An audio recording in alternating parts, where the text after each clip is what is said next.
the sharpest knife, Lakshmana and his words of wisdom. Krishna's mercy.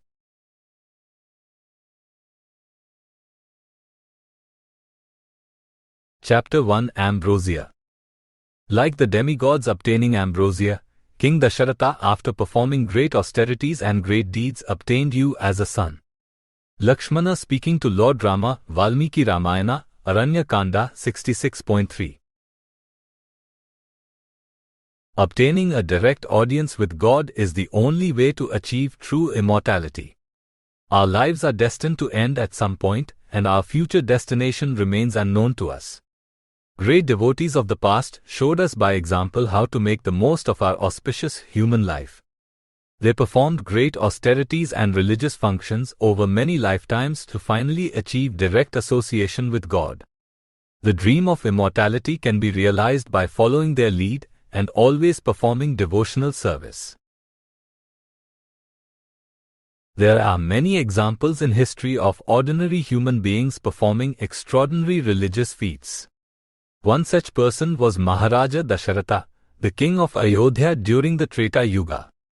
Dasharatha was a highly pious individual who was part of the famed Ikshvaku dynasty.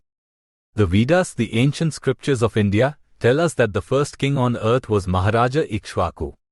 Since he was the first king, he set the standard for good government and chivalry. All his direct descendants were known as the Ikshvakas, and they were all equally as pious. The Srimad Bhagavatam tells us that the Ikshvaku dynasty finally ended with King Sumitra.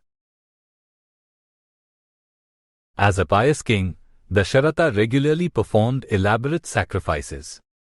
He also lived by austerity or tapasya. Saintly kings in the Vedic tradition are known as Raja Rishis, meaning they are more than just kings. A king refers to a government leader or a ruler of a kingdom or community. The term king also connotes an idea of supreme dominion and unfettered sense gratification. If only I could be king for a day is how the famous saying goes. This points to how the leader of a country is seen as the most privileged citizen. Leaders call the shots, they make all the decisions. The Vedas tell us that kings have a much higher responsibility than to simply indulge their senses. A king is viewed as God's representative on earth, so he must be chivalrous and religious at the same time. Though kings weren't learned Vedic scholars or priests, they were smart enough to know to take advice on all matters from the Brahmanas or the priestly class of men. Therefore, a king who abided by the religious codes passed down from generation to generation was considered to be saintly. Though in the past there were many great kings, Dasharatha is particularly famous because Lord Krishna, the Supreme Personality of Godhead, kindly appeared on earth and took birth as his eldest son named Rama. On the surface, this may seem like mythology. How can God come to earth? This is what every religion tries to do. They take an ordinary human being who displays certain extraordinary traits, and they make him God. This line of thinking may seem plausible, but the Vedas provide much evidence to back up the claim that Lord Rama was an incarnation of God. Knowing that the less intelligent class of men would be prone to declaring incarnations of God willy-nilly, the Vedas provide a detailed list of all of God's primary incarnations. Lord Rama is declared an incarnation of God not only in one book, the Ramayana, but in many other books. There are 18 major Puranas or books relating to Vedic history, and in many of them the life and pastimes of Lord Rama are described. Therefore, the followers of Lord Rama have much evidence that they can cite to back up the claim that Rama is indeed God.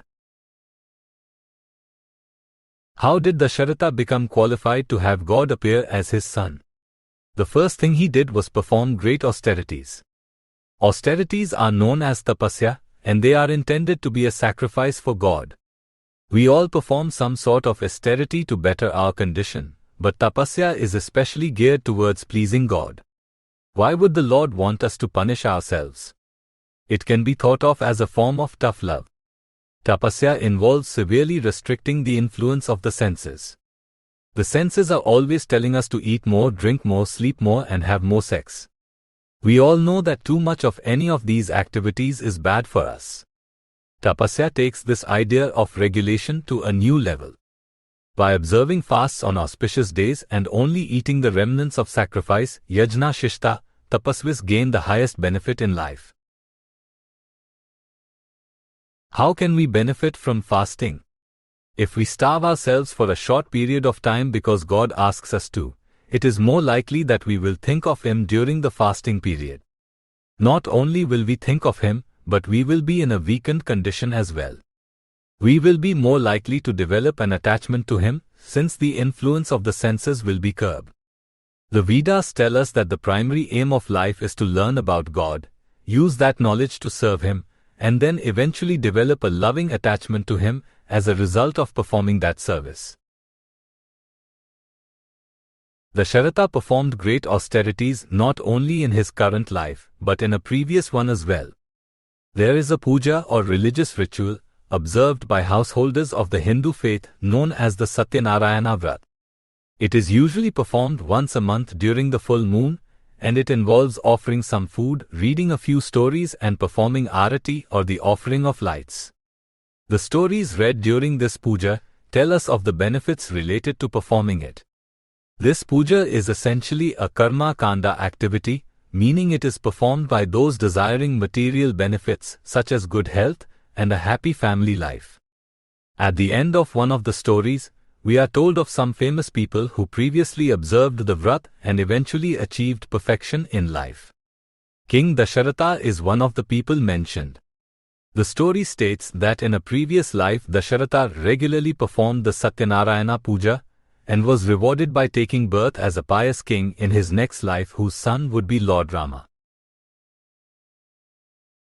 After performing two great sacrifices in particular, King Dasharatha was finally blessed with a son, 4 in fact. Rama was the eldest son and the one closest to the king. Getting God as a son is one thing, but how does this relate to achieving perfection in life? Due to the attachment he had for Rama, Dasharatha had the great fortune of thinking of God at the time of death. Through a series of unfortunate events, Lord Rama was banished from the kingdom of Ayodhya and forced to roam the forests of India for 14 years. Dasharatha couldn't stand to be separated from Rama, so he died shortly after Rama left for the forest. He died while thinking of his illustrious son. The Vedas tell us that this is the best way to die. This may seem strange on the surface. Dasharatha died due to being separated from his son, so how could this be viewed as a good thing?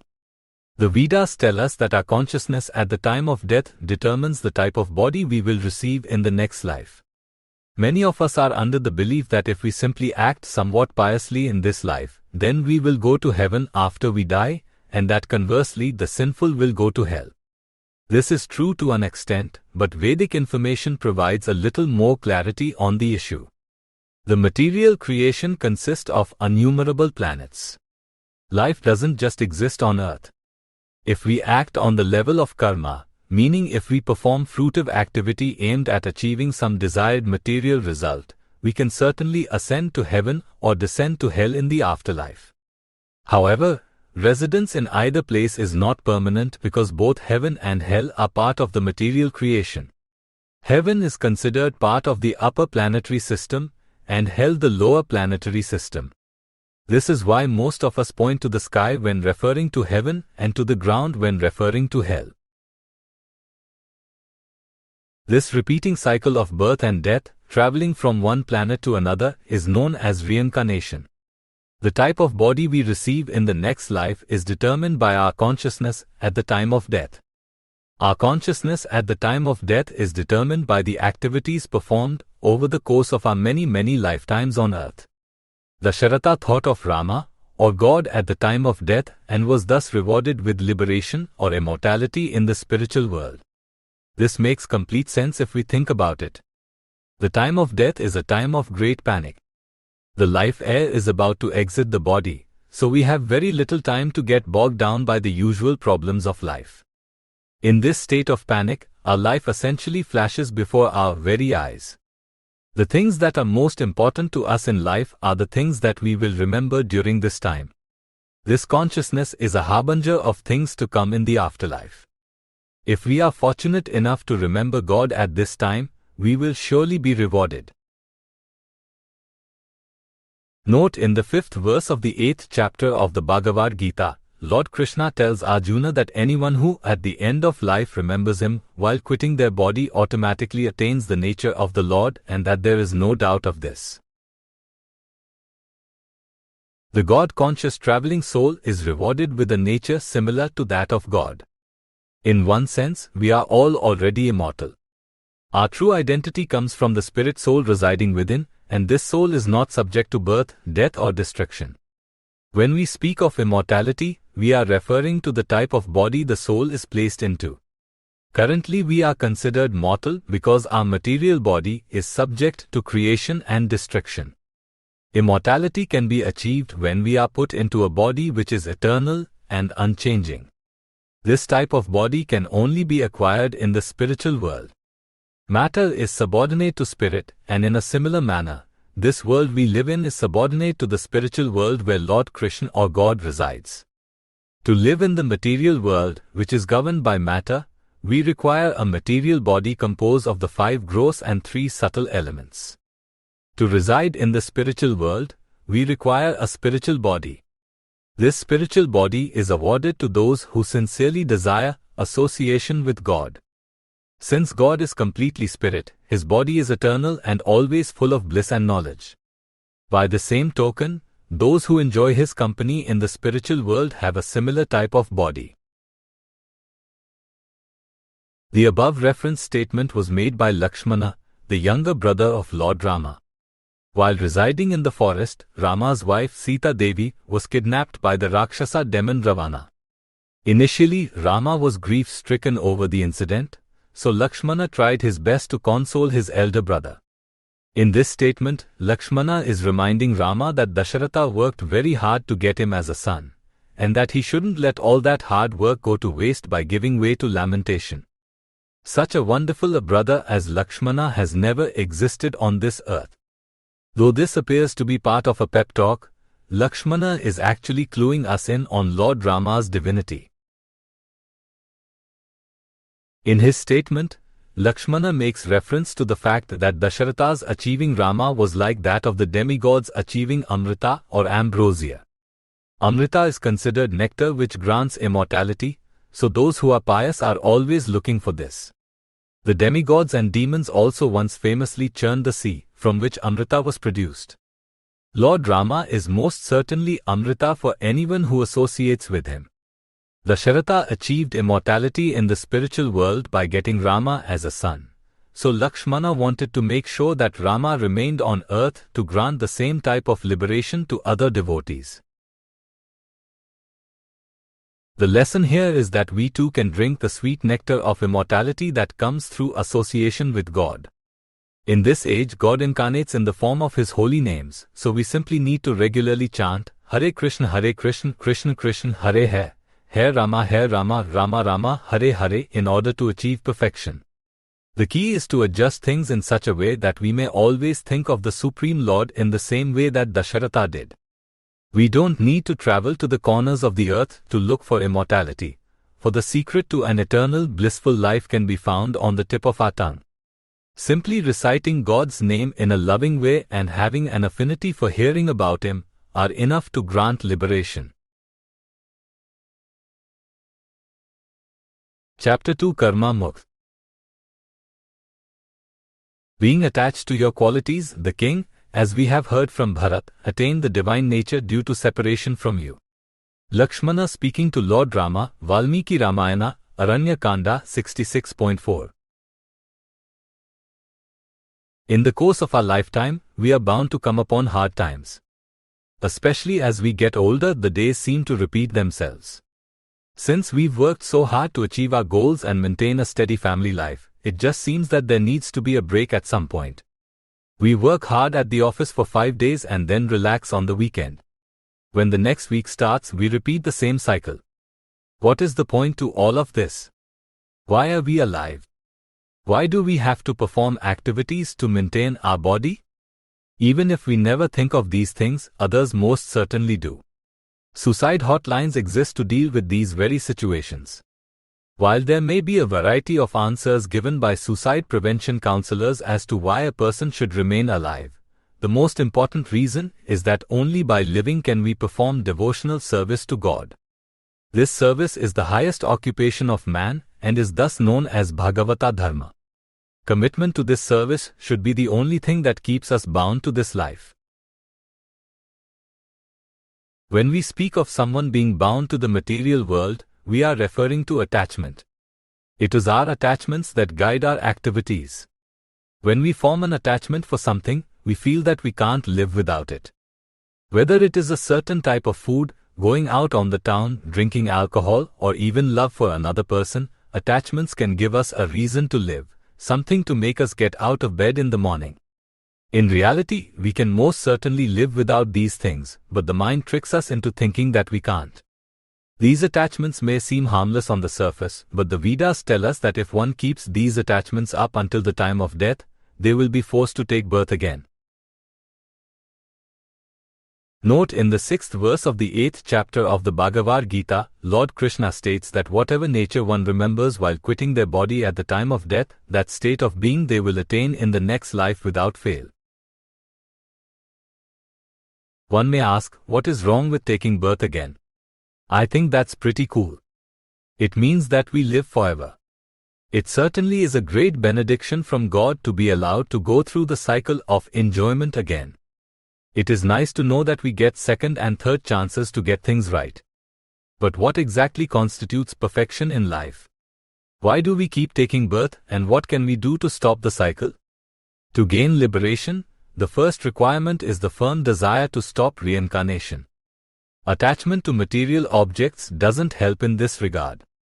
Attachment results in karma bandha, meaning it guarantees that we will assume another material body in the next life and be forced to take to fruitive activity again. The aim should be to gain release from having to perform fruitive activities, karma mukt. The opposite of like is dislike or hatred. While some people view reincarnation as a great thing, others are bewildered by it. You mean I have to suffer through the trials and tribulations of life all over again? I have to go through 12 years of schooling and then work like a dog until the day I die. No thank you. Many suicide attempts are the result of the inability to cope with the troubles of day-to-day life. Though suicide may seem like a way out of our miseries, the Vedas tell us that it actually leads to more miseries. Suicide involves self-inflicted violence, something which the laws of nature must give punishment for. Suicide involves a sort of material attachment as well, for there is an attachment to the idea of violence. People who commit suicide don't even take birth again right away, like other people. Instead, they remain in their subtle body consisting of mind, intelligence, and false ego. Hence, they stay trapped in a ghost-like state until a family descendant performs pious activities in their favor. So we see that strong attachment and strong hatred for material life both lead to misery. So what are we to do? In reality, there is only one reason to remain alive: to take up bhakti yoga or devotional service to God. As spirit souls, it is our constitutional position to be eternal servants of Lord Krishna, the Supreme Personality of Godhead. Krishna is God, even though others may refer to him by a different name. Even if one is unwilling to accept Krishna as the original form of Godhead, they can still practice devotional service, provided they have an object of worship who is non-different from Krishna. The idea is to perform all of our activities as a sacrifice for the Lord. Similar to how sports teams will dedicate a particular game or a season to a fallen teammate, we living entities should dedicate all of our activities to the Supreme Lord. This was the path taken by the great King Dasharatha many thousands of years ago, and he was rewarded with salvation. In the above referenced quote, Lakshmana is counseling his elder brother, Lord Rama. In the Vedic tradition, God's original name is Krishna. He resides in the spiritual sky on the planet of Krishnaloka. For the purposes of creation, maintenance and destruction of the innumerable planetary systems, Krishna expands himself into Lord Vishnu. To show even more mercy to the fallen living entities dwelling on earth, Vishnu appears from time to time in various guises. As Lord Rama, God appeared as a handsome and pious prince, dedicated to the welfare of the saintly class. Since God is so wonderful, naturally all his closest associates will also be. Rama's father was Maharaja Dasharatha, the king of Ayodhya. Though Dasharatha had many responsibilities associated with being king, he was not attached to any of them. He neither loved nor hated his title of king, he was firmly detached. Yet he still had someone in his life that served as his reason for living. That someone was Lord Rama, who was the son that Dasharatha had long hoped for. The king's attachment to his eldest son was no secret. His entire life force was supported by the activities of Rama. In this regard, we see how to attain perfection in life. Even though he didn't know it, Dasharatha was the perfect yogi in that all his activities were dovetailed with Rama's service. Due to a series of unfortunate events, Rama had to leave the kingdom at a young age. He was banished to the forest and forced to reside there for 14 years, having no connection with the kingdom. Dasharatha couldn't bear the separation from Rama, so he died soon after Rama left. In the above reference statement, Lakshmana is reminding Rama about how and why Dasharatha died, as they had heard from their brother Bharat. It is said that Dasharatha entered the divine Devatvam realm, or assumed the divine nature. This means that he went to heaven and took on a spiritual body. At the time of Lakshmana's statement, Rama's wife Sita Devi had just been kidnapped by the demon Ravana while the group was residing in the forest. Rama was feeling great grief due to separation from Sita. Moreover, he didn't know what had happened to her, so he feared the worst. Lakshmana tried to keep Rama's spirits up. In essence, he said, "You were the only reason that our father remained alive. He was so attached to you that he gave up his body as soon as you left him. We are all equally as attached to you. If you give way to lamentation right now, what will be left of us? We will have no reason to live. You must continue your activities so that our attachment will have meaning." Lakshmana's words give us insight into how the great minds think. Why is it a good thing to be attached to God? From Lakshmana's statement, we see that Dasharatha attained the divine state since he thought of Rama at the time of death. This is God's promise to us. If we remain attached to material life, we get a material body in our next birth. By the same token, if we remain attached to the Supreme Spirit Lord Krishna, we will attain a spiritual state in the next life. Having a spiritual body means we no longer associate with matter. The spiritual world is full of living entities possessing spiritual bodies, who constantly associate with the Supreme Lord in His various forms. We should be very thankful that we are alive and well, for every day that we wake up is another day that we can perform devotional service. If we are dead, we have no control over where we will end up next. We are alive today and conscious of our predicament.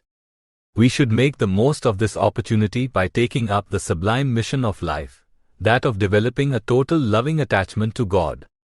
Though the Supreme Lord may not take birth as our son, we can have the same level of devotion to Him that Dasharatha did by regularly chanting the Lord's names, Hare Krishna, Krishna Krishna, Hare Hare, Hare Rama, Rama Rama, Hare Hare. If we don't take up this mission, then our lives are essentially meaningless.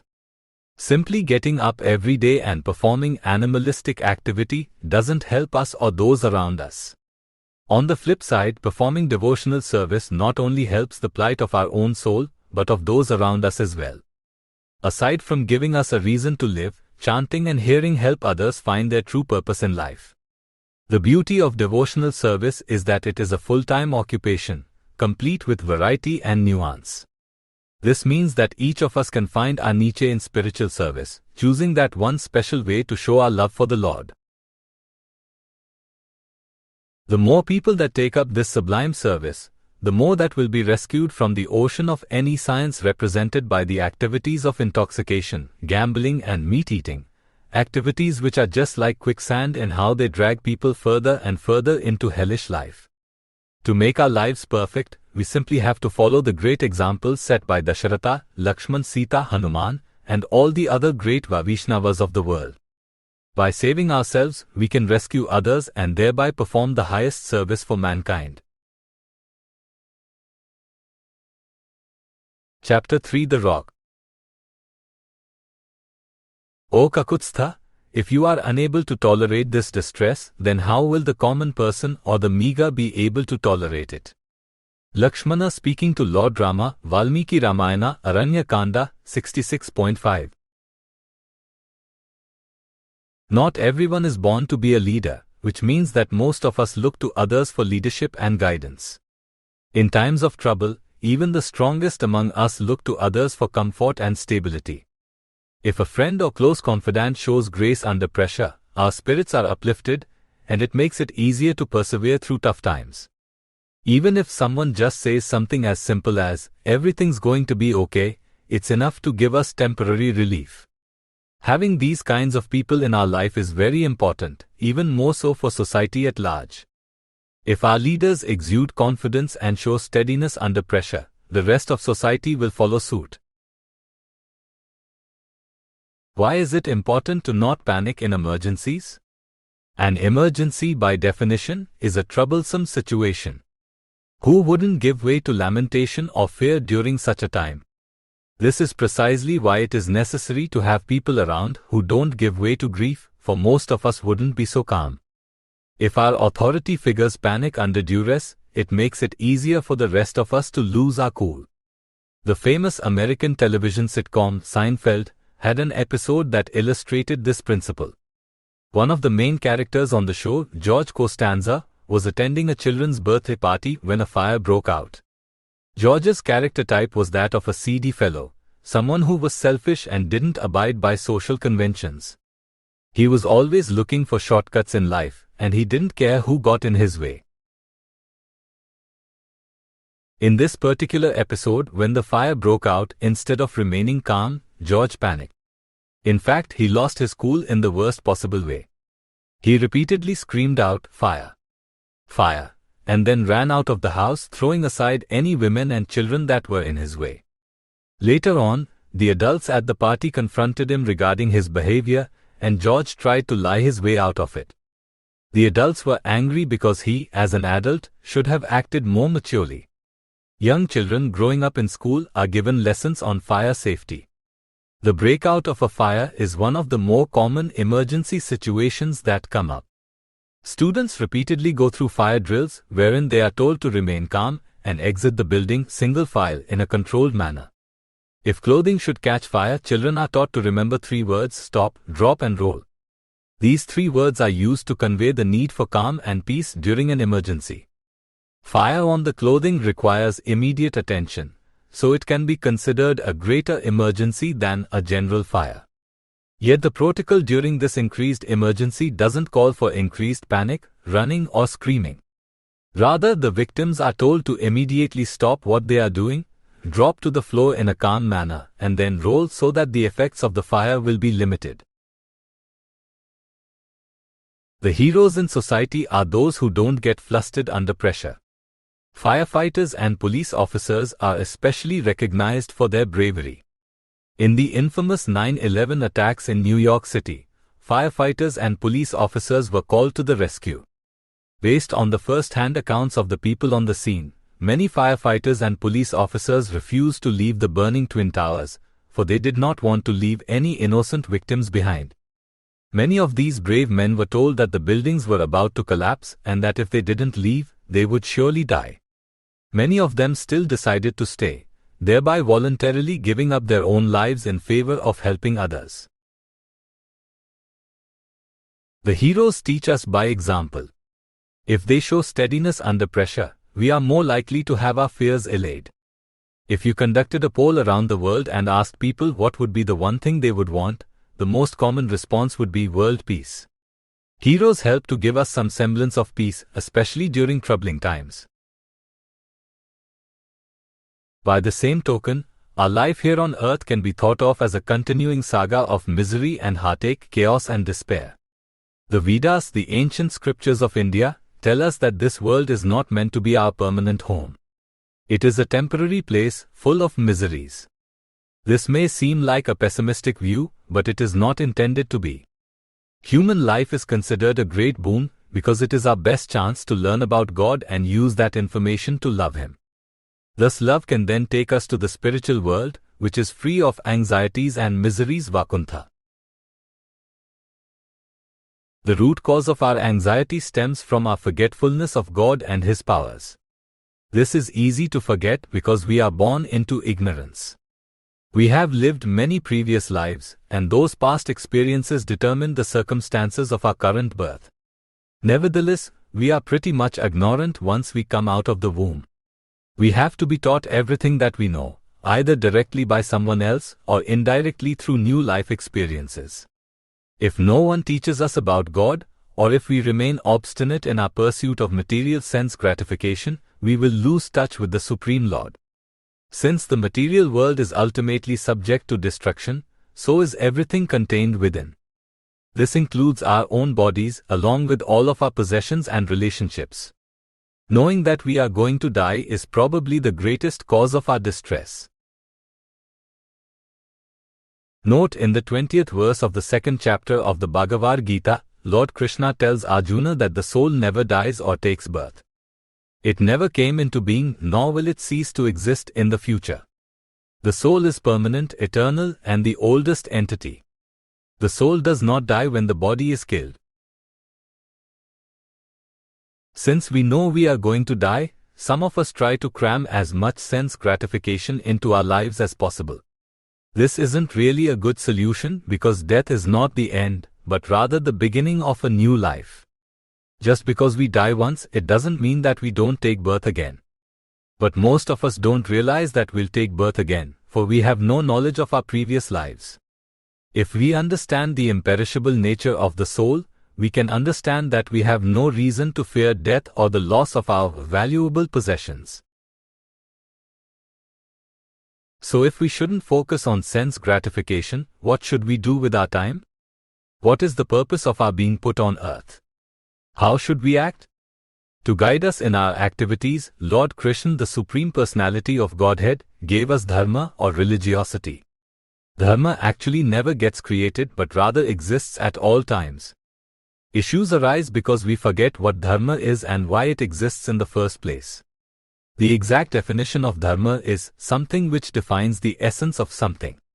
When applied to the living entities, it means that which defines our existence as spirit souls.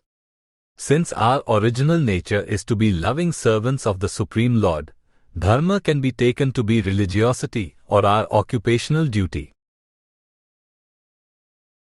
This occupational duty manifests through a set of law codes and recommendations that we must follow in order to make our lives perfect.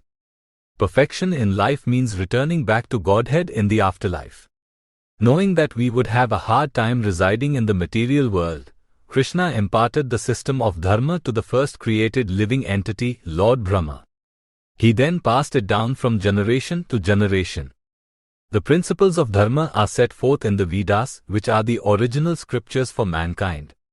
Veda means knowledge, and since the original Vedas expound on the system of dharma, they are considered the highest form of knowledge. If these scriptures have existed since the beginning of time, why do most of us continue to live in fear? Why do we overly lament over misfortunes and overly rejoice during the good times? Why are we fearful of death, and why do we go to any means to try to prolong our life of sense gratification? What happens is that over time, the system of dharma deteriorates. Though we are naturally disposed towards abiding by dharma, contact with material nature tends to skew things. Matter is subordinate to spirit, but we become illusioned into thinking that the reverse is true. Material life means worshipping matter. This worship involves the intense search for sense gratification in the form of beauty, wealth, and fame. These things are all related to matter, something which is controlled by spirit. Note in the 7th verse of the 4th chapter of the Bhagavad Gita, Lord Krishna tells Arjuna, a descendant of King Bharat, that whenever and wherever there is a decline in religious practice and a predominant rise of irreligious behavior, the Lord personally descends to earth. The more time spent associating with matter, the further we drift away from dharma. To re-establish the principles of dharma, to annihilate the miscreants, and to also give pleasure to the devotees, the Supreme Lord personally advents on earth from time to time. One such occasion was during the Treta Yuga, when Lord Krishna appeared on earth in the guise of a handsome and pious prince named Rama. Each of Krishna's incarnations has specific characteristics and features, and as Lord Rama, God was especially focused on abiding by established dharma and setting a good example. As the eldest son of the king of Ayodhya, Lord Rama took it upon himself to uphold the great tradition of the Ikshvaku dynasty. The rulers in this line were all known for their strict adherence to piety. They were all chivalrous and ruled the citizens perfectly. They didn't play any favorites as far as the people went. Everyone was treated fairly. Lord Rama was so well known for his detachment and equanimity that even his enemies had respect for him. Even though Lord Rama punished them, the criminals knew that he had no personal grudge against them, for he was simply following the proper code of conduct. Lord Rama not only set an example on how to be a great government leader, but he also taught us how to persevere through troubling situations. We tend to think of God as being very opulent and powerful, and while this is certainly true, the Lord also possesses the quality of renunciation to the fullest extent. This quality was exhibited by Rama through his reactions to a series of unfortunate events. First, the kingdom which was rightfully his was taken away from him. Not only was Rama passed over to be the next king, but he was banished from the kingdom for 14 years, forced to wander the forests of India. Then, as a result of being separated from his son due to the exile, Rama's beloved father King Dasharatha died prematurely. To make matters worse, while residing in the forest, Rama's beautiful and chaste wife, Sita Devi, was kidnapped by the Rakshasa demon Ravana. The combination of these tragic events would be enough to make even the strongest person contemplate suicide. Though Rama was God himself, he still played along in his role as a human being. After Sita was kidnapped, he lamented greatly. He was ready to destroy the entire world with his arrows. Rama was an expert Kshatriya warrior, skilled in using the most powerful of mantras. Recitation of these mantras would make the arrows shot from his bow equal in potency to today's nuclear weapons. Lord Rama didn't know what had happened to Sita, so he thought the worst. He gave way to lamentation and grief. Rama's younger brother Lakshmana stepped in to console his brother. Instead of giving way to grief, Lakshmana gave Rama a pep talk. In the above reference statement, Lakshmana is reminding Rama that he is supposed to be a leader. If Rama were to give way to grief, then every ordinary person in society would have an excuse to give up when the going got tough. Obviously Rama wasn't really grief-stricken, for he was God himself, but this situation nevertheless shows the greatness of Lakshmana. We could only wish to have such a brother as Lakshmana. He was so devoted and pious that he was willing to even correct God himself. Eventually Lord Rama regained his composure and decided to continue his search for Sita. He would be successful in finding and rescuing her and killing Ravana in the process. Lakshmana's words were certainly true though. If Rama had given up, all of his devotees and followers would have an easy excuse to give up and to not try to make the most of their lives. We should all follow Rama's example and try to remember that we should never deviate from the pious path, even if the worst things happen to us. Good and bad things happen on their own, and we should not let them affect us. Note in the 15th verse of the 2nd chapter of the Bhagavad Gita, Lord Krishna tells Arjuna, the best among men, that the person to whom all the temporary conditions in life born of sense perception are never distressing, who is undisturbed and patient in both happiness and distress, becomes eligible for immortal life or liberation. In today's age, however, it is easy to forget these things. One of the symptoms of the Kali Yuga is that most people are not religious. Taking the gross material body to be the beginning and end of everything, we are worshipping matter instead of God. Therefore, it is the duty of devotees of Krishna to follow in Lakshmana's footsteps. If we believe in Krishna, have knowledge of the absolute truth, and have firm faith in the superiority of devotional service, we should take it upon ourselves to share this information with others. Since devotees know that Krishna is the creator, maintainer, and destroyer of all things material, they are able to persevere through even the most troubling of situations. It is incumbent upon the devotees to set a good example for others to follow. Lord Chaitanya said that all of us should become gurus or spiritual masters simply by talking about Krishna with others. If we regularly chant Hare Krishna, Krishna Krishna, Hare Hare, Hare Rama, Rama Rama, Hare Hare, and abide by the 4 regulative principles, other people will have a nice example to follow.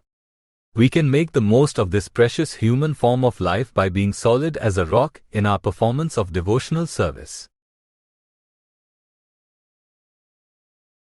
Chapter 4, Weathering the Storm. Tell me, O best of men, which living entities aren't affected by danger, which is like a fire that catches on and then eventually vanishes. Lakshmana speaking to Lord Rama, Valmiki Ramayana, Aranya Kanda 66.6. One of the more memorable instructions from the Bhagavad Gita is that one should remain calm and peaceful at all times, even through adversity. The Gita is a spiritual text describing the famous conversation between Lord Krishna, the Supreme Personality of Godhead, and his disciple and cousin Arjuna. The conversation touches on a wide variety of topics, including the eternal nature of the soul and how one should go about conducting themselves in their day-to-day lives. Since the work is so compelling, even non-devotees and religious scholars have taken to studying it. The passages relating to how one should deal with stressful situations are very appealing to people of all persuasions. Lord Krishna's ultimate instruction is that we should not let the ups and downs of material life get in the way of executing our prescribed duties. Nothing should get in the way of achieving perfection in life. Who among us doesn't have trouble dealing with adversity? Something as simple as bad weather can put us in a foul mood. In the northeastern part of the United States, the weather is always changing. It never stays too hot or too cold for any extended period of time. People living in this area have to deal with heavy rains, snow, scorching heat, and high humidity. Even during the spring and autumn months, where the temperatures are not extreme in either direction, people have to deal with allergies. The allergic reactions from pollen, grass, and trees can be more painful than even extreme temperatures. Allergies cause our skin to itch, our nose to run, and our eyes to become red. In industrialized nations, another cause of great discomfort is automobile traffic. The car is certainly a great invention, for it allows anyone to be a captain of their own ship. The automobile is the symbol of freedom, with the inside of the car being a place where no one can boss you around. You can drive wherever you want at any time of the day or year. Driving should be a smooth task, but what causes hiccups is the fact that there are other drivers on the road. We are all equally citizens after all, so each one of us has an equal right to enjoy our God-given liberty. Problems do arise, however, when there are too many cars on the road. This leads to a condition referred to as traffic. High volume is not the only cause of traffic either. Congestion can also result from car accidents, inclement weather, and road construction. As soon as it starts raining or snowing, people reduce their driving speeds. Traffic can be very irritating to the impatient driver. It's an inconvenience that usually comes unexpectedly. Why can't the cars in front of me just move already? Why are they driving so slow? These are some of our lamentations as we sit in the car and anxiously wait for the traffic to clear. Inconveniences can also be caused by other drivers. Since we all possess different material qualities, not all of us will be good drivers. Some will drive slower than others, some will be more willing to adhere to traffic laws, and some will have no concern for other drivers whatsoever. In America, the left-hand lane on a highway is considered the passing lane. If you are stuck behind a slow car, you can move to the left lane to pass that car. Yet many people like to park themselves in the left lane and simply coast. They have no desire to pass anybody. This not only goes against driving etiquette, but it also leads to increased congestion and eventually accidents. Cars that want to pass now have to hope that the right lane, the slower lane is free in order to be able to get around the slow car in the left lane. These and other issues on the road can cause us to lose our temper. There is a common phenomenon known as road rage, which describes the anger people feel when driving. In America, there are driving courses that people can take that will help them save money on their car insurance. These classes, which last for more than 5 hours, always include a section about dealing with road rage. Why is it important to educate people about keeping their cool? In most instances, losing our temper leads to bad things. When driving, if we lose our temper, we are more likely to get into an accident. We may decide to start harassing another car that is out on the road, or we will start cursing and yelling. Simply based on the immediate results of this rage, we can see that it is better to keep our cool. If we step back from the situation, we see that road rage makes absolutely no sense. In the grand scheme of things, if it takes a little longer to get to where we are going, what have we really lost? If someone insults us on the road, what do we really gain by engaging them? On the other hand, if we get into an accident as a result of our rage, we can lose our life in an instant. The wise are those who realize the temporary nature of life's ups and downs and thus always keep their cool. It is better to remain calm and collected since this is a condition more conducive for focusing on the task at hand. While abiding by this principle is important in our normal everyday affairs, it takes on an even greater role in spiritual life. The Vedas, the ancient scriptures of India, tell us that human life is meant for God realization. What does this mean exactly? The human being is considered the most advanced species due to its level of intelligence. Animals, plants and aquatics have no idea who they are or why they are put on this earth. They don't even realize they are going to die. Fish are not smart enough to realize that if they eat too much food at one time, they will die. Through trial and error and through the teachings passed down by previous generations, we human beings can understand all of these things. Every one of our ancestors has died. They were no different than us when their lives started. They had hopes and dreams, they wanted to be happy and peaceful. Yet in the end, they were still forced to die. Therefore, we can conclude that we must also have to die at some point. Knowing this, what is the point to life? Why are we put here on this earth if we don't get to stay here? People take different approaches towards answering these questions. Some like to study nature, trying to rule out various reasons as to what the point of life is. The first thing that gets ruled out is sense gratification. By nature, an animal simply wants to take part in eating, sleeping, mating and defending. Human beings also have these tendencies, but since we know that we are going to die, we can see that there must be more to life than just temporary sense gratification. If sense gratification is bad, then maybe the opposite is good? Maybe the point to human life is to negate all activity and hope to eventually achieve a state of peace? This is the philosophy of the Jayananas or impersonalist speculators. This line of thinking may seem plausible, but it doesn't explain why we were put here in the first place. If the aim of life is to stop activity, why was there any activity to begin with? If material nature is so bad, who created it? Why does it exist at all? We can go on mentally speculating in this way forever and never come to a concrete conclusion. The great saints of the past tell us that there is a good reason for this. Our brains are products of this material creation, so they are flawed in nature. We certainly have superiority over all other species in the intelligence category, but this does not mean that we are the smartest person. After all, we weren't even able to control the circumstances of our birth, so how smart can we actually be? The great sages of India tell us that the smartest person in the world is God. He is the source of all things, matter and spirit. It is due to His intelligence that this material world exists. He allowed us to come to this world and associate with matter. For this reason, God is more accurately defined as the Supreme Personality of Godhead. This Supreme Person also has a name, Lord Shri Krishna. How do we know about Krishna? We can't find him through mental speculation or by performing mathematical proofs. The only way we can even begin to understand him is to hear from his devotee. A pure devotee of Krishna is one who has learned the science of bhakti yoga or devotional service from his own spiritual master.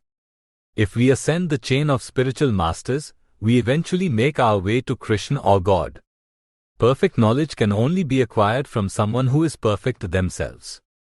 As human beings, we are most certainly a flawed species, prone to committing mistakes and cheating. However, these defects don't exist in God. Therefore, His teachings are perfect, and anyone who properly understands them is also perfect.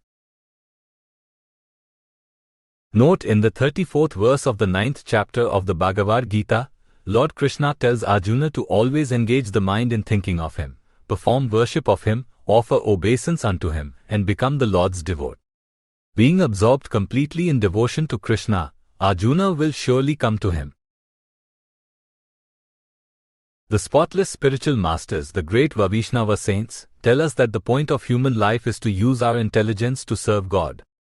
The process is actually quite simple. Learn to love God and you will always remain in His association. The idea is to change our consciousness. Currently, all the plans that we make are related to material life, those things which are temporary. Perfection is achieved when our consciousness is changed from the material to the spiritual. We are all spirit souls at our core, but God is the Supreme Spirit. If we think of Him at all times in a loving way, we can achieve perfection in life. If we are Krishna conscious at the time of death, we immediately ascend to the spiritual sky, wherefrom we never return. This formula seems simple enough. We just take to any of the 9 processes of devotional service, and everything will be hunky-dory. But things aren't that easy. The famous Acharya Srila Bhaktisiddhanta Saraswati Thakura used to say that the path of devotional life is one riddled with thorns. This means that initially taking up Bhagavata Dharma or devotional service can be very difficult. This is pretty easy to understand actually. We are so used to our conditional life that spiritual life is something foreign to us. The key components of devotional life are the regular chanting of God's names, Hare Krishna, Krishna Krishna, Hare Rama, Rama Rama, Hare Hare, and abstention from the 4 pillars of sinful life, meat eating, gambling, illicit sex and intoxication. Just the requirement of giving up intoxication is enough to disqualify many from becoming God conscious. There are other issues to deal with as well, such as friends, family, work and school. Most everyone is in a conditioned state, so they are unfamiliar with the tenets of the Vedas. Anyone who takes up the sublime mission of devotional service likely won't have many friends to consult or people to help them. This makes things difficult in the beginning stages. Spiritual life is meant to be simple, so any obstacles that come in our way can seriously hamper our mood. The key is to always remain steadfast and realize that ups and downs are both temporary. This was the lesson taught by Lakshmana, the younger brother of Lord Rama. In the above referenced quote, Lakshmana is counseling Rama by telling him that peril certainly comes to everyone, but that it quickly disappears just as how a small fire eventually burns out. Lord Rama was an incarnation of God who appeared on earth many thousands of years ago.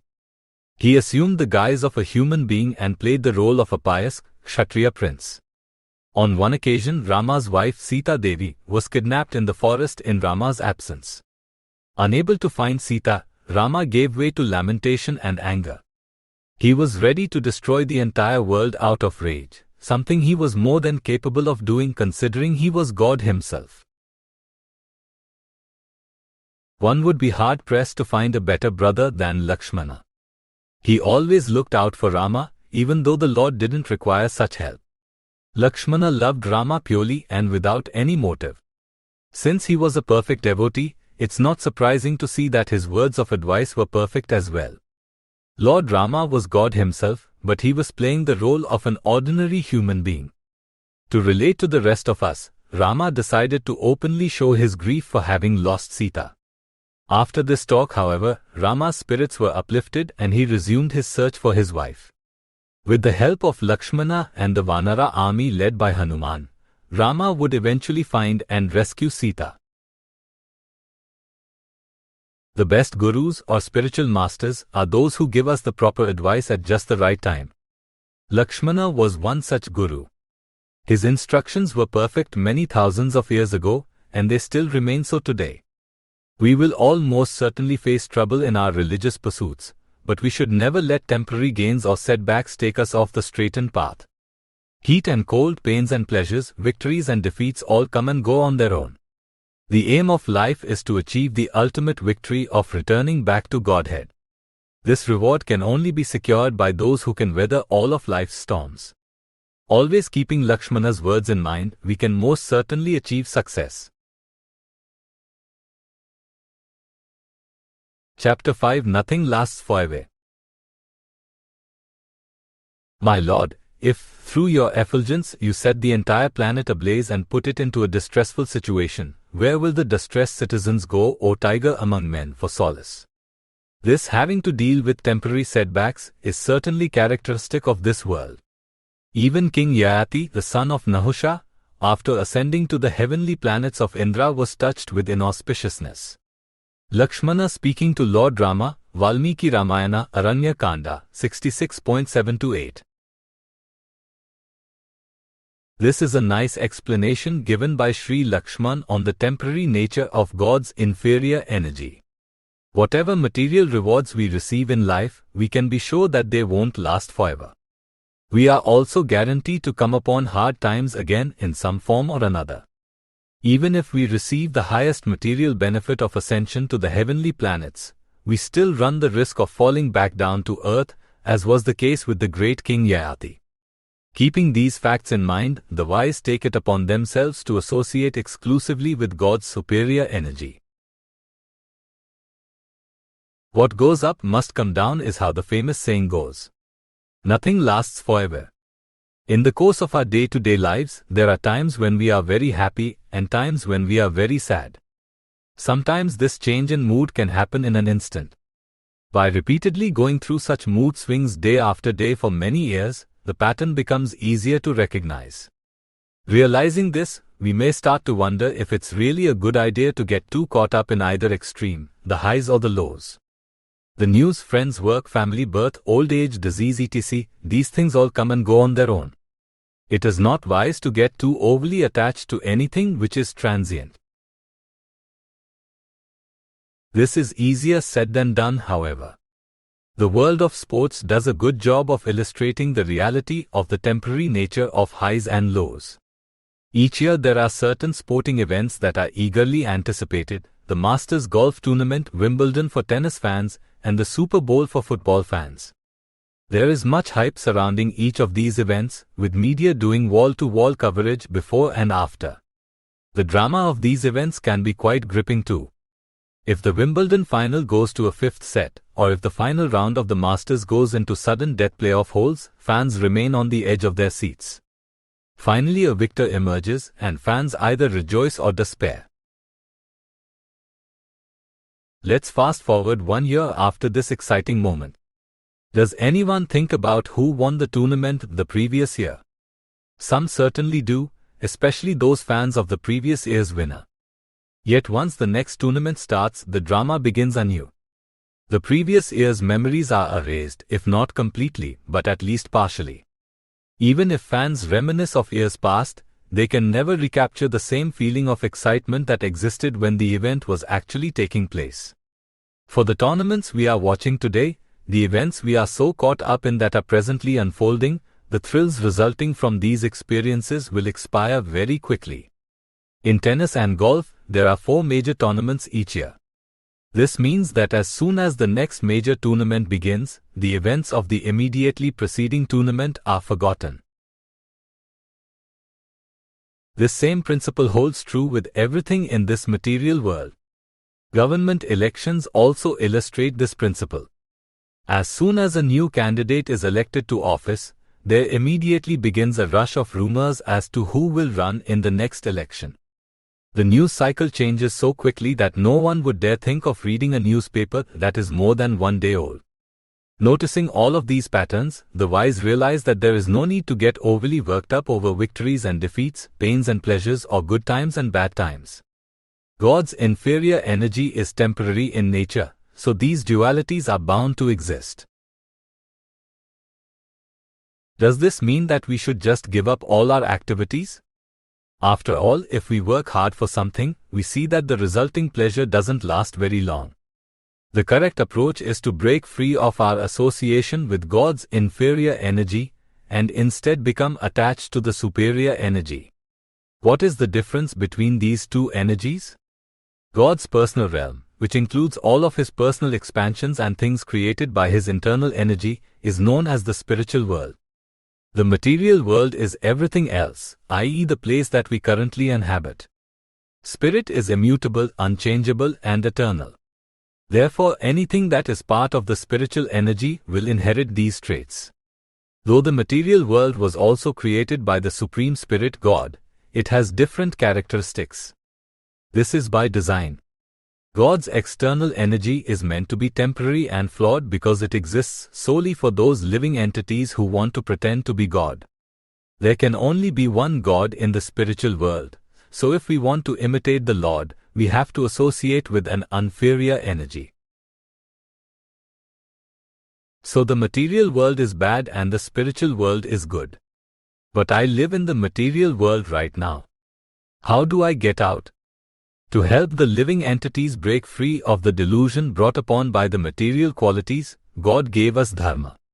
More than just religion, dharma is something that is ever existing inside of us. It is what defines us. Currently, we are falsely identifying ourselves as Americans, Indians, African Americans, whites, etc.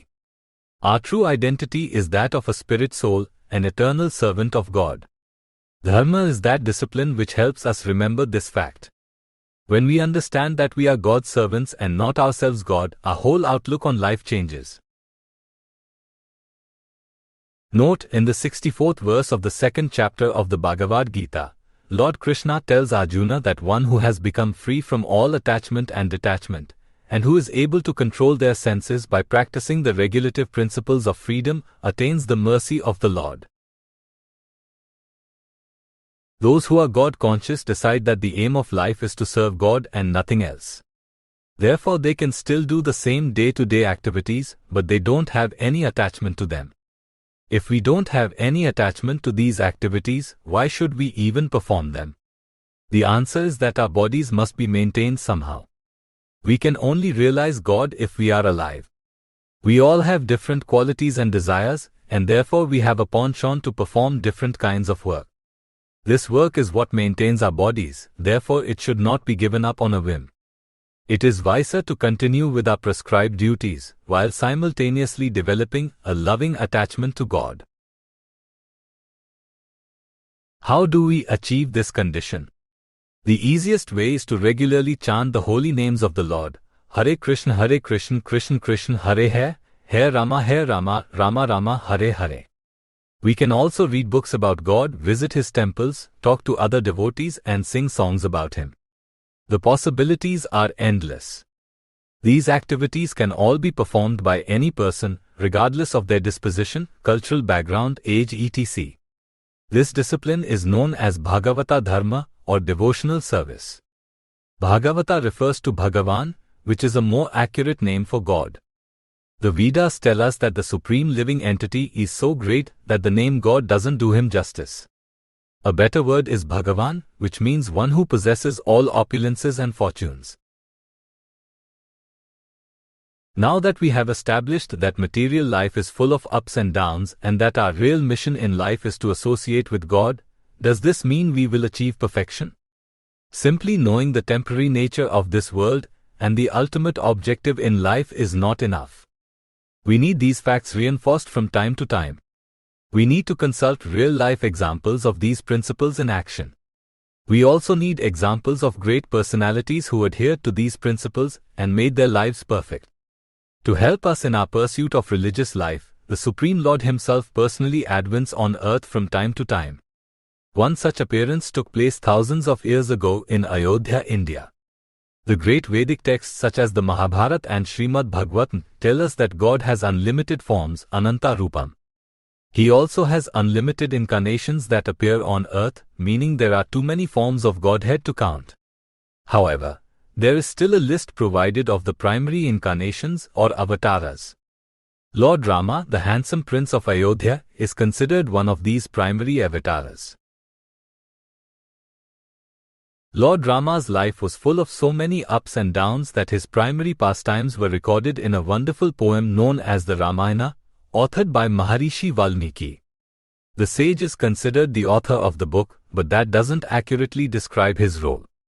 The Ramayana contains details of historical events, so it wasn't as if Valmiki just made everything up.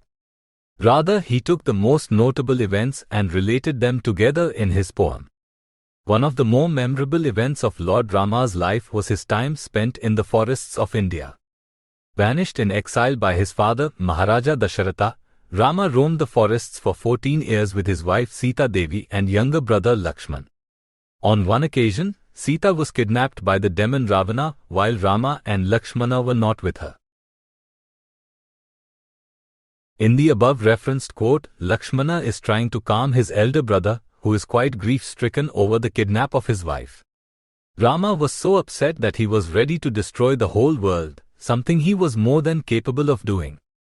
Playing the part of a Kshatriya warrior, Rama was the greatest of archers. The arrows shot from his bow were equivalent to today's nuclear weapons in strength. He easily could have destroyed the whole world simply by shooting a few arrows. Lakshmana advised Rama against such action. He wanted to get the point across that good and bad things come on their own, and that one should always remain on the path of dharma at all times. To get his point across, Lakshman referenced a famous incident regarding King Yayati. The great Vedic texts give us the lineage or vanshas of the prominent families that existed at the beginning of creation. Each one of these dynasties had a famous king who established the family's reputation. King Yayati was one such king who was so pious and well respected that he ascended to the heavenly planets after death. Among most followers of the Christian faith, the belief is that you either go to heaven or hell after death, depending on how you behave during your lifetime. The Vedas also agree with this conclusion, except they give us more detail as to what actually makes up heaven and hell.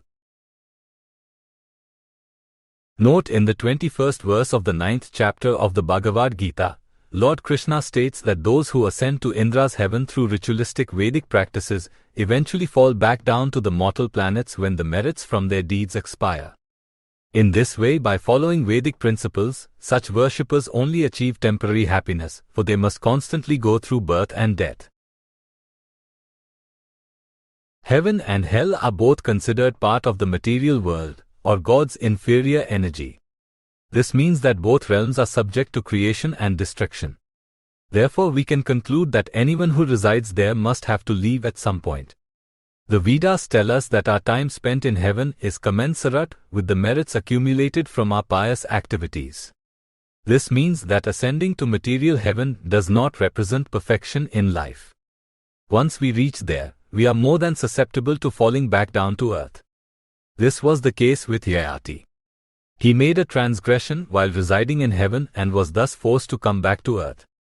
His example is often quoted when describing the reality of reincarnation and the temporary nature of happiness and distress. What we learn from this is that the performance of pious deeds does not represent the pinnacle of devotional practice. Dharma helps us stay on the righteous path, but our pious activities must lead to attachment to God. If we don't develop that attachment, we can't achieve true perfection. Lord Rama was God himself, so he had no need for self-realization, but to play the part of a human being, he engaged in lamentation from time to time. What's so wonderful about this incident is that since it describes a conversation between God and his brother, it is completely spiritual in nature. Simply by hearing it, we are associating with the spiritual energy. Eventually Rama would heed Lakshmana's advice and compose himself. He would go on to rescue Sita and defeat Ravana in battle. Though nothing in the material world lasts forever, if we dedicate ourselves to Bhagavata Dharma, we can enjoy eternal felicity in the imperishable spiritual sky with the Supreme Lord. Chapter 6 Tolerance. Vashishta, who is a Maharishi and our father's priest, begot 100 sons in one day, only to see them slain again in one day. Lakshmana speaking to Lord Rama, Valmiki Ramayana, Aranya Kanda 66.9. Any parent who has ever lost a child will tell you that the resulting pain never goes away. As soon as a child is born to a parent, an immediate loving bond is formed. The birth of a new child is a time of great joy, yet at the same time, the worrying commences immediately. What if something happens to my child? They are so small and helpless. What if I fail to protect them? I don't think I'd be able to live if anything happened to them. The famous sage Vashishta had to suffer through this very nightmare, the loss of his 100 sons in an instant. From his handling of the situation, we can take away a great lesson on tolerance and perseverance. Vashishta is one of the most celebrated sages of the Vedic tradition. The Vedas are the ancient scriptures of India, and as such, they gave us a detailed lineage of the first several generations of mankind. Lord Brahma, the self-create, is considered the first living entity born out of the lotus-like navel of Lord Vishnu. Generally, we refer to the Supreme Lord as God, but the Vedas try to be more specific in describing him. In Vedic terminology, God is known as Bhagwan, Vishnu or Lord Krishna. These names more accurately describe his names, forms and attributes. God is also known as the Supreme Godhead, a term which speaks to his infinite nature. God can take unlimited forms, Ananta Rupam, with his personal expansions being equal in potency to his original form. According to Vedic information, God's original form is that of Lord Sri Krishna, and Lord Vishnu is his primary expansion who handles all matters of creation. Lord Brahma takes birth from Lord Vishnu, and is thus put in charge of populating the innumerable planets in the universe. Many of the first living entities on earth were great sages, with Vashishta being one of them. To handle governance on earth, Lord Brahma created the Kshatriya or warrior race. There were two famous royal dynasties started at the time of creation, one coming from the sun god and the other coming from the moon god. Vashishta was put in charge of the solar dynasty. He was the family priest for several generations of Ikshvaku kings, including Lord Rama, one of Krishna's most celebrated incarnations to appear on earth.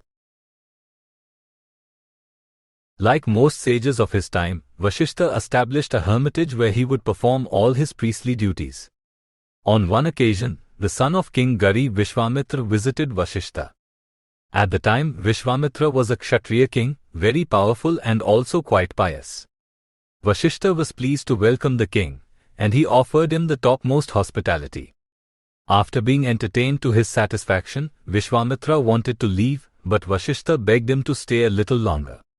After finally acquiescing, Vishwamitra was treated to the highest class food which was offered by Vashishta's cow named Shabala.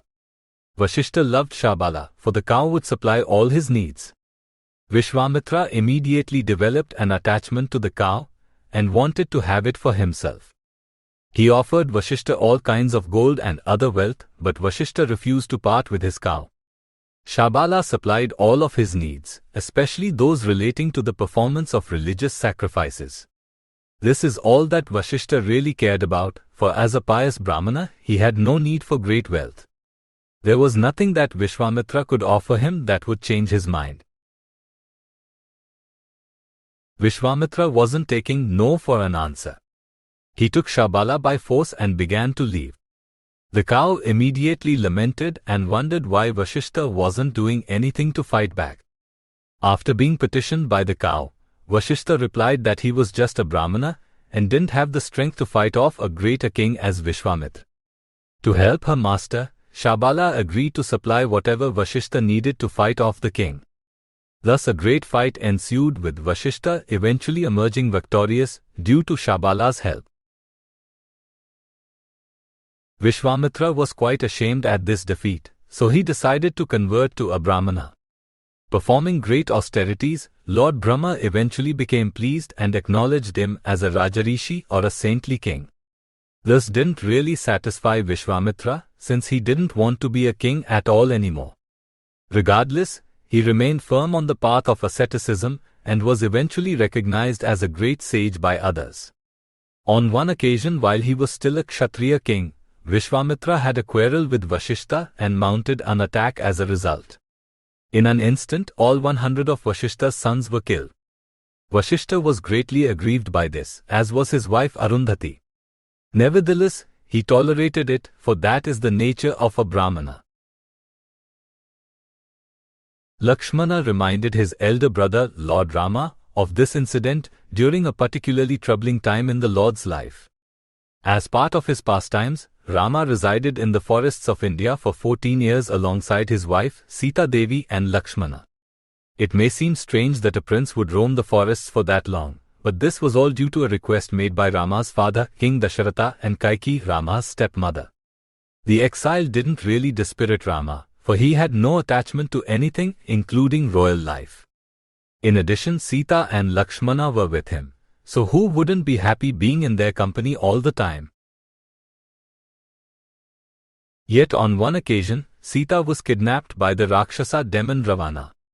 This kidnapping took place while Rama and Lakshmana were away from the group's hermitage. Upon returning, they saw that Sita was gone. Immediately Rama gave way to lamentation and anger. He was ready to kill everyone in the world and destroy the entire planet in retaliation. Lakshmana then offered some sound words of advice to pacify his beloved brother. The above reference statement was part of Lakshmana's advice. The reference to Vasishtha is quite noteworthy because the sage was the spiritual master for both Rama and Lakshmana in their youth. Essentially, Lakshmana's point is that even their great guru had to suffer through hardships. In one sense, losing a child is worse than losing a spouse because the child is viewed as being completely helpless. Lakshmana was saying that if their spiritual master was able to cope with such a horrific incident, that they, being his disciples, should also be as tolerant.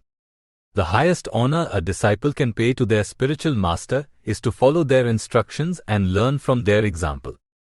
Vasishtha is described as a Maharishi and family priest in this verse, which reinforces the point that even the most exalted of personalities are forced to suffer through tragedies every now and then.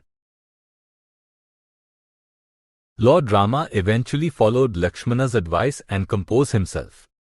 The two brothers proved themselves to be first-class disciples by not only listening to the direct instructions given by their guru, but also by learning from the guru's personal experiences. This is the mercy of the spiritual master. They go through so many trials and tribulations not only for their own benefit, but also to help future generations learn from their experiences. A good spiritual master is one who tries to lead by example. Such a person is known as an acharya. The lesson here is that we all must be tolerant of the incessantly flowing ups and downs that life throws our way. Lord Rama was God himself, so he was in no need of anyone's counsel. Yet just to set a good example and to glorify his great devotees, he pretended to go through so many hardships. Aside from the loss of a child, one would be hard-pressed to think of anything worse happening to a person than having their spouse kidnapped and taken into custody by a demon. Sita Devi's suffering was probably worse than Rama's, for she had to remain inside a garden where she was harassed by Rakshasas for months. She was even given the ultimatum that if she didn't agree to become Ravana's wife after a set time, she would be killed. The hardships endured by Sita, Rama and Lakshmana make our day-to-day problems seem minuscule. This is by design, for God is the original spiritual master, the guru for the whole world. He not only teaches through the written words found in the Bhagavad Gita, Ramayana and Puranas, but also by example. Lord Rama was extremely tolerant, as was Lakshmana. Sita Devi was able to survive the toughest of situations simply by keeping her mind fixed on the lotus feet of her dear husband. For the living entities suffering through the toils of material life, a great deal can be learned from Sita, Rama and Lakshmana. Material fortunes will come and go, but we should learn to tolerate them. This life is not meant for material pleasures, but rather for the cultivation of spiritual knowledge. If we are perfectly God-conscious at the time of death, we immediately return to the spiritual world where we never have to worry about suffering again. The greatest suffering of all is the repetition of birth and death. Only through commitment to devotional service can we find the cure to this disease. Through tolerance and forbearance, we should keep our minds fixed on the righteous path, as did all the great Vaishnava leaders of the past. Following in their footsteps, we too can successfully put a stop to the spinning wheel of material suffering. Chapter 7 As Forgiving as the Earth. O Lord of Koshala, even the earth, who is the mother of the world and respected by everyone, suffers distress in the form of earthquakes. Lakshmana speaking to Lord Rama, Valmiki Ramayana, Aranya Kanda 66.10. The earth is so kind and sweet to us, even though we may not realize it. Withstanding all the punishment given to her, Mother Earth continues to supply the necessities of life which allow us to have a peaceful and happy existence. Mother Earth never breaks, and following her example, we living entities should be equally as resilient in our pursuit of spiritual perfection. The aim of human life is to become purely God-conscious, and reaching that end requires a steady mind, one that is willing to survive through adversity. For those of us who take to spiritual life, there will be many hurdles thrown in our way and many people who will offend us, but we must be as forgiving as the earth. Obstacles will come and people will try to impede our progress, but we must always remain on the virtuous path. This was the example set by Lord Rama, an incarnation of God many thousands of years ago. Among followers of the Vedic tradition, the earth is very important. More than just one of the 5 gross material elements, earth in the form of a planet provides for all of our necessities. We may not realize this in the beginning stages of our lives, for we take birth and immediately begin to associate with matter.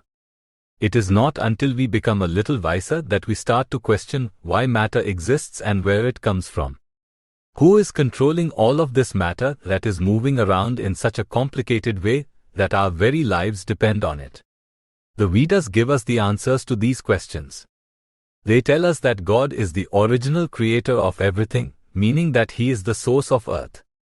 More specifically, He has deputed a presiding deity for the earth whose name is Bhumi Devi. This may strike some as pantheism or a kind of mentally concocted personification, but it is actually not so. God is so powerful that He can create millions of heavenly bodies, known as planets, which remain in the same orbit at all times. These gigantic land masses all float in outer space on their own, without any man-made intervention. If God is capable of creating on thus magnitude, why shouldn't He be able to put the earth in the charge of a living entity? But where is this Mother Earth? How come we can't see her? She is there right in front of us, but we don't have the proper vision to see her. This is because by default, we think of earthly elements as belonging to us. This is my land, this is my property, these are my possessions, etc. We certainly have a rightful claim to the property that we peaceably and voluntarily acquire. But who owned the land before us? Well, the person who I bought the land from. But who was the owner before them? After all, we know that man doesn't live for very long in this age, at most maybe 100 years. If we ascend the chain of landowners, we'll see that the original proprietor of everything is God. This makes sense because only He is capable of creating on such a grand scale. Mother Earth is a presiding deity who is kind enough to provide for all of our necessities. The food that grows from the ground, the wonderful rivers, parks, mountains, plains, etc., are all blessings from her. She bestows these gifts so that we can live peacefully and happily.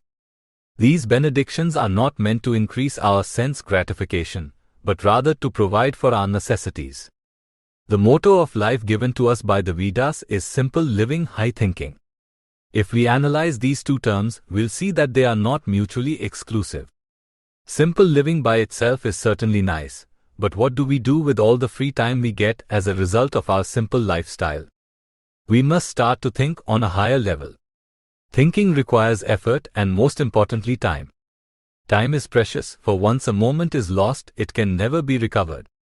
For businesses, there are all sorts of disaster recovery plans in place which ensure everything from computer records to heavy machinery. But there is no insurance plan that can recover our lost time. Time cannot be backed up or archived. Once it leaves us, it never comes back. To this end, the Vedas advise us to make the best use of our precious time. For this to occur, we must live a simple life. This means that we should perform just enough work so that the demands of food, clothing, and shelter can be met to our satisfaction. If we look around today, however, we see that most everyone is going past the bare necessities and searching for increased sense gratification.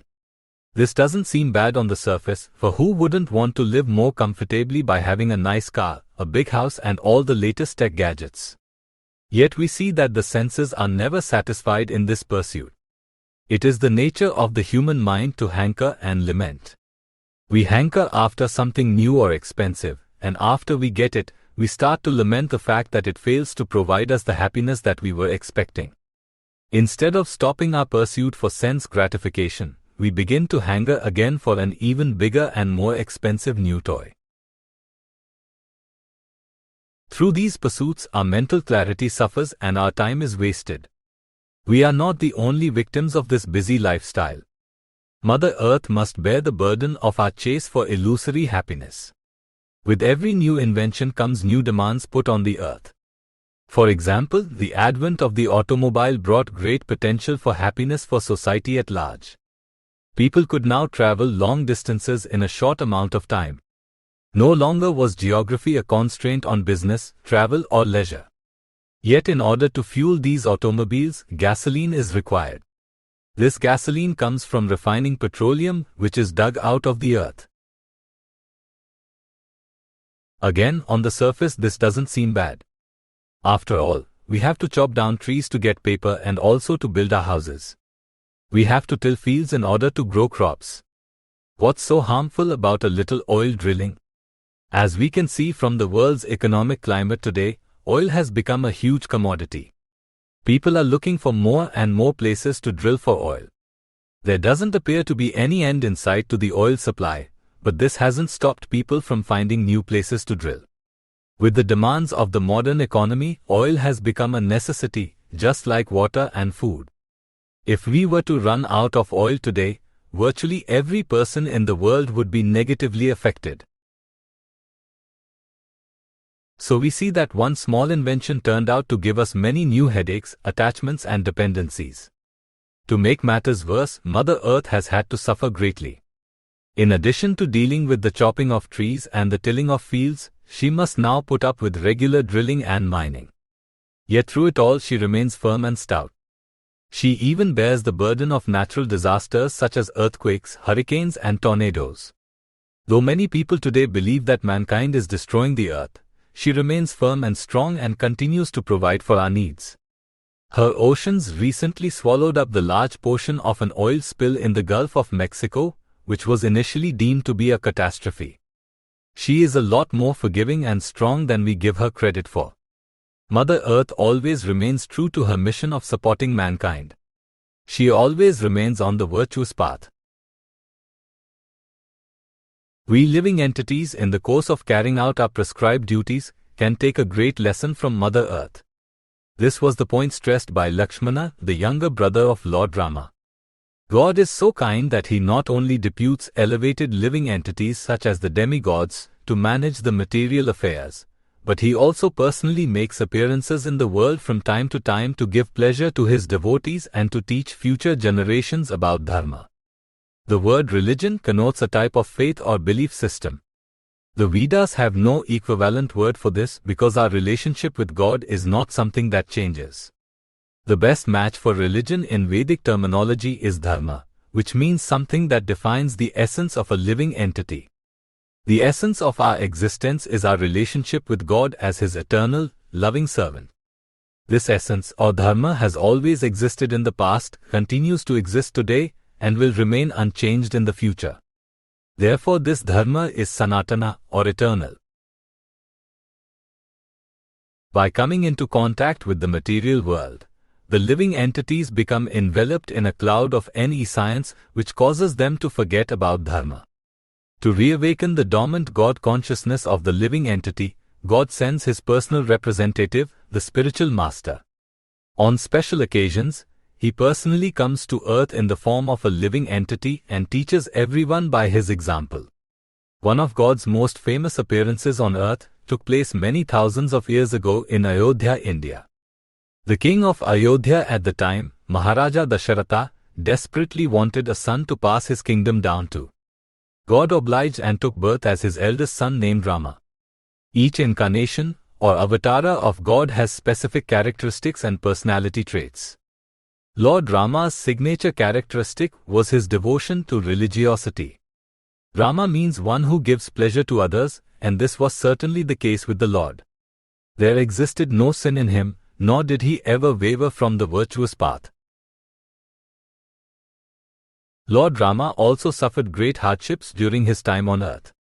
God actually can never suffer, but by assuming the guise of a fallible human being, Lord Rama pretended to suffer and lament on many occasions. One time his beautiful and chaste wife Sita Devi was kidnapped in the forest while Rama was away chasing a deer. Upon returning to his hermitage, he saw that Sita was gone and he immediately gave way to lamentation. Being the greatest Kshatriya warrior of his time, Rama was ready to destroy the whole world with his bow and arrow. He couldn't stand to be without Sita.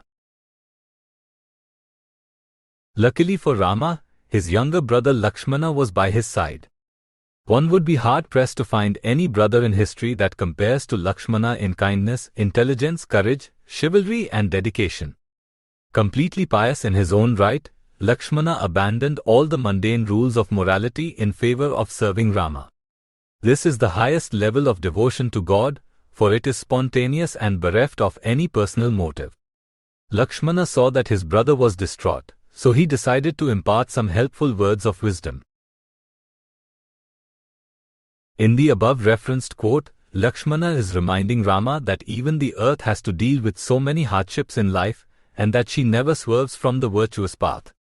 Good and bad things will happen to us along the way, but we should never divert ourselves from the path of dharma. We should learn to tolerate all hardships and be as forgiving as the earth. Lord Rama very much appreciated these words from Lakshmana. He would heed his advice and subsequently resume his search for his wife. Rama would eventually rescue Sita from the clutches of the Rakshasa demon, Ravana. Lord Rama's mission in life was to always abide by dharma, regardless of what effect it had on his personal situation. We living entities must also always remain on the virtuous path. The highest dharma of all is Bhagavata dharma, or devotional service. This is the discipline whereby we dovetail all of our activities with service to God. Just as attending church provides peace and comfort to many, devotional service aims to provide the same level of comfort at all times. If religion is so nice, why not be religious all the time? For those who sincerely take up Bhagavata dharma, there are sure to be many hurdles along the way. Religious life is not easy by any means, especially considering how accustomed we are to material life. The virtuous path is filled with thorns, and the worst part is that the more we take to religious life, the more we enjoy it. This is certainly a good thing, but at the same time, we begin to loathe all other kinds of activities. This makes it difficult to cope with day-to-day affairs, for material activity causes us to feel separation pains from God. To help us get through the hard times, we should always remember Lord Rama's example and also the teachings of Lakshmana. The earth is God's faithful servant, well respected by all, and yet she even meets with misery from time to time. If we keep our minds fixed on the most important task at hand, that of returning back to God's spiritual realm after this life, then we'll be able to withstand all of the storms and shakeups that life throws our way. Chapter 8 Sticks and Stones. Even the mighty sun and moon, who are the eyes of the world, the epitomes of virtue and duty, and in whom the whole world is situated, have to suffer through eclipses. Lakshmana speaking to Lord Rama, Valmiki Ramayana, Aranya Kanda 66.11. It is the natural assumption that if we seriously take up spiritual life, other people will be kinder to us. We will get respect and praise from others since we are adhering to a pious way of life. In reality, however, just the opposite situation is seen. Those who are sincerely devoted to Krishna or God often have to deal with many hardships not seen before. Family and friends turn into enemies, and others take to ridiculing and tormenting. Just because we are virtuous, it doesn't mean that we are immune to bad fortune in the material sense. Spiritual life is meant for advancing the plight of the spirit soul inside of us, therefore our relationship with matter will naturally suffer as a result. The key is to remain steadfast in our devotion, otherwise we can easily fall off the virtuous path. We take to spiritual life because we feel that it will make us happy, that it will provide us some reward that we are currently lacking. It is said that one can never become a serious devotee of God unless and until they become disgusted with material life. This seems a little extreme on the surface, for why should we be disgusted with going about our daily lives? The disgust comes through the repetitious cycle of hankering and lamenting. We work hard for something, we get the rewards of our work, and then we enjoy. Yet since this enjoyment is short-lived, we are left to repeat the cycle all over again. As the rewards keep coming to us, we derive less and less enjoyment from them. Faced with this situation, we have one of two options. We can either realize that this sort of material pursuit represents an endless pit of misery, a situation where we are chewing the chewed, or we can start to work even harder in hopes of gaining even greater rewards. Sadly, many of us choose the latter option. Drug addicts are a great example of this. A person may start out just having a few beers every now and then to relax. Pretty soon they take to drinking every day since 1 or 2 beers is not enough. Still not satisfied, a person can take to hard liquor or even other types of drugs. In the end, we see that this search leads to more and more misery. Those bewildered spirit souls who realize that material sense gratification has its limits have a real opportunity at achieving the true aim of life, that of becoming purely God-conscious. The Vedas tell us that the spirit soul inside of us is meant to be in constant association with Lord Krishna or God. Matter is the opposite of spirit, an inferior energy. If we associate with an inferior energy, we can never derive true happiness. Simply engaging in eating, sleeping, mating and defending is not enough, for these activities give pleasure to the animal species. Human life is meant for higher thinking, the performance of activities based on intelligence guided by experience. Though there are many forms of religion, the highest religious discipline is known as Bhagavata Dharma or devotional service. Those who are disenchanted with material pursuits have several avenues they can go down. They can try meditating and performing yoga exercises. They can also try reading about the differences between matter and spirit, thereby slowly reaching the angle of vision where they see everything as being part of one complete energy. The best option, however, is to take to serving the Creator of everything, both living and non-living. That Creator is God, who can be more accurately described as the Supreme Personality of Godhead. God is a person in the sense that he is a controlling spirit, or Purusha. When we think of a person, we think of a fallible living entity with arms, legs and a face. God is similar to a person in that he has an eternally existing transcendental form, but unlike the living entities, he has no defects. God does not possess any limiting features, so he is capable of doing everything with any part of his transcendental body. This points to God's absolute nature. God's original form is that of Lord Shri Krishna. This is the information that we get from the Vedas, which include volumes upon volumes of Sanskrit verses which have no date of origin. Religion in the Vedic tradition is known as Sanatana Dharma, or the eternal occupation of man. So naturally, when someone takes up Bhagavata Dharma, or dharma aimed at serving Bhagwan God, they expect to see some benefits. For those who regularly chant, Hare Krishna, Krishna Krishna, Hare Rama, Rama Rama, Hare Hare, and abstain from the most egregious sinful activities, immediate benefits are most certainly seen. Peace of mind, tranquility, honesty, thoughtfulness, etc. are some of the virtuous qualities that a person acquires through the practice of devotional service. But does dedicating our lives to God mean that we will never suffer hardships again? In reality, our most difficult times lay ahead of us once we take up devotional service. Life becomes more difficult in a material sense due to the fact that material nature itself does not go away. Even though we are engaged in spiritual activities, we must still associate with matter while we are on this earth. Matter is an inferior energy, so it is incapable of providing happiness, for it is temporary and a cause of misery. The Vedas tell us that material nature is governed by an energy known as Maya. Maya is Krishna's faithful servant. She tries to bewilder the living entities into believing they will be happy doing anything except connecting with Krishna. This may seem like Krishna is punishing us, but this is all part of his mercy. We living entities wanted to pretend to be just like God, thus the material world was created. For those spirit souls who want to forget Krishna, the Lord provides every opportunity to do so. Taking up spiritual life means abandoning our association with Maya. This is easier said than done, however. Maya will severely test us in our spiritual pursuits, for Krishna wants to see just how sincere we are in our devotion. Moreover, spiritual life is not meant to bring any type of material happiness. This includes fame, fortune, and adoration from others. In fact, the more pious we become, the more liable we are to receive ridicule and scorn from others. We see evidence of this fact everywhere. People who thank God in public or even make reference to religion are often scolded and criticized. How dare he mention God like that all the time? Who does he think he is? How dare God be on his side and not mine? Since we spirit souls are put on earth due to our affinity for material life, we end up being worshippers of matter by default.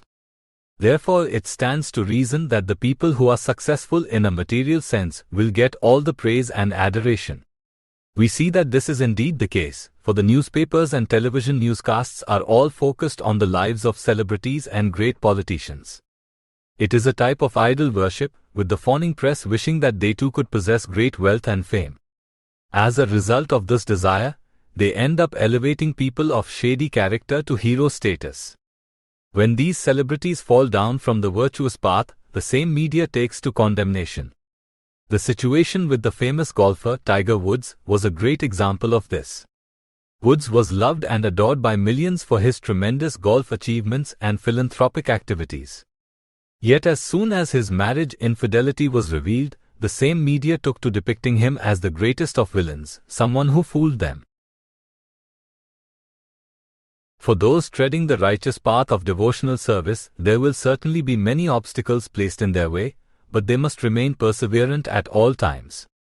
If a material discomfort causes us to give up on spiritual life, then how dedicated were we really? If we truly love somebody, wouldn't we want to move heaven and earth to make them happy? Religious life is not meant for acquiring praise and adoration from others. The greatest devotees in history have been those who were extremely humble and remained steadfast in their devotion, regardless of praise or ridicule. The more pious we become, the more the demons will attack us. This was precisely the case with Lord Rama, an incarnation of Krishna, many thousands of years ago. The sweet Lord appeared on earth during the Treta Yuga, a time when piety was still quite high in society. Appearing in the family of a famous royal dynasty, Rama was wholly dedicated to dharma throughout his life. He wanted to set the perfect example for everyone to follow.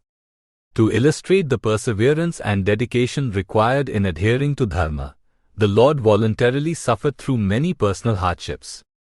His kingdom was taken away from him, as was his home and way of life. Forced to roam the forests of Bharatavarsha as a recluse, Rama never deviated from the righteous path, even though he had many opportunities to do so. Since he was playing the role of a human being, Rama gave way to lamentation and sorrow on a select few occasions. One time his lovely wife Sita Devi was kidnapped while residing in the forest. Rama and his younger brother, Lakshman, were not with Sita when she was forcibly taken by the Rakshasa demon Ravana. Upon returning to the cottage, Rama could not find Sita. After searching for a while and not finding her, Rama gave way to anger and lamentation. Strongly attached to his chaste wife, Rama was ready to destroy the whole world with his bow and arrow as retaliation. To calm his brother down, Lakshmana interjected with some sound words of advice. He told Rama that it is the nature of this world for men to suffer through calamity every now and then. Even the most virtuous and highly respected people have to suffer loss every now and then. In the above reference statement, Lakshmana is giving the example of the sun and the moon. In the Vedic tradition, the sun and the moon are extremely important and highly respected. All the daily religious functions revolve around the position of the sun. The monthly religious traditions are all based on the lunar cycle as well, as is the Vedic calendar. Certain phases of the moon are considered auspicious, while others are not. As wonderful as the sun and the moon are, we see that their splendor is diminished during an eclipse. Another celestial body comes in the way and takes away the sun or the moon from everyone's vision. This metaphor given by Lakshmana is a beautiful one, for it shows the temporary nature of both good and bad fortune. Pure devotees are always splendorous on the inside, for they are always connecting with God. In a material sense, that splendor will sometimes be covered up by bad fortune or ridicule from others. The intelligent realize that bad fortune comes and goes and that these things should not cause them to deviate from the path of righteousness. Lord Rama greatly appreciated Lakshmana's advice. He would regain his senses and continue his quest to find Sita. Eventually the Lord would rescue her after killing Ravana in a great battle.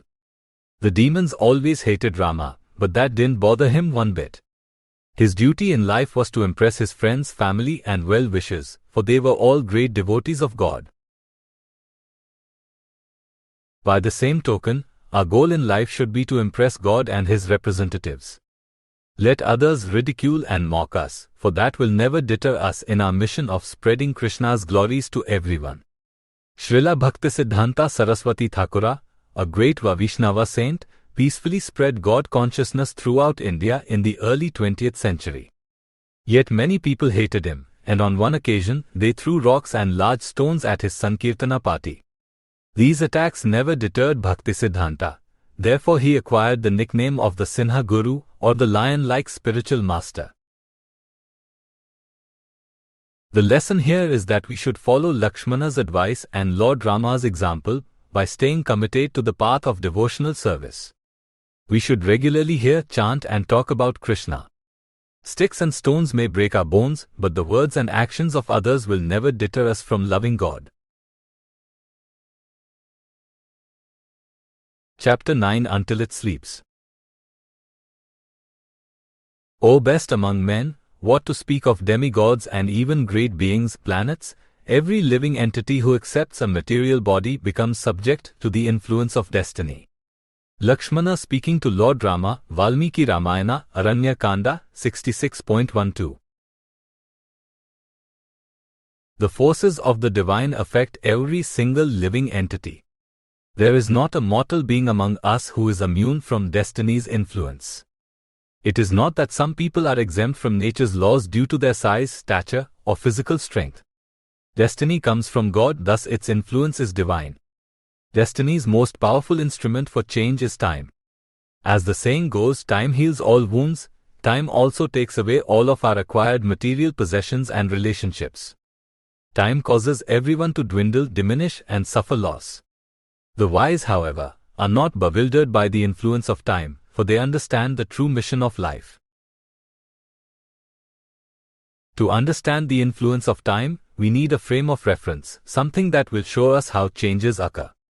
For the purposes of this discussion, we can study the human body. As we all know, the human body is quite frail. However strong a person may be, disease can attack them at any moment. The Vedas summarize all miseries into 3 categories, with one of them being the miseries brought on by our own mind and body. The disease of cancer is a great example of this. Leukemia, lymphoma, breast cancer etc. are all diseases of the body that develop within. Once cancer cells gather steam, they start to attack the body, and over time, this eventually leads to death. No one knows for sure how or why people get cancer, but we do know its effects.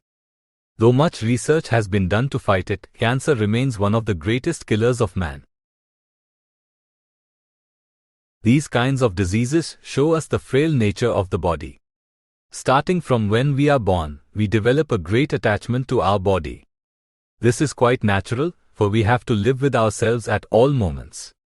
We are born into ignorance, so we don't know anything else beyond what we experience in the current life. Through acquired intelligence, however, we can see that the body is constantly changing. In the early years, our growth is quite rapid. Some parents like to measure their children's height periodically just to see how fast they are growing. Eventually the growth stops and we reach the stage of adulthood. This doesn't mean the body stops changing though. Our face starts to change, wrinkles develop, we have less energy etc. Eventually we become so old and crippled that we can't even walk on our own. These changes are all due to the influence of time, which is constantly attacking the frail material body. Knowing these facts, the wise realize that it is not good to develop an attachment to the body. If something is capable of killing us from within, why would we want to develop an attachment to it? Looking at the body as a giant cancer cell, we can see that we are forced to live in a death trap as soon as we take birth. If we shouldn't overly concern ourselves with the demands of the body, what should we shift our focus to? What should be the prime objective of our work? The Vedas tell us that beyond this perishable material world is a place free of anxieties and doubts. Currently we all live with doubts because we know the temporary nature of things. Even if we have a comfortable life right now, we know that the situation can change in an instant. Besides acquiring diseases like cancer, other types of miseries can afflict us in the form of external events such as earthquakes, natural disasters, and also the actions of other living entities.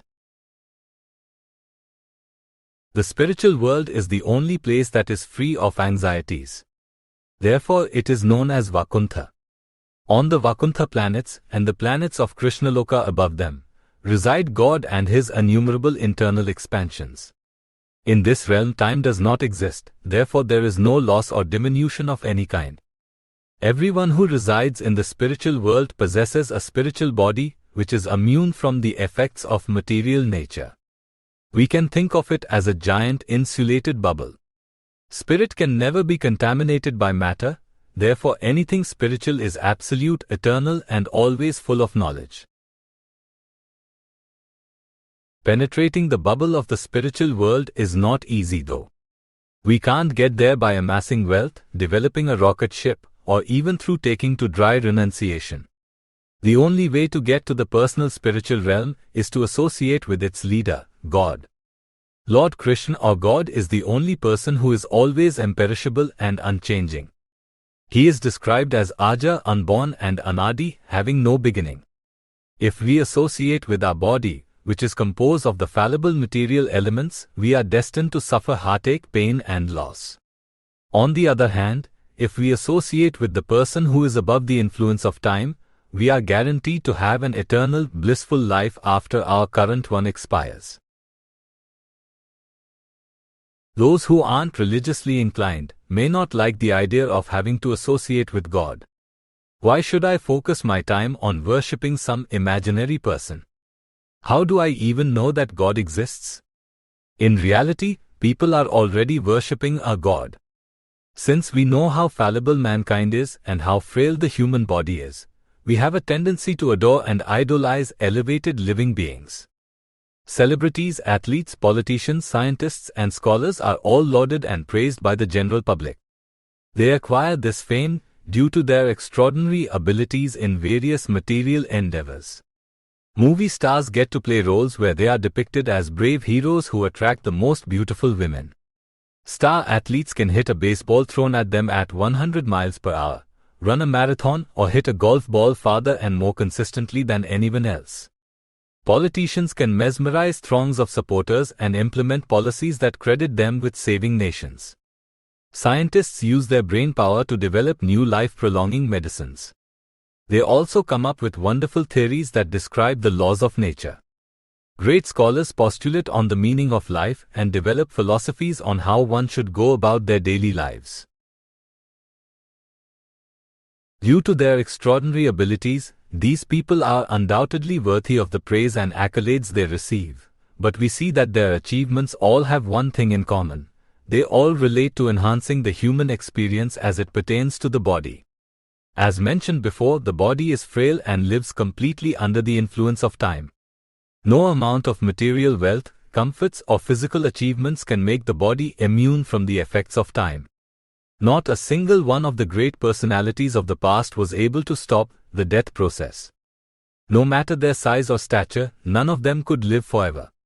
By giving so much attention to these elevated living entities, we are essentially viewing them as God.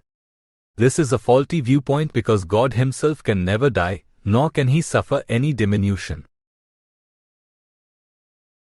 Just as the Vaikuntha planets are free from anxieties and doubts, the only discipline in life which is free from doubts is that path which leads us to the Vaikuntha planets. That discipline is known as dharma or religiosity. Dharma means that which always exists with something, a defining quality. For the living entities, that which defines us is our relation to God. Though our bodies are subject to destruction, our souls are not. The soul is what identifies us. It is the only thing that remains at the time of death. Note in the 20th verse of the 2nd chapter of the Bhagavad Gita, Lord Krishna tells Arjuna that the soul never dies or takes birth. It never came into being, nor will it cease to exist in the future. The soul is permanent, eternal, and the oldest entity. The soul does not die when the body is killed. Though the soul is imperishable, it is nevertheless subject to the influences of material nature. Nature, through the influence of time, affects the body by causing it to diminish. Nature affects the soul by causing it to repeatedly take birth in a material body. Thus the cycle of birth and death repeats, while the soul itself remains uncontaminated. There is a superior soul, however, which is not subject to the influence of nature. This soul belongs to God, who is also known as Mahapurusha, or the most exalted person. The existence of our soul, the Jivatma, is defined by its relationship with the Supreme Soul, Paramatma. This relationship is quite beautiful, for it involves reciprocal love. In a nutshell, we are meant to be lovers of God. This shouldn't be mistaken as love of the mundane variety. Spiritual love is known as Krishna Prema, and it is completely uncontaminated. Dharma means to abide by a set of regulative principles which keeps our soul always in contact with God. Dharma can take many forms due to the fact that living entities possess different qualities and have tendencies to perform different work. Therefore, there is a specific term Bhagavata Dharma, which describes the highest religious system. Bhagavata refers to Bhagavan or God. Bhagavan means one who possesses all opulences, and this is most certainly an appropriate way to describe God. If we dovetail all our activities with service to Bhagwan, we are adhering to Bhagavata Dharma. There are many different processes that make up this Dharma, but the most effective one for this age is the constant chanting of the holy names of God. Hare Krishna, Krishna Krishna, Hare Hare, Hare Rama, Rama Rama, Hare Hare. Practicing Bhagavata Dharma is a little tricky, since we actually don't give up our material bodies right away. This means that we must simultaneously remain in contact with nature, while taking up the sublime mission of devotional service. Though Bhagavata Dharma eventually leads to ascension to the spiritual world, we shouldn't think that our material miseries will come to an end right away. Time still has the same effect on our body, regardless of how we act. The difference with Bhagavata Dharma is that our activities will eventually lead us to direct association with God when our life is over. If we neglect this service, we will be forced to come under time's influence again upon our next birth. The key to being successful in spiritual life is to not be bewildered by the influence of time and destiny. Good and bad things will surely happen to all of us, but we shouldn't let these temporary gains or setbacks take us off the righteous path. This was the lesson taught by Lakshmana, the younger brother of Lord Rama. Many thousands of years ago, the Supreme Person, Mahapurusha, appeared on earth in a spiritual body which resembled that of an ordinary human being. This person was named Rama, and he played the role of a pious prince who was dedicated to Dharma. God knows it will be difficult for us to turn to spiritual life on our own. To help us achieve the ultimate mission of life, the Lord kindly appears on earth from time to time to guide us on the right path.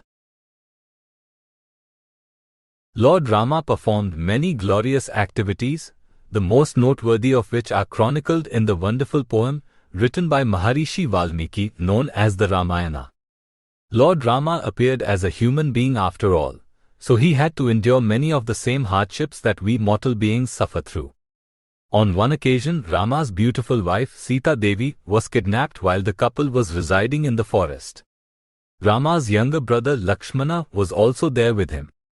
After realizing that Sita was missing, Rama and Lakshmana began a feverish search for her whereabouts. Rama eventually lost his composure and gave way to lamentation. He contemplated destroying the whole world as a punishment to those who allowed his wife to be kidnapped. At this time, Lakshmana stepped in to counsel his brother. Lakshmana was Rama's faithful servant who was so dedicated to his elder brother that he would not allow him to leave the kingdom of Ayodhya and roam the forests alone. Lakshmana always remained by Rama's side and viewed himself as his brother's keeper. Seeing Rama distraught, Lakshmana offered some sound words of advice. The above reference statement was part of his counsel. We see that Lakshmana makes reference to the fact that even great celestial beings such as the demigods have to suffer loss. In addition to the demigods, Lakshmana also mentions other celestial beings who reside on different planets, and even those living entities who are themselves in charge of various heavenly bodies. The demigods are elevated living entities who manage the affairs of the material world. Since they are godlike, they are referred to as Devas or Devatas. In the Vedic tradition, the demigods are given great respect. These celestial beings are certainly worthy of all the adulation they receive, for no ordinary human being could do what they do.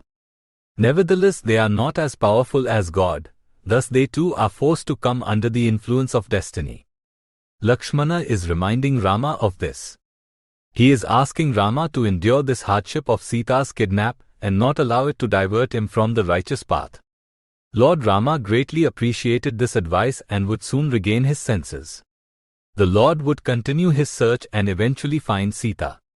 Rama would kill Sita's kidnapper, the Rakshasa demon Ravana, in a great battle on the island kingdom of Lanka. We are all in a race against time. Eventually we will die, and our body will be destroyed. This same body that is worshipped and praised by others will one day be buried in the ground or burned to ashes. Therefore, we should make the most of the time we have right now by taking up devotional service to God. We should not get hung up on the wins and losses, for they will all come on their own. By remaining on the righteous path, we are sure to meet with success in the end. This body will eventually lay down to a permanent rest. Until that time comes, we should cling to the holy name of God and take it as our life and soul. At the time of death, this name will take us straight to the spiritual world. Chapter 10 King of the Castle. We have heard that even the demigods, who are headed by Shakra Indra, are subject to auspiciousness and inauspiciousness. Therefore, O tiger among men, you should not be perturbed. Lakshmana speaking to Lord Rama, Valmiki Ramayana, Aranya Kanda 66.13. This passage is part of a series of statements made by Lakshmana directed towards his elder brother, Lord Rama. At the time, Rama was bewailing the fact that his wife had just been kidnapped. He was so distraught that he contemplated killing every person in the world as revenge. Being the Almighty Lord, he was certainly more than capable of accomplishing this, but Lakshmana advised him otherwise. Lakshmana makes reference to the fact that Indra, the king of heaven, must go through ups and downs in his life, so normal human beings shouldn't overly lament over bad fortune. One should always remain on the virtuous path and persevere through adversity. The reference to Indra is important because amongst followers of the Vedic tradition, the king of heaven is held in high esteem. In summary, Indra is the god of heaven who uses his thunderbolt as a weapon to fight off demons. The Vedas, which are the oldest scriptures in existence, tell us that there is only one God, but that there are simultaneously thousands of highly elevated living entities known as demigods who are godlike. Indra is one such godlike personality. He has a long duration of life, tremendous fighting prowess, and is tasked with governing the heavenly kingdom. Thunder, rain, lightning, wind, and other forces of nature are all controlled by various deities or celestials. On the surface, this may seem like mythology.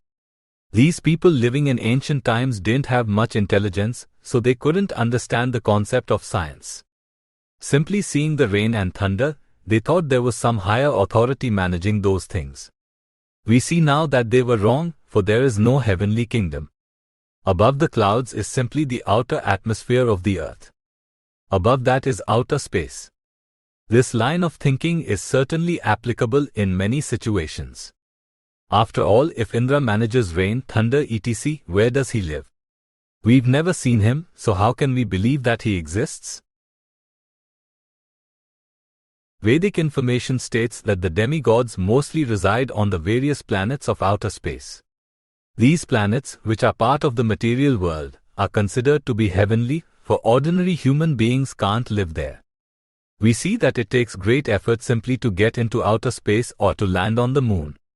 Millions of dollars are spent and high-tech space suits and oxygen tanks are required.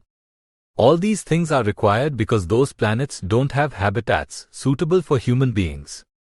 If one wants to live on another planet, they need the proper type of bodily makeup. What does the term bodily makeup mean? How can there be any other body type besides that of a human being? The material world is governed by three modes or qualities: goodness, passion, and ignorance.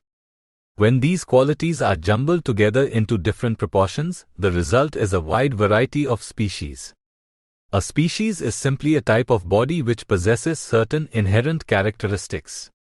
For instance, the aquatics have a body type suitable for living in the water. If they are taken out of water for any extended period of time, they will die. Similarly, we human beings have a body type suited for residing on land.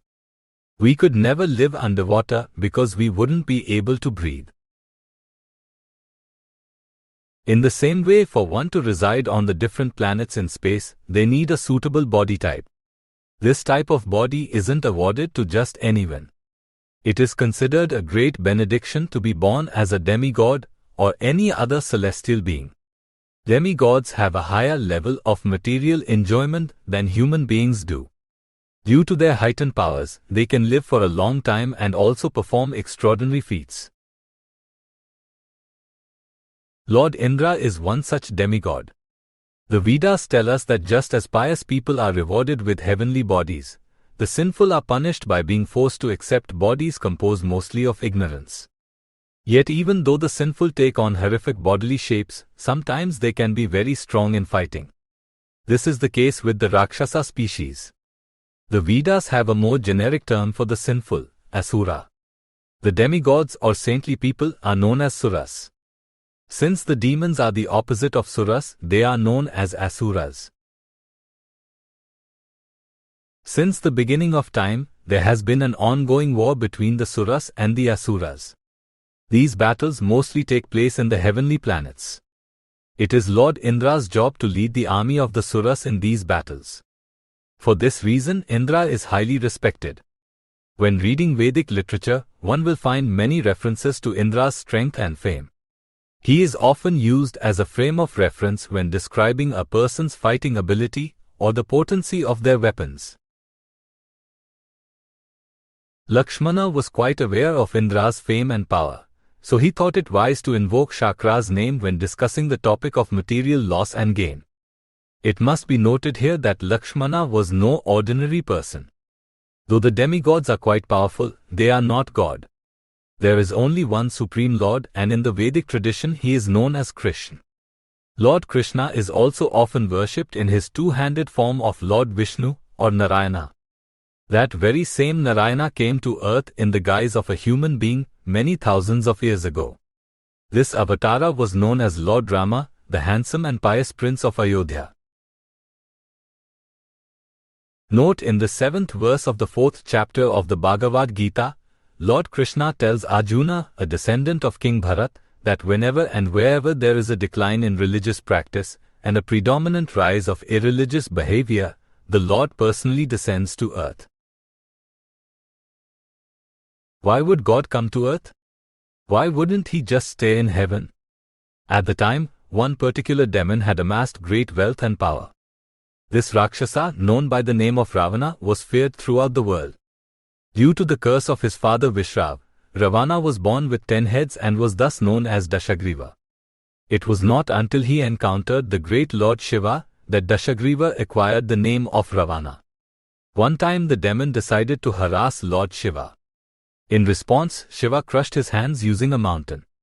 Since Dashagriva let out such a terrible scream, Lord Shiva named him Ravana, which means one who terrorizes others.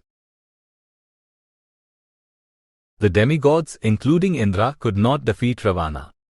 This was due to a boon that Ravana received from Lord Brahma. There was a catch, however. Ravana's immunity did not extend to human beings.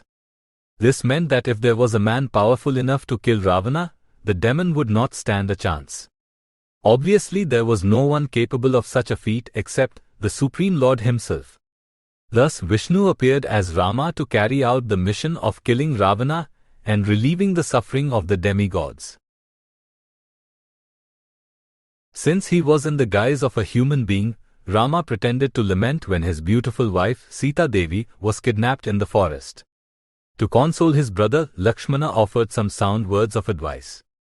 Just as Narayana had appeared as Rama, Ananta Shesha Naga, the serpent king and servant of Vishnu, appeared as Lakshmana.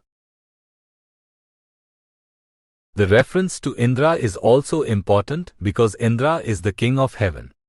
Lakshmana is essentially saying, we hear that even the king of heaven has to go through ups and downs. He must suffer losses every now and then. If this sort of thing happens in heaven, it must certainly happen here on earth as well. Lakshmana's analogy was appropriate because Rama was considered the king of earth. Rulers back in those times were addressed by terms such as Mahipati and Naradeva, meaning the Lord of earth and God in human form. Even though someone is king of a country or state, it doesn't mean that they are immune to the effects of nature. Good and bad times will come and go, but one must always remain on the virtuous path. Though we may not be great kings or rulers, the lessons imparted by Lakshmana still apply to us. This is because we are kings on a very small scale in that we are masters of our own body. Our arms, legs and hands don't move on their own. They take direction from the brain, which is powered by the heart, which is controlled by the spirit soul residing within. In this localized area, we have complete independence. Being masters of our own domain, it is incumbent upon us to always act properly, through good times and bad. The virtuous path is known as dharma or religiosity. Religion is important because it speaks to our soul, a soul that is eternal. The soul was there before we were born, and will continue to be there after we die. Therefore, it is more important to concern ourselves with the plight of the soul, rather than the body. This was the example set by Lord Rama. He was wholly dedicated to dharma. Not only did he appear in a very famous dynasty of pious kings known as the Ikshvakas, but Lord Rama was God himself. Thus he is the very definition of dharma. Oftentimes we are taught that if we are pious in our current life, we'll ascend to heaven after death. This is most certainly true, But as we see from the example of Lord Indra and the other demigods, heaven is not free from suffering. This is because the heavenly planets are still part of the material world, so it is under the control of nature. There is, however, a higher heaven, so to speak. This place is known as Vaikuntha, a place free of anxieties and doubts. It is on the Vaikuntha planets that Lord Vishnu resides. There is also a planet known as Krishnaloka where God, in his original form, resides alongside his close confidants. The objective of abiding by dharma is to reach God's spiritual world after our time here is finished.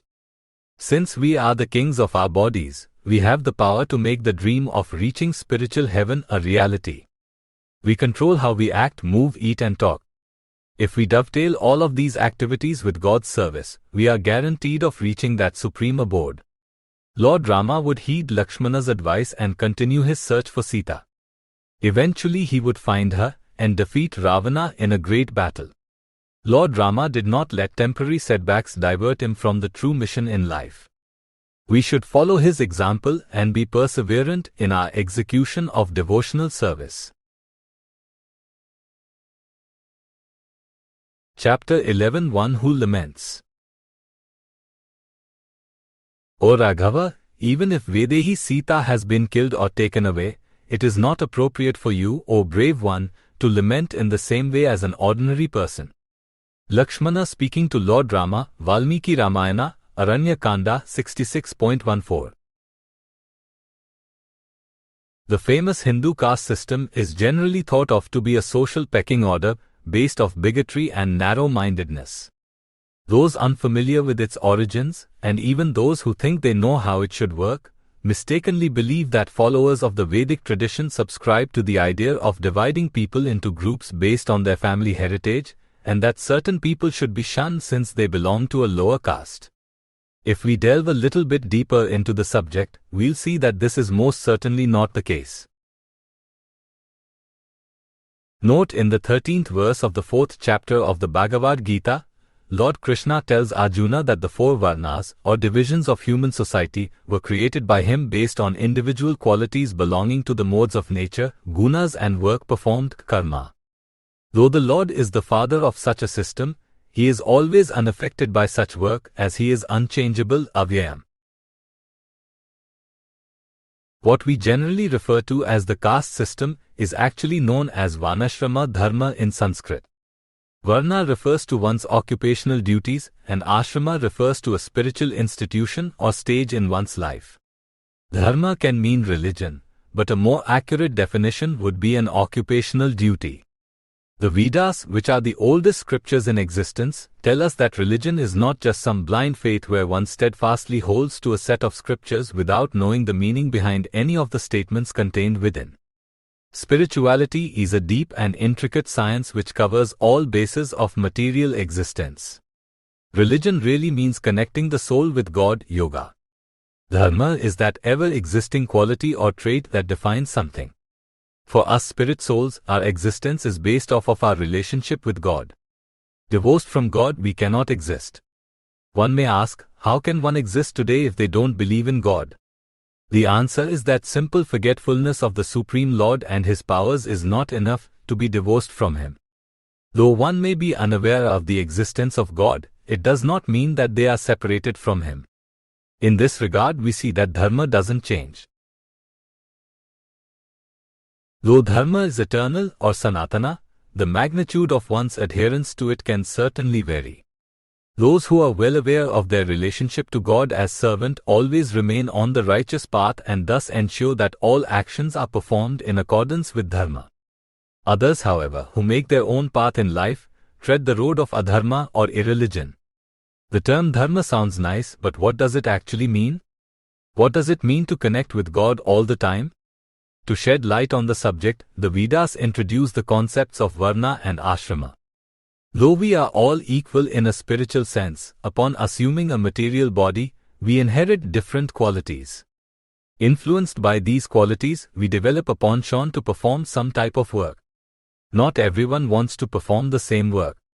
Some want to be government leaders, some want to engage in fighting and gambling, others are interested in business, and there are still others who are quite content with offering menial service to the rest of society.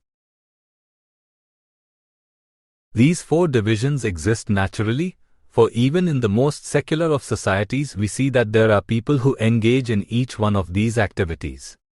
The Vedic concept is that instead of artificially renouncing the reality of diversity in hopes of a utopian idea of equality of outcomes, we should embrace these differences. More than just welcoming the varieties of work performed, we should dovetail this work with spiritual life. This is where ashrama comes in. Every person should engage in their occupational duties, but at the same time advance in spiritual life. What does advancing spiritually mean? The aim is that one should gradually work their way towards realizing the fact that they are not their body. At first glance, this idea seems silly. If I am not my body, then what am I? All I know is my body. It is for this reason that the understanding of Aham Brahmasmi, or I am a spirit soul, takes a lifetime of study and spiritual endeavor to understand. Therefore, the scientific system of societal maintenance passed down by the Vedas advises that one gradually progress through the four ashramas of life. In the beginning stages, we should humbly submit ourselves to a spiritual master. Living as a celibate student, we can take in spiritual wisdom in an unfettered environment where we don't have to worry about maintaining a job and family. When we reach adulthood, we can get married and thus gain a partner in our religious efforts. A religiously inclined wife is referred to as a sadharma charini in Sanskrit, a term which references the fact that the wife is the performer of religious duties along with her husband. After many years of family life, we can retire from our job and focus more on connecting with God.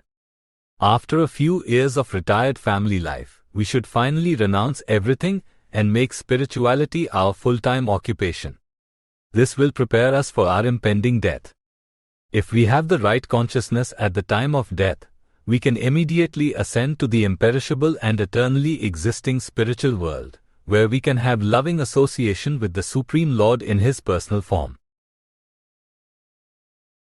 Note, in the 5th verse of the 8th chapter of the Bhagavad Gita, Lord Krishna tells Arjuna that anyone who at the end of life remembers him while quitting their body automatically attains the nature of the Lord, and that there is no doubt of this.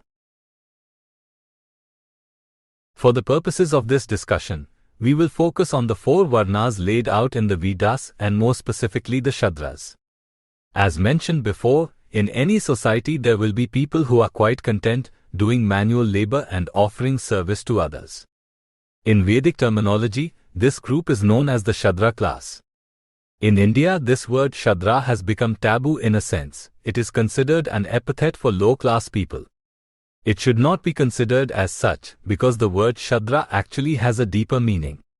Shudra means someone who is untrained in any religious discipline.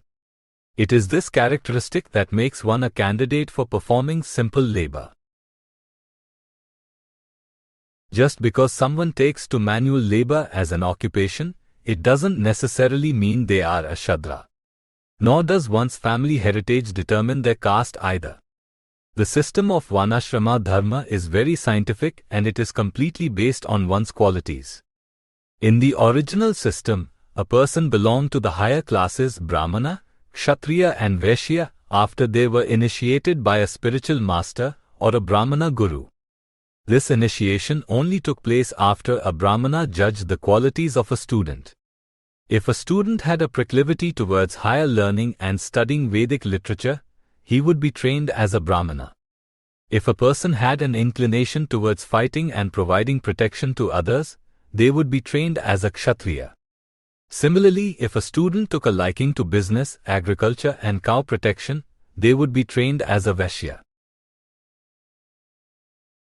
The Shudras would never receive training from a guru, since they were considered not intelligent enough to understand the duties of the higher castes. This doesn't mean that simply because a person's father was a Shudra, that they would be automatically deemed unintelligent. The spiritual master would judge a person's qualities and then determine their caste. As time went on, the practice degraded to the point where people began claiming higher caste status simply off birthright. This degraded caste system is still practiced in parts of India, though it is not in line with Vedic principles. Since a Shudra is anyone who is untrained in any Vedic discipline, we all assume this designation at birth, and it remains with us until we are given a spiritual education. A Shudra has one other noticeable characteristic: they easily lament. What do they lament over? Things pertaining to the body. This includes death, the loss of money, bad fortune, etc. Since our identities ultimately come from the soul residing within, lamenting over things relating to the body is considered unnecessary. One may wonder what is wrong with grieving over the body. Are we not supposed to be sad if our friends and family members die? Are we not supposed to get bummed out if we lose our job? Are we not supposed to have compassion for the poor? Concern for these things is certainly justified. Of course, we will be sad when bad things happen to us or to others, but the wise don't let these unfortunate events take them off course. The mission in life is to learn about God and use that knowledge to love Him. One cannot truly understand God unless and until they understand who they are. If they remain on the bodily conception of life, taking issues relating to matter to be of utmost importance, they will never understand who they really are. We are all meant to be God's servants. This isn't a forced type of service, such as slavery. Pure devotion to God is completely voluntary and results in the highest bliss. God is so kind that He does not force us to love Him. If we want to forget Him and take our bodies to be the beginning and end of everything, He will most certainly allow us to do so. At the same time, those who are forgetful of God are more likely to become depressed when faced with temporary setbacks. It takes a little intelligence to realize that everything relating to matter is temporary. The higher classes of men are trained in the Vedic discipline, so they are taught to persevere through the tough times. We may live a comfortable life, with a nice salary and a nice home, but these things can be taken away in a second. As we've seen over the course of history, economic conditions can fluctuate very quickly in a country.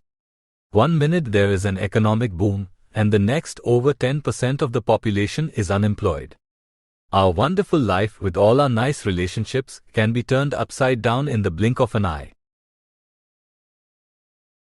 It is the duty of those who are trained in the Vedic discipline, the higher castes, to set a good example for the rest of society. When they hit upon hard times, they should remain firm and steady in their execution of dharma, for the rest of society will follow their lead.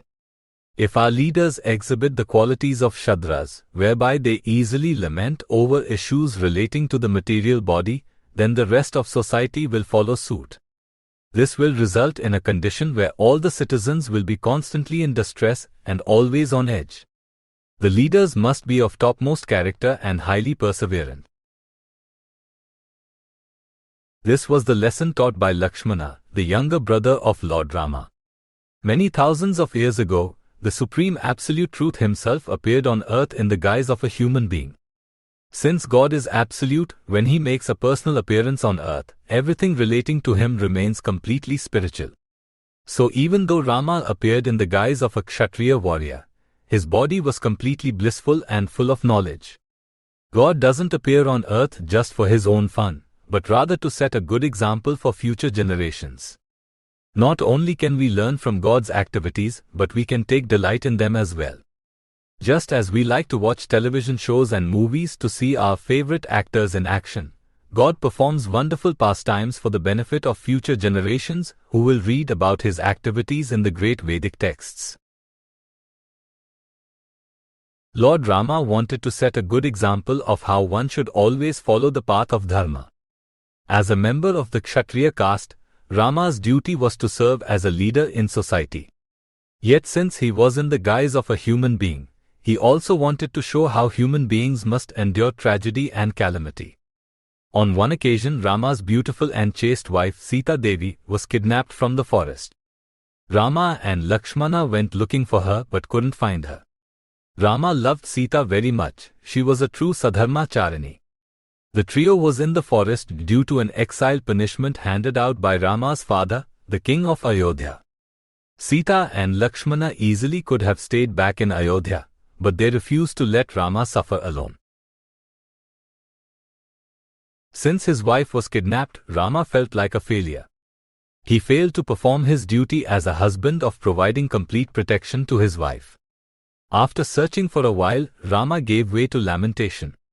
He became sad and then angry to the point where he was ready to destroy the whole world as an act of revenge.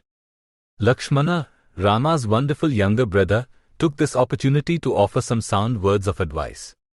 In the above reference statement, he says that even if Sita were dead, Rama still shouldn't lament in such a way. This may seem a little odd at first. A person's wife being kidnapped and killed is most certainly a cause for great distress. Who wouldn't be greatly saddened by such a tragedy? Yet Lakshmana's statements were completely accurate. One of the most famous books of the Vedic tradition is the Bhagavad Gita, which is known as the Song of God. In the Gita, Lord Krishna, God himself, personally appears on earth and delivers a wonderful dissertation on the meaning of life and the difference between matter and spirit to his cousin and disciple Arjuna. This talk was delivered on the battlefield of Kurukshetra just prior to the commencement of a great war. At the time, Arjuna was hesitant to fight because he didn't want his cousins and other family members, who were fighting for the opposition, to die. Note in the 11th verse of the second chapter of the Bhagavad Gita, Lord Krishna, the Supreme Personality of Godhead, tells Arjuna that though he appears to be speaking learned words, he is lamenting over something not worthy of any lamentation. The learned man Pandita laments neither for the living nor the dead. In his opening statements, Lord Krishna emphasized the fact that grieving over the material body is not wise. The learned never rejoice nor lament the condition of others, for they understand that there is an equality shared amongst all living entities due to the fact that every living being has a spirit soul residing within. This soul can never be destroyed no matter what is done to the body. From the passage above, we see that thousands of years prior to Krishna's advent, Lakshmana possessed this very same knowledge. This illustrates the potency of the Varnashrama dharma system when it is properly implemented. Not only did Lakshmana understand these higher truths, but so did all the Kshatriyas and Brahmanas of the time. In the end, Lord Rama would heed Lakshmana's advice and continue his search for Sita. Eventually Rama would march to Lanka and take on Sita's captor, Ravana, face to face. After a wonderful battle, Ravana would be defeated and Sita would be rescued. The lesson here is that we should try to understand Vedic knowledge by humbly submitting ourselves before a bona fide spiritual master. The great Vaishnava saints have left volumes upon volumes of written instruction. If we have the desire to understand God, we should take the necessary steps to reconnect with Him. We should elevate ourselves from the status of Shudras and try to come to a higher understanding. Whatever bad fortune comes our way, we should not let it divert us from the path of devotional service or bhakti yoga. This is the highest religious system. Even if we are unable to understand higher concepts of spiritual life, we can all take to devotional service by simply chanting, Hare Krishna, Krishna Krishna, Hare Hare, Hare Rama, Rama Rama, Hare Hare. By keeping ourselves always connected with God, we can be sure that lamentation will never take us off the righteous path. Following Rama and Lakshmana's example, we can slay the demon of ignorance and finally achieve true enlightenment, love for God. Chapter 12 Great Seers. O Rama, keen observers such as yourself never lament even when faced with the most distressful of situations, for they are able to maintain a steady outlook. Lakshmana speaking to Lord Rama, Valmiki Ramayana, Aranya Kanda, 66.15. The Bhagavad Gita chronicles a famous historical incident where God himself offered counsel and sound words of advice to one of his dear devotees. Such a situation is not difficult to imagine, for God is the all-knowing and all-powerful, while we mortal human beings are limited in our knowledge capacity. Yet God's kindness towards his devotees is so great that he often likes to do a role reversal. In these situations, he pretends to be the one who is lacking knowledge, thereby allowing his devotees to offer him counsel. As human beings, the highest achievement we can hope for is to become a lover of God. The Vedas tell us that the Supreme Lord Krishna is the energetic, while the living entities are his energy. The perfection of life is to have fusion between the energy and the energetic. What results is pure love, the variety of which cannot be found in the three worlds. Not even the heavenly planets can give a glimpse of the pure bliss that exists in the loving relationship between God and his pure devotees. As spirit souls, we are meant to always be with our eternal companion, Lord Krishna, who is the great soul or Paramatma. Eternal happiness does not come through the acquisition of wealth, the frantic search for empirical and practical knowledge, or the gratification of the senses through eating, sleeping, or sex life. These material endeavors certainly do provide a limited form of happiness, but true Ananda, or bliss, comes through association with God. After all, our senses are only material coverings made up of the various elements of nature. The spirit soul, on the other hand, transcends nature, and thus for it to be happy, it must associate with things that also transcend nature. Becoming a successful industrialist, a world-famous inventor, or a great politician is not the ultimate aim of life. The most exalted figures in history from the spiritualist's point of view are those who attained pure love for God through the practice of devotional service or bhakti yoga. These figures are so famous that they remain objects of worship for thousands and thousands of years. Their notoriety is acquired through the grace of the Supreme Lord, who makes sure to highlight their extraordinary qualities for future generations to observe and learn from.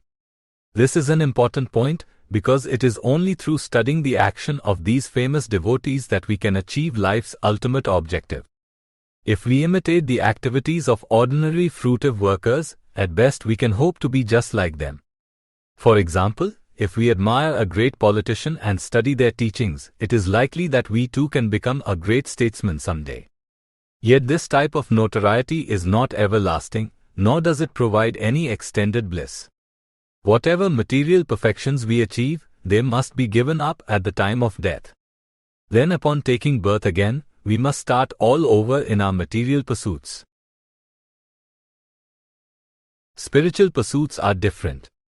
Taking up devotional service to God means trying to reconnect with our spiritual nature. As mentioned before, the spirit souls are meant to serve as God's energy. Since we are currently in a conditioned state, we falsely believe that we are the energetic. Thus we gradually drift away from our natural constitutional position as eternal servants of the Supreme. Therefore we require some help in this matter, someone to show us the light. The great devotees fit the bill, for they are prime examples of perfection in life. The great devotees of the past realized that they were meant to serve as God's energy, so they set the example for how we should act. Throughout the course of human history, there have been many notable devotees. According to the opinion of Lord Chaitanya and other great Vaishnavas, the perfection of spiritual energy can be seen in Srimati Radharani, the eternal consort of Lord Shri Krishna. Radha is always thinking of Krishna and trying to serve him. Not only does she derive pleasure by associating with Krishna, but the Supreme Lord similarly feels tremendous satisfaction by accepting her service. Another great devotee is Lakshmana, the younger brother of Lord Rama. Many thousands of years ago, Lord Krishna appeared on earth in the form of one of his many incarnations. The word avatara gets used quite often these days, but it actually has its origin in the Vedas. Avatara is a Sanskrit word which means one who descends. This person who descends is God, and he is coming from the spiritual world. Though the Lord appears to come to earth in a material body, the avatara actually exists eternally in the spiritual world. Thus there is no difference between a Krishna avatara and Krishna himself. Since Lord Rama was God himself, it makes sense that he would be an authority on matters of religion. He was wholly dedicated to dharma, or religiosity, so he taught primarily by example. As the son of a great king, Rama's occupational duty required him to be chivalrous and equally disposed towards all living entities. This is the proper way for a societal leader to behave. Currently we see that politicians run on various platforms, saying they're for this group and against another. I'm for working families, I'm for the little guy. While this is all well and good, a truly wise person will be for everyone. This is how God behaves, for He is the creator of every single living entity, even the animals. Supporting the little guy at the expense of another person, simply due to differences in salary, is an activity of the ignorant. Though Rama taught religious tenets by example, he was nevertheless playing the role of a human being. As the saying goes, to err is human. Lord Rama showed signs of imperfection from time to time. We shouldn't mistake this to mean that God is fallible, because He is anything but. One of Krishna's many names is Achyuta, which means one who never falls down. Even when Rama appeared to make mistakes, he did so specifically to prop up and highlight the virtues of his devotees. One such time was when his wife Sita Devi was kidnapped while residing in the forest. Since Rama was God himself, it made sense that his closest associates possessed the topmost character. We often see that we can judge a person's character based on the company they keep. If someone is hailed and highly regarded by other respected people, then we can assume that they are a good person. This is the reason why politicians lobby to get endorsements from notable public figures. Rama's closest associates were his younger brother, Lakshmana and Sita. As part of his pastimes, Rama had to roam the forests of India for 14 years, living essentially the life of a homeless person. This was the result of some unforeseen family politics. Nevertheless, Lakshmana and Sita refused to allow Rama to wander the forest alone, so they both renounced their family and home in favor of helping him. Unfortunately, one day Sita was kidnapped through a sinister plot hatched by the king of demons, Ravana.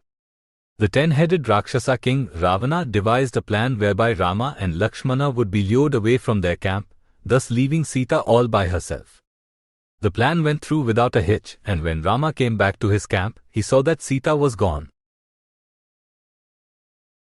Immediately the Lord gave way to lamentation and anger. It is impossible to put Sita's glories into words. She was the very same Srimati Radharani appearing in the guise of a beautiful queen. So in this regard, her devotion to God was unmatched. At the same time, she was kind, sweet and very innocent. No one could ever think of harming her, yet she met with the awful misfortune of being kidnapped. Rama did not even want to think of what might have happened to her. We can all sympathize with this situation, for our worst fear is that something bad will happen to one of our family members. If our dear wife or daughter were kidnapped, we wouldn't know what to do. If God forbid something were to happen to them, we'd seriously contemplate taking our own lives. By having to suffer this type of separation, Rama played the role of an ordinary human being. This unfortunate incident, though seemingly an unforeseen mishap, allowed Rama to glorify his devotee younger brother. Seeing Rama's lamentation, Lakshmana immediately interjected to offer some sound words of advice. He put forth a series of wonderful arguments, all based on the eternal truths of the Vedas. In the above referenced statement, Lakshmana is reminding Rama that those who have experienced life and understand what should be done and what shouldn't be done, the great seers, never lament even in the face of the greatest calamity. They always remain calm and maintain a steady outlook, not being deterred by the negative situation. These statements are similar to the instructions that Lord Krishna would provide many thousands of years later on the battlefield of Kurukshetra. Krishna advised his cousin and disciple Arjuna to stand up and fight and not worry about the consequences, because by acting according to one's occupational duty one can never incur any sin. Note in the 38th verse of the second chapter of the Bhagavad Gita, Lord Krishna advises Arjuna to remove all concern for happiness, distress, profit, loss, victory and defeat, and instead just take to battle for the sake of fighting. By so doing, he would not incur any sin. Experience is very important in being able to understand how one should act. In the beginning stages of any endeavor, we are likely to commit many mistakes since we don't know much about the field of activity we are interested in. Yet through experience enduring successes and defeats, we slowly gain a better understanding of how something works. On a more abstract level, those who are experienced in life come to the sober conclusion that good and bad things come and go on their own. It is often said that the elderly aren't afraid to die because they have experienced all that life has to offer. This means that they don't fear bad things happening because they have seen it all, been there, done that. The neophytes don't have this knowledge. Especially amongst the younger population, there is an idealistic view of the future. Young people think they can rule the world, and that if they acquire enough material success, they will always be happy. Getting old and dying doesn't even cross their minds. It is incumbent upon those who are inexperienced in life to take instruction from those who are experienced. At the time these statements were made, Lakshmana was still quite young, yet he had the knowledge of an elderly wise man. Lakshmana acquired this knowledge not only from his own experiences, but from taking instruction from the wise Brahmanas of his kingdom. This is an example of acquiring knowledge through the descending process. One person acquires knowledge of a set of facts, and then kindly distributes that information to those who don't have it. It is much easier to learn this way, since the student doesn't have to make the same mistakes that the teacher did. The other part of Lakshmana's statement deals with the concept of keeping a clear vision, knowing what to do and what not to do, without becoming disheartened by the current situation. Those who know what to do in life understand that excessively lamenting over temporary setbacks is something not to be done. This sort of lamentation is the behavior of the unintelligent.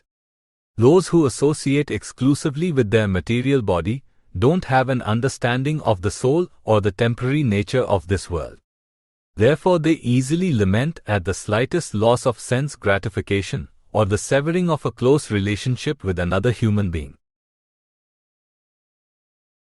Avoiding lamentation is something that we should do, but there is still the other half of the equation. It is not enough to simply refrain from certain behavior.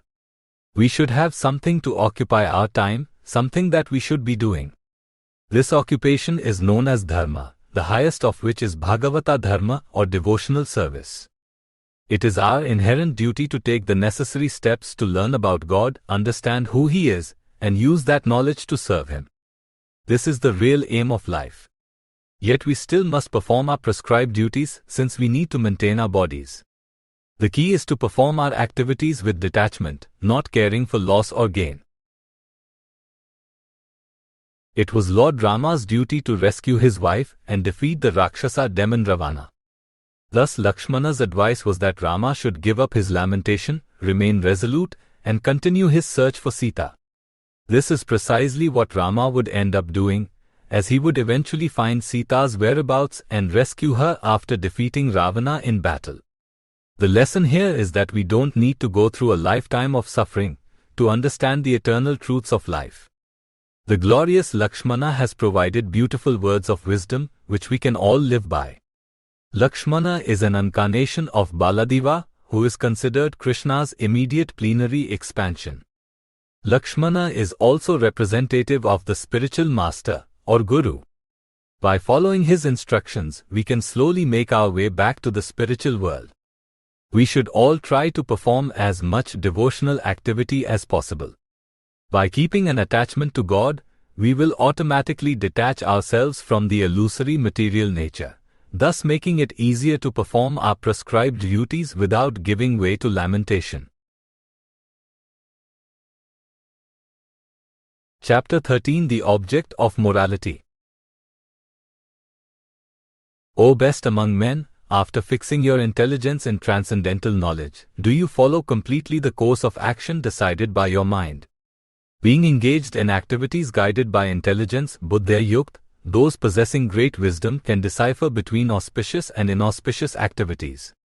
Lakshmana speaking to Lord Rama, Valmiki Ramayana, Aranya Kanda, 66.16. For many of us, adhering to right and wrong is very important. We have an inherent understanding that certain activities should not be done and that others should be. Even if we aren't aware of all the rules, we still more or less have a desire to remain on the virtuous path. Yet in this endeavor there are many gray areas, situations where we aren't sure on what the proper conduct should be. In these instances, who should we turn to? The Vedas tell us that the only person who has a perfect understanding of right and wrong is the one who created the system in the first place. Through experiencing life, we gain a basic understanding of morality, even if it may be relative. We should tell the truth, be kind to others, share our possessions with friends and family, and have compassion for the poor. On the flip side, we should avoid lying, stealing, cheating, etc. These are basic rules that most of us live by. But not every issue is black and white. Sometimes we're not sure if we're abiding by the virtuous path. For example, meat eating is a cause for concern. On the one hand, we have a desire to eat nice food, and the flesh of animals certainly tastes very good. On the other side, we have the issue of how to procure such food, for violence is most certainly required. Unless we wait for an animal to die of natural causes, we must mercilessly kill an innocent living being in order to eat its flesh. According to the viewpoint of many, this type of violence is never justified. The animal did nothing wrong, so why should we kill it? At the same time, there are others who believe that God gave man dominion over the animal kingdom. There are many animal species that actually kill other animals themselves, so in this regard, we aren't really doing anything unnatural. The issue of animal killing is only one small example of the questions that arise in relation to morality and virtue. Where do we go to settle such disputes? Most of the time, we approach those who come up with their own view of morality.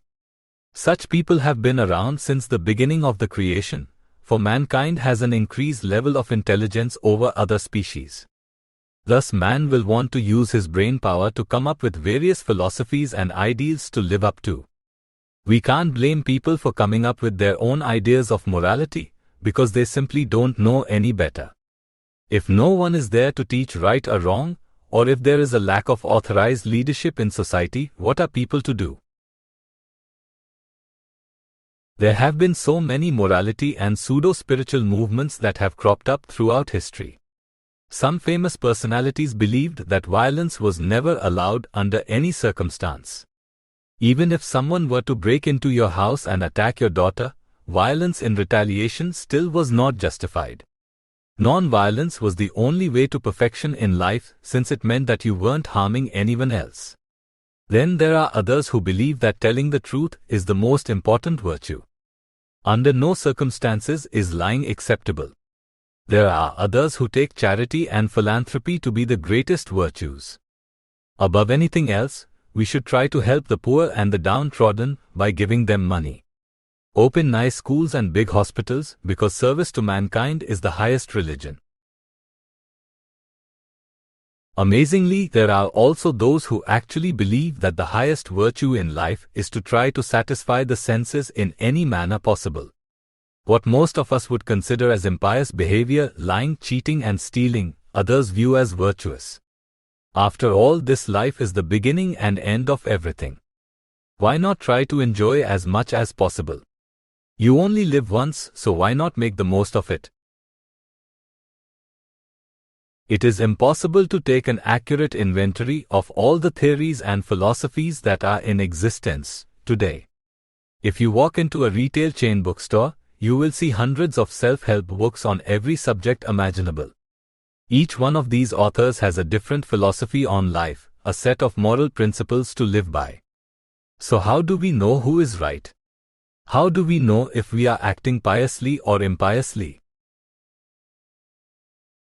To answer these questions properly, we must first examine the purpose of virtue and morality. Why is it important to behave properly? What is the ultimate objective? To this end, we see that there are different virtues and moralities based on what we are trying to achieve.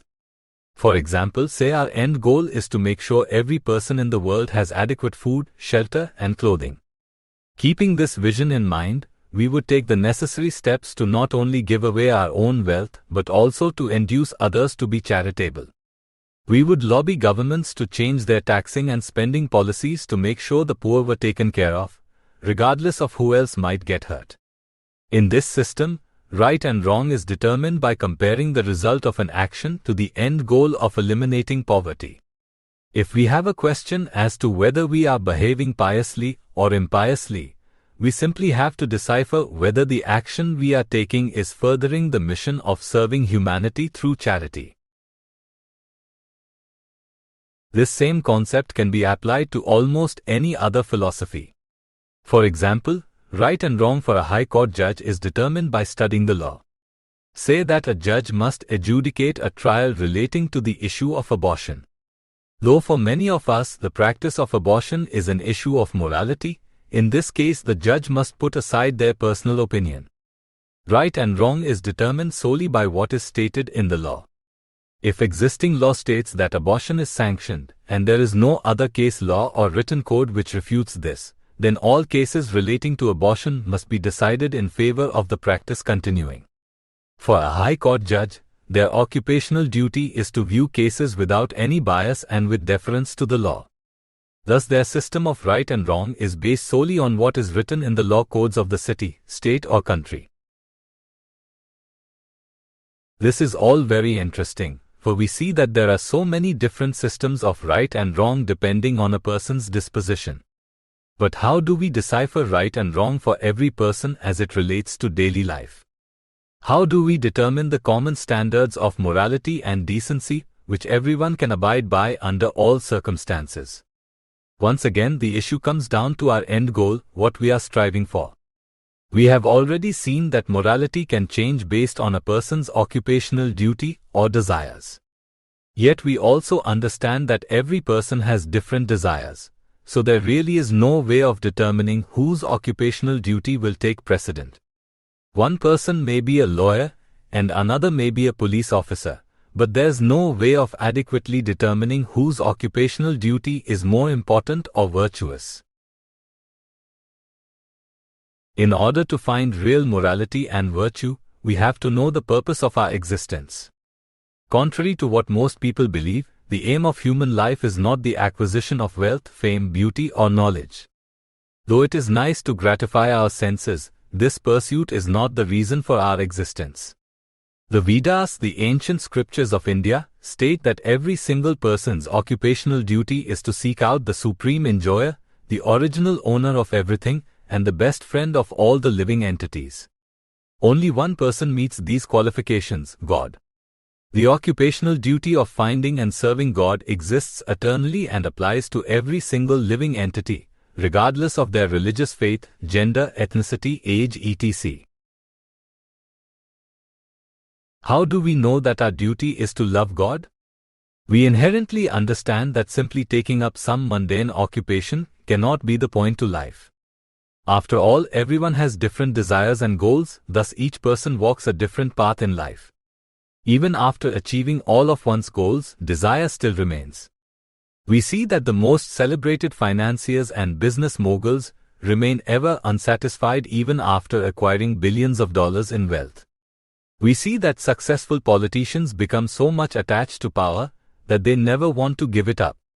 Many past senators in America served so long that they actually died while in office. There is a higher form of happiness and bliss which cannot be achieved through material pursuits. There is a dormant desire for spiritual bliss that exists inside all of us. This inclination towards spiritual life is not easily acted upon because we are not sure which religious system is correct. Who can we trust? One religious leader says one thing, while another says something completely different. This is why the only bona fide religious system is that which teaches people to love God. Any other religious system or philosophical speculation will fall short if it is not attached to God. The Vedas define the occupational duty of man as dharma. Dharma is that set of principles which is all-encompassing, meaning that one who properly understands dharma will have perfect knowledge of right and wrong under any and all circumstances. For example, there is a right way to go about building a house, and also a wrong way. The right way will lead to a sturdy and safe housing structure, while the wrong way can lead to disastrous results such as the house collapsing. Similarly, there is a right way to read and a wrong way to read. Reading the right way means understanding the words as they are presented, while reading the wrong way means being unable to understand the intent of an author. Note, in the 8th verse of the 9th chapter of the Bhagavad Gita, Lord Krishna tells Arjuna that he personally enters into material nature, Prakritim, and causes the creations and annihilations again and again. In this way, the entire cosmic order works under his direction.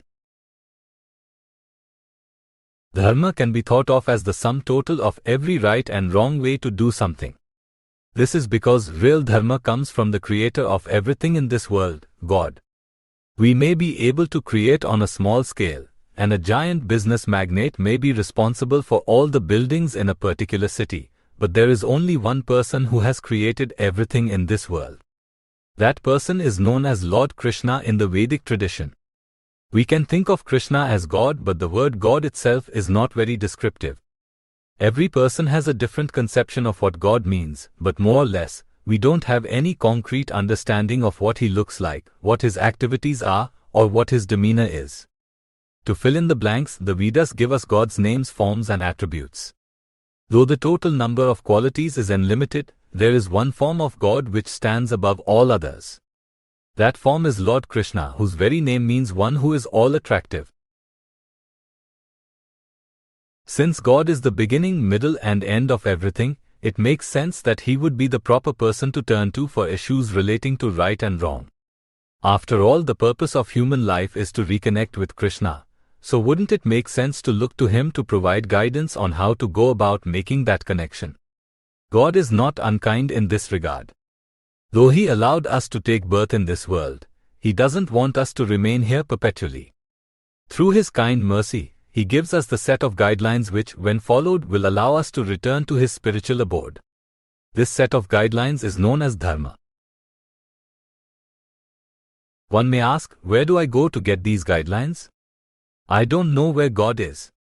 Though the Lord, as Antaryami, is all around us through his various energies and expansions, it is true that we currently cannot see him with our material eyes. Fear not though, as the Lord was kind enough to pass down Vedic wisdom to great personalities in the past. They in turn then passed it down to their disciples, thus creating a chain of disciplic succession known as the Parampara system. If we want to know what is right and wrong, and how we should act in every situation, we simply need to consult a person belonging to this chain. Sometimes this chain gets broken, so the Lord personally appears on earth to reinstitute the principles of religion. Around 5,000 years ago, Lord Krishna came to earth in his original form to impart spiritual wisdom to his dear friend Arjuna on the battlefield of Kurukshetra.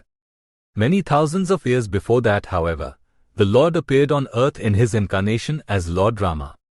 An avatara or incarnation of Krishna is non-different from the Lord, even though his outward physical features may be different. Lord Rama appeared in the guise of a handsome prince who was the son of the king of Ayodhya. On one occasion, Lord Rama's beautiful wife Sita Devi was kidnapped while she was residing in the forest with Rama and his younger brother Lakshmana. Lord Rama, who was God himself, played the part of a human being very well, so he gave way to lamentation and grief after finding out his wife was missing. He searched the forest for a little while but couldn't find her. Losing rationality and good judgment, Lord Rama became so angry that he was ready to destroy the whole world as revenge for his wife's kidnapping. At this moment, Lakshmana stepped in and offered some sound words of advice.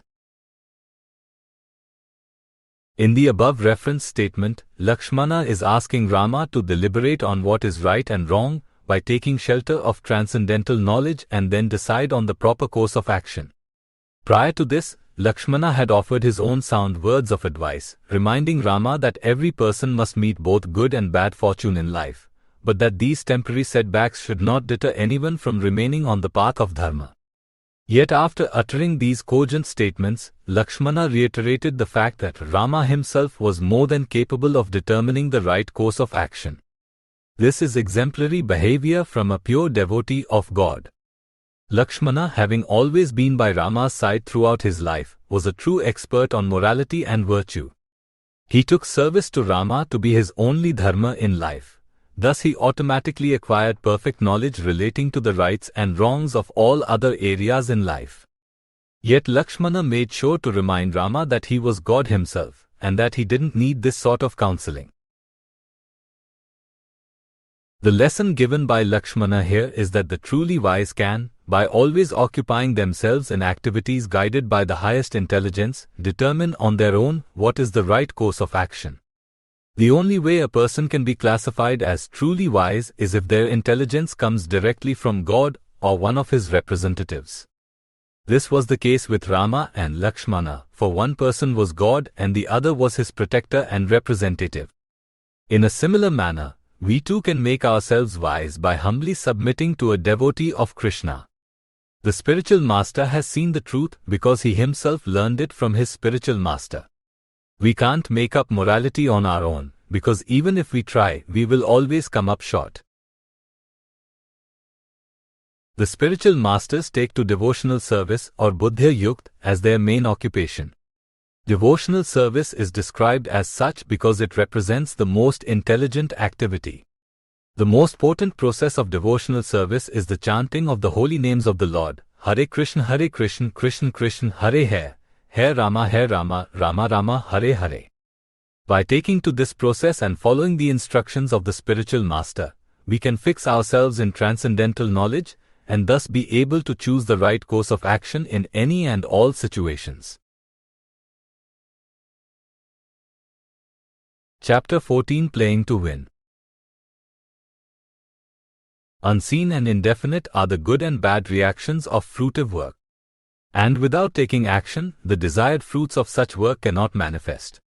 Lakshmana speaking to Lord Rama, Valmiki Ramayana, Aranya Kanda, 66.17. Wayne Gretzky is considered to be the greatest hockey player in history by most fans of the sport. Playing for over 20 years starting in the late 1970s, Gretzky rewrote the record books, shattering previously established records for goals, assists, points, hat-tricks, playoff points, most points in a season, and a host of other records. Almost every offensive record of any importance is held by Gretzky, who thus acquired the nickname, the Great One. Since Gretzky was such a great hockey player, it made sense that media and fans would look to him for words of advice on what it takes to achieve greatness. One of his more famous quotes is, "You miss 100% of the shots that you don't take." Though the semantics of this sentence may be flawed, the underlying principle is undoubtedly true and can be applied to spiritual life as well. It should be noted that Gretzky's statement always evaluates to false for the very reason that technically a shot is only recorded as such if it actually goes on goal. In hockey terminology, a missed shot is a puck which was intentionally fired by an offensive player which either ended up on goal or missed the net. Therefore, it is impossible to miss a shot that was never taken. It also must be said that many times passes inadvertently end up going in the net, either through deflections off the goaltender or other defenders. Regardless of the structural flaws based merely off the intention, the premise and conclusion of Gretzky's statement are very easy to understand. This statement is so famous that it is invoked quite often, even appearing once on the American television sitcom The Office. In hockey, the objective is to score more goals than your opponent by the end of the game. In order to score a goal, a player must shoot the puck towards a net which is defended by a goaltender. Since Gretzky was the greatest goal scorer of all time, it makes sense that he was also one of the greatest shooters of all time. The point of Gretzky's statement is that if you want to score, you have to be willing to take shots. This is indeed true, as the players who lead the league in goals scored each season are often also the leaders in shots taken. Another legendary player, Brett Hull, was notorious for shooting the puck from any place on the ice. In fact, great scorers are often criticized if they don't shoot the puck enough. There is another side to this argument, however. What if we don't shoot the puck? Can we still score? We can, but we have to rely on other players. This is a passive approach, but one that can certainly yield results. Even in Gretzky's case, we see that early on in his career he was a great shooter, amassing 50 goal seasons without a problem. Later on, however, he changed his focus to passing. He became the perennial league leader in assists, which is a statistical category that gets credited to a player who passes the puck to another player who ends up scoring the goal.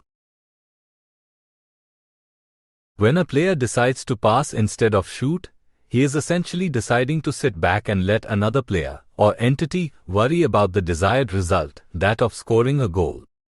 Material life can be thought of in the same way. Many of us believe in the concept of fate or destiny, and according to the Vedas, destiny actually exists. Though fate is seen as an invisible hand which brings a series of events together, the Vedas shed a little more light on the subject. It is undoubtedly true that the events around us happen on their own, but there is still a root cause to everything. This root cause is karma or fruitive activity. The results of karma are delivered through the forces of nature, which can be referred to as time, destiny, or the divine influence. Every action we perform on the material platform has a commensurate result, or fruit. In Vedic terminology, fruitive results are referred to as karma phalam. This concept of cause and effect can be easily understood by studying our own lives. Prior to our birth, we existed somewhere, for the soul inside of us is eternal. As Lord Krishna states in the Bhagavad Gita, the soul never dies, nor does it ever take birth. It cannot be cut into pieces, burned up, or made wet. The soul can transmigrate, however, through various material bodies. Each one of these transmigration events is known as a birth. The circumstances of each birth are determined by, you guessed it, past karma. We performed so many activities in the past over the course of so many lifetimes, and thus we are experiencing those results today. Though the results come to us, we don't exactly know what caused them, nor do we know what their nature will be. For example, many children are killed in the womb today through the abortion process. This is the result of past negative karma. The soul, however, has no knowledge of what the actual result will be or when it will bear fruit. Lord Rama tells us that sinful reactions blossom in season, just as trees bring forth flowers at the right time each year. When these results bear fruit, they are ghastly in nature, thus matching the intensity of the original sin that was committed. Because karma operates in this manner, many of us throw our hands in the air. Okay, I don't have to worry about anything. Everything happens due to my past karma anyway, so I don't really have any control. In many respects, this is a good attitude. We should not be overly dejected over bad fortune, nor should we overly rejoice over good fortune, because both of these come on their own due to our past karma and the karma of others. In this way we see that everything does happen by chance, but that chance has a name, Krishna. In the Vedic tradition, Lord Krishna is considered the Supreme Personality of Godhead, the original form of God. The Supreme Lord is for everyone, irrespective of what language they speak or who their parents are. Since he is all-pervading, his original form must be attractive to everyone. Thus Lord Krishna fits the bill, for no one is more attractive than he. Though Lord Krishna controls the system of chance, we should not think that the events of chance are random or lacking in intelligence.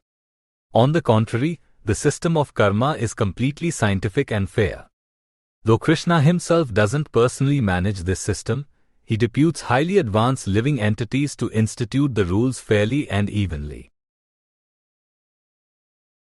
Note, in the 18th verse of the 4th chapter of the Bhagavad Gita, Lord Krishna tells Arjuna that one who sees action in inaction and inaction in action is truly intelligent. Even though such an individual takes part in fruitive activity, he remains transcendental to all the effects. On the one hand, we see that our actions have consequences, and on the other we see that everything in this life is a result of past karma. So which avenue should we choose, action or inaction? The answer to this question can be found in Krishna's teachings. Lord Krishna tells us that the wise person sees action in inaction and inaction in action. This seems like a circular statement which is cleverly worded, but it has deep import. The secret to life is that we should most certainly perform our prescribed duties which will benefit us spiritually, and at the same time, avoid those activities which will harm us spiritually. This point of view was confirmed by Lakshmana, the younger brother of Lord Rama, many thousands of years ago. In the above referenced quote, Lakshmana is offering some sound words of advice to Rama, who has just realized that his wife has gone missing from the forest. Rama was an incarnation of Krishna who appeared on earth many thousands of years ago to reinstitute the principles of dharma and kill the demon class. On one particular occasion, Rama's beautiful and chaste wife Sita Devi was kidnapped from the forest while Rama and Lakshmana were not with her. Upon returning to their cottage, Rama realized that Sita was gone and he immediately gave way to lamentation and anger. He was ready to destroy the entire world out of vengeance. Lakshmana, the ever well-wisher of his elder brother, stepped in at this point and offered some sound words of advice. In the above referenced statement, Lakshmana makes two very cogent points. The first truth he states is that though there are reactions to fruitive work, those reactions can't be easily seen, nor does one know how long the results will last. This means that we may have performed some great activity in the past, but we have no idea whether we have seen the corresponding results yet. Moreover, the results may have come to us already and expired. For example, if we take birth in a pious or well-to-do family, it is most certainly the result of past pious activities. However, once we reach adulthood, the fruits of this reward go away, for we are on our own. Having good parents is certainly beneficial to us in the early years of our life, but once we become adults, we are independent and forced to manage our own affairs. Lakshmana also states that unless one takes action, he can never realize the results he desires. Herein lies the similarity to the issue of missing 100% of the shots you don't take. You can't win if you don't try, is essentially what Lakshmana is saying. But from the first part of Lakshmana's statement, we see that the results of our actions are indefinite. So this begs the question of whether or not performing activity is worth it. For example, we may shoot the puck as many times as we can and score goals every now and then, but if the other team ends up winning, what was the point to our shooting? Note, in the 12th verse of the 4th chapter of the Bhagavad Gita, Lord Krishna states that those who want perfection of fruitive activity take to performing yajnas or sacrifices to propitiate the demigods. As such, they very quickly receive their rewards within this world after performing their work. The solution to this dilemma is to work for that thing which provides a permanent result, a fruit which never goes away. This type of result can only be achieved through spiritual activity. If we work on the platform of karma or material work, our results will most certainly come, but they will be short-lived. The highest material reward is ascension to the heavenly planets. Yet from Vedic information, we see that residence on a material heavenly planet is not permanent, for there is every chance of falling back to earth. Once the merits of our activities expire, we will be forced to take birth in a material body again. Spiritual activities, however, are considered above karma, so they are without material reactions. This doesn't mean that there are no consequences though. Those who engage in spiritual activities throughout their lifetime and perform their prescribed duties with detachment will ascend to Krishna's spiritual abode in the afterlife. One who goes to the eternal spiritual sky never has to take birth again. So what constitutes spiritual activity?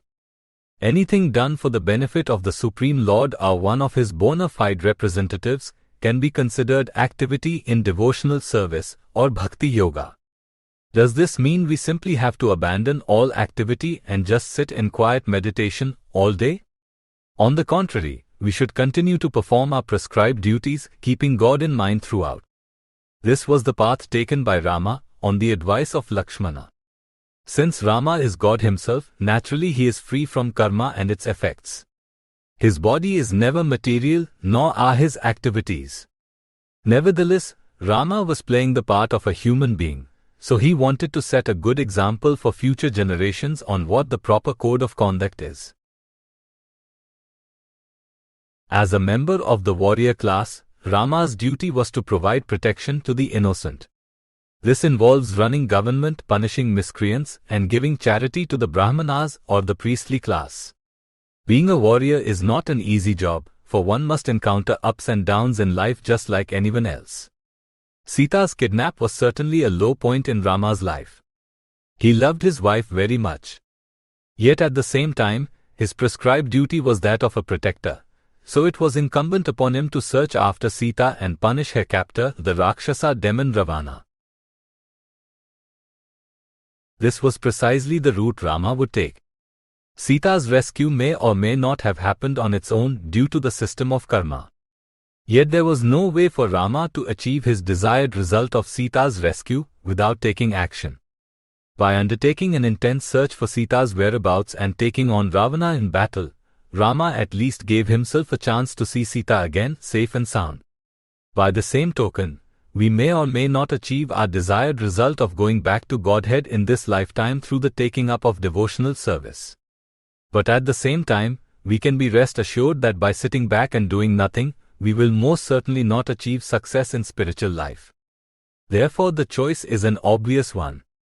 It is better to take matters into our own hands and choose action in spiritual life over inaction. By regularly chanting Hare Krishna, Krishna Krishna, Hare Rama, Rama Rama, Hare Hare, we can greatly increase our chances of reaching Krishna's eternal abode after our life is over. Chapter 15, The Cause of All Causes. Unseen and indefinite are the good and bad reactions of fruitive work. And without taking action, the desired fruits of such work cannot manifest. Lakshmana speaking to Lord Rama, Valmiki Ramayana, Aranya Kanda, 66.17.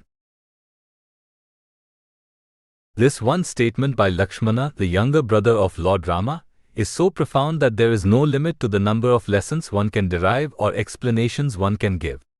This is the benefit of taking instruction from the highest authority, a pure devotee of God. In the Vedic tradition, Lord Rama is considered an incarnation of Godhead who appeared on earth many thousands of years ago. His three brothers are also considered partial incarnations, thus Lakshmana is not only a devotee, but one who possesses divine qualities as well. One concept that this verse explains is that of cause and effect. There is a root cause for every event or result that we see. Though this may be hard to understand at first, a quick study of our own lives can help us better grasp the concept. Let's take a home for example.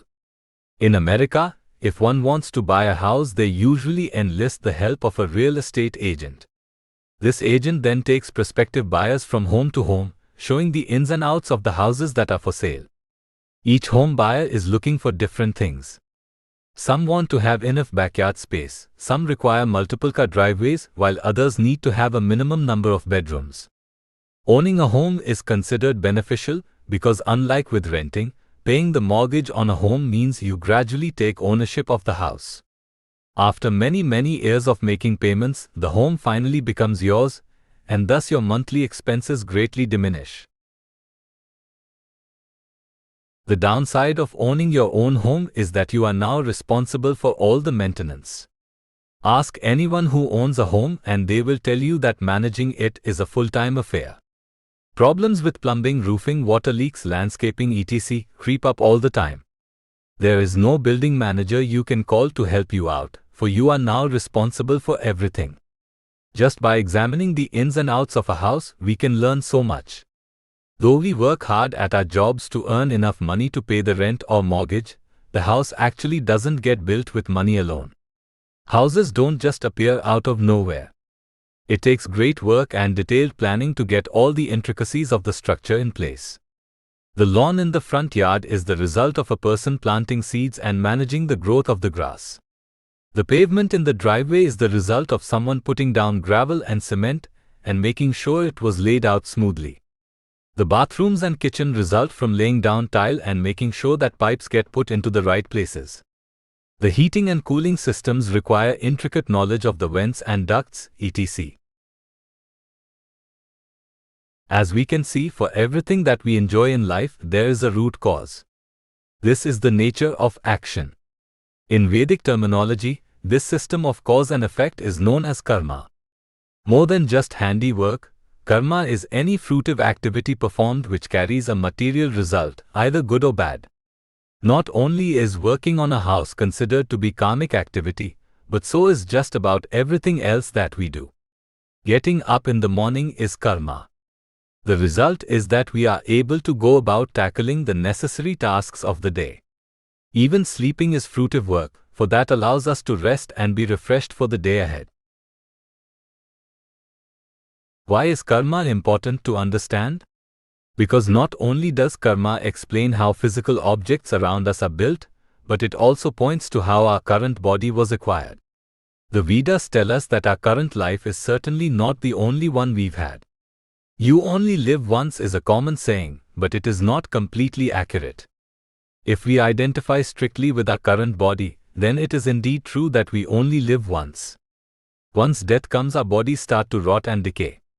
A corpse can never be revived or brought back to life due to the fact that the soul has excited the body. Though the body is ultimately destroyed, the soul, which represents our true identity, never does. It immediately accepts a new body after death, signaling a new life or rebirth. So what determines where the soul will end up next? The answer is karma. Just as we currently make so many preparations for the future, such as where to go on vacation, what to eat for dinner, or where to attend college, in a similar manner, the sum total of all our activities performed over the course of our lifetime determines where the soul will end up after death. Note, in the 6th verse of the 8th chapter of the Bhagavad Gita, Lord Krishna states that whatever nature one remembers while quitting their body at the time of death, that state of being they will attain in the next life without fail. Armed with these facts, we can gain a better understanding of how we ended up in our current predicament. As we can see, there is a root cause for every effect. Though we can see some of the effects of our current work, there are some effects that we can't see. This is because the activities of our past lives are forgotten. Yet this doesn't mean that activities weren't performed. We may have forgotten the events of each day that we spent in school as children, but those events certainly happened. They also resulted in our learning how to read, write, and do arithmetic. We would be hard-pressed to remember a time when we didn't know how to speak, how to walk, or how to read. Yet we know from the statements of our parents that as young infants, we were incapable of performing these tasks. But we ended up learning these things over the course of time, after we performed certain actions. Just because the results of action aren't immediately visible, it doesn't mean that there aren't root causes to the effects that currently are visible. This concept helps us understand that the circumstances of our birth, which were determined by activities taken in previous lives. This is not a myth or a belief, but a scientific fact. In a similar manner, if we expand this thinking even further, we can see that everything in this world has a root cause. This is a belief shared by everyone, even the scientific community. Scientists have for centuries tried to study the history of the universe and how it came into being. Today, there is purportedly a consensus of scientists who believe that mankind has an effect over the climate of the earth. The belief is that through the activities performed by man, the ecology of the earth is altered, and thus the climate as a whole changes. This line of thinking essentially puts man in charge of controlling nature. But at the same time, these same scientists believe that the universe was created through a massive explosion of chemicals. This is known as the Big Bang Theory, and it espouses the belief that randomness was the original cause of everything. Yet by studying the circumstances of our own lives, we see that it is work that is the cause of everything. The work we perform, along with the work performed by others, determines the events of our lives. Our current life is a result of the work performed during previous lives. At each step along the way, the impetus for performing said work lies with the individual. The Vedas refer to a person as Purusha, which means a controller, enjoyer, or spirit. Purusha is what forms the basis of our identity, for the gross body is Prakriti or matter. Prakriti is incapable of doing anything on its own, it is dull matter. For any activity to take place, there must be Purusha. Spirit always dominates matter. Thus the Big Bang theory falls flat simply because matter itself has no energy or intelligence. Matter is incapable of performing work, so it cannot be the root cause of anything. From Lakshmana's statement, we see that for any result to appear, either desired or undesired, work must be performed. Everything has a cause. If we traverse the chain of cause and effect all the way up, we will eventually reach an endpoint. This endpoint is not a series of chemicals which collide but rather a person. This Purusha is the greatest of all persons and is thus known as Mahapurusha. This person is none other than Lord Krishna or God. God is a generic term which doesn't really speak much to the Supreme's features, attributes and appearance. Therefore the Vedas give us thousands of names for God, each describing His limitless attributes and potencies. In His original form, however, God is known as Krishna, meaning one who is all-attractive. Lord Krishna is also described as Sarva Karana Karanam, the cause of all causes. As the greatest person, He is the original cause of everything. It is He who enters into the grand spiritual whole and causes life to be generated. Note in the 14th verse of the 4th chapter of the Bhagavad Gita, Lord Krishna tells Arjuna the son of Kunti that all forms of life in this world come from the Supreme Nature, Brahman, with Krishna acting as the seed-giving father. Why is it important to know that Krishna is the cause of all causes? One who knows this fact will very quickly understand how all of nature works. There are so many different scientific departments today, each studying how various aspects of nature function and operate. Having knowledge of these things is certainly nice, but what does it do for us? On the other hand, people who know Krishna will inherently understand how nature works, for they will see everything as it relates to God. If we fail to understand the cause of all causes, we will always remain in illusion. We will be able to understand cause and effect on a micro level, but we will nonetheless remain in the dark. The real benefit of understanding that Krishna is the cause of all causes is that we will realize that our life is meant for serving Him. Currently we believe that we are the doers, we are the cause of all the good and bad things that come to us. This is true in some respects, but at the same time, we see that other living entities play a role as well. They too are performing activities and serving as the cause of various results. When these activities collide, what results is a jumbled mess of outcomes which are hard to predict and control. Therefore the wise take to devotional service or bhakti yoga. Devotional service involves activities performed for the benefit of Krishna. Instead of working for our own rewards, we work towards pleasing the Supreme Lord. This service can involve hearing, reading, smelling flowers, offering food, or even talking about Krishna. The most effective method, however, is the congregational chanting of the holy names, Hare Krishna, Krishna Krishna, Hare Hare, Hare Rama, Rama Rama, Hare Hare. The beauty of devotional service is that it is above karma. When we engage in fruitive activity, we are preparing our next body, which will surely be a material one. But since Krishna is the Supreme Spirit, someone above karma, working to please Him means that we will be preparing a spiritual body for ourselves in the afterlife. Once we get this spiritual body, we'll immediately be taken to Krishna's spiritual abode, where we will never have to deal with karma again. Though the rewards of fruitive activity are unseen and short-lived, they nevertheless require some work to be performed. Fruits don't grow on their own, they require the actions of planting, watering and maintaining. In a similar manner, we can't achieve the ultimate reward of spiritual salvation without performing spiritual work. If we work hard in devotional service, the results will surely come. Chapter 16 Carpe Diem. Unseen and indefinite are the good and bad reactions of fruitive work. And without taking action, the desired fruits of such work cannot manifest. Lakshmana speaking to Lord Rama, Valmiki Ramayana, Aranya Kanda 66.17. Carpe diem is a popular Latin phrase meaning seize the day. This saying has been famous for a long time and was given special attention in the movie Dead Poets Society. The idea behind the saying is pretty straightforward: seize the day, go for it, just do it, you'll never win if you never try. A similar slogan was used by the New York State Lottery Commission many years back, "Hey, you never know," as a way to entice people to try their hand at winning millions of dollars in the lottery. Though these slogans generally apply to material endeavors, they can also prove to be very beneficial in spiritual life. The first question we should ask is why we need such slogans in the first place. Why do people need to be reminded to seize the day or to take chances? The reason is that most of us aren't self-starters. We all have different desires, but true passion itself is hard to come by. We need someone to motivate and guide us.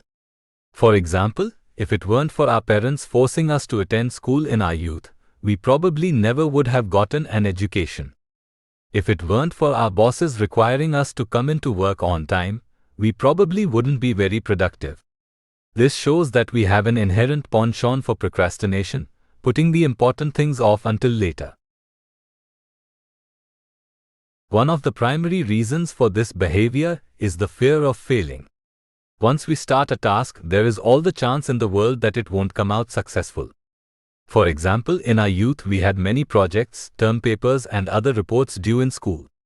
Most students wait until the last minute to begin these projects because they are very time-consuming. There is a lot of pressure that goes with these assignments also, for writing a long paper is not an easy thing to do.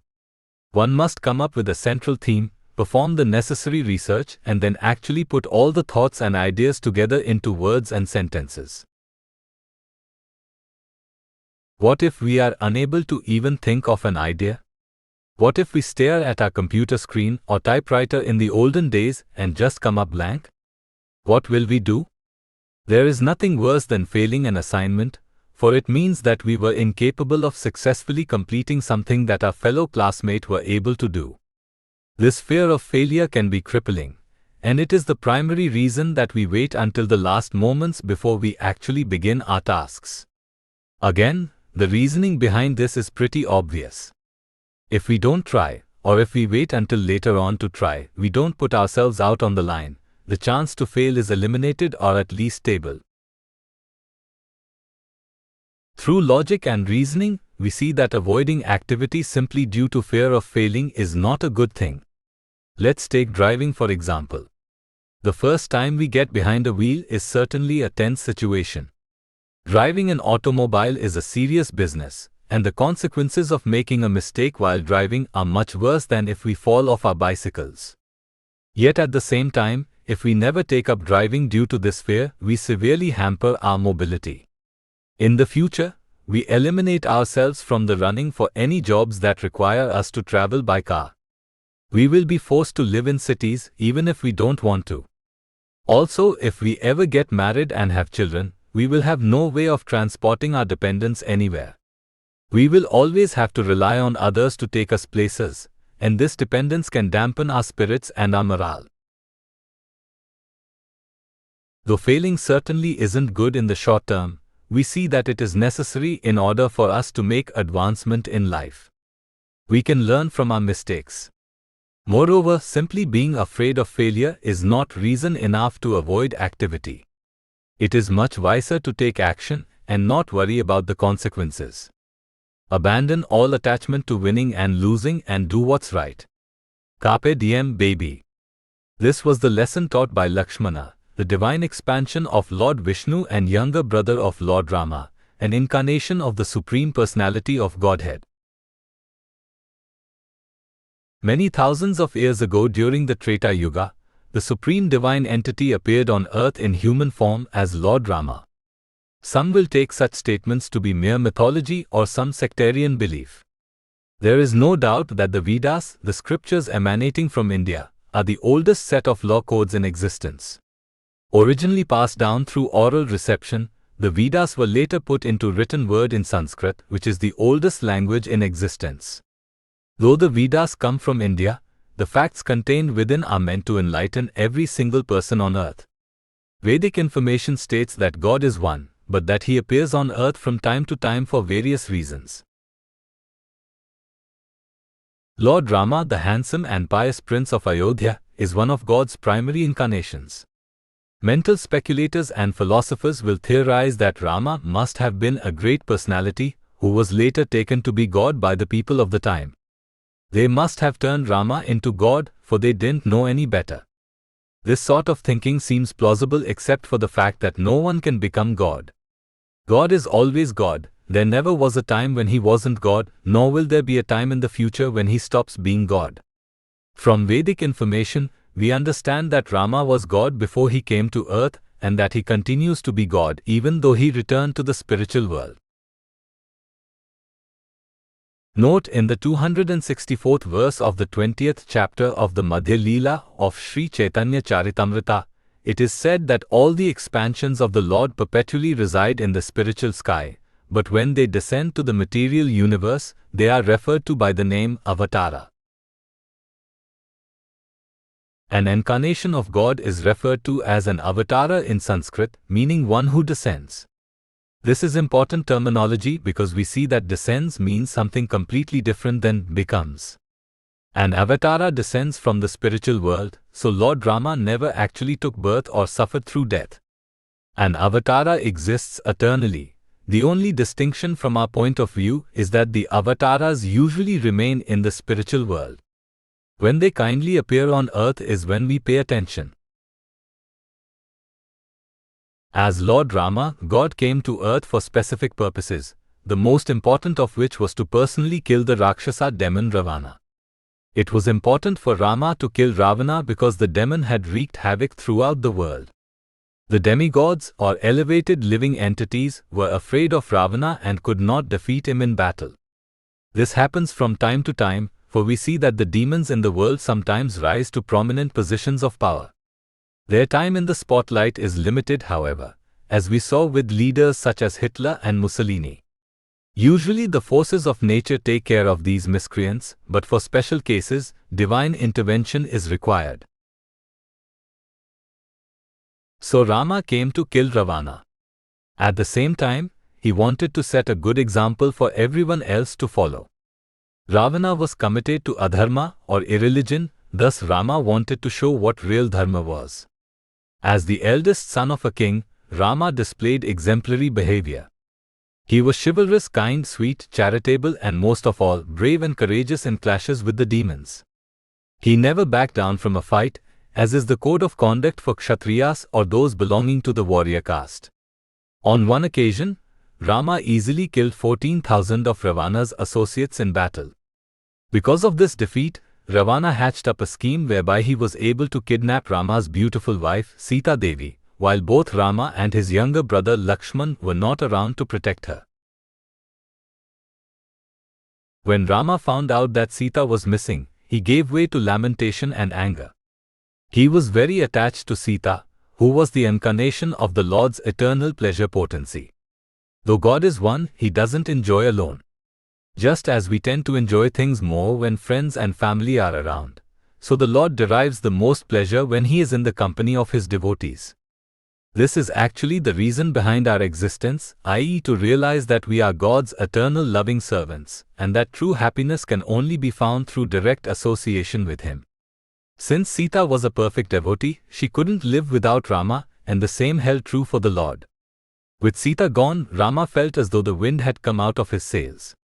As strong and perseverant as he was, this one setback really got to him. At this moment, Lakshmana stepped in to offer some sound words of advice. He reminded Rama that good and bad things come on their own to even the most pious of people, and that the wise don't let this get them down. Rama actually didn't need this advice since he was God, but at the same time, he was playing the role of a human being. To err is human, so every now and then Rama showed signs of imperfection. We shouldn't take this to mean that God is capable of committing mistakes, for that is not the case. The Vedas tell us that the Lord's original form is that of Sri Krishna, whose many names include Achyuta, which means one who never falls down. In the above reference statement, Lakshmana is reiterating a well-known Vedic tenet relating to karma. Every action that we perform on a material level has a commensurate reaction. Sometimes we don't see these reactions or they are short-lived in nature. Thus, it is also difficult to determine whether a particular activity is pious or sinful, for the complete scope of the fruits of such action are unknown. Regardless of when the fruits of our work manifest, it is an undeniable fact that action is the root cause of such fruits. In simpler terms, if you want something, you have to work for it. That is essentially what Lakshmana is saying. You may or may not get what you want, but you can be rest assured that nothing will happen unless some action is taken by someone. Knowing these facts, it is better for you to shake this incident off and resume your search for Sita. This one statement by Lakshmana is so beautiful and profound that one can study it over and over again and take away new lessons each time. Rama very much appreciated Lakshmana's words of advice. The two brothers loved each other very much, so there was never any animosity between them. God is the all-knowing and all-powerful. He is most certainly capable of imparting words of wisdom to others, as he did at the beginning of creation to Lord Brahma and also on the battlefield of Kurukshetra to Arjuna. But one of the nice things about being God is that you don't need to show off. This is what it means to be Atmarama, or self-satisfied. The Lord is much happier seeing his devotee glorified, so he takes every opportunity he can to create just the right situations where they can shine. This incident with Lakshmana was one such situation. Lakshmana's teachings were spot on, and just like a humble devotee, he reminded Rama at the end that he had originally heard these teachings from him. What we can take away from these teachings is that there is no reason to sit back on the sidelines and hope for success in life. Moreover, success and failure in material endeavors come on their own through our own karma and the karma of others. So it is more important to seize the day when it comes to spiritual life. After all, the benefit of human life is that we have the ability to learn about the Supreme Spirit. Yet just like with other endeavors, there is an inherent fear there. What if I take up dharma or yoga or whatever it's called and don't succeed? Won't I have wasted my time? This is the beauty of the highest form of dharma, known as devotional service or Bhagavata Dharma. If we take a chance and play the lottery, it is highly improbable that we will win. In other ventures, such as starting a business or taking up a new occupation, the chances of failing are also quite high. While it is certainly good to take action and try, if we fail in these endeavors, we don't really come away with much. Maybe our work ethic improves or we learn how to deal with pressure, but we are still left with failure. This principle doesn't hold true with devotional service. Say that we muster up the courage to sincerely take up devotional service. We start chanting Hare Krishna, Krishna Krishna, Hare Hare Rama, Rama Rama, Hare Hare at least 16 rounds a day on a set of japa beads, and also abide by the 4 regulative principles of abstention from meat eating, gambling, illicit sex and intoxication. After all of this, somehow or other, we fall back down. Either we stop chanting as many rounds or our interests shift elsewhere. Let's say that we aren't able to correct things by the time our life ends. Does this mean that our efforts went to waste? No. As Lord Krishna clearly states in the Bhagavad Gita, there is no loss in performing devotional service. In our next life, we get to start back up again right from where we left off. We see that some children have the great fortune of growing up as devotees. Either they take birth in a family of Vaishnavas or they are introduced to Krishna early on in life, and they remain devotees throughout. These situations are not accidental. It surely means that there was some level of devotional service performed in the previous life. The lesson here is that we have no excuse not to take up service to God, even if it is only at an immature level. We should remember that we'll never succeed unless we take action. Seizing the day means taking control. And hey, you never know, you just might end up going back home, back to Godhead. Chapter 17, Cause and Effect. Unseen and indefinite are the good and bad reactions of fruitive work. And without taking action, the desired fruits of such work cannot manifest. Lakshmana speaking to Lord Rama, Valmiki Ramayana, Aranya Kanda 66.17. One of the unique aspects to the spiritual discipline known as Bhakti Yoga is that desire is not eliminated. Generally, in any advanced spiritual discipline, the two concepts of jnana and vairagya, knowledge and renunciation, are put at the forefront. Knowledge relates to information about the soul, its nature, and its future destination. Vairagya refers to detachment from the demands of the senses. In either case, the issue of desire is not usually broached. If it is brought up at all, it is portrayed in a negative light. Desire is seen as a harmful thing, something which causes the innocent spirit soul to be led off course. The path towards salvation can be thought of in terms of a ship sailing off to sea. The demands of the senses represented by desire or kama can be thought of as the light of a golden treasure which pulls the ship off course. Since desire diverts a person from their intended destination, it is seen as something that needs to be quelled or at least controlled. But according to the highest authorities, those who have realized the ultimate transcendental pleasure in life, desire is something that needs to be purified rather than eliminated. When our desires are pointed towards the proper destination, both the good and bad effects of the senses can be transcended. Note in the third verse of the 8th chapter of the Bhagavad Gita, Lord Krishna, the Supreme Personality of Godhead, states that the living entity, who is indestructible and transcendental, is known as Brahman and his eternal nature known as the Self. Any activity which leads to the further development of the bodies of living entities is known as karma. Our desires drive us towards activity. In Vedic terminology, there is no equivalent word for work. The closest matching term is karma. But this term has much more meaning than ordinary work. Karma is any activity that leads to the further development of the material body, the outer covering of the soul. Karma is the system of cause and effect, with each action having a commensurate reaction. The reactions may be visible or invisible, foreseen or unforeseen. In addition, the development that results from such action may last for a very short period of time or for a very long time.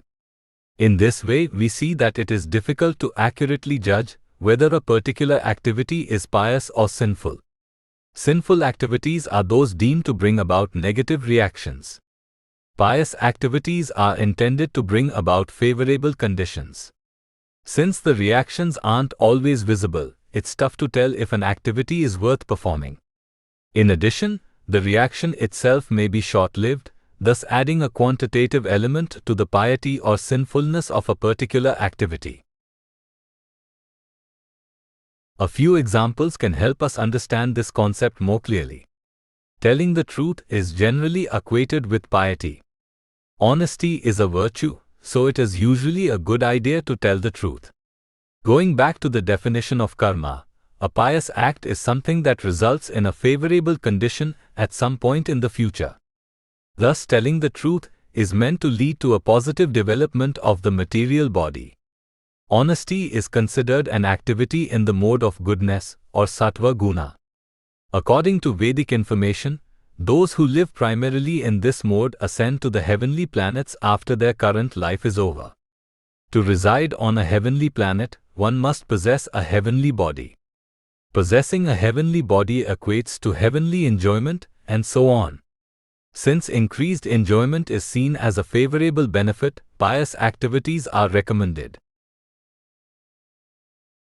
Yet if we closely study the issue of honesty, we'll see that it's not always easy to gauge whether telling the truth is the right course of action. If someone asks us about the nature of the soul, its constitutional position, and what activities will make it happy, honesty is surely the best policy. By telling the truth about Krishna or God and the soul's intimate relationship with Him, we can help the inquisitive achieve transcendental perfection in life. Let's take another situation though. This situation occurs quite frequently and has thus formed the basis of much stereotypical male-female humor. It is quite common for a wife to ask the opinion of her husband in regards to an outfit she intends to wear. The question usually is phrased in this way: does this dress make me look fat? Now, what would the result be if the husband answered the question honestly, Supposing that the dress did indeed serve to highlight the appearance of some rather unpleasant fatty areas on the body of the wife. Surely the wife would get offended if the husband told her the dress made her look fat. Her spirits would be dampened, she would feel unattractive, and she would surely be upset with the husband. There is a famous piece of advice given to men who have just gotten married: if she ain't happy, you ain't happy. By telling the wife that the dress makes her look fat, the husband makes the wife unhappy, and in turn has also made himself unhappy. There are other, more serious situations where lying is preferable. Say for instance that a child asks us something relating to adult matters. A child does not have the intelligence to understand grown-up affairs, so it would be silly to answer all of their questions honestly. In these cases, and many others as well, it is better to lie than to tell the truth. Again, the issue boils down to the result. Depending on the scope of action and our intended result, a particular activity may be beneficial or harmful. For example, stealing is considered sinful, but if we were to take away drugs and alcohol from an addict, surely such theft would lead to a positive result in the future. In this way, we see that piety and sin are relative. An action may be considered pious in one situation, but sinful in another. Since it is not easy to always foretell the end result, deciding on the proper course of action becomes difficult. Regardless of the situation or the nature of the activity, for the desired result to be achieved, one must take action. This was the point stressed by Sri Lakshman, the younger brother of Lord Rama. In the Vedic tradition, the Supreme Personality of Godhead is taken as one who kindly descends to earth from time to time. Every living entity can be considered God's child, and therefore the elevated souls, those who are devotees of God, can surely help the conditioned souls, their brothers and sisters, get reacquainted with spiritual life. Nevertheless, under special circumstances, the Almighty Divine Entity, God Himself, decides to make a personal appearance on earth. For an ordinary soul, appearing in the material world requires the assumption of a dress composed of material elements. Our body can be thought of as a spacesuit. In order for a human being to survive in the atmosphere of outer space, a special kind of outfit is required, something which will allow the living entity to keep its vital force intact. In a similar manner, the purified spirit soul, who is part and parcel of God, needs a suitable body in order to reside on a particular planet. On planet Earth, there are up to 8,400,000 different outfits a soul can acquire, each tailored to the performance of specific activities. The uniqueness of the human body lies in the area of intelligence. In the body of a human being, the spirit soul can take to activities of intelligence, guided by the highest knowledge. This purified activity can lead to a change in consciousness, a condition which allows the soul to eventually return to its original home in the spiritual sky alongside God. While the Jiva, individual souls, require an outer material covering to come to earth, the Supreme Lord doesn't. Since matter was created by God, it can never affect Him in the same way that it does us. Therefore the bodies of His various incarnations, such as that of Lord Rama's, remain completely spiritual. For God, there is no difference between body and spirit. Rama performed many wonderful pastimes during his years on earth. On one particularly troubling occasion, he gave way to lamentation. His beautiful and chaste wife, Sita Devi, was kidnapped and taken to an island kingdom of Lanka by a demon named Ravana. Losing one's beloved is surely the most dreadful experience for any person. In Rama's case, he was an expert warrior and was thus tasked with providing protection to the innocent. If he couldn't protect his wife who was by his side, how good was his protection to begin with? These are the thoughts that went through his mind after Sita's kidnap. Fortunately, Rama's younger brother Lakshmana was by his side. Lakshmana was essentially a twin copy of Rama, except that his bodily complexion was fair while Rama's was dark. Lakshmana took service to Rama to be his only dharma in life.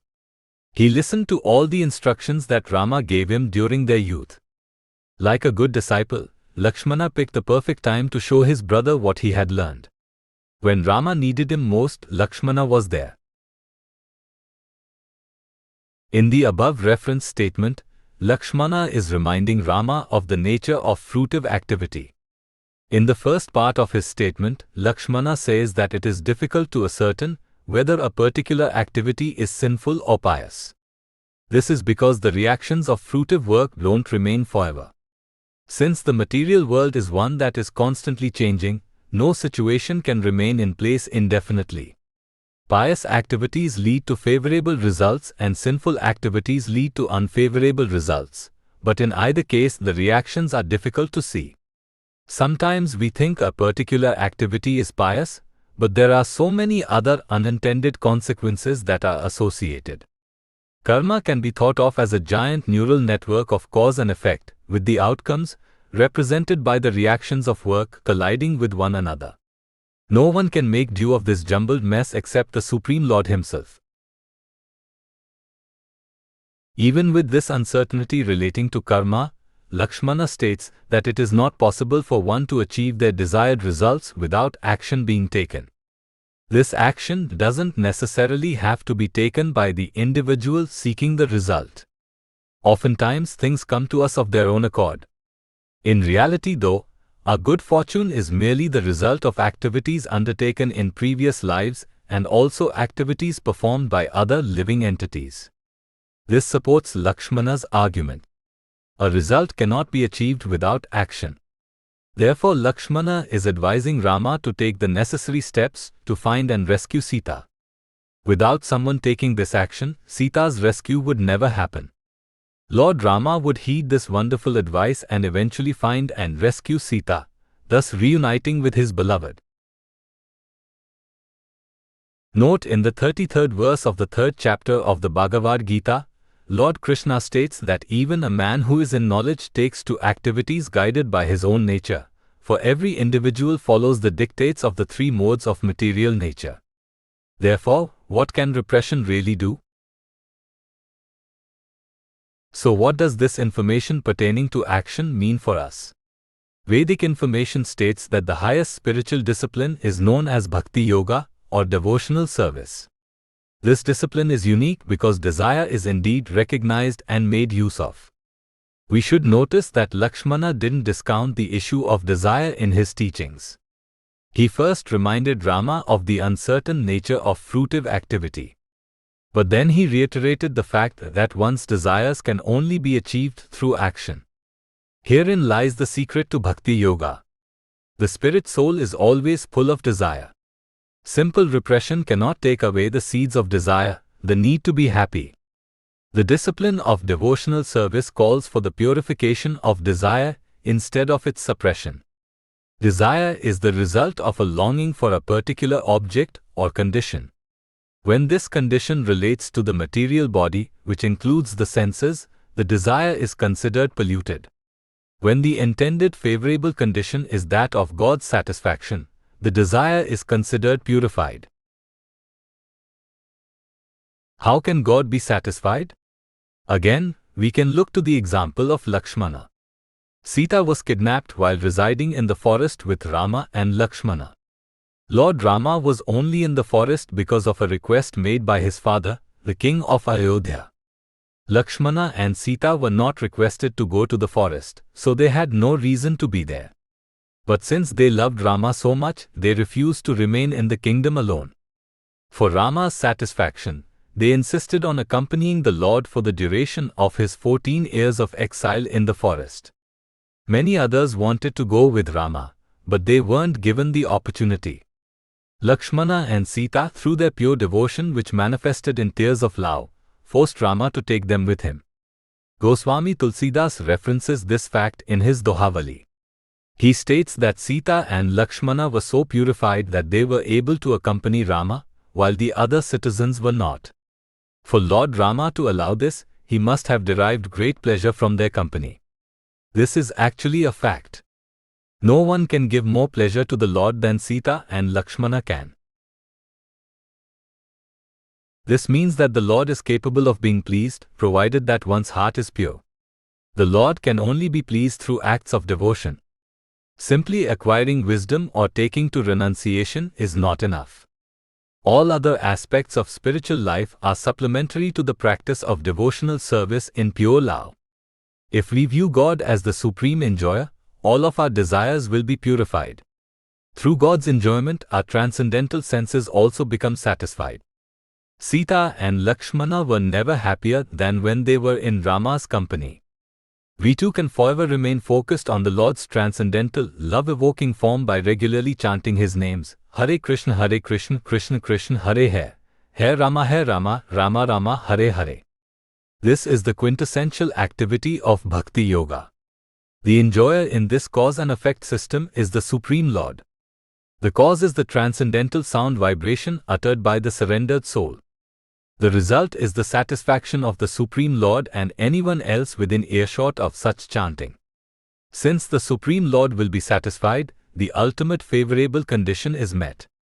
In such a system, sin and piety do not play a role. The good and bad are tossed aside since the Supreme Pure is immediately reached. Chapter 18, Making Someday Come Soon. Unseen and indefinite are the good and bad reactions of fruitive work. And without taking action, the desired fruits of such work cannot manifest. Lakshmana speaking to Lord Rama, Valmiki Ramayana, Aranya Kanda 66.17. When we want something really badly, we have the inherent hope that someday we will get it. This hope especially applies to the area of romantic love. If we see a friend getting married or a fellow loved one meeting the person of their dreams, we naturally start to examine our own life situation. When will I meet the person who fills my heart with pure joy?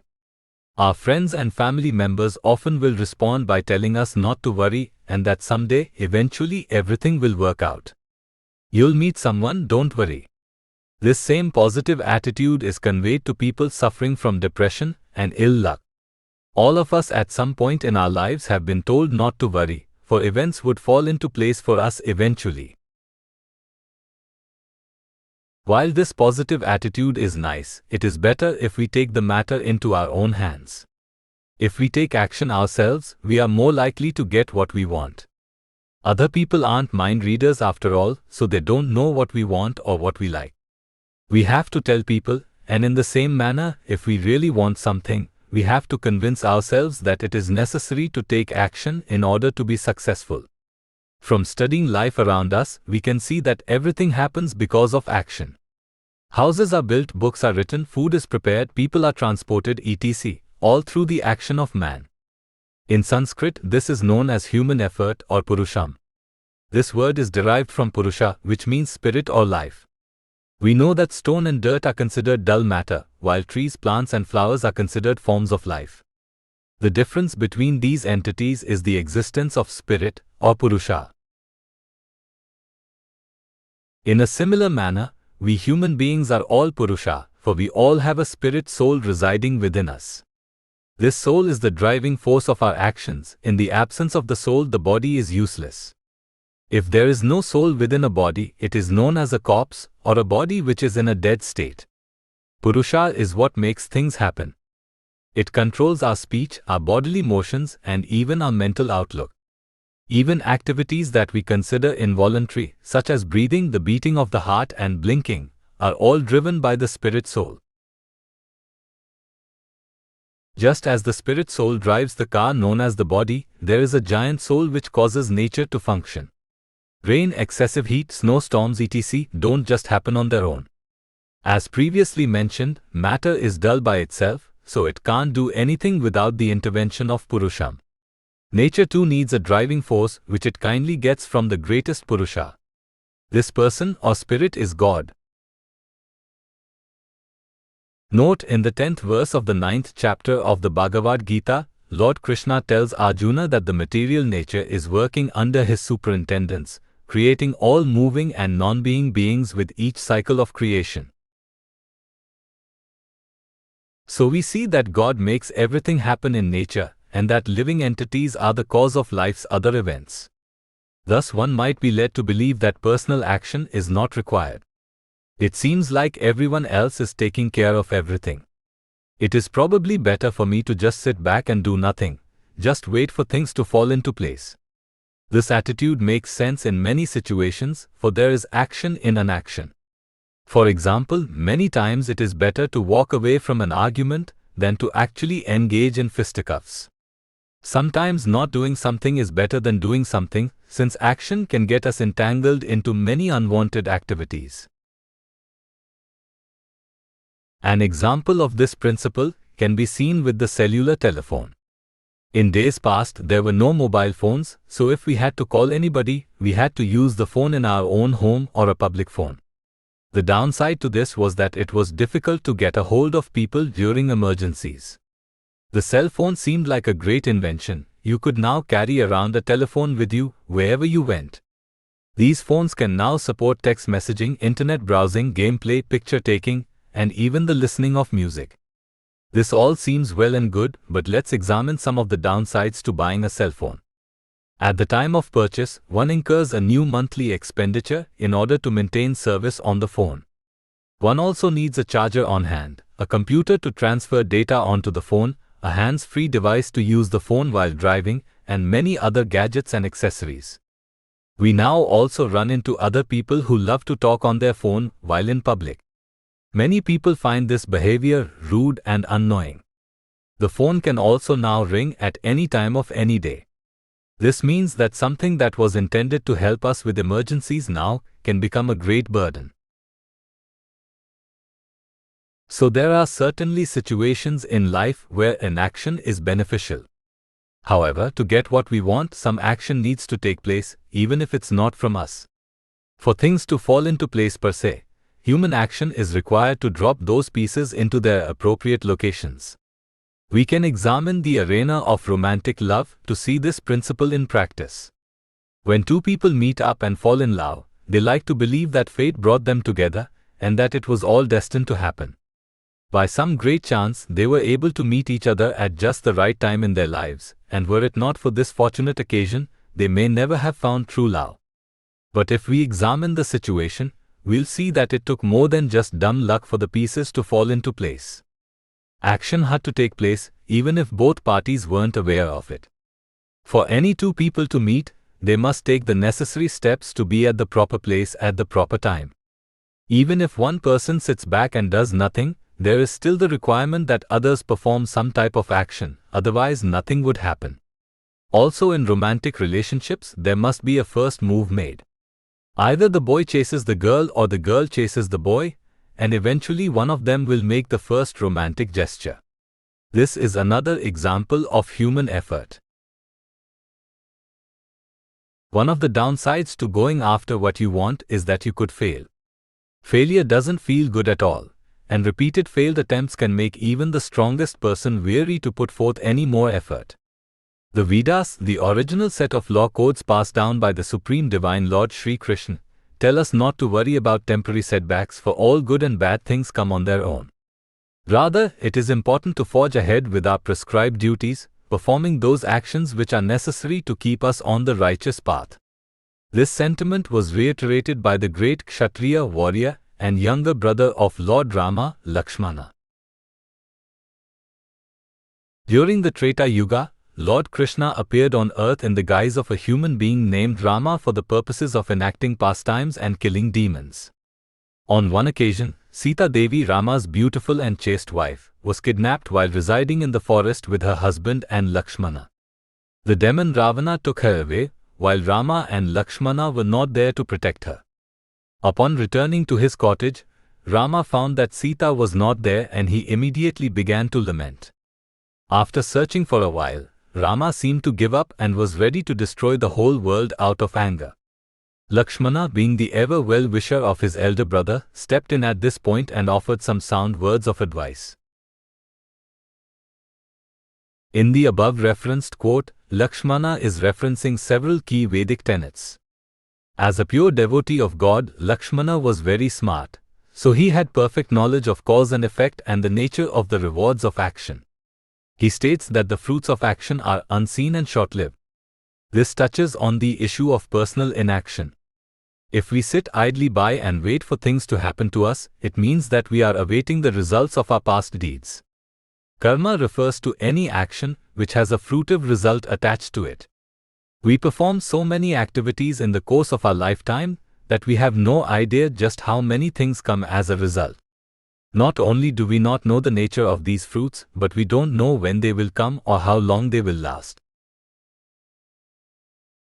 By studying this one portion alone, one may be misled into thinking that Lakshmana is advising Rama to do nothing. You have performed so many great deeds in the past and you don't know when the rewards for such action will come. Therefore, it is better to just sit quietly and wait to see if Sita comes back. Actually, this is not what Lakshmana is advising. In the second part of his statement, Lakshmana makes mention of the fact that even though the results of our actions aren't visible, it doesn't mean that they come on their own. In order for there to be results, there must be some work performed as the cause. Essentially, Lakshmana is saying that in order to get what we want, i.e. desired fruitive results, someone needs to take action. Since someone needs to perform work, it might as well be us, provided that we have the power to do so. Lord Rama very much appreciated this advice from his younger brother. Lord Rama, being God himself and a great Kshatriya warrior, was more than capable of taking action. Thus he chose the path recommended by Lakshmana. Rama would eventually compose himself and resume his search for Sita. After enlisting the help of the Vanara army, headed by the great Hanuman, Rama would march to Ravana's island kingdom of Lanka, defeat him in battle and rescue Sita. His choice to act benefited him in the end. He was able to get what he wanted, i.e. the safe return of his wife. When we take action, there is no guarantee that our efforts will come out successful. There is certainly the chance that the rewards of our action won't come until later on in life, or even maybe in the next life. This is the nature of karma, for material rewards are flickering, and the enjoyment derived from them is temporary. This is why Lakshmana's words of advice actually apply more to spiritual life than material life. He didn't just instruct Rama to take up ordinary activity, but rather to remain dedicated to the path of dharma. Dharma can be defined as one's occupational duty, that quality that defines a person's existence. Rama was the son of a great king, thus his duty was to provide protection to the rest of society. Also as a husband, he was required to protect his wife at all times. Thus Lakshmana simply recommended that Rama remain on the path of dharma and not worry about loss or gain. In a similar manner, we all have a dharma, an essential characteristic that is maintained through prescribed actions. This occupational duty is not the gratification of our senses, nor is it the accumulation of great wealth. Dharma is something that eternally exists, thus its target cannot be something as temporary and mutable as matter. Since we are Purusha, it is spirit which defines our existence. But this spirit isn't meant to remain by itself, forced to suffer through life after life alone. Our dharma, or eternally existing quality, is that we are meant to be +1. When people send out wedding invitations, there is a box to check if you are bringing a guest. +1 is marked on the invitation card, letting the host know that you will be bringing another person with you to the wedding. In a similar manner, we are all originally +1, but we have forgotten this fact. Who is that one that is with us? God. He is our eternal companion. Even in our current state, God is with us, residing side by side in our heart as the Paramatma or Supersoul. Our eternal occupation, that thing which defines us, is our relationship to this +1. The evolution of the soul, transmigration from one body to another, is the process by which we can someday come into contact with God. The human form of life is considered the best opportunity to make someday come soon, because the human brain has the intelligence capacity to realize who God is and what its relationship with Him should be. In order to reconnect with our long-lost friend, we must take action. We may or may not have performed pious deeds in the past, but that in and of itself won't take us to the promised land. We must take spiritual action, dedicating ourselves to performing activities which will elevate our consciousness to the spiritual platform. That discipline is known as Bhakti Yoga or devotional service. Simply by chanting God's transcendental names, Hare Krishna, Krishna Krishna, Hare Rama, Rama Rama, Hare Hare, we can say hello to the reservoir of pleasure, Lord Krishna. Taking this route is much better than sitting idly by and hoping for things to work out in the end. Just a little sincere effort from our part will be enough to set the wheels in motion. Chanting Hare Krishna means openly declaring to the Lord that we want Him in our lives and that we will settle for nothing less. As our eternal companion, He will surely hear us and give us the transcendental happiness we so desperately crave. Chapter 19 Up. Unseen and indefinite are the good and bad reactions of fruitive work. And without taking action, the desired fruits of such work cannot manifest. Lakshmana speaking to Lord Rama, Valmiki Ramayana, Aranya Kanda 66.17. No matter how hard we try to remain optimistic, there are bound to be certain times when our moods can turn sour. Encountering a rude person, getting into an argument with a friend or family member, or simply forgetting to do something, these are all things that can get us down. If prior to taking a trip, we forget to fill up on gasoline, we'll have to suffer the consequences later on. We don't usually make this sort of transgression, so the mistake is depressing in a sense. How could I forget to do something as simple as that? Though these things can get us down, the wise know how to persevere and forge ahead with the tasks at hand. These people can even go one step further by taking the necessary actions to improve their condition, in essence lifting their moods up. No matter how down we may be, there are always ways to get up.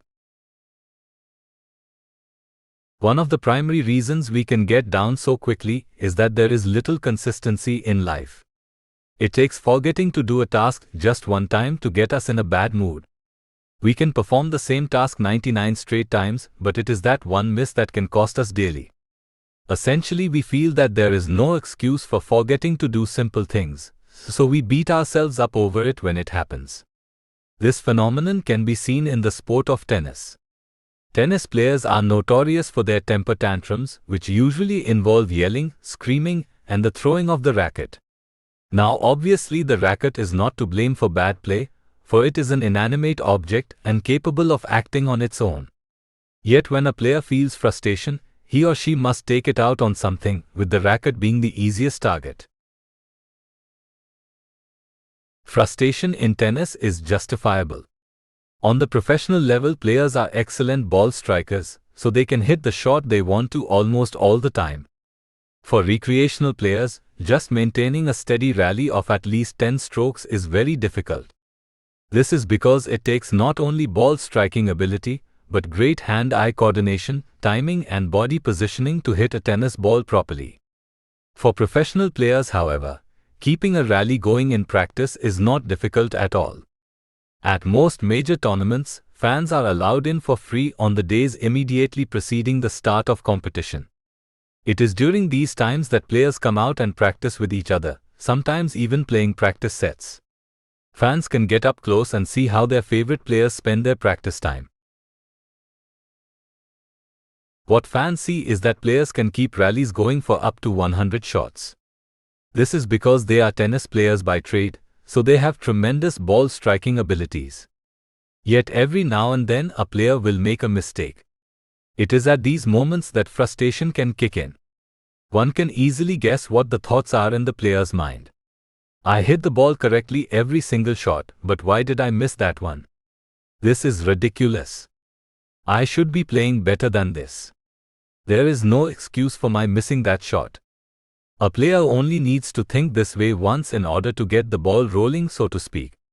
The next time an error comes, the anger increases, eventually boiling over into rage and ending in the racket toss.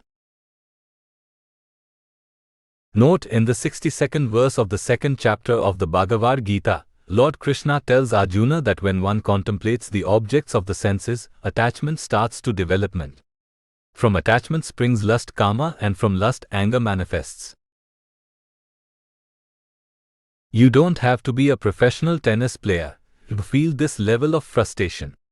Even school children have to suffer through loss and defeat every now and then.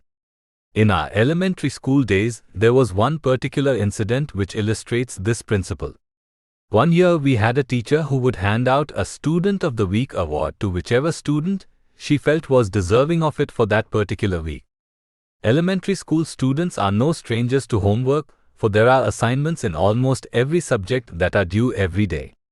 The Student of the Week award was to be given out every Friday, and one particular week, the inaugural week of the award, in fact, we had a hunch that we might win it.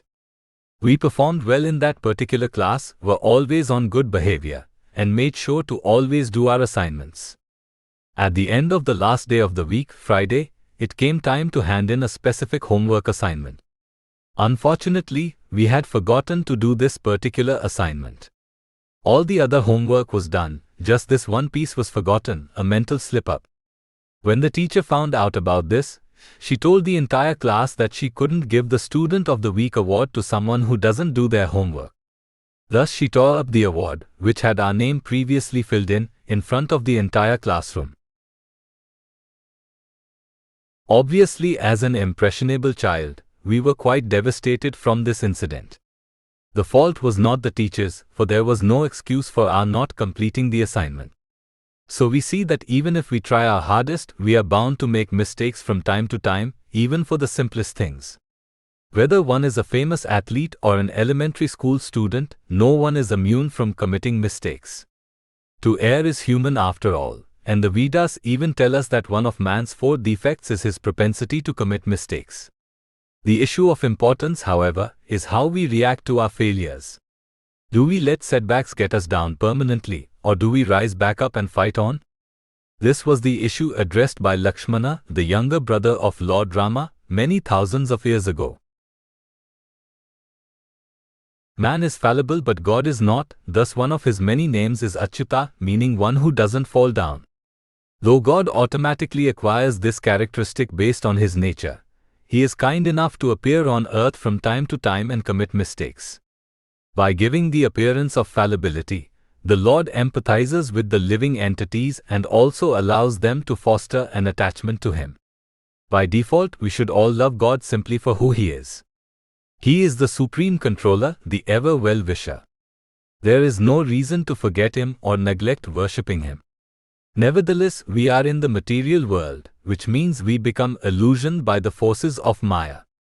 Maya has many powers, but her greatest effect on us is that she makes us think that we are God. Maya tricks us into thinking that if we make just the right material adjustments, we can be completely happy. Obviously, this is not possible, because spirit is superior to matter. If we simply associate with matter, we are bound to meet with disappointment in the end, for only spirit can make us happy. God is the supreme spirit, so it is only through association with him that we can find eternal contentment. Since the Lord is so nice, he kindly appears on earth from time to time to help us break free of the effects of Maya. When he appears on earth, the supreme divine entity doesn't tell everyone who he is, nor does he display all of his features. The reasoning behind this is pretty simple. Though we should love God, no one can force us to. The same holds true with romantic love, because no matter how hard we may try to get someone to like us, the choice is completely up to them. That is the definition of independence and free will. This same independence is there in our relationship with the Supreme. He will never force us to surrender unto him, because then the resulting relationship can't be classified as a loving one. Since the Lord doesn't openly put his great opulence on display when he comes to earth, he gives the appearance of an ordinary human being to others.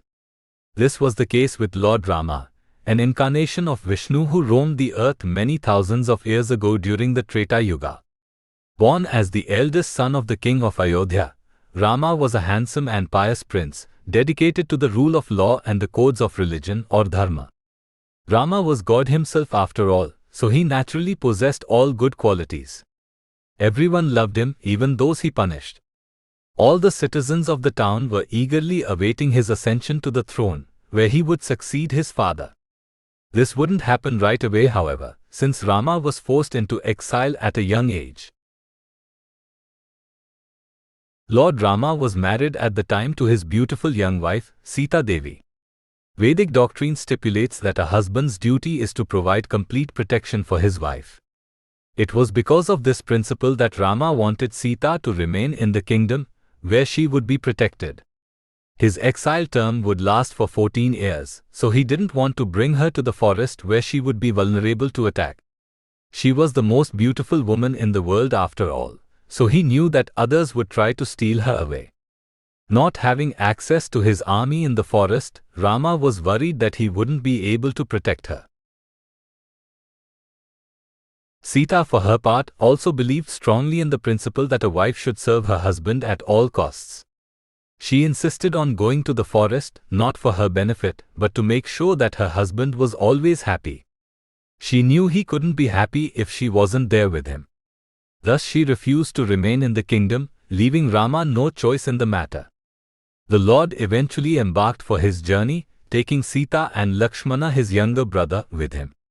Surely enough, Sita would one day end up being kidnapped by the Rakshasa demon Ravana.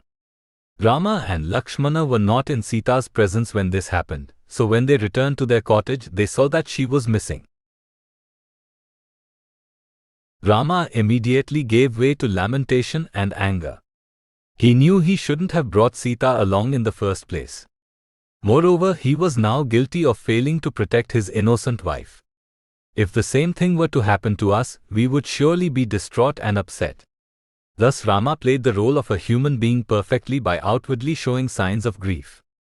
We must remember that Lord Rama is the Almighty, so he is not capable of making mistakes or failing to provide protection. These incidents were all carefully put together so as to teach future generations a lesson on the proper conduct for a man, husband, king, son, and human being. While Rama was bemoaning his plight, Lakshmana rose up to offer some sound words of advice. The above referenced statement was the last part of Lakshmana's advice. He is reminding Rama of the fact that one must take action in order to get what they want. We may or may not see the results of our action, but this doesn't mean that they come on their own. Every effect has an initial cause. That cause could be some action we performed earlier on in life, or even something we did in a previous life. Causes can also be traced to the activities of other living entities, but regardless, every result has some cause. A person had to perform some work in order for the result to bear fruit. Therefore, Lakshmana is advising Rama to get up and continue his search for Sita, which is precisely what the Lord did. This one statement of Lakshmana's is so profound that one can derive so many life lessons from it. Though we may not be handsome princes or incarnations of God, we certainly have duties to perform. We are all serving someone. Students serve their teachers, workers serve their bosses, children serve their parents, etc. In the execution of this service, there are bound to be successes and defeats, but we shouldn't let this stop us from continuing forward. We may get down from time to time, but the only way for things to come around is for us to continue to take action. Though there are many types of service, there is one which is superior to all the rest. This topmost engagement is known as devotional service or bhakti yoga. The devotional aspect of this service refers to God, who is the ultimate reservoir of pleasure. We may serve our friends, family, and employers, but the enjoyment derived from such service is short-lived. This is due simply to the fact that all of these relationships are severed at the time of death. The soul, however, is eternal, so it must have an eternal companion if it wants to remain forever happy. This eternal companion is the Supreme Lord. It is only through serving Him that we can derive everlasting enjoyment. Devotional service involves many processes, the foremost of which is chanting. In this age especially, the Sankirtana Yajna is recommended, or the sacrifice of congregational chanting of the holy names of God, Hare Krishna, Krishna Krishna, Hare Hare, Hare Rama, Rama Rama, Hare Hare. Devotional service mostly involves dos, but there are don'ts as well, the most important of which involve abstention from the 4 pillars of sinful life: meat eating, gambling, illicit sex, and intoxication. Yet just as we saw how Lord Rama wasn't immune from setbacks, those taking up devotional service will also meet their fair share of defeats.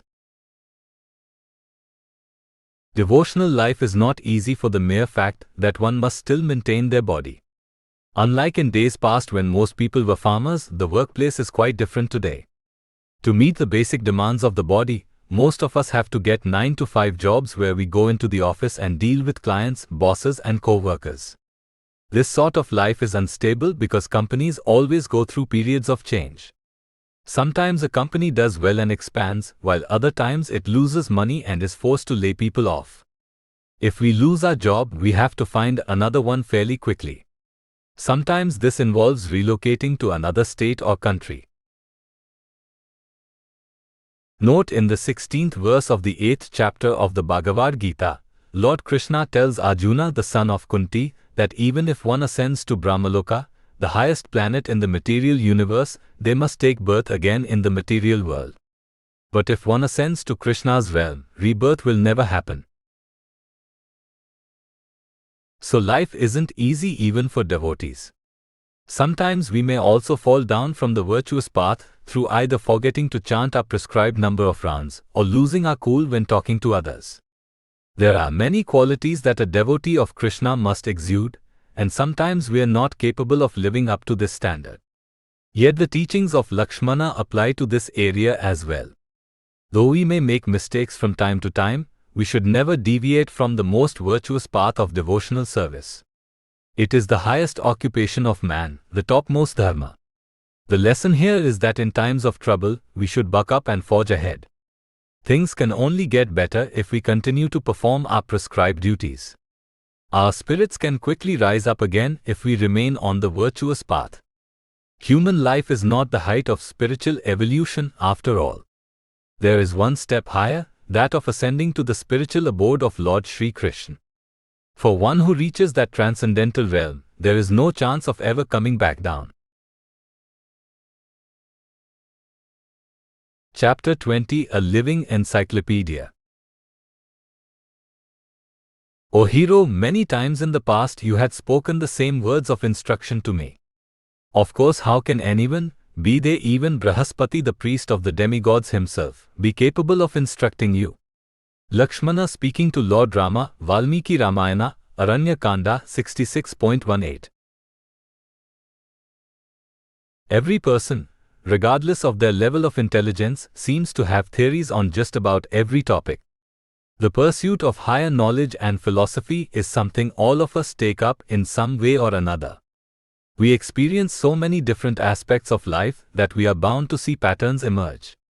These patterns help us recognize situations both good and bad, thus making it easier to decide how to act. There are many choices we have to make in life, and the easier it is to decide upon these choices, the less likely we are to suffer from stress and discomfort. In today's world of sound bites and 24-hour cable news channels, one doesn't have to look very far to find an expert describing their various theories. The sports media spends almost the entire day discussing various ideas and philosophies and what teams and players should be doing. The political news media is the same way, as they analyze the day-to-day goings-on of the President and Congress. In a formalized educational environment, places of higher learning, there are teachers and professors who spend much time discussing their ideas with their students. Nothing makes a teacher happier than when they hear their student repeat one of their theories or ideas. It especially makes a teacher happy if their student chooses the proper time to invoke a particular postulate or theorem. In these instances, the cause of the resulting joy felt by the teacher is not very difficult to understand. If we were to spend our whole lives developing theories and philosophies and writing books about the same topics, we would certainly develop an attachment to our ideas. A teacher is so kind in that they go beyond just developing ideas, they take the time to teach this information to others.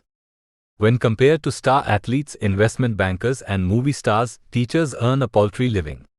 Therefore, one must really love what they do in order to take up the teaching vocation. Instructing others is usually reward enough, but when a teacher sees that a particular student really understood the lessons taught to them, the satisfaction derived is unmatched. I really must be making a difference. I'm not just standing up here and moving my mouth while the rest of the students are simply dozing off. I must be getting through to them. Now we may wonder why a teacher would need such validation. After all, most classes involve exams which already give an idea of what the student has learned. Or do they? Let's take college for example. A typical university class requires students to complete reading assignments, maybe hand in a few papers, and take several in-classroom examinations. Most students are only interested in one thing, passing the class or at least getting a good grade. To this end, they will do whatever is necessary to pass the exams. Simply based on these requirements, the natural result is that the students will be more focused on memorization than actually permanently retaining the information they have learned. It is not surprising to find that most students, after finishing a class, forget all they have learned in a very short period of time. They may have even received a good grade in the class, but this was due more to their memorization skills than anything else. Repeating information verbatim isn't necessarily a bad thing, especially if the information itself is sound. Many of the things we learn don't really need to be understood on a deep level. For example, if we unfortunately catch on fire, we are told to stop, drop and roll. Simply following these guidelines is enough to keep us out of danger. We don't really need to understand how the concept of stopping, dropping and rolling works. With intricate philosophy expounded by great thinkers, the paradigm is a little different. It is one thing to repeat the information taught to us by an intelligent professor, but actually understanding the material and knowing when to make use of the various concepts is another. Therefore, when teachers see that their students have truly understood the material presented to them, they feel a tremendous sense of satisfaction. An example of one such student was Lakshmana, the younger brother of Lord Rama. The Vedas tell us that there is only one God for all of humanity. Though people may not have a concrete idea of who God is, what he looks like, or where he lives, there is still only one God. The Vedas give a name to this singular entity, Krishna. Not only does the supreme divine entity have a name, but he also possesses an eternal spiritual body, which is full of bliss and knowledge, Sak Chid Ananda Vigra. Since every person has a different temperament and worldview, the Lord is not so unkind as to limit himself to only one form. For the benefit of all the living entities, the Lord takes on unlimited expansions, each having their own name, form, attributes, and so on. Since there are unlimited expansions of God, the Vedas try to give us information on some of the more notable ones. Why are these expansions notable? Because they perform specific functions which appeal to a large number of people.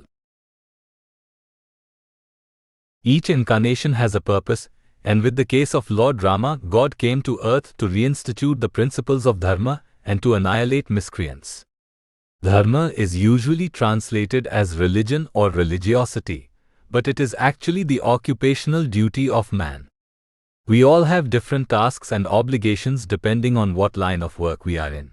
But the Vedas tell us that every living entity has one occupation that stands above all others.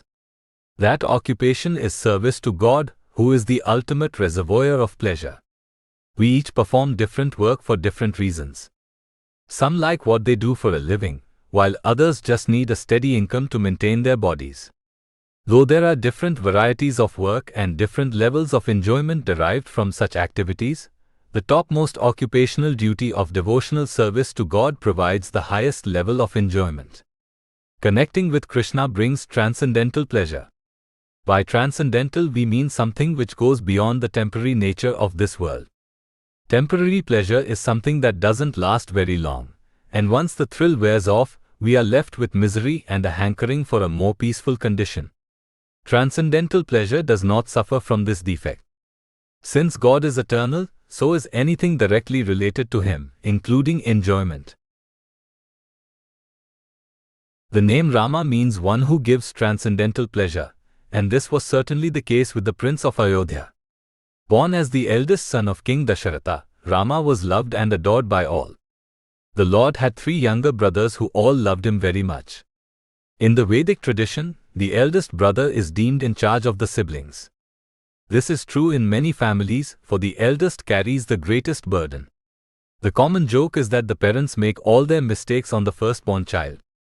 This is certainly true in many cases, with the younger siblings benefiting as a result. The eldest son takes all the arrows, for the parents aren't as lenient with them. They expect so much from the eldest, including the protection and caretaking of the younger siblings and the setting of a good example. Shatrughna, endued with cleverness, is your helper. Sumitra's son Lakshmana is well known as my best friend. We four worthy sons of that foremost of monarchs will keep him established in truth, O Bharat. Let not your mind despond. Lord Rama speaking to Bharat, Valmiki Ramayana, Ayodhya Kand 107.19. Rama was more than up to the challenge of taking care of his younger brothers. Of all his siblings, Lakshmana was the one closest to Rama. This bond was there from birth, for Lakshmana would not eat or sleep without Rama. Actually, just focusing the mind on their relationship brings such transcendental bliss, since Rama and Lakshmana are the emblem of fraternal affection. All of Dasharatha's sons were very pious, and since Rama was the eldest, he was treated like a father by his brothers. In accordance with his standing in the family, Rama would instruct his brothers from time to time on matters of piety, governance and spirituality. Since Lakshmana spent the most time with Rama, it would make sense that he listened to Rama's teachings the most.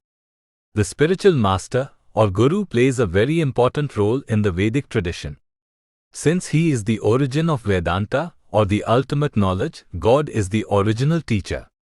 He put this original system of information into place to allow future generations to understand their true purpose in life.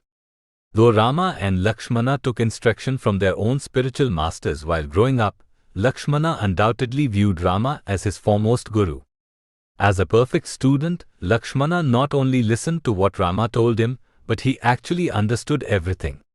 He had a chance to prove this fact on one notable occasion. Part of Rama's pastimes included a trek through the forests of India for 14 years. Sita Devi, Rama's wife, and Lakshmana accompanied the Lord during this journey. On one unfortunate occasion, Sita was kidnapped by the Rakshasa demon Ravana. Rama and Lakshmana were not with her when this happened, and when they realized she was missing, Rama gave way to grief and anger. Since he lost his composure, he contemplated destroying the whole world as revenge. This is where Lakshmana stepped in. The perfect younger brother and student, Lakshmana offered sound words of advice to Rama, asking him to not overly lament over loss, for the wise neither lament over bad fortune, nor overly rejoice over good times.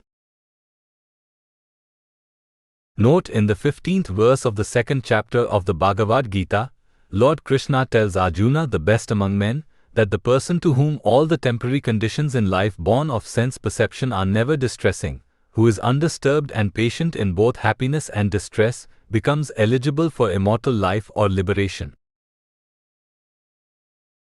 Lakshmana's teachings were sound and solidly based in Vedic wisdom. But as a pure devotee and humble soul, Lakshmana didn't dare claim to have come up with this knowledge on his own. In the above referenced quote, he reminds Rama that the Lord had taught all this information to him on previous occasions. He even references the fact that Rama requires no teacher, for even the demigods look to him for guidance. Not even Brahaspati, the spiritual master of the divine entities residing in the heavenly planets, is capable of teaching Rama something he doesn't know. In this one statement, Lakshmana is secretly revealing Rama's true identity as the Supreme Lord. People sometimes mistakenly believe that Hindus worship many gods, or that you can just pick any god and worship them as the Supreme Lord. There are certainly many godlike figures in the Vedic tradition, but they are not on the same level as the Supreme Lord Krishna or his personal expansion of Vishnu.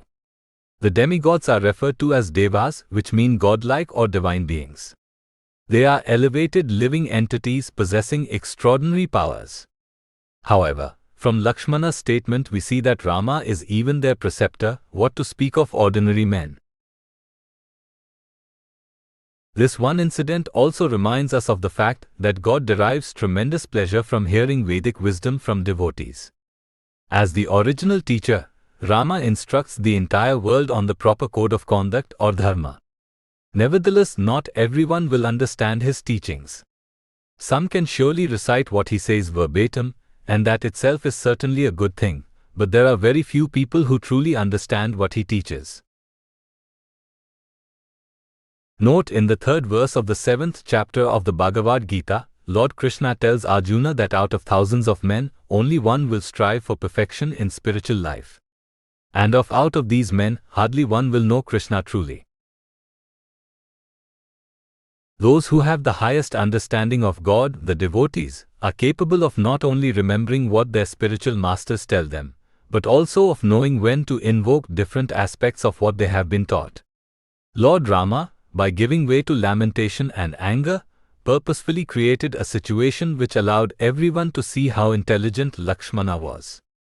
Moreover, Rama wanted to create a scenario where Lakshmana could offer service to him in a loving manner.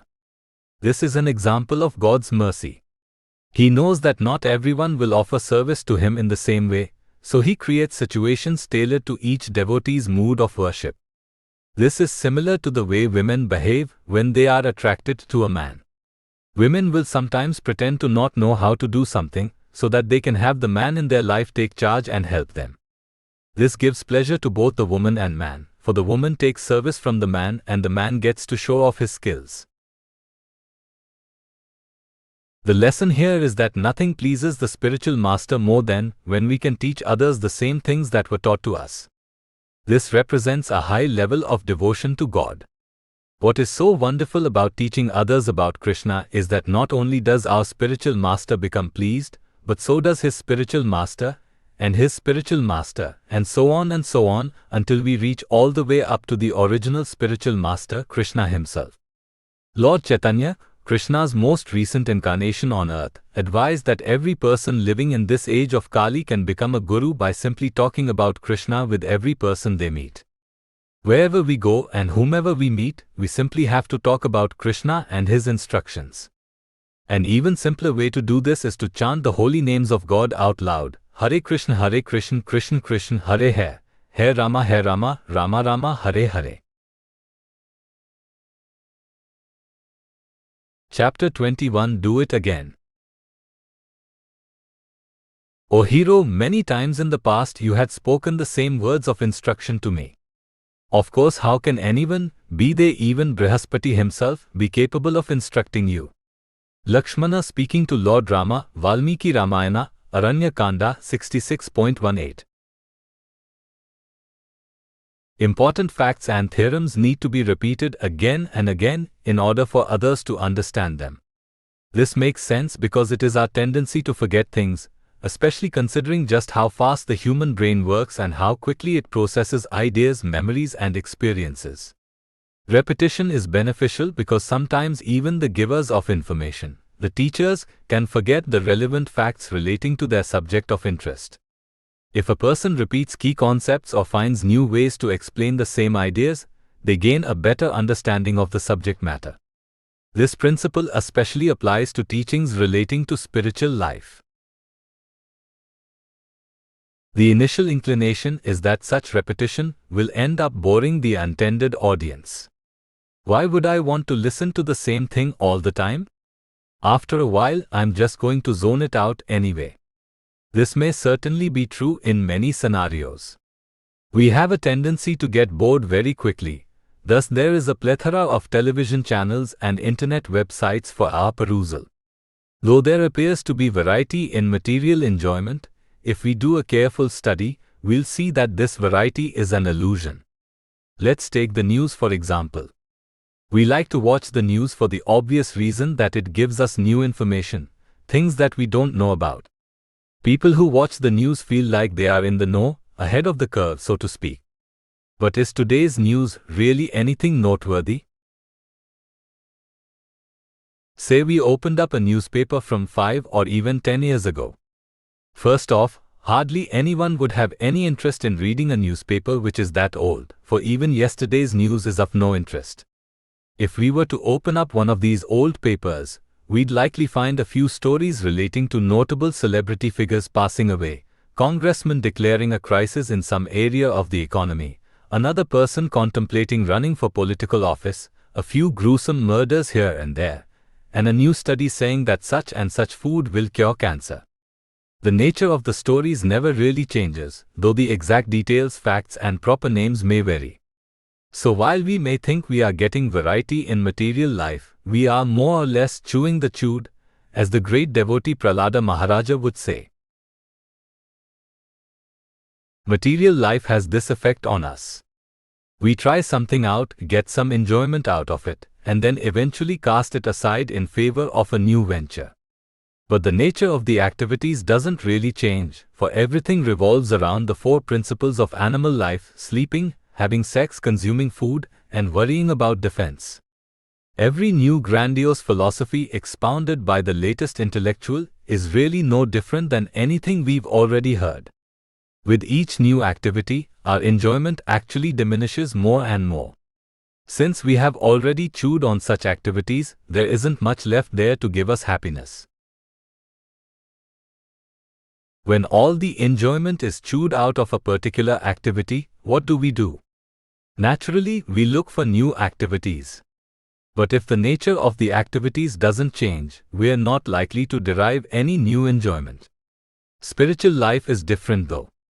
When talking about Lord Krishna or God, devotees derive pure transcendental pleasure. They can go on and on talking about the Lord, describing His glories, activities and names, and never get bored.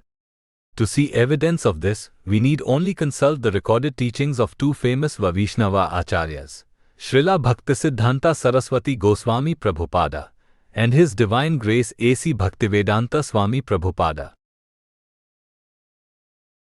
Srila Bhaktisiddhanta was Srila Prabhupada's spiritual master, so we'll look at some of his activities first.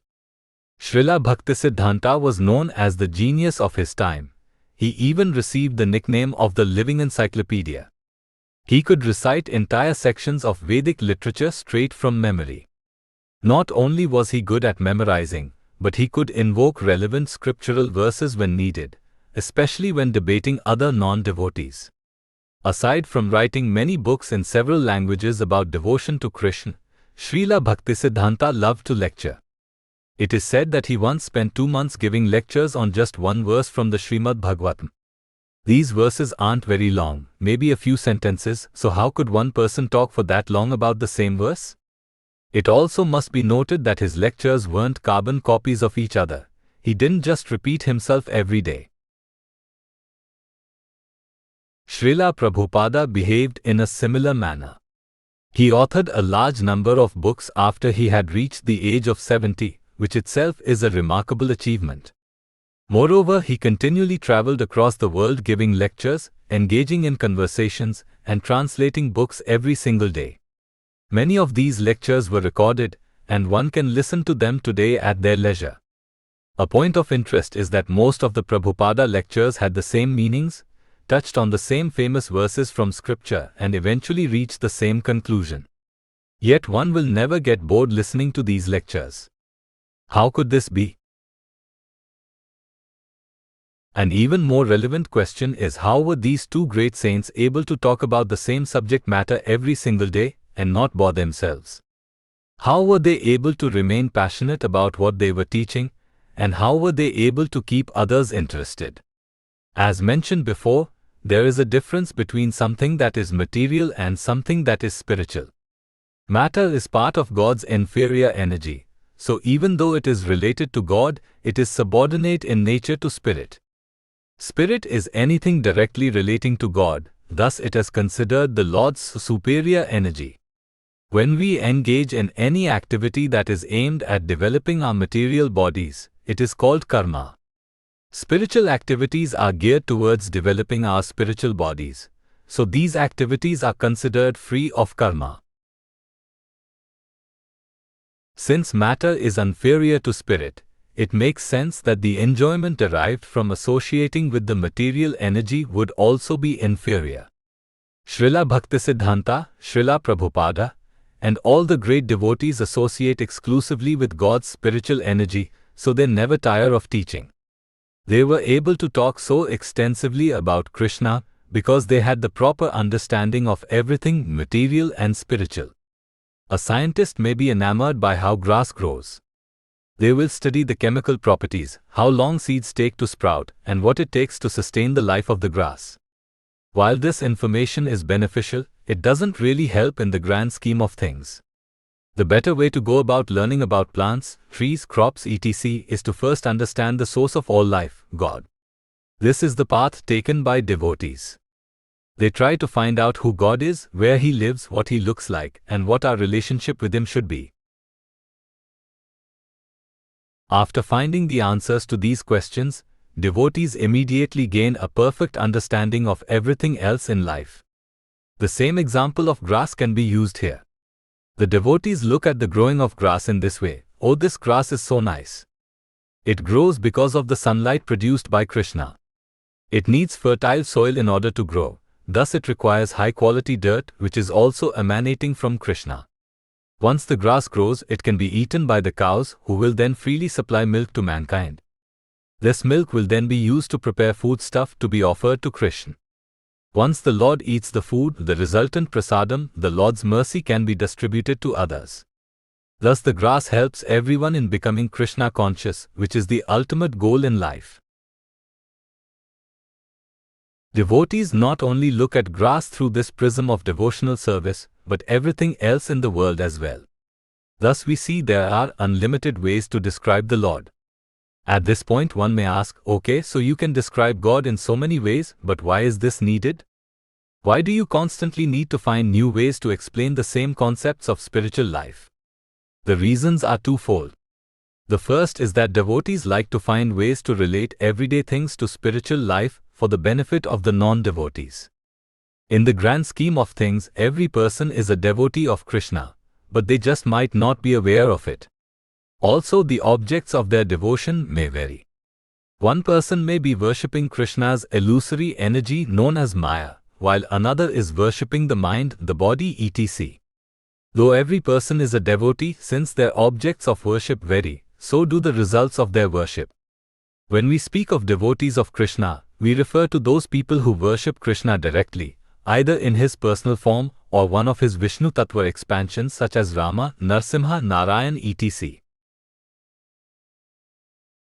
Perfection in life can be achieved only when we take to direct worship of Krishna, because only through this worship can we develop a permanent spiritual body.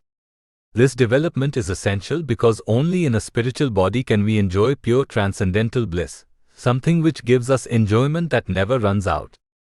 In order to persuade people to take to direct worship of Krishna, intricate explanations are required. Moreover, not every person is of the same mindset, so it is up to the spiritual master or guru to tailor his message to the specific audience. For example, some people may be strict karmis who are after sense gratification. When speaking to such people, a devotee may choose to focus on the temporary nature of material sense gratification and how karma is a never-ending cycle.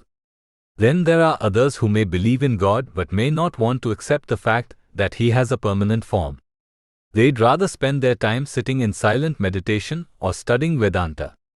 For these people, devotees would focus their attention on the fact that merging into Krishna's impersonal energy, Brahman, doesn't provide spiritual satisfaction, since all spiritual activity is eliminated in the Brahman effulgence. If one wants transcendental bliss with activity and individuality, things which are natural for the soul, it is better to worship God's personal form. The second, and probably more important, reason that devotees love to explain the same concepts over and over again is that it gives them great pleasure. An example of this was seen many thousands of years ago with Lord Rama and his younger brother Lakshmana. During the Treta Yuga, God personally appeared on earth as one of his Vishnu Tattva expansions named Rama. Appearing as the eldest son of the king of Ayodhya, Lord Rama was a great warrior and pious soul from birth.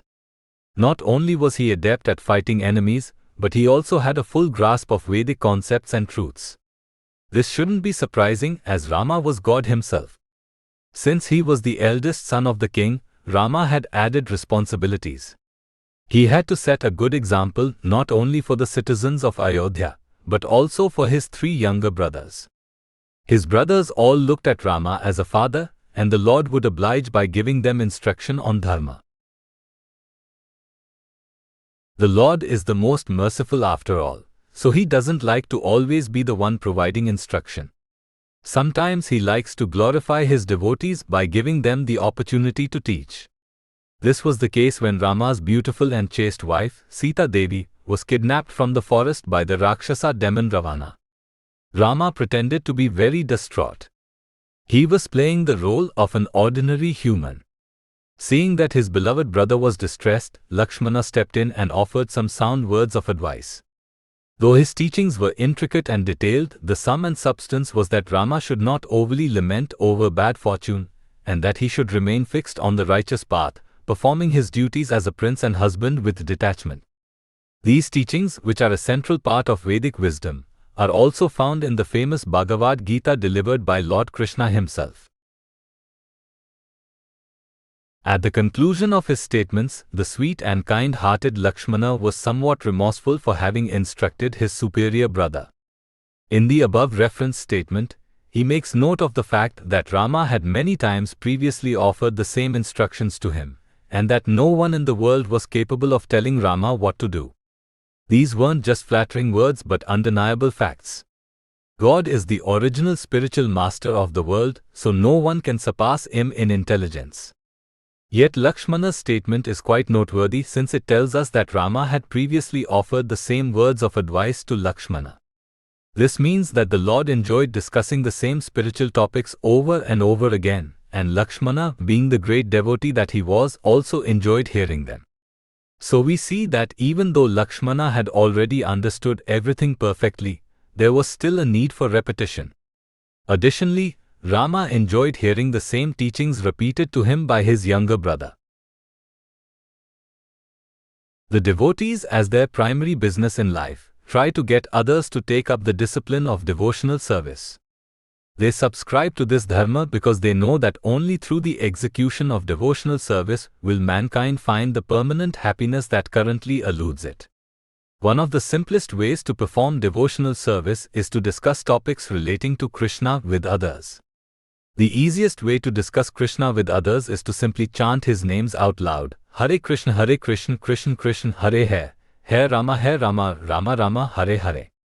This is by no means the only option available to us.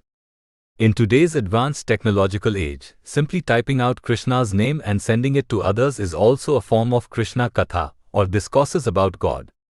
We can also find a nice story on the internet relating to Krishna and forward the link to all of our friends. The possibilities for igniting spiritual discourses are endless. So we see that talking about Krishna pleases four distinct entities: the people we are talking to, other great devotees, ourselves, and the Supreme Lord. Knowing this fact, it would be a crime not to continue talking about Krishna and discussing transcendental topics over and over again. As long as the life breath remains in our body, we should make this our primary activity. Chapter 22 Checkmate. O hero, many times in the past you had spoken the same words of instruction to me. Of course, how can anyone, be they even Brihaspati himself, be capable of instructing you? Lakshmana speaking to Lord Rama, Valmiki Ramayana, Aranya Kanda 66.18. Charges of hypocrisy and dishonesty are often leveled by politicians hoping to gain an advantage. Political parties usually don't have much to stand on with their own ideas, so they take to discrediting their opposition as a way of advancing their agenda. This game is played by dredging up old quotes which contradict a certain personality's current position on an issue. The idea is that if a person is confronted with their own previous words, they will be forced to either admit they previously lied or that their current position is invalid. While this type of chess match goes on all the time in politics, nothing really substantive results from it. When we apply these same techniques to spiritual practice, however, it can yield tremendous results. Debating is an art form. There are classes in high school and college which teach the ins and outs of public speaking to students. On the surface, this seems odd because one would think that a debate focuses on the substance of the arguments rather than the delivery of speech. Each person is either right or wrong in their arguments, the correctness being determined by authority. This is how Vedic truths are discovered anyways, for no serious follower of Vedic traditions would ever think of just making up new arguments without substantiating them with scriptural evidence. But things are a little different in the material world. Opinions are formed based on whims, so in order to back up their positions, a person needs excellent debating skills. A good debater looks to not only defend their own position, but also discredit their opponents and their arguments. It is additionally beneficial if you can use your opponent's statements to support your own arguments. The arena of politics serves as a great example in showing how debates are won and lost in the modern age. Most politicians today are lawyers by trade, so they make their livelihoods on argument, debate, contradiction, and cross-examination. Politics is a volatile game, something which can immediately cause divisions amongst large groups of people. As soon as a person takes a stand on any issue, they are sure to alienate half of the voting public. In order to win over people who are against their stance of an issue, a politician will try to pick apart their opponent's beliefs. In addition, politicians will try to support their own positions by pointing to prior incidents where their opponents stood for the same issue. This technique is actually known as the two-quoque fallacy, meaning you too, but it is not easily recognized.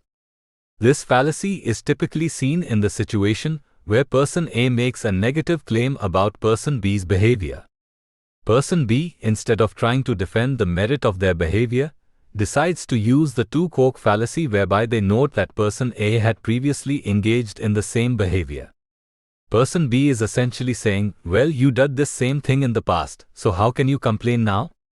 This is obviously a fallacy because person B has not discussed the merits of person A's claim. These types of arguments go on constantly. We can turn on the news tonight and be sure to see countless examples of this kind of debating technique. While it may be nice to expose a high office holder's hypocrisy, what is the end result? Do people end up changing their behavior? Most often they don't. What people do learn is that politicians lie and say whatever is necessary to get elected. But this isn't really shocking news to anyone. Yet if we apply these same debate techniques to spiritual life, it can pay real dividends. This is because the rules of engagement for spiritual life are set by Lord Krishna, the Supreme Personality of Godhead. Unlike self-interested politicians, God is the Supreme Pure, so He is someone we can count on to be honorable and fair. An example of this chivalry was seen many thousands of years ago when Krishna incarnated on earth as Lord Rama. Each of Krishna's incarnations on earth has specific attributes suited for the time and circumstance. During Lord Rama's time, man was still generally spiritually inclined, so the Lord suited his demeanor to match this characteristic. Rama was a pious soul, Dharma Atma, who took birth in the Raghu Vamsha, or the dynasty of King Raghu. All the kings in this line were noble and chivalrous, for they had to be since their duty was to provide protection to the citizens. Rama was the eldest son of the king of Ayodhya, Maharaja Dasharatha. As the eldest son, it was Rama's duty to not only attend to state affairs, but also to give instruction to his three younger brothers. Rama's brothers viewed him as a father figure, and they listened very attentively whenever he spoke. How do we know that Rama's brothers listened to him? We get evidence of this from a few notable incidents. On one particular occasion, Rama's beautiful and chaste wife Sita Devi was kidnapped by the Rakshasa demon Ravana. Rama, his younger brother Lakshmana, and Sita were traveling the forests of India for 14 years as a result of an exile punishment handed down by Dasharatha. Sita was protected whenever Rama and Lakshmana were around. But Ravana devised a plan which led the two brothers away from their ashrama. Ravana then used this opportunity to take Sita away by force. Upon returning to their cottage, Rama saw that Sita was gone. He immediately gave way to lamentation and despair. Rama loved Sita very much, and he was also playing the part of an ordinary human being. What man wouldn't be distraught upon learning that his wife had gone missing? At this time, Lakshmana stepped in to offer some sound words of advice. It wasn't that Lakshmana viewed himself as superior to Rama. On the contrary, Lakshmana openly declared to everyone that he was Rama's servant for life. Such a younger brother will never be found in this world. Lakshmana's personal character and dedication to God was unmatched. Still, sometimes when we see our loved ones in trouble, we have to step in and offer counsel. After all, our family members help us out when we're in trouble, so shouldn't we try to do the same for them? This is what Lakshmana thought, so he didn't hesitate to offer a helping hand. The gist of his statements was that Rama should not worry about loss or gain, and that even if Sita were dead, he shouldn't deviate from the righteous path. All of us have prescribed duties we must perform in life, and we should perform them without attachment to the results. These are some of the central teachings of Vedic philosophy, for statements almost identical to the ones given by Lakshmana are found in the famous Bhagavad Gita, which was delivered many thousands of years later by Krishna himself. After giving his advice, Lakshmana added one more piece of information which was of critical importance. Lakshmana made sure to remind Rama that he had, on many prior occasions, heard the same teachings delivered by Rama himself. This is the proof that Lakshmana always listened attentively to the original spiritual master of the world, Sri Rama. Moreover, this one piece of information offered by Lakshmana actually put Rama in quite a bind.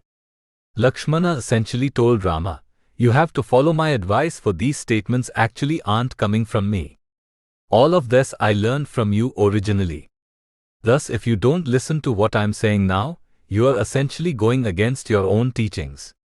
You wouldn't want to do that, would you? The woman without her husband cannot live. This truth has been pointed out by you, O Rama, to me." Sita Devi speaking to Lord Rama, Valmiki Ramayana, Ayodhya Kand 29.7. This is the beauty of devotional service. Since the pure devotees hang on God's every word, they make sure to keep everything in memory should they need to repeat the same information at a future time. Ironically enough, this wasn't the first time one of Rama's close associates used this technique. Just prior to going to the forest, Rama informed Sita of the exile punishment and insisted that she remain in the kingdom for the duration of the 14 years. Sita, however, was also a good listener and made sure to remember everything Rama had taught her about the duties of a spouse in marriage. She immediately invoked many of the Vedic tenets relating to the fact that a wife must always remain with the husband and how the wife can never be happy living without the husband. At the end of her statements, she too reminded Rama that what she was speaking was originally told to her by Rama. Thus the Lord had no choice but to listen to Sita. In a similar manner, Rama was forced to accept Lakshmana's advice.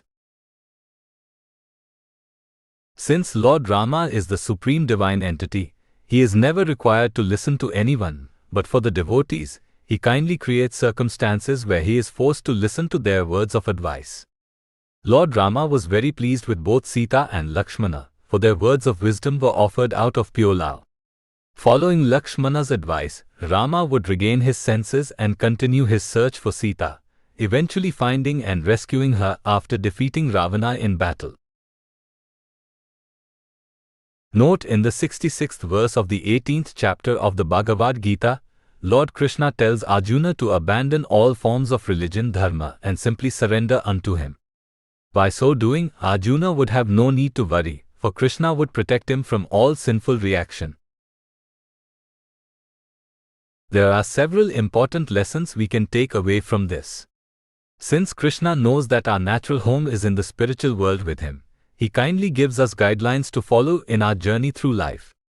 His most important teaching is that we should abandon all the so-called dharmas that we have created and simply surrender unto his lotus feet. Fully surrendering unto God will guarantee us a return ticket back to his spiritual abode after our current life is over. So how do we surrender? We simply have to take up devotional service or bhakti yoga. In this age, the easiest way to practice Krishna bhakti is to regularly chant Hare Krishna, Krishna Krishna, Hare Hare, Hare Rama, Rama Rama, Hare Hare. We should also avoid the 4 pillars of sinful life: meat eating, gambling, intoxication, and illicit sex. The beauty of this system is that if we fully surrender unto God, He will be compelled to make good on His promises.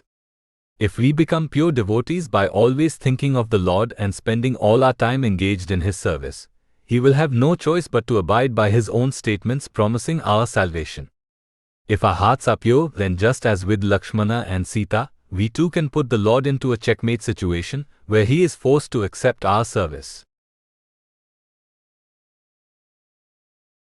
Chapter 23: The Sleeping Giant. O you of great intellect, not even the demigods can fathom the level of your intelligence. Due to bereavement, your wisdom is currently in a dormant state, and I am here to rouse it. Lakshmana speaking to Lord Rama, Valmiki Ramayana, Aranya Kanda, 66.19. Brahman is one way to realize the supreme absolute truth. There can be no higher truth than God, but depending on a person's angle of vision, they can view Him in 3 distinct ways. Bhagavan is the ultimate realization, since it represents the Divine's most complete feature, as the Supreme Personality of Godhead. A less complete realization is that of Paramatma, or the Supersoul, which resides side by side with the individual inside the heart. The third, less granular way to view the absolute truth is as the all-pervading impersonal effulgence known as Brahman.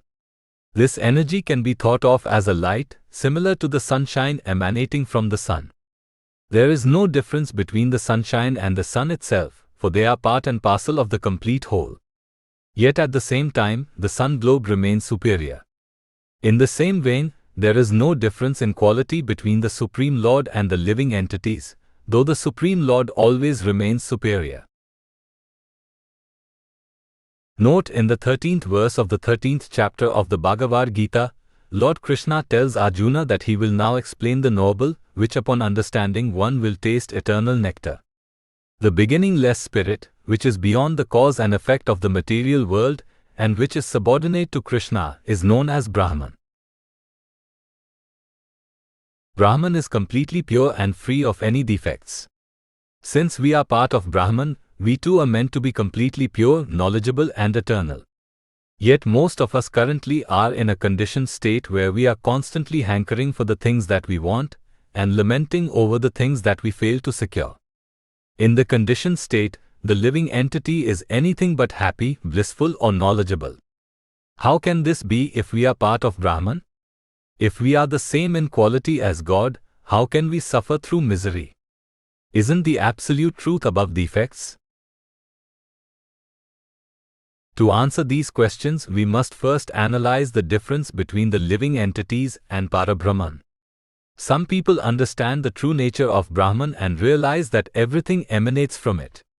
From this fact, they conclude that everything coming from Brahman must also inherit its good qualities.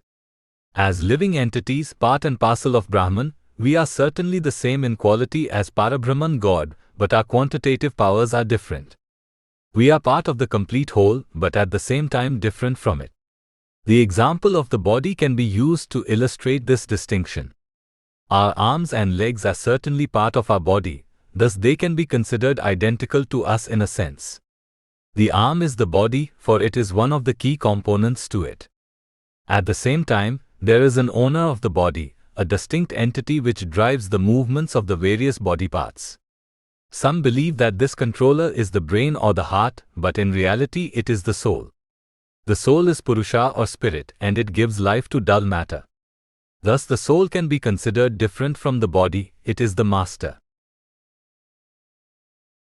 Note, in the 3rd verse of the 14th chapter of the Bhagavad Gita, Lord Krishna tells Arjuna, son of Bharat, that Brahman, the total material substance, is the source of birth. Krishna impregnates that Brahman, and thus makes the births of all living entities possible. In the same regard, there is a driving force to Brahman, a great Purusha who is in charge. This person is Lord Krishna or God. Since God is the driving force behind Brahman, it must be concluded that he is superior to it. Hence he is known as Parabrahman. Since Krishna is superior to Brahman, he is also the controller of everything that is included in it, i.e. the living entities. Therefore, we see the key distinction between the living entities and the Supreme Lord. He is always superior to man in all respects. The other reason Krishna is superior to us is that he is not subject to the illusory forces of Maya. Brahman consists of everything spirit and matter. We living entities represent the spiritual portion, and the material nature represents the material portion. Matter refers to anything that is lifeless, something that is subordinate to spirit. Thus matter is referred to as Prakriti or female, while Purusha is male. Purusha is the enjoyer and Prakriti is the enjoyed. It is in this context that illusion or Maya arises. Maya means that which is not, an energy characterized by the act of accepting something to be one thing when it is really something else. In the conditioned state, the living entity believes that enjoyment comes through association with Prakriti or matter. This is really an illusion because matter cannot provide unlimited happiness. Meeting the demands of the gross senses, temporary happiness is achieved every now and then, but this enjoyment is short-lived. Moreover, once the feelings of happiness are gone, we are left with grief and despair. Maya tricks us into believing that we will be happy associating with material nature, when in reality our true happiness can only come through association with spirit. One of the primary negative side effects resulting from association with Maya is lamentation. Every man laments. We need only study our own lives in order to see proof of this. We become sad over some of the most meaningless incidents. Let us take sports for example. If our favorite players lose in tennis or golf, we will surely be unhappy for a while. When our favorite football team makes it to the Super Bowl and loses, we will be sad for the next few days. If our countrymen lose a big cricket match, we will be angry and sad at the same time. In the grand scheme of things, this sadness is not justified. Sports are just material pursuits after all, and we know that everything in this world is working under God's direction. We may think that we have some control over events, but there are so many unseen direct and indirect causes that lead to the results of action. Karma is very easy to understand in this respect, and its effects are seen throughout life. This type of lamentation is also silly because our sports heroes, political leaders, and other favorite celebrities really have no bearing on our own fortunes. Most of the time, our favorite athletes have no idea who we are or what is important to us in life. If they win or lose, how does it affect our life? Do we get any richer if our favorite golfer wins the Masters? Do we lose out if our team falls short of winning the Stanley Cup? This lamentation arises out of illusion and the fact that our general mentality is one geared towards service. Every person in this world, regardless of what they may think, is serving someone or something. A president is serving the country, a CEO is serving his shareholders and customers, a wife is serving the husband the wife, the worker, the boss, etc. Every person is offering some kind of service because that is their nature. Yet since our service is directed in the wrong areas, problems arise. How do we determine where our service mentality should be directed? This is where the Guru or spiritual master comes in. The bona fide spiritual master is the embodiment of the perfect person. Who is the perfect person? The Vedas tell us that he is a pure devotee of Lord Krishna, the Supreme Personality of Godhead.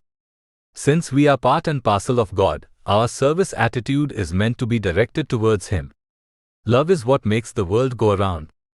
Currently we direct our love in so many areas besides spirituality. Thus we are left to constantly lament. Not only do we lament over not finding romantic love, but also over anything that we feel serves as an obstacle in finding that elusive soulmate. Oh, I am too fat, who will want to go out with me? I am getting too old, I will probably die alone. How come I can't find that special someone to make me happy? The spiritual master knows that the only soulmate for the living entity is Krishna. This may seem silly on the surface.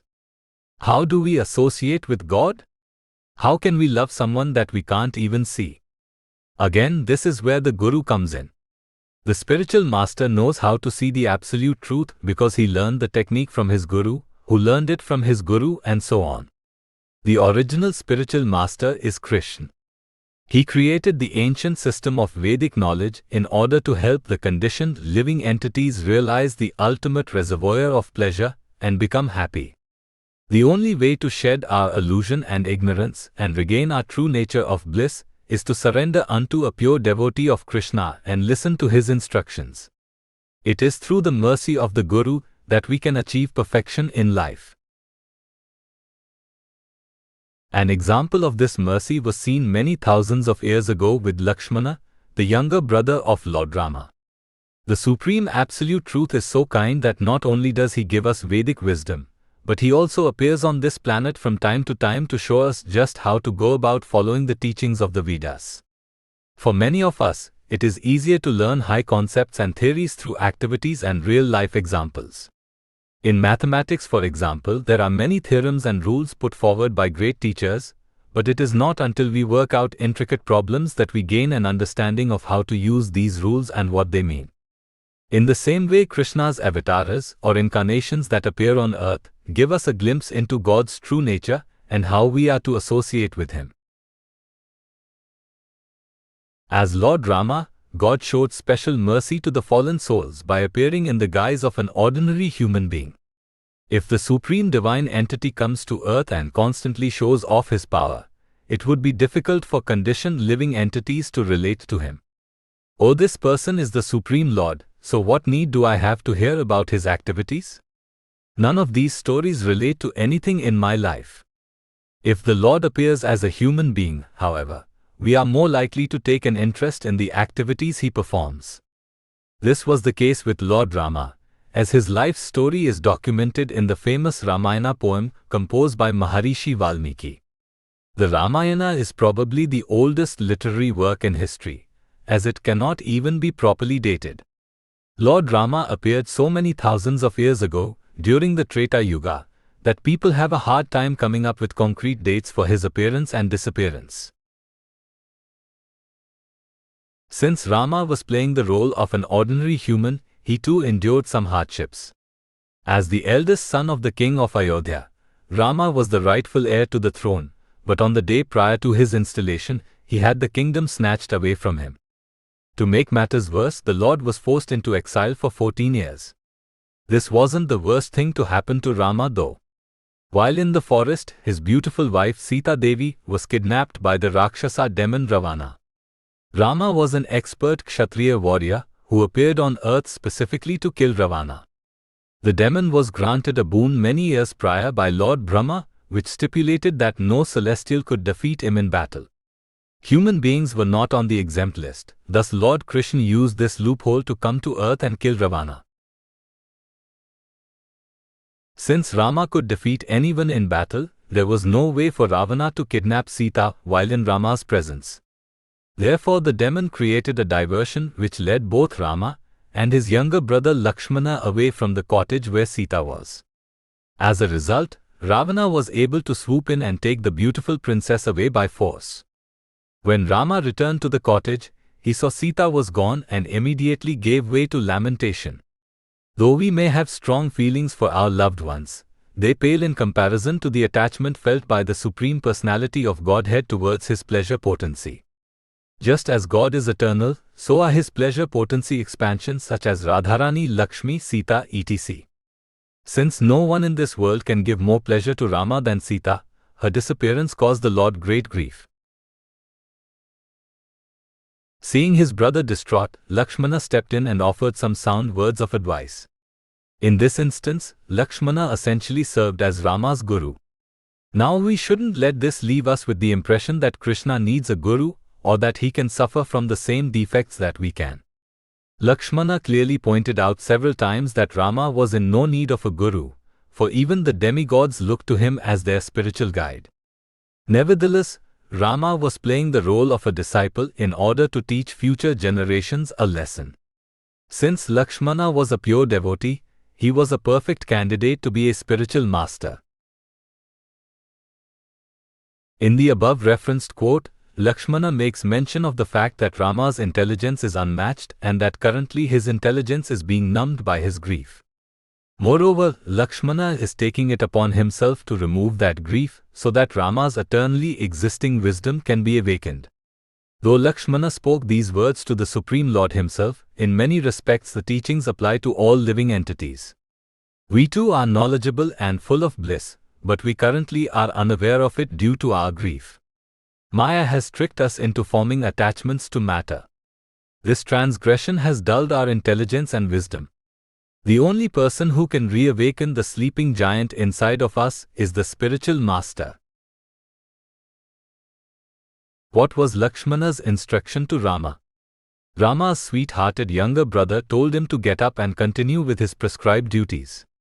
Lakshmana told Rama to push aside any attachment to loss or gain. Even if Sita were dead, Rama should still push on with his duties. He should never be taken off the path of dharma, even if he were to meet with good or bad fortune. This same teaching applies to all of us. The only way to rekindle our relationship with the Supreme Lord is to always remain on the path of dharma or righteousness. What is the righteous path? What constitutes dharma? Though there are so many different religious systems in existence, the highest occupational duty is to always serve the interests of the Supreme Lord. If we surrender unto the Supreme Lord and always perform devotional service, we will achieve perfection in life. Lord Rama was God himself, so he had no occupational duty. God is never duty-bound to anyone, but since he kindly played the role of a pious prince, he took it upon himself to always carry out the duties prescribed to his order. In a similar manner, our supreme occupational duty is to serve the Supreme Lord. This service should continue uninterrupted. But we are currently in a conditioned state, so how can we avoid the pitfalls of lamentation and distress? The key is to abide by the instructions of the spiritual master. Lakshmana is the embodiment of the Guru. Anyone who follows in his line, i.e., anyone who is a pure devotee of God, can help us achieve the ultimate objective in life, the return to our original consciousness. Since we currently live in the dark age of quarrel and hypocrisy, the sincere devotees have simplified the requirements for achieving spiritual salvation. The best way to practice devotional service today is to regularly chant God's names, Hare Krishna, Krishna Krishna, Hare Hare, Hare Rama, Rama Rama, Hare Hare. Our current grief can only be removed by the sword of knowledge. That sword originally belongs to Lakshmana, who in turn kindly passes it down to the spiritual master. We should approach a pure devotee of Krishna, either through personal association or through consultation of recorded instruction and learn from them. We should not let our characteristic intelligence be dulled by the forces of Maya. Human life is meant for realizing our true nature of bliss and knowledge. Chapter 24 As Good as Gold.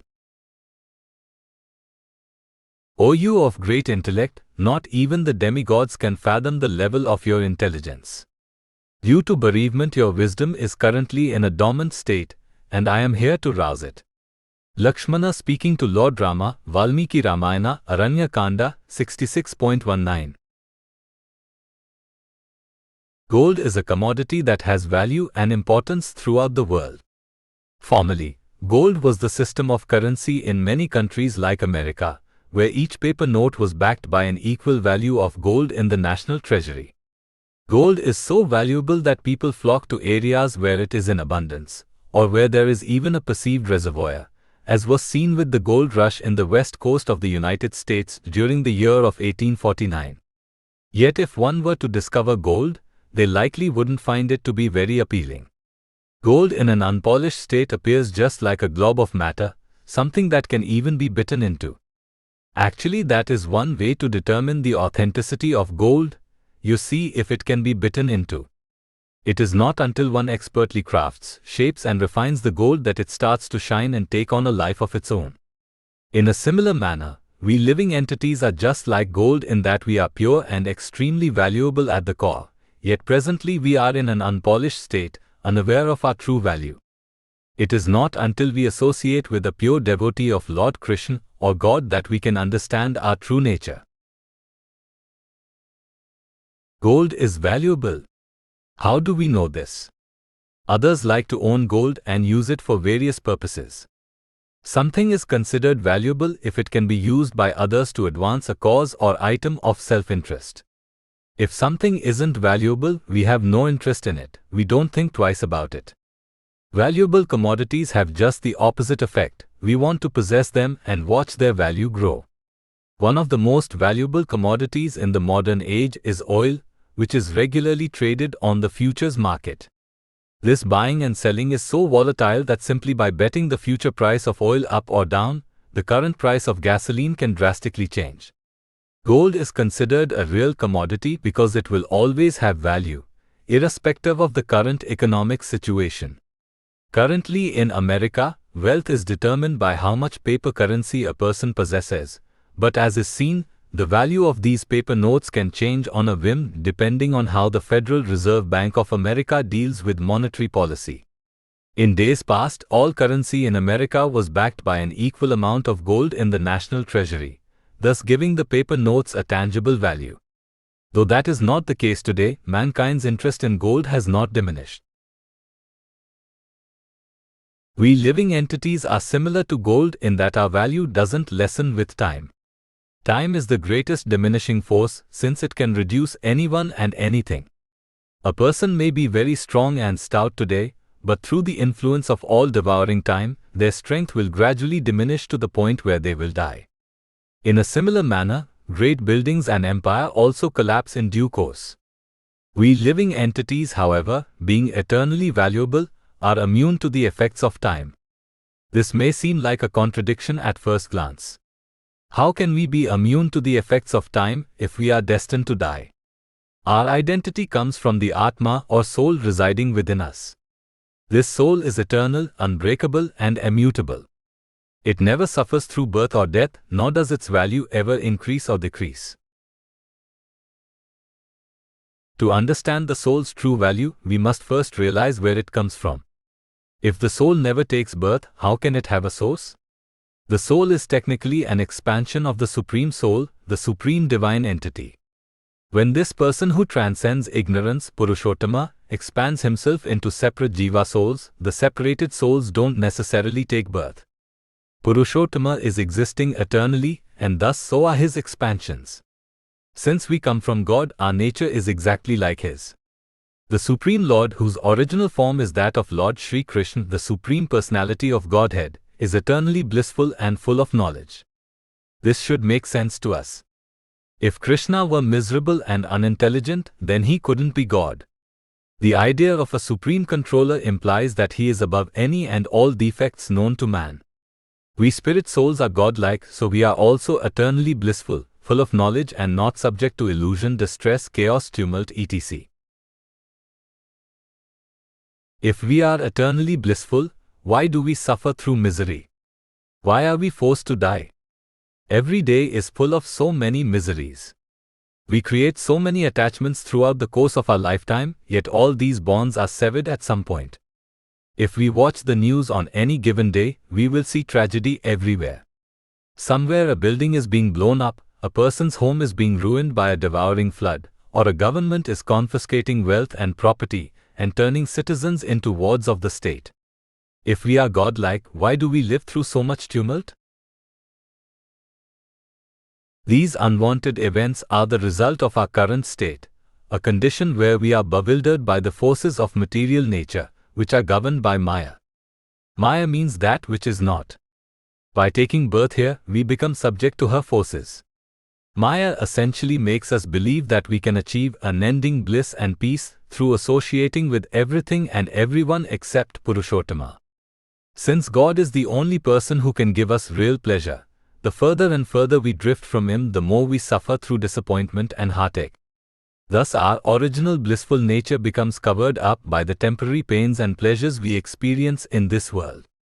This underscores the difference between God and his separated expansions, i.e. the living entities.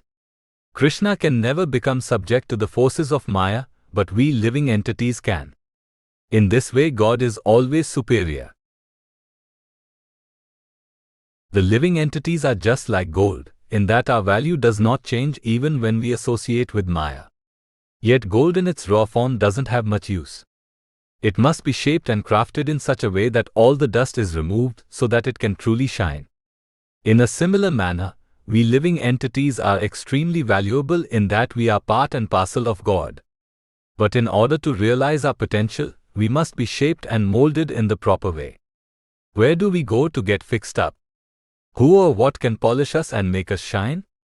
For the solution, we must approach a pure devotee of Krishna, someone who is already shining, someone who already exudes the valuable qualities of truthfulness, eternality and bliss. That person is the spiritual master or guru. The pure devotee of Krishna is the emblem of the true value of the living entity. Being part and parcel of God is certainly valuable in and of itself, for Krishna is the wealthiest person in the world. But the devotees are valuable for another reason. They can teach other living entities how to assume their true nature and become valuable themselves. For this reason, the association of a saintly person is considered the greatest fortune in the world. Great devotees of the past all were polished and shaped into their pure form by other devotees of Krishna. We can take Narada Muni for example. He is likely the greatest reformer in history. He was the spiritual master of so many great saints of the past, including Maharishi Valmiki and Vyasadeva. These two saints have authored the bulk of Vedic literature, so this fact alone speaks to Narada's greatness. In a similar manner, Goswami Tulsidas was personally instructed on devotion to Lord Rama by Sri Hanuman. How can we tell who is a pure devotee? How do we know whether a person has transcended the illusory forces of Maya? Maya is that which is not, and the opposite of this is the supreme absolute truth. There are varying degrees of truth, for the material world is full of dualities and contradictions. For this reason, God is referred to as the supreme absolute truth, meaning His supreme dominion can never be denied. Since God is absolute, there is no wiggle room as far as His strength and purity go. Moreover, any person who directly associates with the supreme absolute truth also inherits the Lord's qualities. The pure devotees of Krishna meet this requirement. Instead of associating with illusion, they attach themselves to the supreme truth. They have no other business than to serve Krishna in a loving way. Devotees may look different, come from different parts of the world, and even have different skin colors and ethnicities, but one thing they have in common is that they are devoted to Krishna. Their only business in life is to serve Him, think of Him, and always praise Him while in the company of others. The spiritual master or guru takes things one step further. Not only does he devote himself to God, but also teaches others how to reawaken their dormant love for the Supreme. This is the special mercy of the Guru. A guru can be any person who gives instruction about devotional service to Krishna. Any person who takes away our accumulated material dust and makes us truly shine is a guru. A great example of such an instructor was Lakshmana, the younger brother of Lord Rama. During the second time period of creation, the Treta Yuga, Lord Krishna expanded himself into human form and appeared on earth as the valiant and chivalrous prince of Ayodhya, Lord Rama. Rama had 3 younger brothers, with Lakshmana being the one most attached to him. As part of his pastimes, Rama roamed the forests of India for 14 years. During this time, his beautiful and chaste wife, Sita Devi, was kidnapped by the Rakshasa demon Ravana. Lakshmana was with Rama in the forest, and when the two discovered that Sita was missing, there was instant grief and lamentation. Rama especially took it hard. He frantically searched about the neighboring forests and asked the trees and flowers if they had seen his beloved wife. This behavior was strikingly similar to how Srimati Radharani, the eternal consort of Lord Krishna, acted when the Lord had left Vrindavana for Mathura. This shows that the Supreme Entity loves His devotees just as much as they love Him. Seeing his brother in bad shape, Lakshmana stepped in and offered some sound words of advice. The above referenced quote was part of his concluding statements. Lakshmana advised Rama to avoid lamentation, for even if Sita were dead, protocol called for Rama to continue his adherence to dharma or prescribed duties. Good and bad things happen all the time, but it doesn't mean that we should give up the activities that we are obligated to perform.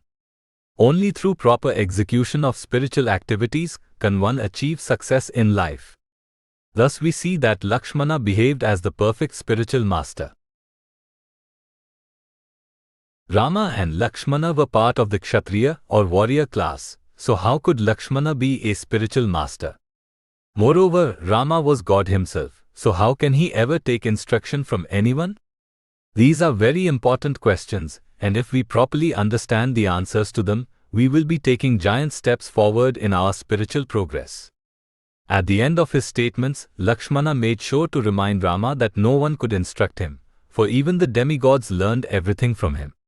This one statement secretly gives away Rama's true identity as the ultimate divine personality.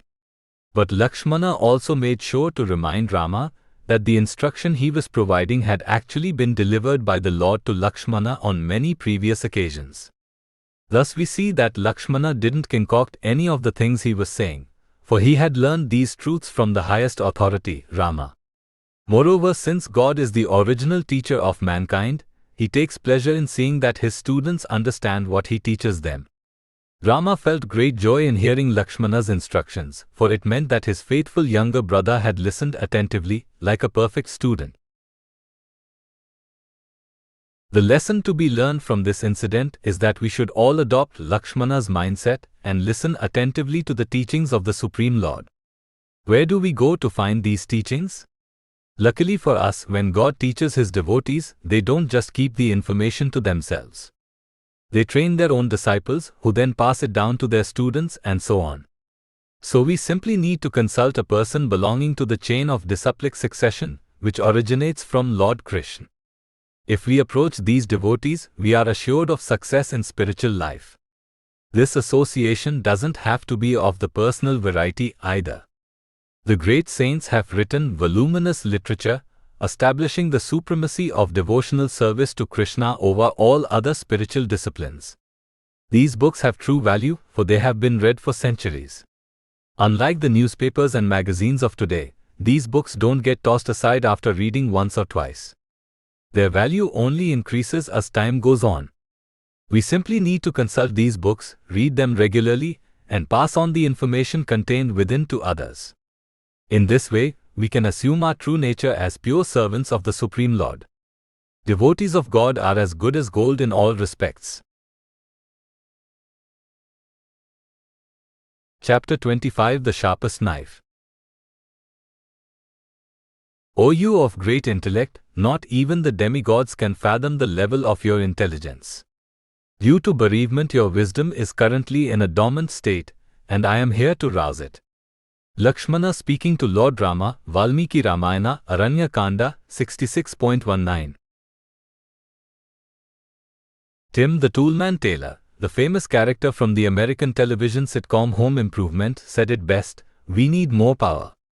This is the rallying cry of men around the world. When we want to get a job done right, we like to attack with strength.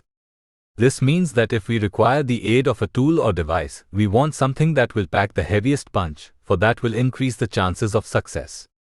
If we really want to cut into something, we require the sharpest knife in the drawer. In a similar manner, there is no tighter bond in this world than that which ties us to material life. This knot can only be cut by the sharpest of spiritual guides, the sadhu.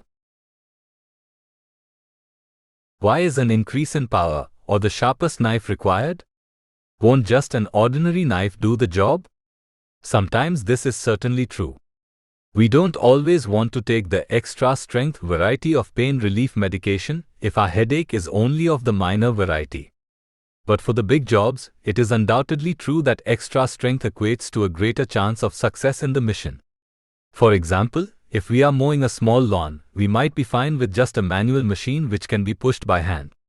But if we have to mow acres and acres of property, we require a riding lawnmower, something which can be driven around in a manner similar to a golf cart.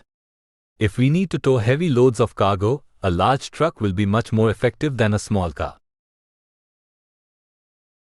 The famous ruler Alexander the Great once had the good fortune of encountering the Gordian knot. This knot was woven in such a way that it was deemed impossible to untie. The legend had it that whoever would untie the knot would become the master of Asia.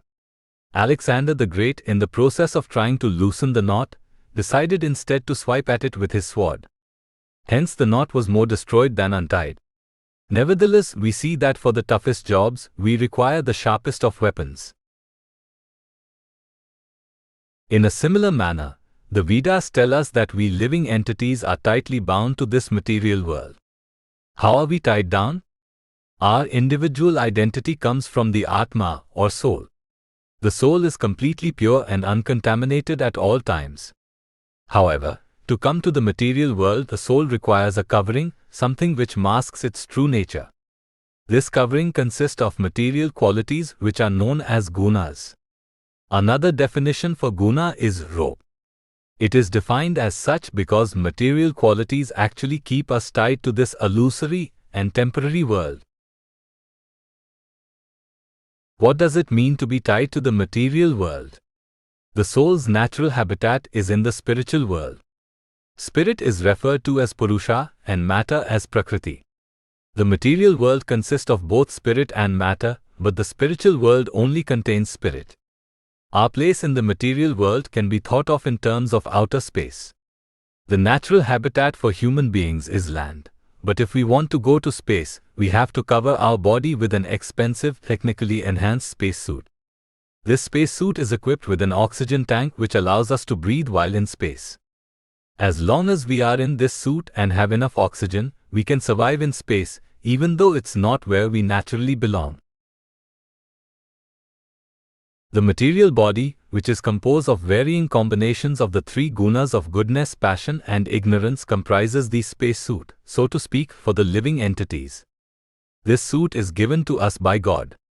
Material qualities are considered binding because if one chooses to associate with them, they are not allowed to return to the spiritual world.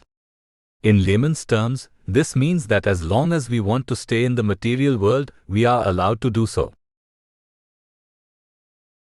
As previously mentioned, the natural home for the spirit soul is the spiritual world where Lord Krishna, the Supreme Personality of Godhead, resides. We get information from the Vedas that Krishna's spiritual realm represents the eternal heaven, a place where we never have to return from. Since Krishna is God, there is no difference between his body and spirit, for they are both completely pure and free of material qualities. Krishna's associates in the spiritual world also possess bodies similar to his, i.e., they too are free of material qualities. Since the spiritual world is our natural home, it is a place full of bliss and free of anxieties. Note, in the 26th verse of the 7th chapter of the Bhagavad Gita, Lord Krishna tells Arjuna that he knows the past, present and future.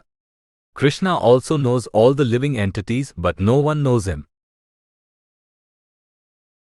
If the spiritual world is so great, why would we choose to remain in the material world?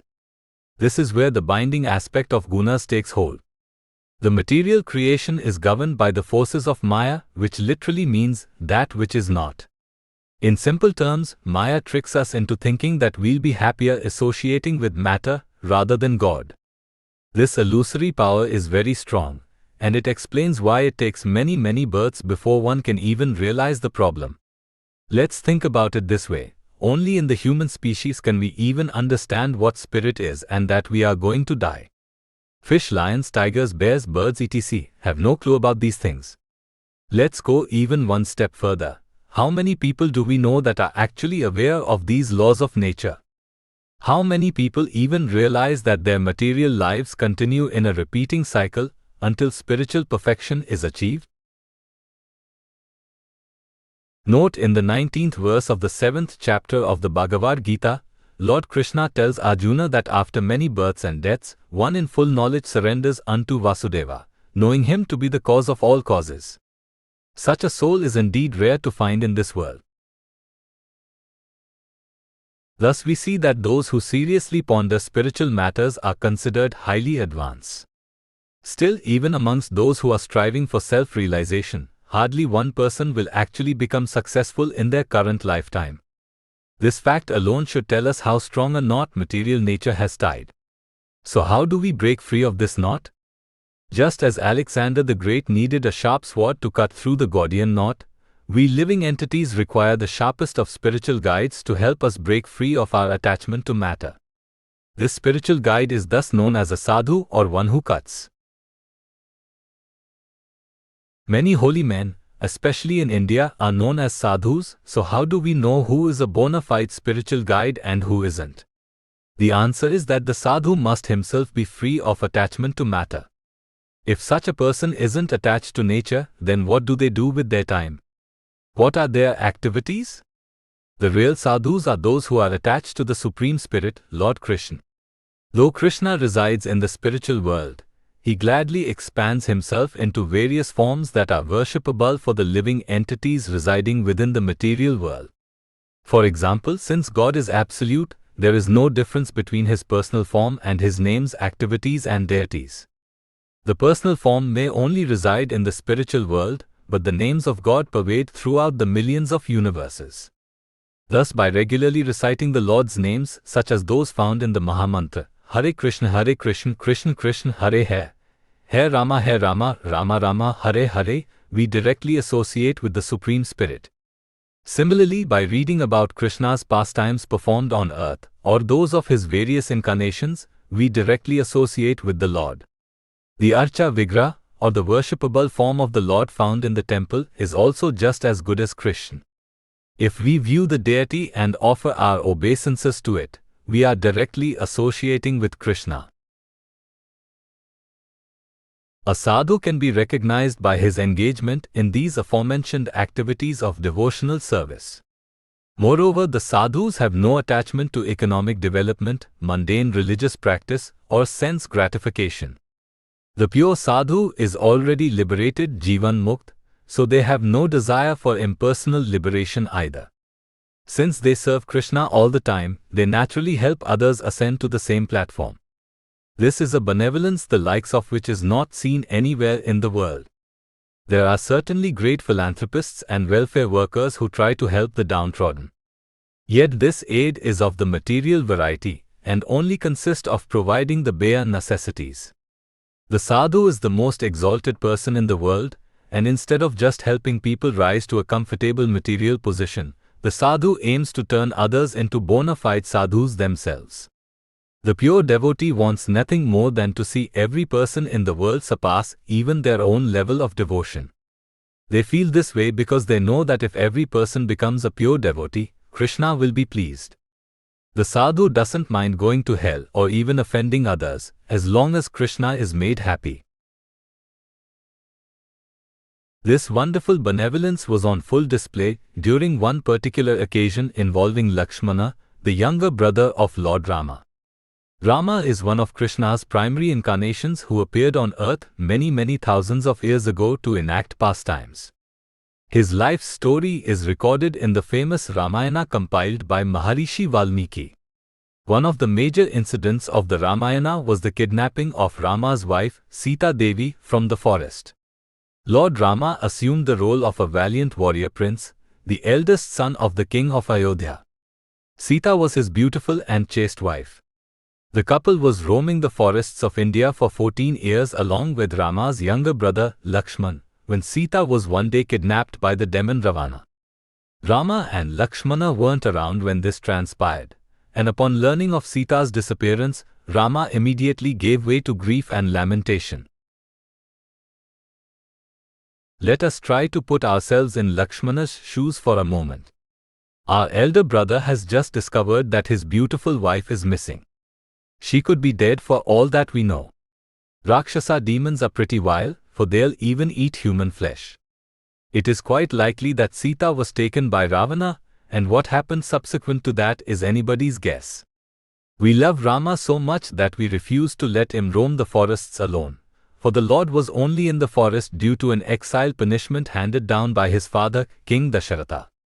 Placing ourselves in Lakshmana's position, we'd probably sit quietly and let Rama release his grief. After all, who would want to anger a loved one during a time like this? What could we say anyway? If we did say anything, we'd probably use cliches such as, "Don't worry, everything is going to be alright. We'll find Sita. I'm sure she's safe and sound."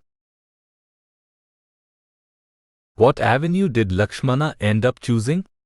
Though he was also a warrior prince, Lakshmana was a pure devotee of God, meaning he was a sadhu. A sadhu is only interested in advancing Krishna's cause, so he doesn't care about offending others. Their job is to help others break free of the illusion brought on by Maya. Lakshmana decided to impart some sound words of advice to Rama, who was playing the role of a person distraught over misfortune. Lakshmana told his brother that his behavior was not becoming, nor was it in line with the duties of a prince. Lakshmana told Rama that even if Sita were dead, the Lord would have no reason to lament or grieve. Good and bad things happen to everyone, even to the celestials in heaven, the demigods. Moreover, the purpose of life is to remain committed to dharma, or one's occupational duty. Only by adhering to dharma can a person break free of the bonds of material nature. In the above reference statement, we see that Lakshmana, who had just put forth cutting words of logic and reason, was still kind in the end. He reminded Rama that no one was capable of instructing him. Moreover, Lakshmana was just repeating the same teachings that Rama had taught him on many previous occasions. Thus we see that a real sadhu is one who has taken instruction directly from God or one of his representatives.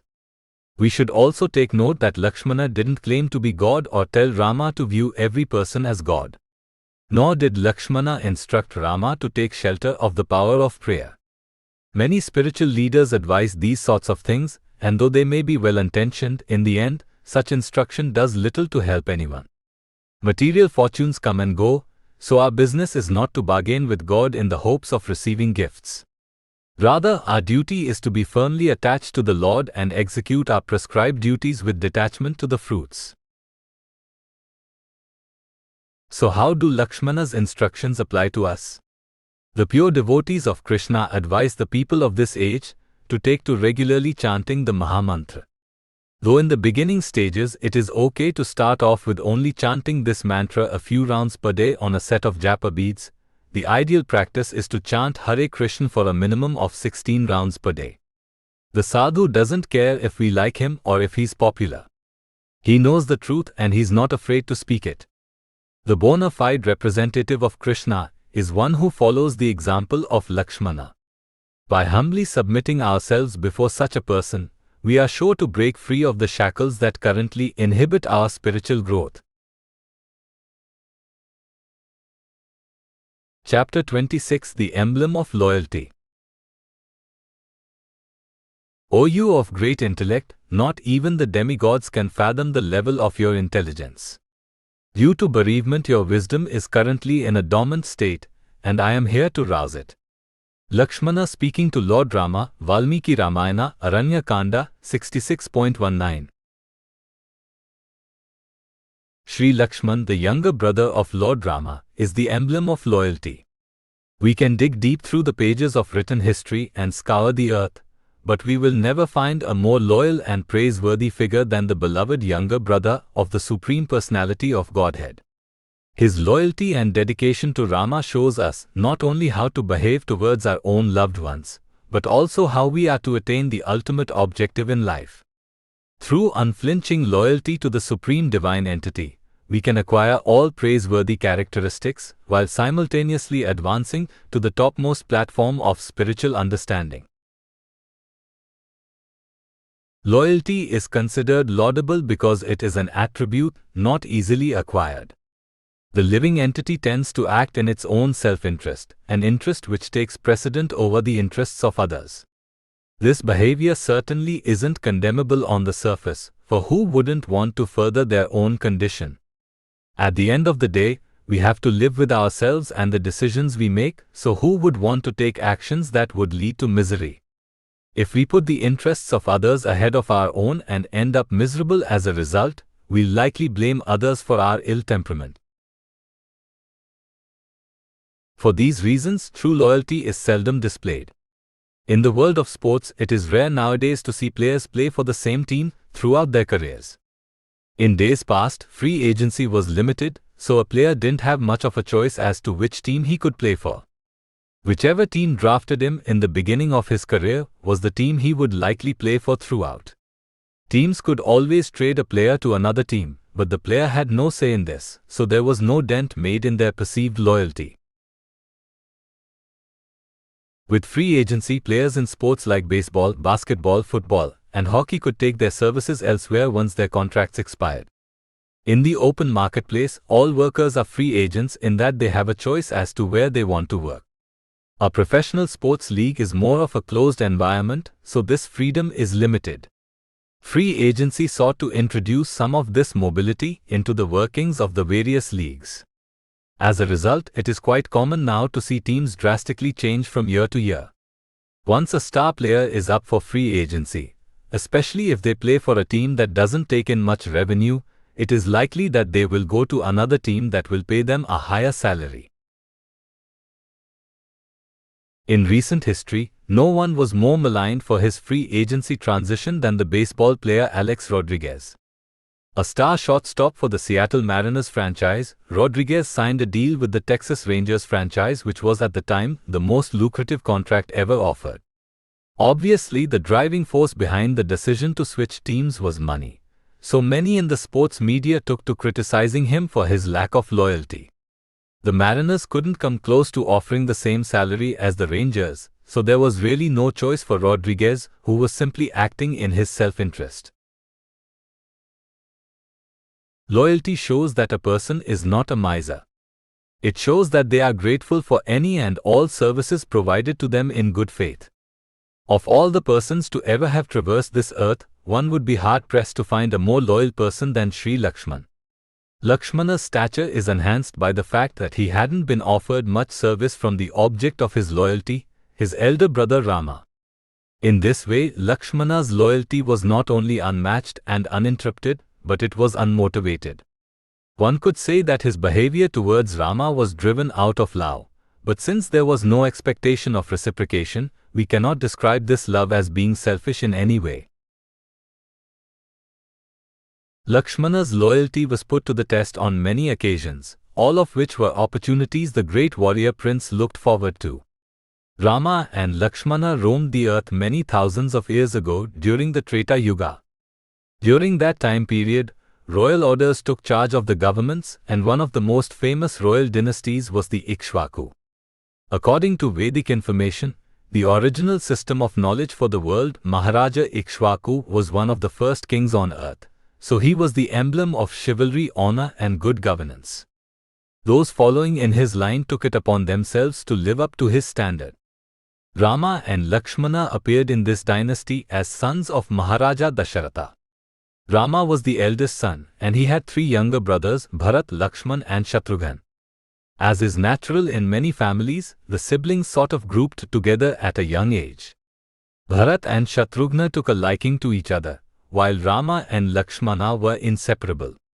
All three younger brothers were equally as pious and dedicated to Rama, but Lakshmana couldn't live without him. He refused to eat or sleep unless Rama had done so first. O Lakshmana, do you rule this earth with me? You are like my second self, so this glorious opportunity has been presented to you as well. O Saumitra, do you enjoy all the pleasures you desire and the fruits of the regal life? My life and this kingdom I covet for your sake alone. Lord Rama speaking to Lakshmana, Valmiki Ramayana, Ayodhya Kanda 4.43-44. The most important day in a prince's life is the day the reins of the kingdom are handed to him. When this day came for Rama, he kindly approached Lakshmana and asked him to rule the kingdom with him. This showed that Rama certainly loved Lakshmana very much. Unfortunately, Rama's coronation would have to wait as events took a dramatic turn for the worse. Through the disloyal and selfish actions of Bharat's mother Kaikeyi, Rama was forced to leave the kingdom and not return for 14 years. Unbeknownst to him, Bharat was given the throne, though he was away on business at the time. Ready to leave for the forest, Rama said goodbye to Lakshmana, but the dutiful younger brother refused to let Rama leave alone. Casting aside kith and kin, Lakshmana embarked for the forest with Rama, where the two would live as mendicants, not having any claim to the royal perks that rightfully belonged to them. Lord Rama's beautiful and chaste wife, Sita Devi, also insisted on accompanying the Lord in his sojourn through the wilderness. While in the forest, Sita would one day be kidnapped by a Rakshasa demon named Ravana. The Rakshasa devised a plan which temporarily lured Rama and Lakshmana away from Sita. Making the most of this short time period, the demon swooped in and took Sita back to his island kingdom of Lanka. Upon returning to their cottage, Rama realized that Sita was missing. Giving way to lamentation and grief, Rama lost his senses for a moment. Luckily for him, his younger brother, the emblem of loyalty, the fearless fighter and defender of the innocent, Sri Lakshman, was with him. It is one thing to pledge allegiance to someone, but it is another to actually prove this loyalty. As the saying goes, a friend in need is a friend indeed. True friendship and loyalty are measured during the bad times, not the good. It is easy to have friends and well wishes when everything is going all right, but once the chips are down, once it looks like we are down and out, only our true friends stay with us. In Lakshmana's case, he never failed to step up to the plate. In fact, as the going got tougher, Lakshmana got stronger and stronger. This was evidenced by the fact that when he saw Rama distraught and disheartened, he didn't sit back and allow the Lord to remain in a weakened state.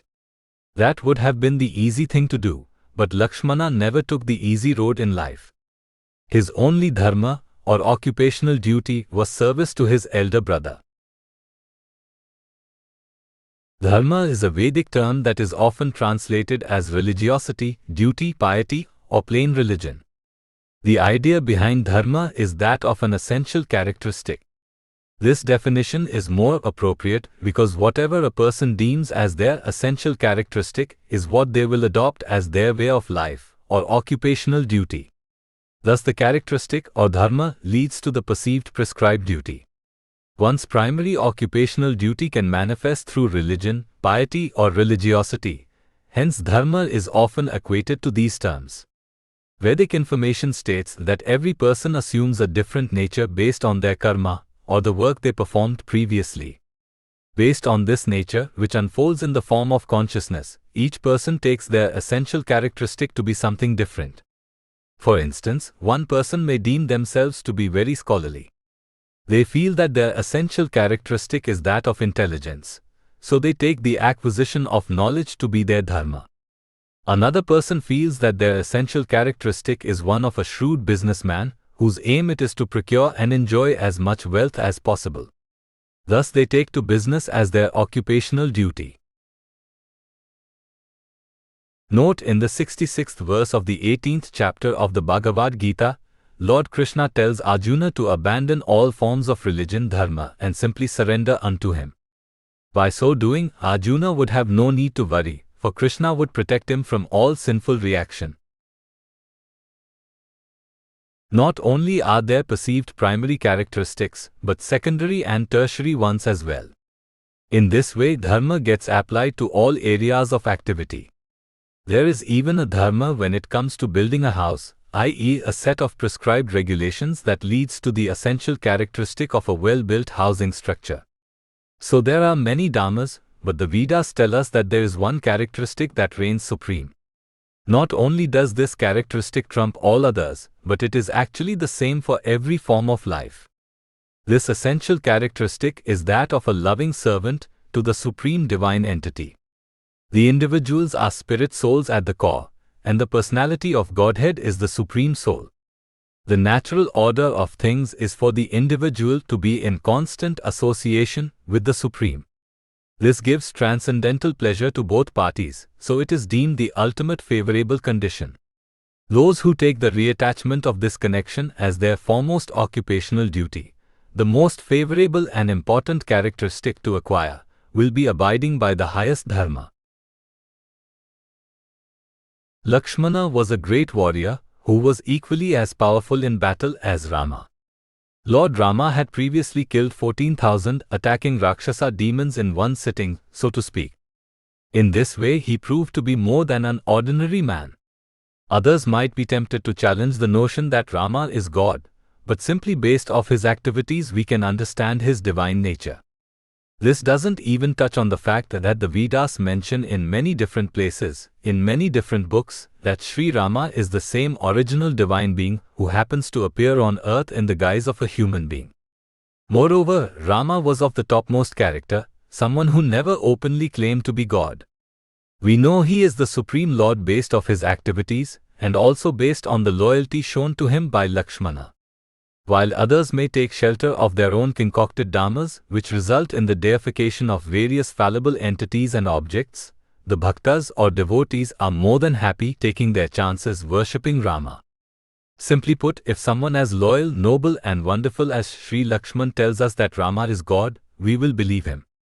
The gods created by the sense demands are always letting us down, but Sri Lakshman never does. We will gladly follow him to heaven or hell, for simply hearing of his love and devotion to Rama is enough to keep us satisfied in any and all situations. Seeing Rama lamenting over the loss of his wife, Lakshmana stepped in and offered some sound words of advice. He essentially advised Rama to shake the incident off and continue with his search. His duties as a Kshatriya prince called for him to protect the innocent. Sita was in a dangerous situation, so it was Rama's duty to try to save her. In the above referenced statement, Lakshmana is reminding Rama that since he is the Supreme Lord, no one is capable of providing him instruction. Since Lakshmana is the emblem of loyalty to Rama, he kindly listened to all the instructions provided by the Lord on previous occasions. In this instance, Lakshmana is simply reminding Rama of his own teachings. The Lord greatly appreciated this reminder and would go on to rescue Sita and kill Ravana. Lakshmana is the embodiment of the spiritual master, or Guru. In order to succeed in reconnecting our spirit with the Supreme Spirit, we need someone to instruct us and show us the way in life. This shouldn't be a foreign concept to anyone. In order to learn how to read, write and do arithmetic, we need a good teacher. To regain our essential characteristic of loving servant of the Supreme, we need the greatest teacher, one who himself is already attached at the hip to the Supreme Lord. No one is more attached than Lakshmana, so his example is the one to follow. The bona fide spiritual master is one who is as loyal towards the Supreme Lord as Lakshmana. In this way, when looking for a guru, it is quite easy to tell the pretenders from the contenders.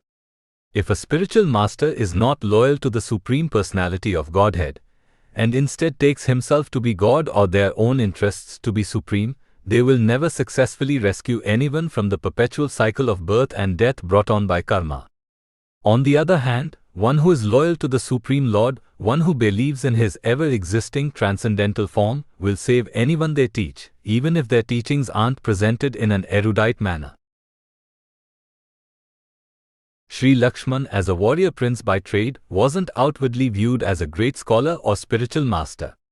Yet by remaining loyal to Rama, he had acquired all the knowledge he needed to execute his prescribed duty in life, service to the Lord. By following his example, we can never go wrong. Anyone who associates with this divine prince, who is himself a partial incarnation of Lord Vishnu, will surely acquire the greatest attribute known to man, loyalty to the supreme lovable object, Sri Rama. Chapter 27, Waking Up. O you of great intellect, not even the demigods can fathom the level of your intelligence. Due to bereavement, your wisdom is currently in a dormant state, and I am here to rouse it. Lakshmana speaking to Lord Rama, Valmiki Ramayana, Aranya Kanda, 66.19. Sleep is definitely something we need, but at the same time, we don't want to be asleep when fun things are happening. In these situations, we prefer to be wide awake so we can enjoy the experience. In a similar manner, spiritual life is meant to provide unending bliss to the soul. In our conditioned state, we are forgetful of this fact.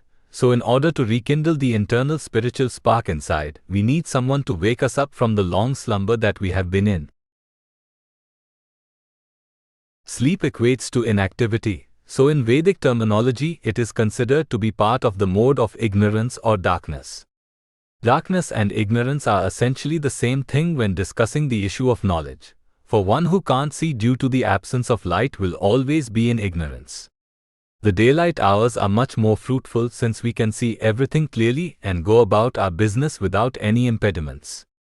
The mode of ignorance consists of any activity which negatively affects us, or in the more strict definition, any activity which is lacking in intelligence or passion.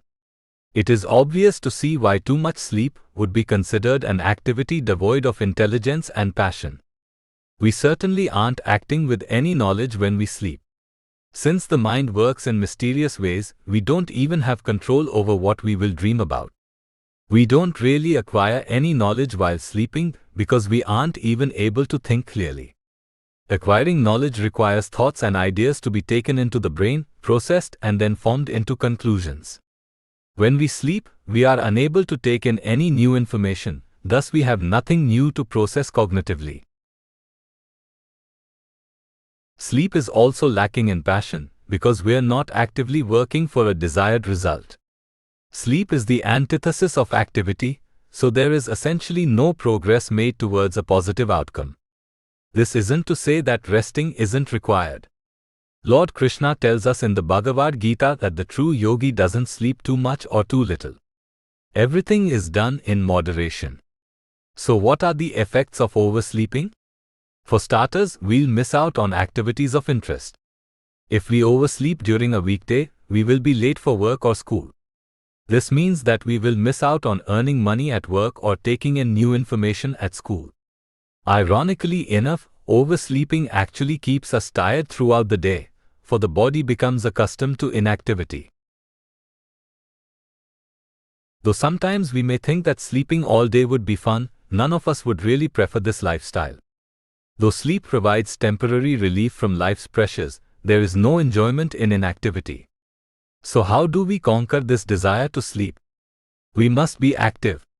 We must have something that keeps us awake at night and gets us out of bed early in the morning. We have certainly experienced these situations in our lifetime. For example, young children love to stay up late on weekends. They'll do whatever they can, watch television or play video games, in order to stay awake for as long as possible. On the other side of the equation, if we have something to do in the morning hours, we will make sure to get up on time. Nothing will get us up in the morning faster than if we have a plane to catch or a big meeting to attend. In these instances, sleep is of secondary concern. Thus we see that the antidote for sleep is activity or passion. It is more important to sleep to live rather than live to sleep. Though passionate activity can break us away from our desire to sleep, it won't help us in the spiritual sense. One may ask, what is the difference? The answer is that every activity can be classified as material or spiritual. In the simplest definition, material activity can be thought of as anything that pertains to the development of the body. Material activity is what constitutes karma. Most of us are familiar with this term already. If we see something bad happen to someone else, we'll say, oh, they must have had bad karma, or oh, they had this coming to them for a long time. From all the bad things they did previously, they accumulated so much bad karma. So we associate karma with positive and negative fruitive results. This is certainly one valid definition for karma, but on a higher level, the term really pertains to any activity that leads to the further development of the body. When we speak of good and bad results, we are referring to conditions that affect the body, which is a covering consisting of both gross and subtle elements. The subtle material elements are mind, intelligence, and false ego. Thus, any fruitive result which leads to our happiness can be thought of as something that positively affects the subtle element of the mind. In a similar manner, good fortune such as wealth, fame, and beauty is beneficial to the gross elements, i.e., the outer body consisting of visible elements. The laws of karma are so intricate that the results of fruitive activity aren't only seen in the current lifetime. Rather, karma also affects what type of body we receive in the next life. The next life, you say? Yes, our soul is eternal, but our bodies are not. Our current life is by no means the first one we've had. The soul never takes birth nor dies. Based on these facts, we see that birth actually refers to the time when our soul accepted its current material covering. Even our current material covering changes, for we don't have the same body that we used to have during our childhood. Birth and death refer to the body that we currently identify with. Thus, karma affects the fortunes of the current and future outer coverings. Moreover, the activities we performed in previous lives determine the circumstances of our current birth and the body we received. There is another type of activity, however, which is not related to karma. Since karma relates to the development of the material body, it has no bearing on the soul. The soul or Atma forms the basis of our identity and it is unchanging. The soul never changes in quality, but it does have one defect: it cannot determine where it will remain on its own. Free will is certainly an essential characteristic of the soul, but the results of freedom are not in the hands of the soul. Since the soul's movement is limited, it must associate with the senses it acquires while contained within a material body. In this sense, the soul appears to be trapped, for the gross senses will cause the soul to perpetually remain inside of a material dress through the laws of karma. Note, in the 6th verse of the 8th chapter of the Bhagavad Gita, Lord Krishna states that whatever nature one remembers while quitting their body at the time of death, that state of being they will attain in the next life without fail. Luckily for us, there is another soul that resides side by side with our individual soul. This soul is known as the Supersoul or Paramatma and is a direct expansion of God. The Supreme Lord is so nice that He kindly expands Himself as the Supersoul and resides within the heart of every living entity. The Supersoul is a neutral observer, someone who is unaffected by karma. Since it is a direct representation of God, the Paramatma cannot be subject to the material forces. So if the Paramatma is a neutral observer, why is it even inside our body? Couldn't God just remain in the spiritual world and let everything happen on its own? He most certainly could do this, but He'd rather try to help awaken our dormant love for Him. Material activities are dictated by the demands of the senses, i.e. the body. Spiritual activities, however, are dictated by the Supersoul, the Supreme Spirit. Karma relates to the development of the material body, whereas spiritual activity relates to the future condition of the soul. It is not that the soul changes or acquires new attributes, but rather it evolves. This evolution occurs through a changing of bodies. If one engages exclusively in spiritual activities, the future development of the material body ceases.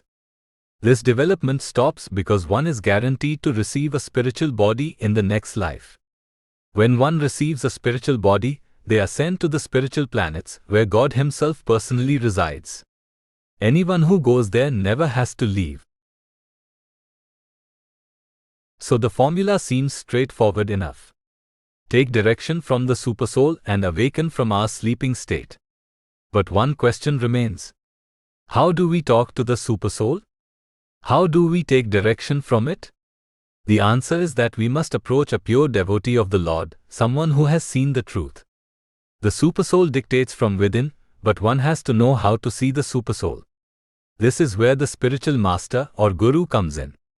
The spiritual master guides us in the performance of spiritual activities, an engagement which will allow us to take direction from the Supersoul. One of the greatest spiritual masters is Lakshmana, the younger brother of Lord Rama. The Vedas tell us that there is only one God, and that His original form is that of Lord Shri Krishna, who is thus known as the Supreme Personality of Godhead. To kindly lend His assistance to the devotees on earth, Krishna periodically appears in the guise of a human being. One such appearance occurred many thousands of years ago when the Lord incarnated as the Prince of Ayodhya, Lord Rama. Rama had 3 younger brothers, of whom Lakshmana was the one closest to him in affection. Lakshmana followed Rama wherever he went, even when the Lord was exiled to the forest for 14 years. Both Rama and Lakshmana were married at the time of the exile punishment. Rama's beautiful wife Sita Devi insisted on coming along, so the three traveled through the woods together for many years. On one unfortunate occasion, Sita was kidnapped by the demon Ravana. This all happened while Rama and Lakshmana were not with her. Upon returning to the campsite and seeing that Sita was missing, Rama immediately gave way to lamentation. He couldn't live without his most precious Sita, who was devoted to him in thought, word and deed. At this time, Lakshmana stepped in and offered some sound words of advice. He told Rama not to lament and to remain firm on the path of dharma, or occupational duty. He instructed Rama that even if Sita were dead, it was still his duty to fight on and not lament, for every person must suffer through gain and loss in life. In essence, Lakshmana was serving as Rama's spiritual master, awakening him from his sleeping state. How could Lakshmana instruct God? In the above reference statement, we see that even Lakshmana knew that no one could teach Rama anything. Lakshmana had actually learned all these pertinent facts relating to loss and gain from Rama on many previous occasions, and was thus only repeating Rama's own instructions back to him. Moreover, Lakshmana reiterated that he was simply trying to arouse knowledge that already existed inside of Rama. The Lord very much appreciated his younger brother's counsel. This is the way the Supreme Pleasure Giver operates with his devotees. He has so much love and affection for them that he creates circumstances where they can shine. The Lord understands that people will chastise and criticize him from time to time, which he is fine with, but he never wants to see his devotees criticized. Therefore, he takes every opportunity to glorify them. The lesson here is that we don't know what the future holds. Even if we take to passionate activity and avoid sleep, we don't know what karma will have in store for us. It is better to take shelter of the divine energy, represented by spiritual activity. The great devotees of the Lord advise everyone in this age to take to the simplest spiritual practice of them all, the chanting of the holy names of God, Hare Krishna, Krishna Krishna, Hare Hare Rama, Rama Rama, Hare Hare. Chanting, along with hearing, are the two most effective processes of devotional service. People engaged in such spiritual activity will slowly learn how to take direction from the Supersoul and thus reawaken their loving propensity towards the Supreme Lord. Chapter 28 Spending Capital. O best of the Ikshvakas, considering your powerful divine and human capabilities, please strive for the destruction of your enemies. Lakshmana speaking to Lord Rama, Valmiki Ramayana, Aranya Kanda, 66.20.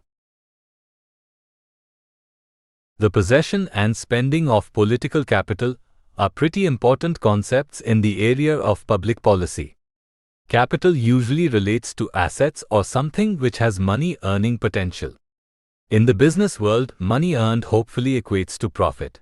So if a person possesses capital, it means they have something in their possession which can be used to further their interest, i.e. profit. It is very important to not let this capital go to waste, for if we have a chance to go after what we want, we should take full advantage. Opportunity knocks, as the famous saying goes. While this principle holds true in our business and public policy ventures, it takes on an even greater importance in the area of spirituality and the dissemination of spiritual information. The importance of having capital and spending it can be easily illustrated in the political realm. Let us examine what occurs when a new president takes office in America. Generally, there is a honeymoon period where Congress lets its guard down in relation to fighting with the new president. In today's day and age, every issue is fought vigorously at the political level. This is because not only are the leaders elected through a democratic process, but so is legislation. Aside from the elections of the many members of Congress, there are many votes that take place in specific committees on the floor of the House and Senate, and then in conference committee. With so many votes taking place, there is a constant struggle for power. Just changing the minds of a few members of Congress can turn a failing bill into a passing one. When a new president takes office, they usually inherit some political capital. This means that the country at large is optimistic and is willing to give the new guy the benefit of the doubt. So if a new president wants to pass a certain piece of legislation, it is best to try to push it forward during this period. The general theory is that if a politician has political capital, he or she should spend it, otherwise it goes to waste. How does this happen? The news cycle changes every minute of every day. The news media acts like drive-by shooters in a way, jumping into a story, firing a few bullets, causing random chaos, and then jumping on to a new story. This may seem like a harsh analogy, but it is undoubtedly true. News organizations have deadlines to meet and cover stories to write, so they aren't overly concerned with the fallout to their news coverage. It is more important to have a story and release it than it is to worry about what happens after the story is printed. This situation leads to a constantly changing political climate. One minute a president could have very high approval ratings and the next minute not. Thus one never knows how long their political capital will last. It is best to push forward your agenda when you are popular and things are in your favor than when they are not. The president is deemed to have the bully pulpit, a term which references the fact that people listen when the president speaks. White House press conferences and speeches are covered by media outlets around the world. Even if the president sneezes or accidentally falls down, word about the incident spreads across the world. So if a president does have political capital to spend, he should not hesitate to go forward with his agenda. A high-ranking administration official in America recently made the statement that a crisis is a terrible thing to waste, referring to how citizens are more apt to accept drastic legislation in the aftermath of a national disaster, natural or economic. Capital boils down to capability. If one is capable of performing some type of activity, especially pertaining to one's occupational duties, and fails to act, then it is quite a shame. The concept of non-violence has gained in popularity over the past 100 years or so. It seems very nice on the surface. Don't inflict harm to anyone else. This is a good principle to live by, because we wouldn't want anyone to hurt us unnecessarily. But what about dealings with aggressors? What if someone attacks us or one of our family members? What if someone breaks into our house and tries to steal our possessions? The Vedas, the ancient scriptures of India, tell us that it is our duty to protect ourselves and our dependents. If we have the ability to thwart such attacks, we are required to do so. If we fail to act in these situations, we are liable in the eyes of nature. This should make sense to us. For instance, the primary role of government is to provide protection. Since life is generally peaceful in the Western countries, people often overlook this inherent duty of government. Rather, many people believe that the government's job is to take care of the little guy, to level the playing field, or to go after the wealthy. While these may or may not be noble activities, government only exists to provide protection to society at large. Each one of us has a natural right to protect ourselves and our property, and thus government is an outgrowth of that right. If the government should fail to protect us from the bad guys, we would be left with anarchy and chaos. Government officials, especially those in the police force and military, have an obligation to protect the innocent civilians. The Vedas tell us that each of us is born with certain qualities. We are all equal in a spiritual sense, i.e., we are all spirit souls, part and parcel of God. But to live in this world, we assume different forms that possess different characteristics. Thus, there can never be an equality of outcomes, as is so longed for by many. Since each of us possess different qualities, we naturally will have different desires and thus perform different work. In any society, there will be a group of people who are braver than the rest. This group will be chivalrous, strong, and prone to fighting under ethical guidelines. Since not every person will possess these qualities, it is incumbent upon those who do to take up the responsibility of protecting others. Should these people fail to abide by their duties, their skills and attributes essentially go to waste. If a person belongs to the warrior class of men, but takes up the occupational duties of a different class, who will be left to provide protection? This concept holds true for each person in relation to their occupational duties and their qualities. Not only should the defenders defend, but the intelligent should teach. This was the example set by Lakshmana, the younger brother of Lord Rama. God is our supreme object of pleasure, and due to His causeless mercy, He kindly appears on earth from time to time to let us bask in that pleasure. Not only does the Lord descend to earth for the pleasure of the devotees, but He also comes to deal with the miscreants. Note in the 8th verse of the 4th chapter of the Bhagavad Gita, Lord Krishna tells Arjuna that in millennium after millennium, the Lord appears on earth to re-establish the principles of religion dharma, give protection to the devotees sadhunam, and punish the miscreants dushkritam. Aren't all of us sinners? Shouldn't God be here all the time to deal with all of us? We are all most certainly sinners to some degree or another, so the Lord doesn't use that as justification for His appearances. In general, the Lord is neutral towards everyone since all of us are involved in some type of karmic activity.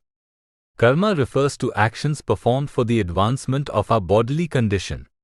In this respect, there is really no good or bad bodily condition as it relates to spiritual life.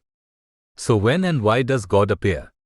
He comes to give protection to His devotees. A person who loves God and spends all their time serving Him has no association with karma. The Lord certainly appreciates such service, and He never wants to see it interrupted. Devotional service is executed perfectly when it is unmotivated and uninterrupted. Where does the interruption come from? As we all know, not everyone is keen on spirituality. On the extreme end, there are many who are openly against spirituality and will do whatever they can to thwart the religious activities of others. When the strength of such demons becomes too great, the Lord personally descends to earth and deals with the situation. This was the case with Lord Rama, who appeared in Ayodhya many thousands of years ago. When the Lord comes to earth, His form is referred to as an avatara, which means one who descends. Where is He coming from? The spiritual world Vaikuntha, a place free of anxieties, is the eternal home of the Lord and His non-different expansions. Though there are many religious systems, there is only one God, and He is for everyone. The Vedas tell us that God has many names in accordance with His infinite qualities and spiritual activities. His original name and form is Krishna, who then kindly expands Himself into other forms which also reside in the spiritual world. When the avatara appears on earth, it is usually one of Krishna's expansions who makes the descent. Appearing in the guise of a kshatriya, or warrior, Rama's duty was to provide protection to the innocent. In those days, the Treta Yuga, governments were run by the warrior class. We shouldn't think of it as the military men riding around with tanks and machine guns imposing martial law on everyone. On the contrary, the kings were quite chivalrous during those times, and they didn't perform any activity without first consulting the priestly class of men, the Brahmanas. Lord Rama, being God Himself, obviously didn't require any counsel from anyone, for He was the Brahman that the Brahmanas were well aware of. Not only was Rama extremely intelligent, but so was his younger brother Lakshmana. On one occasion, the two brothers were in the forest along with Rama's wife, Sita, when she was kidnapped by the Rakshasa demon Ravana. This infamous deed went down while Rama and Lakshmana were not by Sita's side to protect her. Upon returning to their cottage, Rama saw that Sita was missing, so he immediately felt tremendous grief. He started asking the flowers and trees if they had seen her. Then he took to anger and was ready to destroy the whole world as revenge for his wife being taken away from him. At this time, Lakshmana kindly stepped in and offered some sound words of advice. The above reference statement was part of his concluding remarks. We see that Lakshmana wholly recognized Rama's divinity and fighting ability. He essentially told Rama, "You are more than capable of defeating anyone in this world. Therefore, it is your duty to get up and try to find Sita. If someone has taken her or hurt her, then it is your duty to kill them, something which you can easily do." This one statement by Lakshmana is important for two reasons. If a person is capable of defeating enemies, it is their duty to take the necessary actions to do so.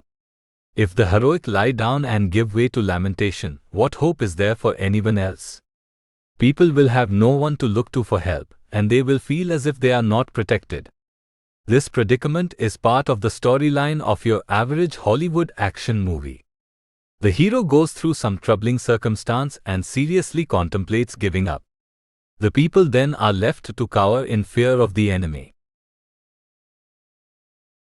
Lord Rama obviously didn't need this advice, but he certainly appreciated it. The Lord would heed Lakshmana's words and resume his search for Sita, eventually finding her and killing Ravana in the process. The second lesson we can take away from Lakshmana's statement is that if we have knowledge on spiritual matters, we should take every opportunity we can to disseminate that information to others. Lakshmana was Rama's younger brother and thus a subordinate. Moreover, Lakshmana looked at Rama as his father, an object of worship. In this troubling situation, seeing his elder brother's intelligence taken away by grief, it would have been understandable if Lakshmana just sat silently and said nothing. But Lakshmana was an intelligent devotee, having been taught about dharma and spirituality many times previously by Lord Rama himself.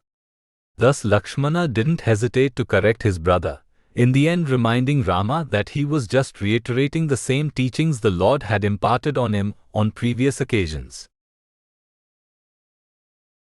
So how do Lakshmana's teachings relate to us? First off, we are all blessed with the human form of life, a form which, in the opinion of the Vedas, is considered most auspicious. Why is this so? It is only in the human form of life that we can understand who we are, what our relationship to God is, and how we can break out of the repeated cycle of birth and death. So immediately upon taking birth, we human beings possess capital in the sense that we can work towards acquiring spiritual profit. If we don't spend this capital, if we don't take the necessary steps to understand God, we are no more advanced than the animals. Note, in the 128th verse of the 7th chapter of the Madhya Leela of the Sri Chaitanya Charitamrita, Lord Chaitanya advises that we should speak the instructions of Lord Krishna as found in the Bhagavad Gita and Srimad Bhagavatam to whomever we meet. In this way, under Lord Chaitanya's order, we can become a spiritual master and try to deliver all the people of the land. Then there are those who have been fortunate enough to learn about Krishna by reading the Bhagavad Gita or by hearing from other devotees. For such fortunate souls, it is their duty to try their best to spread this same information to as many people as possible. It doesn't mean that we all have to take up the renounced order of life and open up hundreds of temples around the world. This certainly would be nice, but it's not required. The simplest way to teach others about Krishna is to always speak about him and to always chant his names, Hare Krishna, Krishna Krishna, Hare Hare Rama, Rama Rama, Hare Hare. Chanting is one way to teach others, but we can also talk about Krishna's pastimes, explain why the soul is more important than the body, etc. There are so many little things that we can do that will go a long way towards spreading God consciousness around the world. We should have no fear in this respect, for we all have some capability in this area. There is nothing lost in the process, while there is everything to be gained. Spiritual knowledge is a terrible thing to waste, so we should make the most of the opportunities we have. This was the path taken by Lakshmana, and we are forever grateful to him for the example he set. Chapter 29, Destroying Our Foes. O best of the Ikshvakas, considering your powerful divine and human capabilities, please strive for the destruction of your enemies. Lakshmana speaking to Lord Rama, Valmiki Ramayana, Aranya Kanda, 66.20. Enemies come in all different shapes and sizes. There are personal enemies, other people that we don't like or who harass us on a regular basis. Then there are demons inside of us, those things that we are addicted to or thoughts that we can't get rid of. Regardless of the nature of the enemy, they must be defeated. This is important because if we leave the enemy alone and don't deal with them, there is nothing to stop them from attacking again. The destruction of the enemy is a requirement for there to be peace of any kind. Those who have attacked us before are more than likely to attack us again. This is a concept which is easily understood but often forgotten. Vyasadeva's magnum opus, the celebrated epic of the Vedic tradition, the Mahabharata, details the plight of 5 brothers whose kingdom was stolen away from them. Mahabharata literally means Great India, so it contains many stories relating to spirituality and historical events from days past. This great work shines the spotlight of attention on the 5 sons of Pandu, who was a great king who died prematurely due to a curse. Though his sons were the proper heirs to the kingdom, it was Pandu's brother Dhritarashtra who allowed his own sons, headed by Duryodhana, to unlawfully usurp control over the kingdom. Duryodhana didn't stop at taking over the kingdom unlawfully. He hatched various schemes that constantly put the Pandava brothers and their mother, Kunti Devi, in trouble. He even tried to kill all of them many times, but each time they were saved. Who came to the rescue? The Pandava brothers were related to Lord Krishna, the Supreme Personality of Godhead. Sometimes people refuse to accept the fact that God can have a name or a form, so they refer to him as the divine.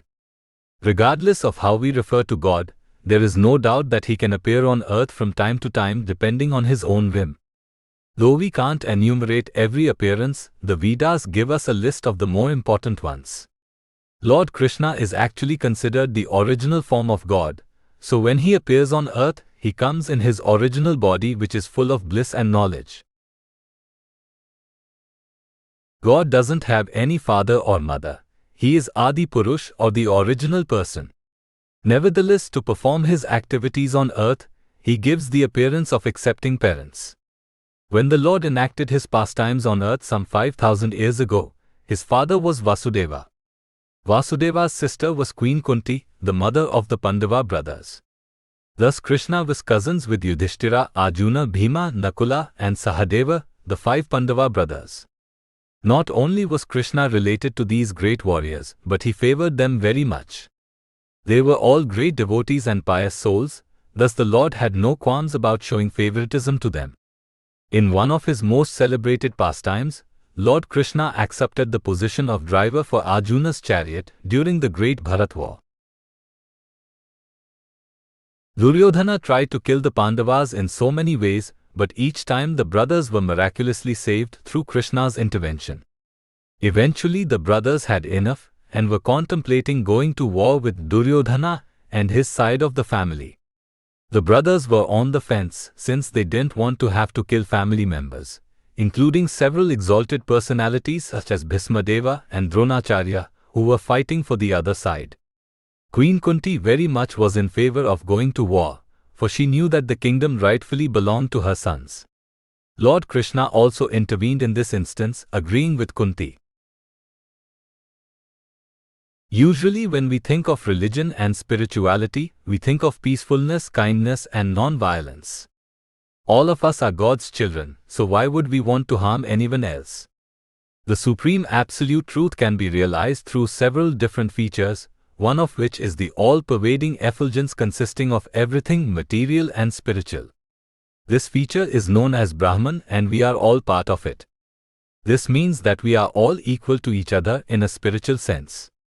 Since no one person is better than the other, it would make sense that violence wouldn't be necessary. Yet Lord Krishna was in favor of going to war on this occasion. His primary reasoning was that Duryodhana was a great enemy of the Pandava family. If the Pandavas forgave all Duryodhana's transgressions and allowed him to continue ruling over their kingdom, there would be nothing to stop him from sparking future attacks. Krishna made the cogent point that the most dangerous enemies in this world are those we have had quarrels with in the past.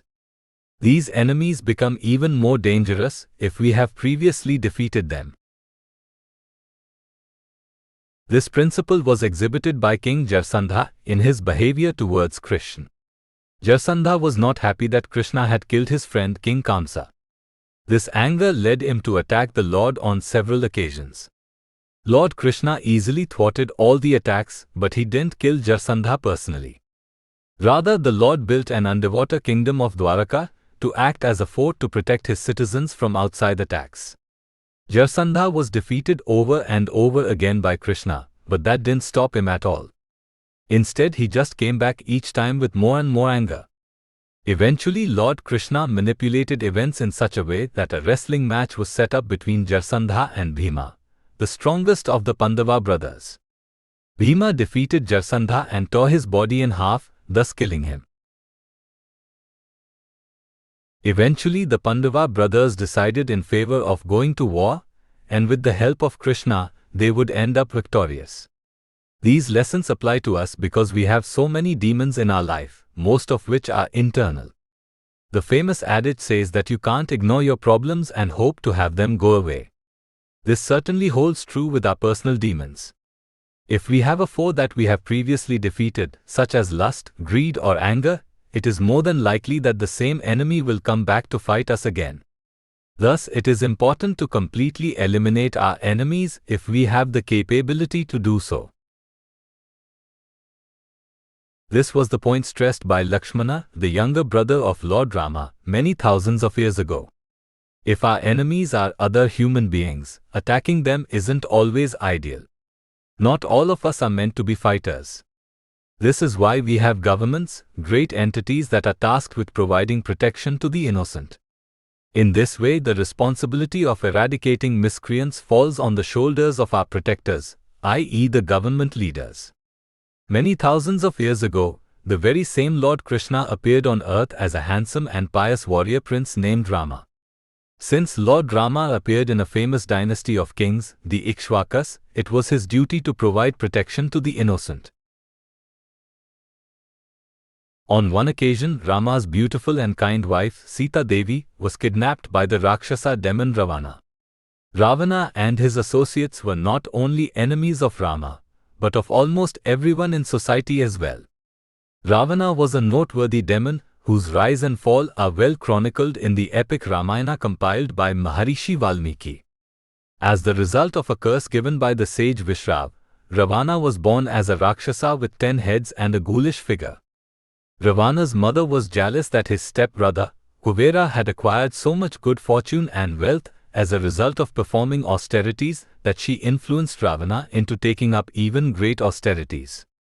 Thus the demon pleased Lord Brahma, and was duly rewarded with many boons, including immunity in battle against all living entities except human beings.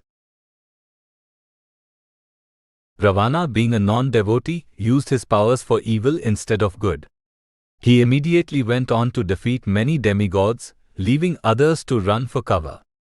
He and his Rakshasa associates drove Kuvera out of the island kingdom of Lanka and took it over for themselves. But this wasn't the height of his atrocities. Ravana especially liked to harass the saintly class of men, the great sages who had taken refuge in the forests. The Rakshasas would perform sneak attacks on the sages, disrupting their sacrifices and then killing them. When Rama initially found out that Sita was missing, he gave way to lamentation and grief. Who wouldn't be saddened by such an unfortunate event? It would make sense that Rama would have to sit down for a little while and collect his thoughts. Yet the Lord went a little further than this. He was ready to destroy the entire creation as revenge for Sita's kidnap. Lakshmana, the ever-faithful and compassionate younger brother, at this time stepped in and offered some sound words of advice to Rama. In the above reference statement, we see that Lakshmana is telling Rama to get up and go after the demons, keeping in mind his great strength. Not only did Rama possess great human strength, but he had all divine qualities as well. This isn't surprising considering that Rama was an incarnation of God. Lakshmana's point was that it was important for Rama to go after his enemies for two reasons. The obvious reason was that Sita had been taken away from him, and thus any person who kidnaps an innocent married woman should certainly be punished. Moreover, if Rama didn't go after the Rakshasas, who would?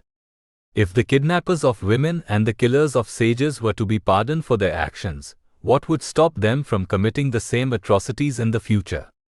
Everything worked out in the end, as Rama indeed would take Lakshmana's advice and resume his search for Sita, eventually finding the princess and killing Ravana in the process.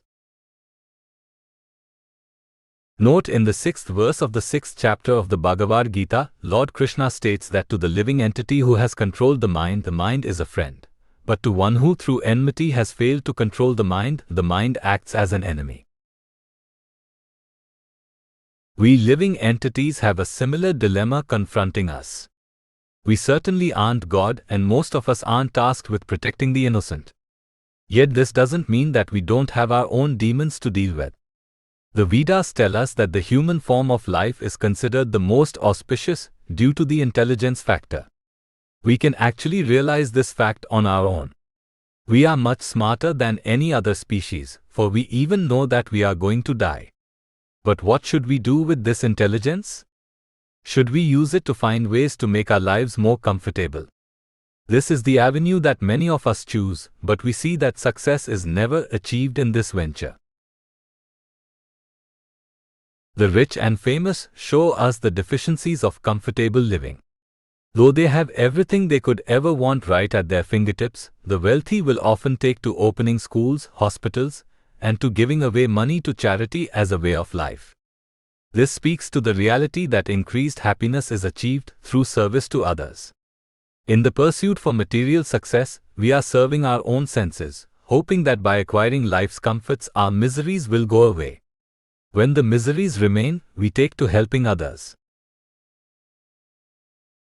Philanthropy and charity may be noble and well-intentioned engagements, but they still don't provide everlasting pleasure.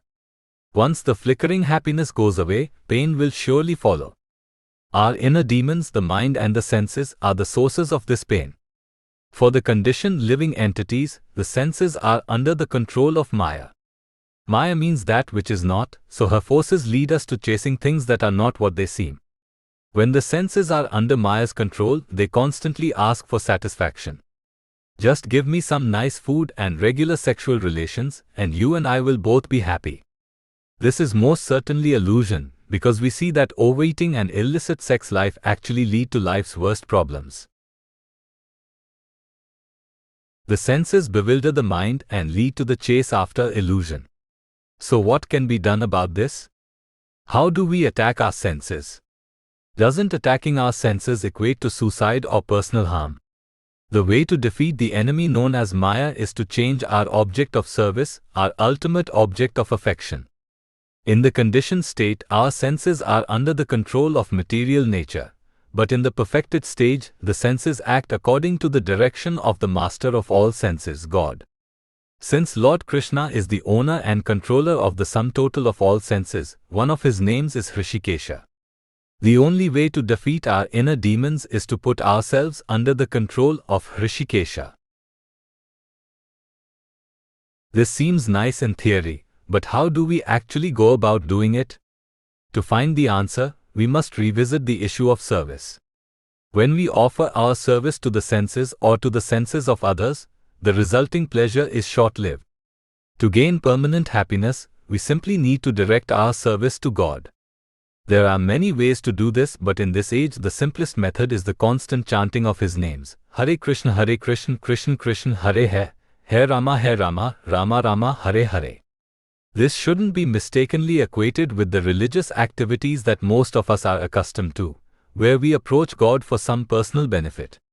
Service to God must be unmotivated and uninterrupted. Pure love for Krishna means not wanting anything from Him in return. Of course, Krishna is not so unkind as to not reciprocate our loving feelings. By taking up the chanting process and devotional service in general, we slowly but surely put ourselves under the control of the divine energy. Not only does this constant engagement in spiritual activities shield us from the effects of Maya, but it also arms us with the sword of transcendental knowledge. Those who are intimately acquainted with this great system of knowledge realize their true potential in life. Demons are meant to be slain, especially by those who are capable of doing the slaying. This was the instruction given by Lakshmana to Rama, but it applies to all of us as well. We should all take up devotional service, learn about God, read about Him, talk about Him, and spread His glories to others. Then all the unwanted elements in life will remain far away from us. Chapter 30 Encouragement. O best of the Ikshvakas, considering your powerful divine and human capabilities, please strive for the destruction of your enemies. Lakshmana speaking to Lord Rama, Valmiki Ramayana, Aranya Kanda, 66.20. It's not so easy to persuade an adult to do something. A child may be willing to take instruction, but the same person as an adult will likely put up more resistance. A mature adult realizes their independence and thus is more skeptical about being instructed. But as we experience with our own lives, the learning process never stops. No matter how old we get, there are still many things that we are unaware of. Thus we require the help of someone in the know, someone who has realized the truth, to set us straight. Since adults are not as accepting of advice and counsel, the knowers of the truth have to find different ways to get their message across. Encouragement and flattery are two of the techniques employed by those trying to impart the highest form of knowledge. These techniques prove to be very effective in teaching love and devotion to the divine. Most of us know how the basic life cycle works. You are born, play around for a few years, go to school, get married, have kids, and then die. We may know how the system works, but how many of us actually stop to think of why the cycle is the way that it is? For example, why do we have to go to school in our childhood? Most of us hate being trapped in a prison-like environment all day. School proprietors even realize this fact. Thus, elementary school children are allowed a recess period during the day where they can go out and run around to let out all their pent-up energy. The most obvious justification for our attending school in our younger years is that we are completely ignorant at the time of birth. A baby comes out of the mother's womb and immediately starts crying. The Vedas tell us that each of us has been on this earth many times before through the process of reincarnation. This is actually not very difficult to understand. We all at one time lived in the tiniest of bodies, which was no larger than the size of a pea. We certainly don't remember having this body, but it is undoubtedly true that we survived through such a form in the womb of our mother.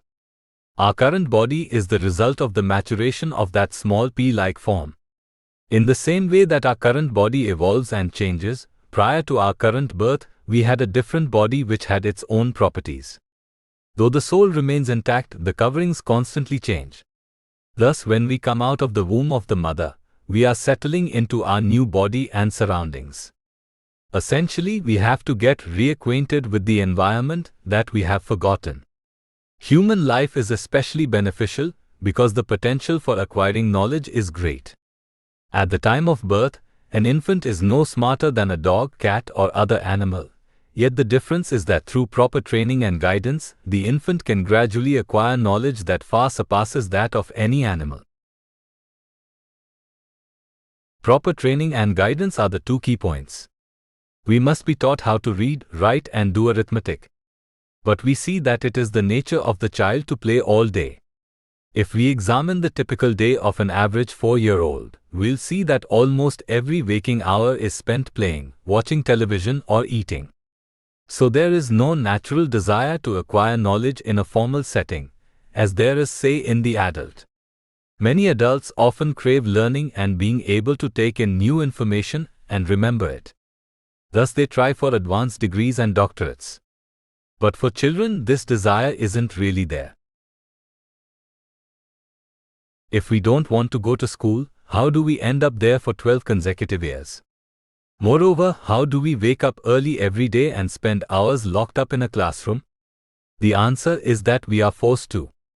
In America anyways, school is compulsory for children up until around the age of 16.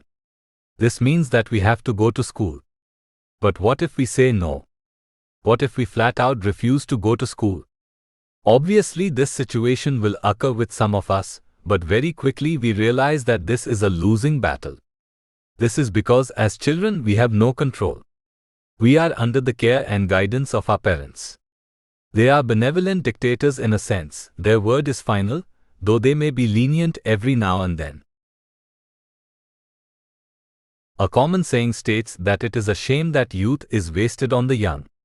The meaning behind this is that youthfulness is such a wonderful thing because with it comes innocence, ambition, and lots of energy. The youngsters will always have more energy, stamina, and speed than the older generation. We see evidence of this in the world of sports.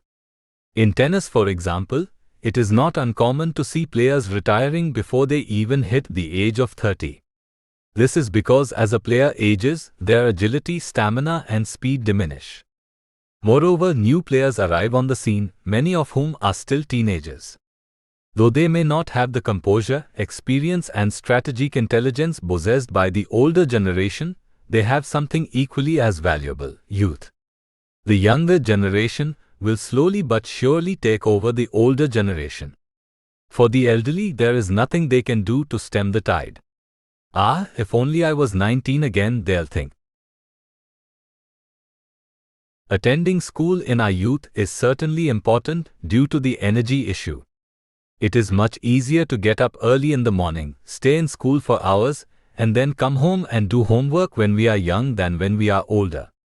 But probably more important than the energy issue is the control issue. As youngsters, our parents and teachers can control us, so it is crucially important that this authority be used in the proper way. The Vedas tell us that the purpose of human life is to inquire about the absolute truth, Brahman. Brahman is just a fancy name for God that describes his feature as the all-encompassing spiritual energy. Since the potential of human life can only be reached after one is properly educated, it is important for parents to force us to go to school. But what happens when we get older? As youngsters, if a parent or teacher forces us to do something, we really have no choice in the matter.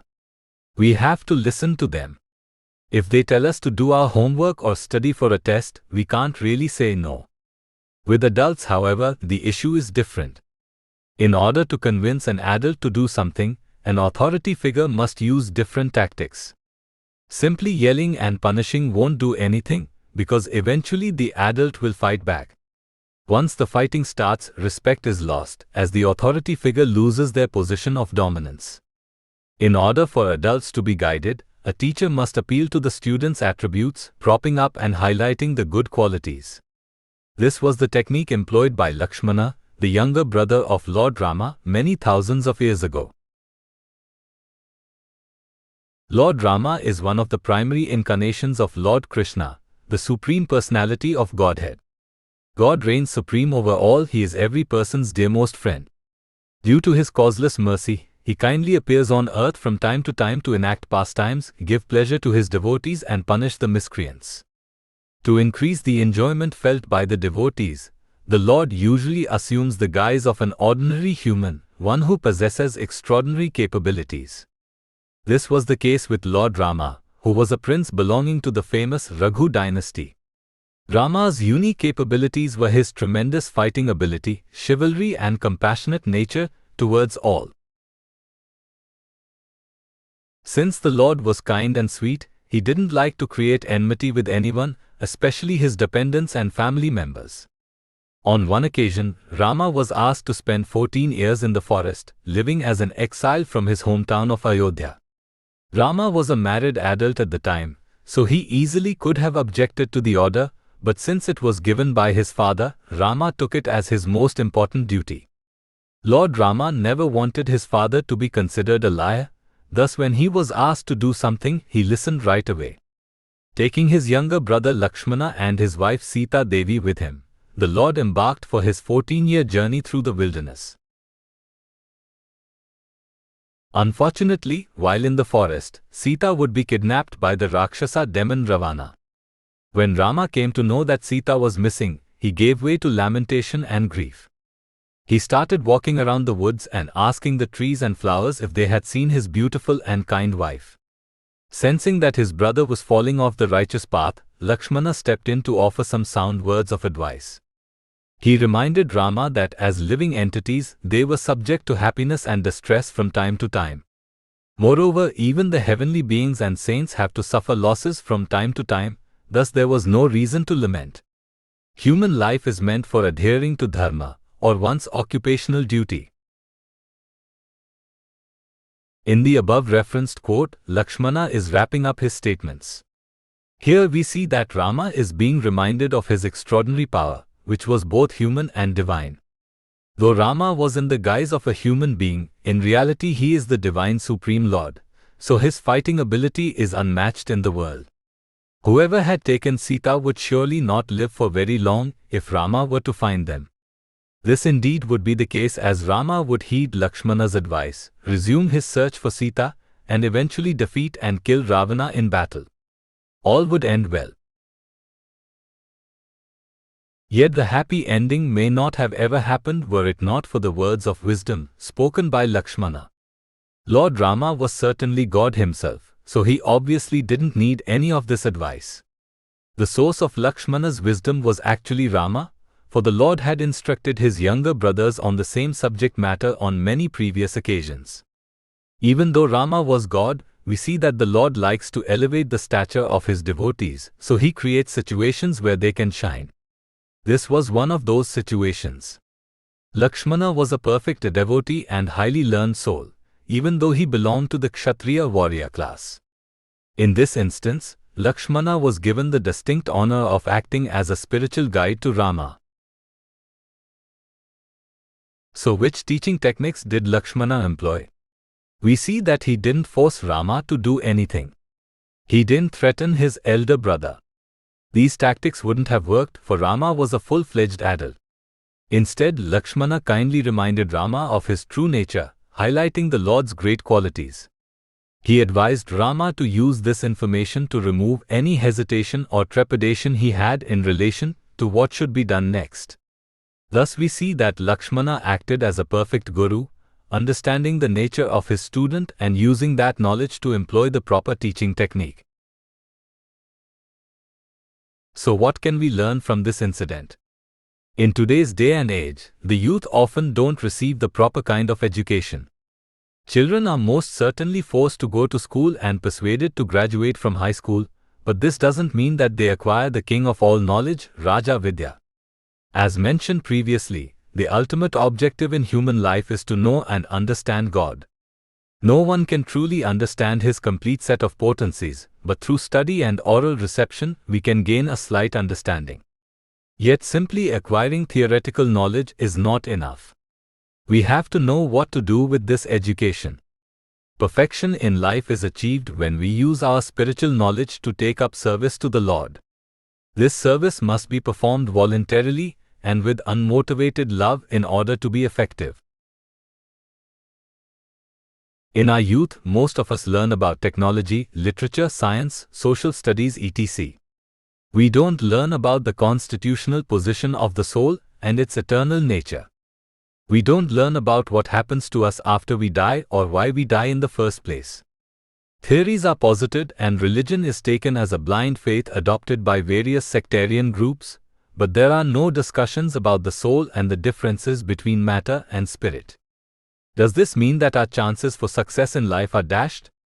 Hope is never lost in the area of spirituality, but there are certain hurdles we must overcome. The great saints of the past, the non-sectarian Vaishnavas, have written voluminous literature expounding the supremacy of devotional service over any other religious process. We simply have to consult one of these great works or hear from a devotee who follows the bona fide principles of religion. At the same time, it's difficult for adults to take instruction from others. A devotee of Krishna may ask us to kindly chant Hare Krishna, Krishna Krishna, Hare Rama, Rama Rama, Hare Hare, and abstain from meat eating, gambling, illicit sex and intoxication, but we won't want to listen to them. Who is this person teaching me? I'm an adult now. I have complete autonomy over my activities. I don't have to listen to anybody. Thus the task becomes a little more difficult for the supreme welfare worker, the devotee. From Lakshmana's example, however, we can see how even independent adults can be nudged in the proper direction. Though we are not God, we have some of his qualities. The Goswamis of Vrindavana have analyzed the qualities of the Supreme Lord and have declared that we living entities possess 78% of the qualities of God. Thus we too have great potencies, especially in the area of acquiring knowledge and intelligence. This means that every single person is a candidate for understanding this supreme science of devotional service. Whether a person is a man, woman, child, high-born or low-born, it doesn't matter. Each of us has some capability to perform some type of work. If we perform this work for the satisfaction of the Supreme Lord, our activities will be perfect. Therefore, it is incumbent upon the knowledgeable spiritual teachers to try to remind people of their great abilities and how those qualities can be used for the right purposes. When the energy meets the energetic, the resulting synergy is a thing of beauty. As living entities, we are meant to be the pleasure-giving energy of the Lord.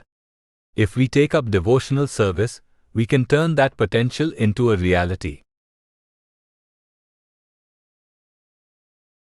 Chapter 31, You Gotta Believe. O best of the Ikshvakas, considering your powerful divine and human capabilities, please strive for the destruction of your enemies. Lakshmana speaking to Lord Rama, Valmiki Ramayana, Aranya Kanda, 66.20.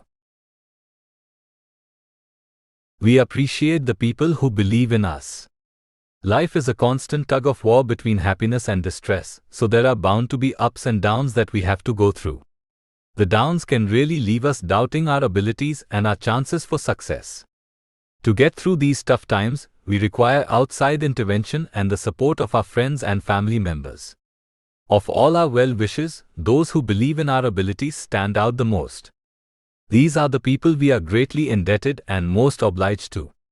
Though it may not always appear this way, bona fide spiritual leaders actually believe in all of us.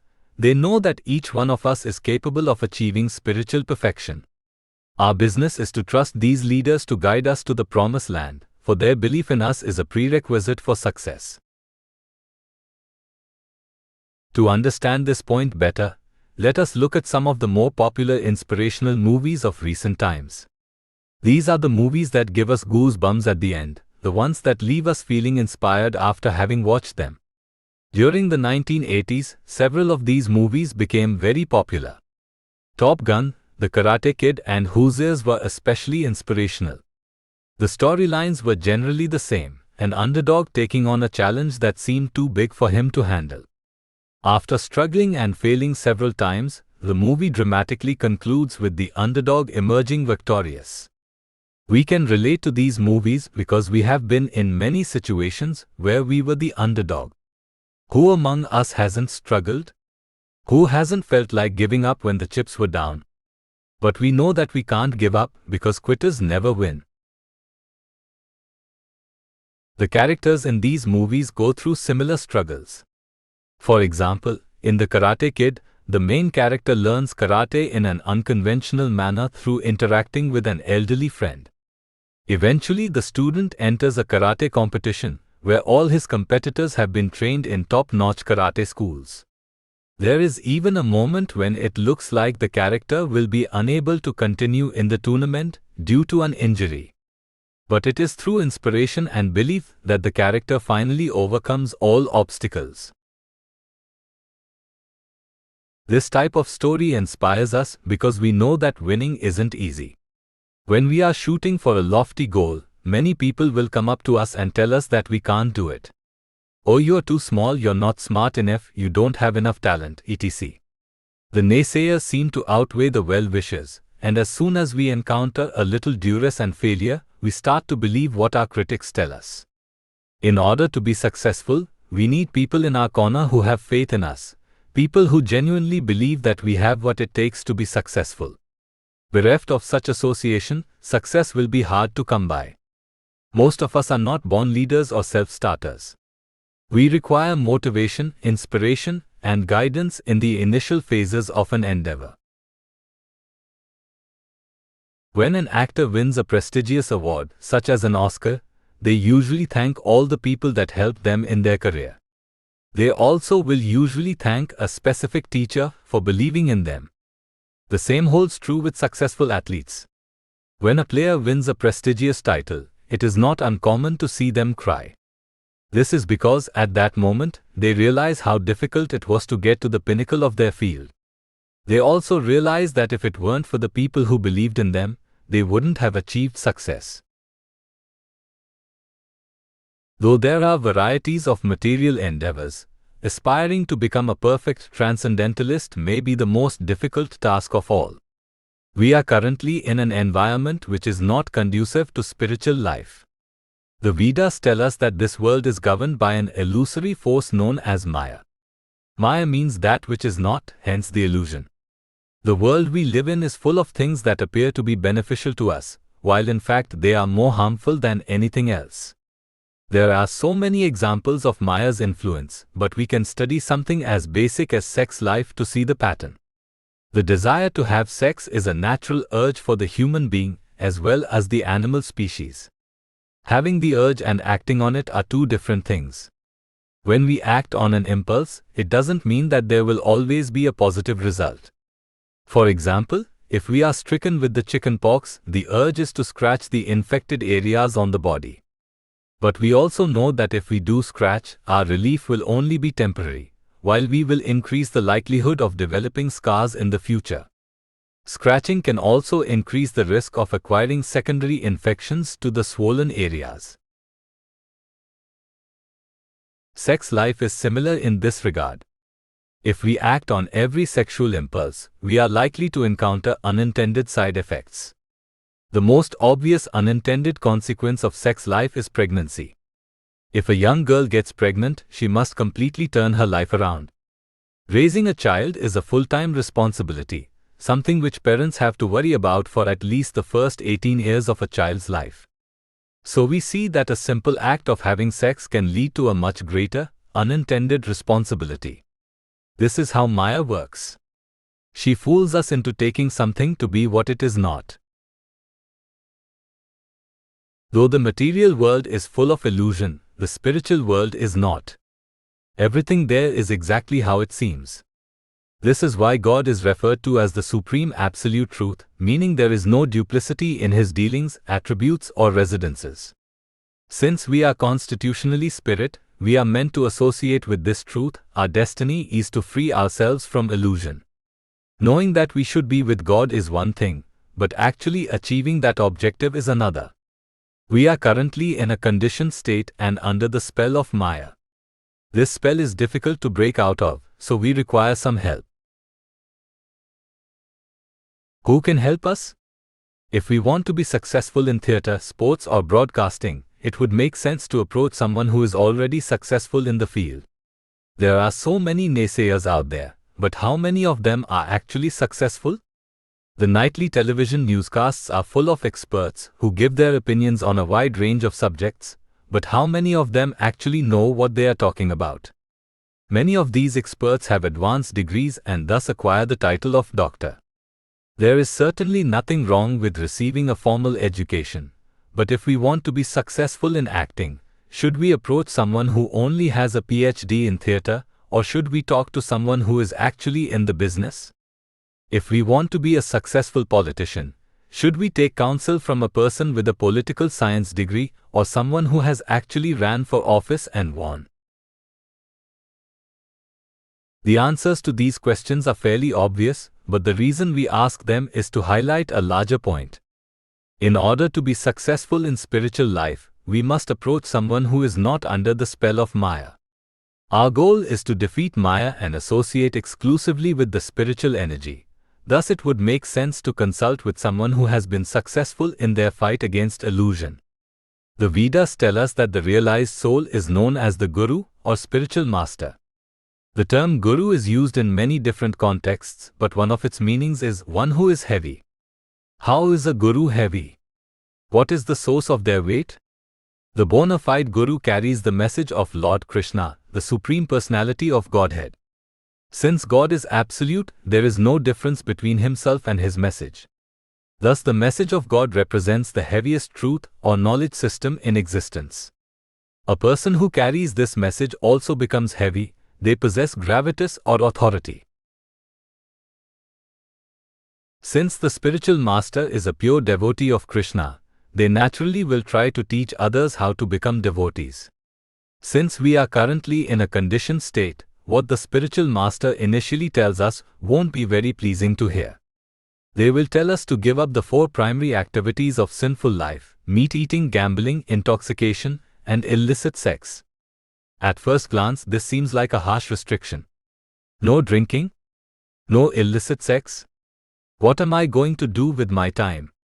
Next, the Guru advises the aspiring transcendentalist to take up bhakti yoga or devotional service. There are many dharmas or religious systems, but the religion of love reigns supreme. Devotional service is the sublime engagement which automatically provides the rewards of all the other religious systems. This should make sense to us. After all, in the conditioned state, romantic love is held as the most pleasurable activity in life. Though this type of love may seem nice, it is still associated with Maya, so there is illusion associated with it. When this love becomes purified, i.e. directed towards Krishna, it goes by the name of Bhakti or Krishna Prema. Since the Guru is heavy, he won't sugarcoat his language. When reading the books of the great Vaishnava saints, we'll often see that they refer to gross materialists, impersonalists, and enemies of God as mudhas or rascals.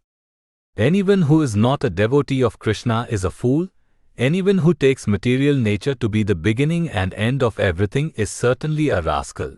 Anyone who thinks that God is formless is a great miscreant. Now these statements may seem off-putting to us at first, but they serve a distinct purpose. The first point that must be stressed is that these statements are all undoubtedly true. It may not be pleasing to hear, for many of these criticisms may apply to us or someone we know, but these statements are all rooted in fact. Don't we need people to believe in us in order to achieve success? So how will any of us make progress if the spiritual master thinks that we are mudhas? Actually, the bona fide spiritual master has more belief in us than anyone else we know. This may seem strange, but we have to understand the underlying reasoning behind the way the spiritual master teaches. The Guru knows how hard it is to break free of the clutches of Maya, so they will tell us the truth from the outset. Since the bona fide Guru is a Paramahamsa, they don't view all individuals as mudhas and miscreants. They actually view every person as a pure devotee at heart. We are all meant to be God's eternal servants, but currently we are forgetful of this fact. Thus the spiritual master takes it upon himself to remind us of the truth. They tell us that if we remain non-devotees in thoughts, words and deeds, we are most certainly not very advanced. But we can quickly go from being a non-devotee to a devotee. In order to achieve this transformation, we have to have faith in the words of the spiritual master, our ever well-wisher. The spiritual master believes in us, for they know what our true potential is. They know that each of us can achieve perfection in life by taking up devotional service. Cognizant of this fact, they remind us of the great qualities that we have. They don't just criticize, they also highlight our good traits and tell us to use them to achieve spiritual perfection. This was the practice followed by Lakshmana, the younger brother of Lord Rama, many thousands of years ago. Liberated transcendentalists tell us Krishna is the absolute truth and that he possesses all good qualities. This is nice to hear, and we can certainly try to theoretically understand these facts, but it is much easier to learn by example. To facilitate this teaching method, the Lord personally appears on earth from time to time to show how real truth manifests. One such appearance took place during the Treta Yuga, the second time period of creation, where Krishna incarnated as the pious prince of Ayodhya, Lord Rama. As part of his pastimes, Rama roamed through the forests for 14 years alongside his wife Sita Devi and younger brother Lakshmana. On one unfortunate occasion, Sita was kidnapped by the Rakshasa demon Ravana. Realizing that Sita was missing, Rama frantically searched for her in the forest but was unable to find her. Fearing the worst, Rama gave way to lamentation and anger. At this time, Lakshmana stepped in to offer some sound words of advice. God is the original spiritual master, and he chooses select individuals to impart spiritual instruction to. Lakshmana was one such individual, for as the younger brother, Lakshmana would often be instructed by Rama on all matters of life.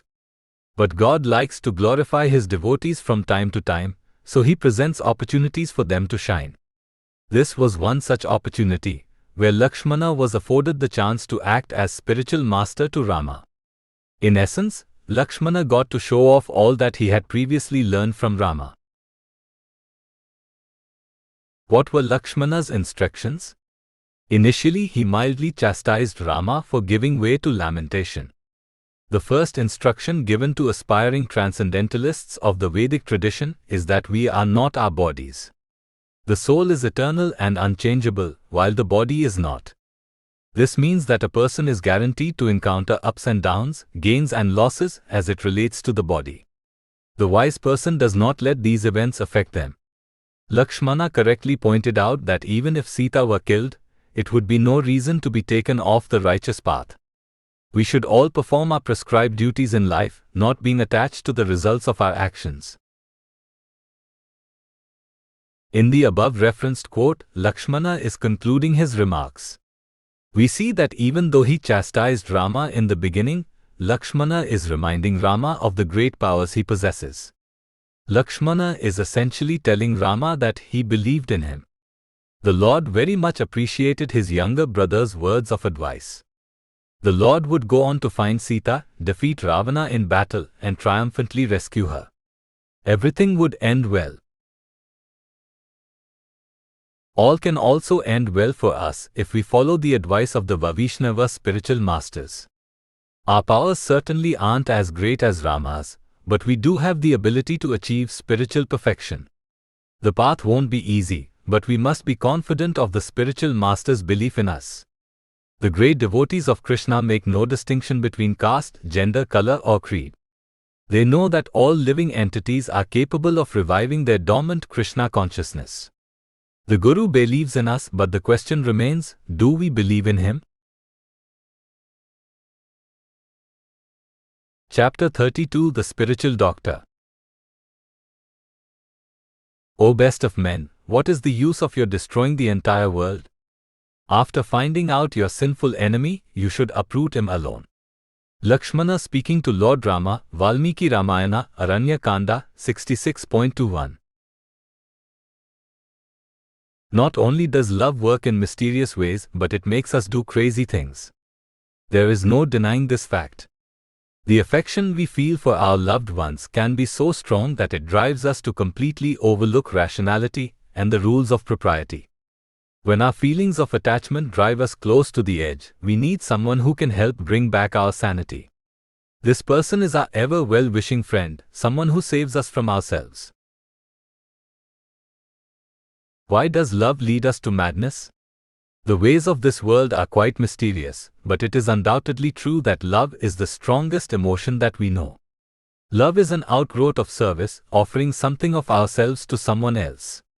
The Vedas, the ancient scriptures of India, tell us that this penchant for service is derived from our natural disposition as loving servitors of the Supreme Lord. The soul residing within is inherently a part and parcel of the Supreme Whole known as God. Just as the sunshine has an original source, the sun, we living entities are like fragmental sparks emanating from the huge spiritual fire of energy known as God. These two entities, God and his fragmental parts, aren't two randomly disjointed entities. There is an explicitly defined relationship between the two. One is superior, while the other is inferior. Thus, it is the natural disposition of the inferior to be a servant of the superior. When this natural order of things is in place, both the inferior and the superior live together in harmony. In our current condition, we are unaware or forgetful of this natural order. Thus our penchant for service gets shifted elsewhere, i.e. to friends, family and paramours. Since this desire for service is so strong, it leads to the formation of attachment and bonds that are tough to break. Along with the desire for service comes the desire to please the object of our affection. There are two primary effects of our strong attachments. The first effect is seen through our desire to protect our loved ones and to ensure their well-being at all times. A poignant example of this was seen with the Kshatriya warrior, Arjuna, some 5,000 years ago. Note, in the 5th verse of the 2nd chapter of the Bhagavad Gita, Arjuna tells Lord Krishna that it would be better for him to live by begging than to enjoy life after having killed great souls who were his teachers, for any enjoyment would then be tainted with the blood. The Bhagavad Gita is one of the most famous religious books in history. Known as the Song of God, the Gita contains the essence of Vedic wisdom.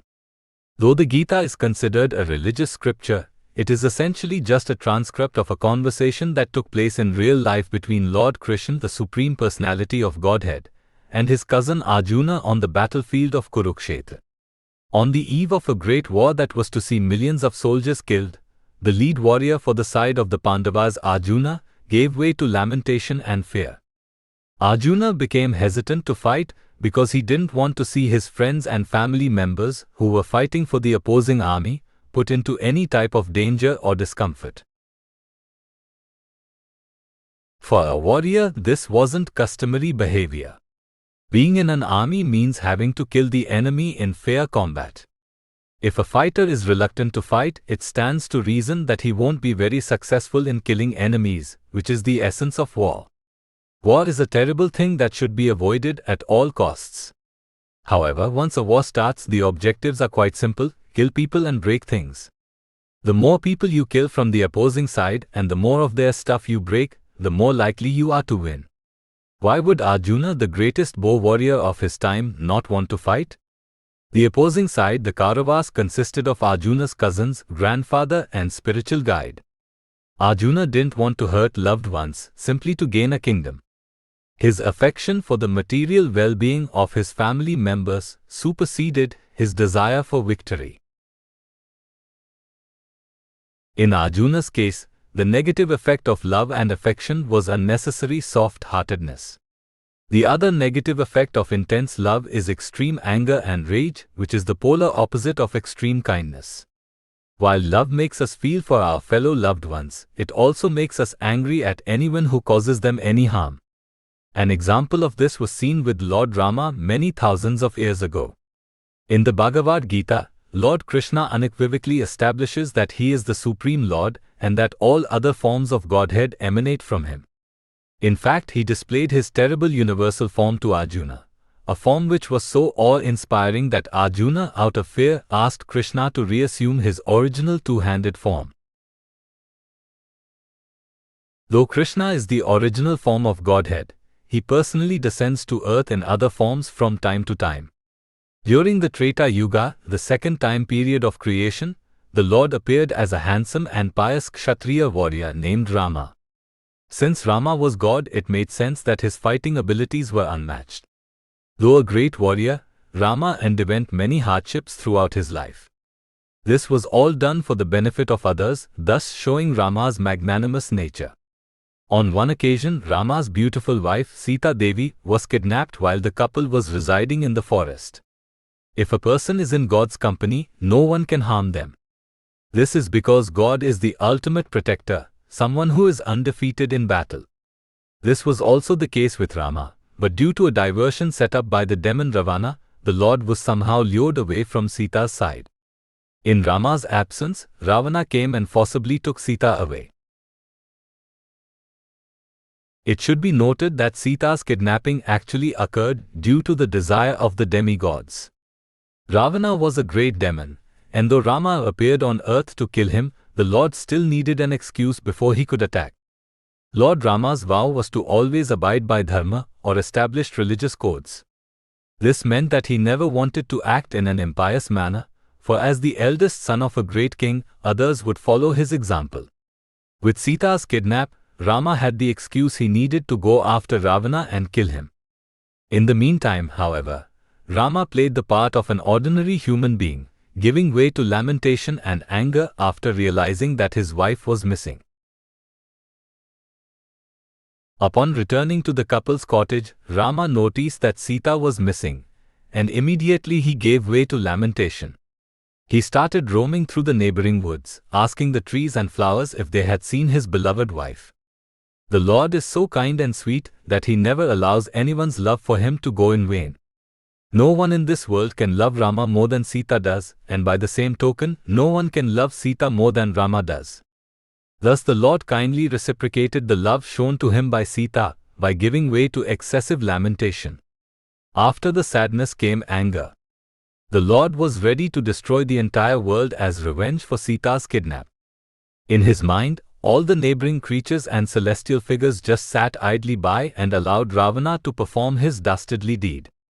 Thus every living entity in the world was liable for Sita's kidnap.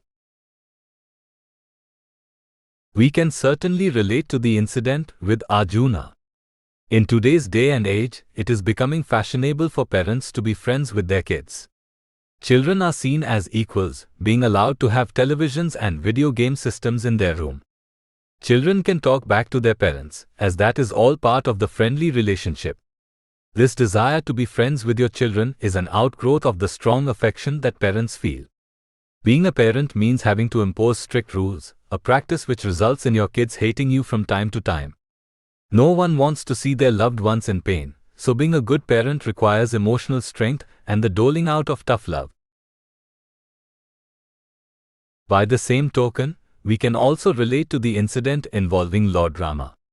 It just takes one bad experience to turn our moods sour. If something bad happens to us or to a loved one, we can lose rationality and start to blame others for our problems. For example, say we are traveling to a foreign country like France.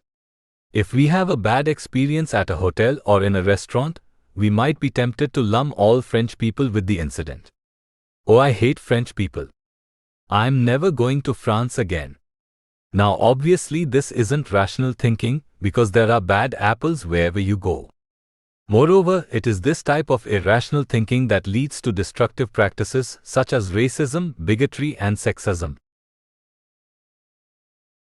Note in the 30th verse of the 2nd chapter of the Bhagavad Gita, Lord Krishna tells Arjuna that the owner of the body, the soul, is eternal and thus cannot be killed. Therefore, no living entity is worthy of lament. In the end, both Arjuna and Rama ended up regaining their senses and continuing with their prescribed duties. How were they able to collect themselves? They enlisted the help of their spiritual guides. In Arjuna's case, his spiritual master was Lord Krishna. The Lord advised Arjuna to give up his false attachment, born out of unnecessary affection. It was surely a nice gesture on Arjuna's part, but in reality nothing would be gained by not fighting. It was Arjuna's duty as a warrior to fight nobly for his side, for his family had the rightful claim on the kingdom. Moreover, every person's karma is determined by their own deeds, so there is no need to worry about whether a person will be materially benefited by a specific action or not.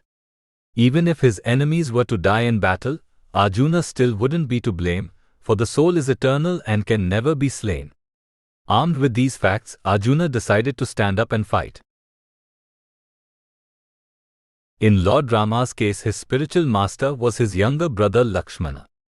It is quite ironic actually, for Lakshmana viewed Rama as a father. Nevertheless, true love sometimes involves saying unpleasant things for the benefit of your loved one. This was the case with Lakshmana. In the popular American television sitcom Everybody Loves Raymond, one of the main characters on the show, Frank Barone, is known for being outspoken and unafraid to say what's on his mind. Playing the grandfather on the show, Frank believes in toughness and calling it like it is. If a person is acting weak or is hesitating unnecessarily, Frank will tell them to quit their crying and to suck it up. Stop your pitter-patter, Nancy. Stop crying and get back to work, are two of his famous phrases. This was essentially the instruction that Lakshmana gave to Rama, but in a sweeter way. As the ever well-wishing younger brother, Lakshmana would have been justified in sitting back and letting his brother go off the deep end. But as a great devotee of the Lord, Lakshmana loved Rama so much that he wouldn't let him deviate from the virtuous path. Lakshmana offered some sound words of advice, basically telling Rama that there was no reason to lament. Even if Sita were dead, there would be no justification for giving up the performance of prescribed duties. Even the great celestials suffer defeat every now and then. What to say of ordinary men? In the above reference statement, Lakshmana is concluding his words of wisdom. Here he is putting forth a rhetorical question relating to Rama's desire to destroy the whole world. If the Lord did kill everyone in revenge, what would be gained? It still wouldn't bring Sita back, and it would also put a black mark on Rama's reputation and that of his family. Rama very much appreciated this advice since he knew that Lakshmana only had his best interests at heart. In fact, Lakshmana even reiterated the fact that the things he was saying actually originated from Rama. This is most certainly true, for God is the original spiritual master, the fountainhead of all instruction. Formally, Rama had offered the same instruction to Lakshmana and his 3 other brothers. Thus we see that Lakshmana was both a great student and a great teacher. The lesson here is that we all fall down from the righteous path every now and then. Our great affection and natural inclination to serve others will result in these momentary lapses of judgment. As we saw with Arjuna and Rama, it is very important to surround ourselves with godly people. Lord Krishna is God, and anyone who acts on his behalf and serves him in a loving way can be considered godly. Krishna is Bhagavan and those who serve him are Bhagavata. It is very important to always surround ourselves with Bhagavan if we can, or, at the very least, Bhagavata. Our attachments are difficult to give up, so it's always good to keep a spiritual doctor on hand to cure us of our ailments. Chapter 33 The Highest Gain. O best of men, what is the use of your destroying the entire world? After finding out your sinful enemy, you should uproot him alone. Lakshmana speaking to Lord Rama, Valmiki Ramayana, Aranya Kanda, 66.21. The wise never act on whims. Rather, they carefully study the results of potential actions and then decide whether the reward is worth the effort and the risk associated with the undertaking. Every action carries some risk to it, even something as simple as standing up. This is because every action performed on the material platform has a commensurate reaction. The fruits of action, karma phalam, sometimes manifest immediately, while at other times they come to us in a future life. There is risk in every action because the results of our karma are unknown to us, and sometimes the results don't last very long. Thus we never know exactly what might happen when we take on a certain task. To decide what should be done and what shouldn't, we must carefully study the desired result and then also evaluate whether the resulting fruit is worth having. So far this sounds somewhat cryptic, so let's look at a few real-life examples to gain a clearer understanding. The issue of violence is often discussed amongst the intelligentsia.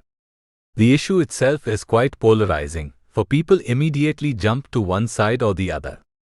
Some believe that violence is never necessary. They see the wars going on around them and just scratch their heads. Why would young men want to kill one another? What is to be gained? Why can't people just get along in peace? If one side were to commit themselves to non-violence, then the rest of the world would soon follow.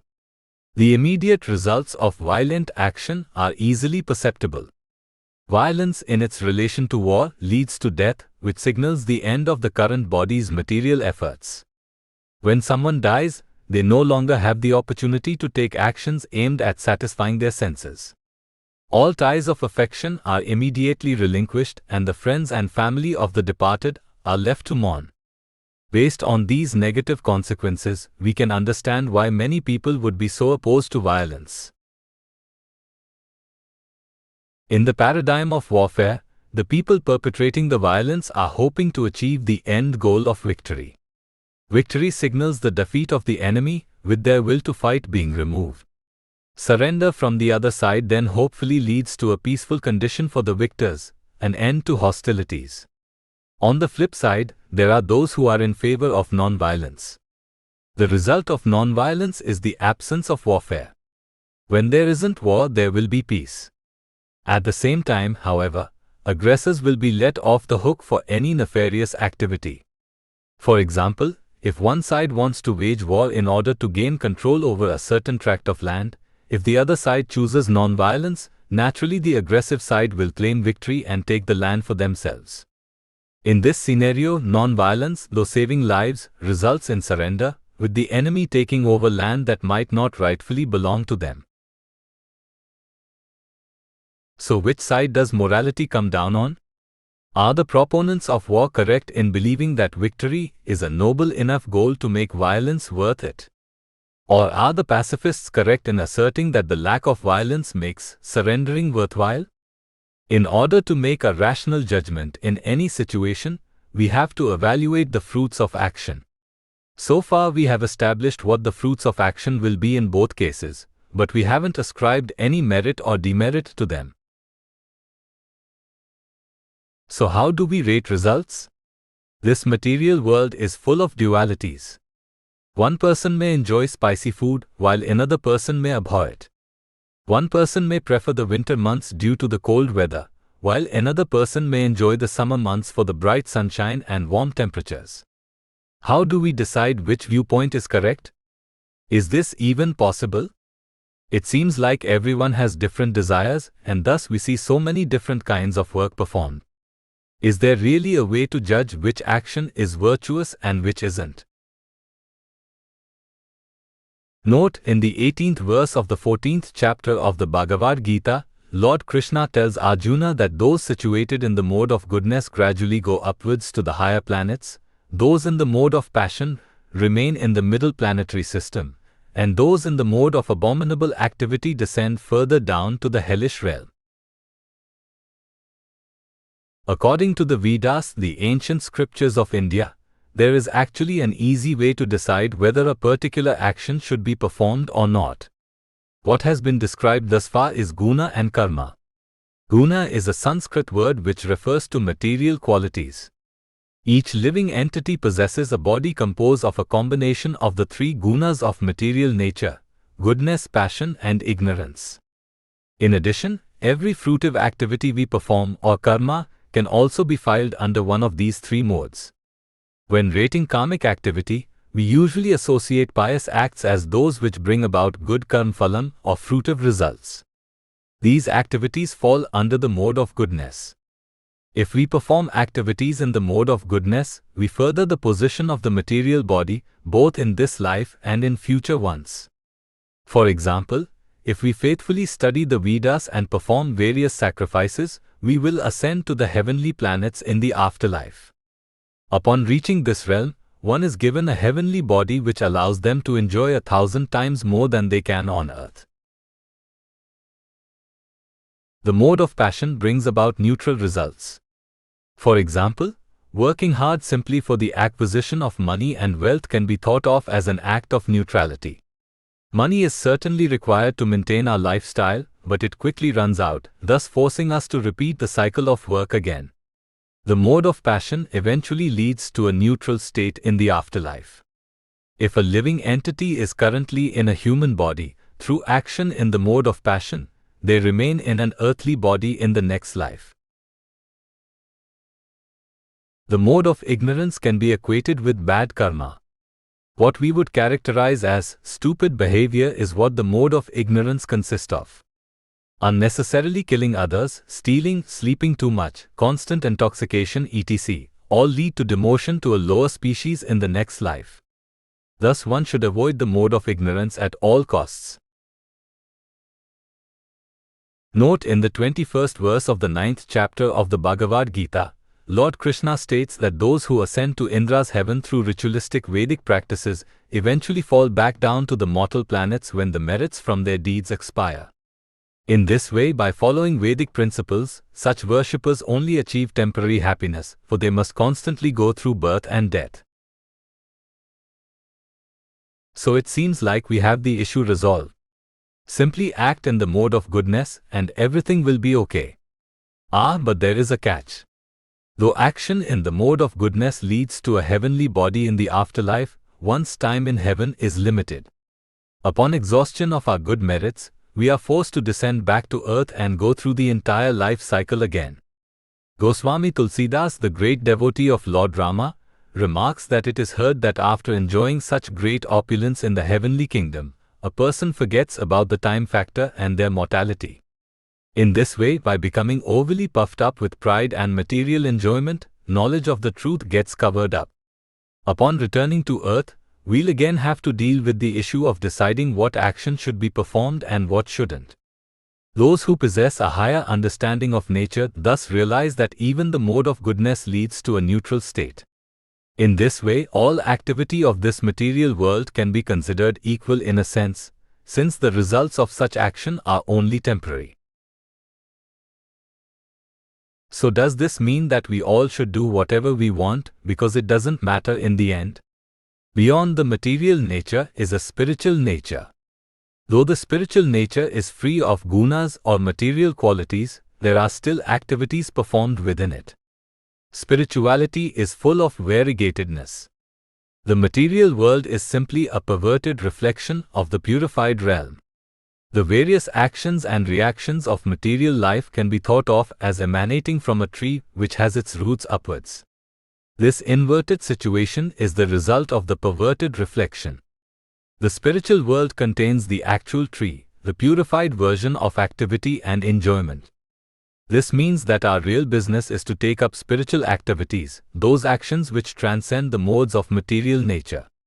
Why is it important to rise above the three modes of material nature?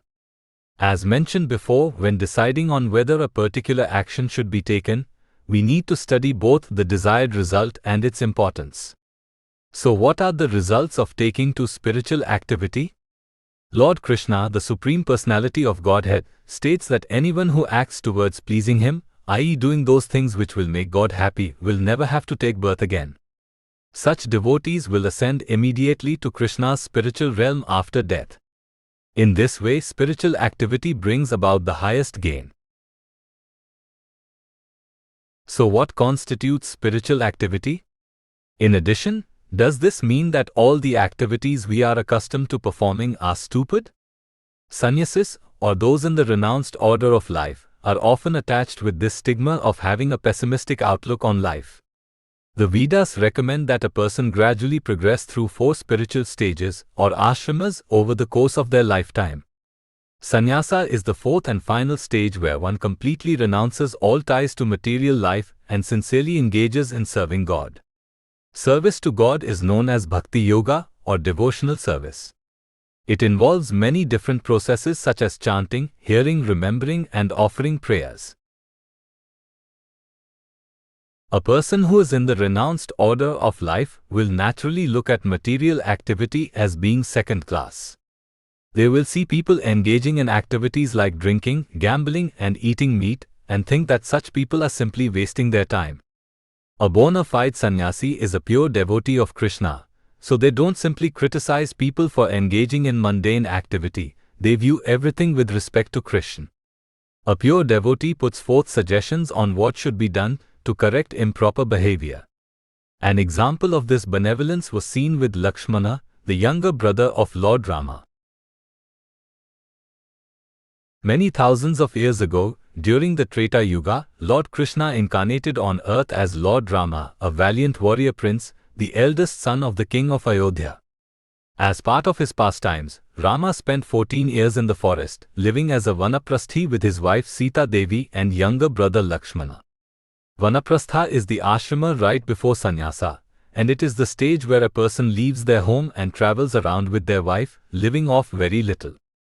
What's ironic is that when Rama left for the forest, he had only been married for 12 years and thus wasn't necessarily ready for Vanaprastha.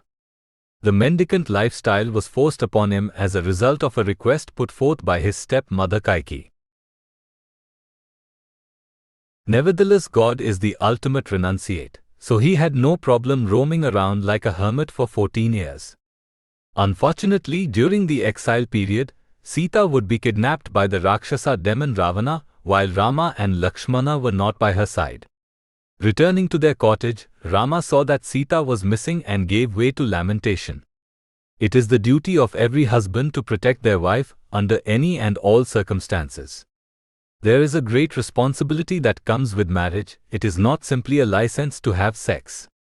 In the Vedic tradition, every institution and regulation is intended to provide spiritual wisdom and act as a gradual progression towards the end goal of Krishna consciousness. Though Rama was God, he was playing the part of a human being, so he abided by all the Vedic sanskaras or reformatory processes. When he saw that Sita was missing, Rama felt bad for several reasons. First, he loved Sita very much. That is the beauty of the relationship between God and His devotees. The devotees abandon all desires for worldly enjoyment and take exclusively to devotional service. The Lord, for His part, becomes beholden to the devotees through a bond of deep affection.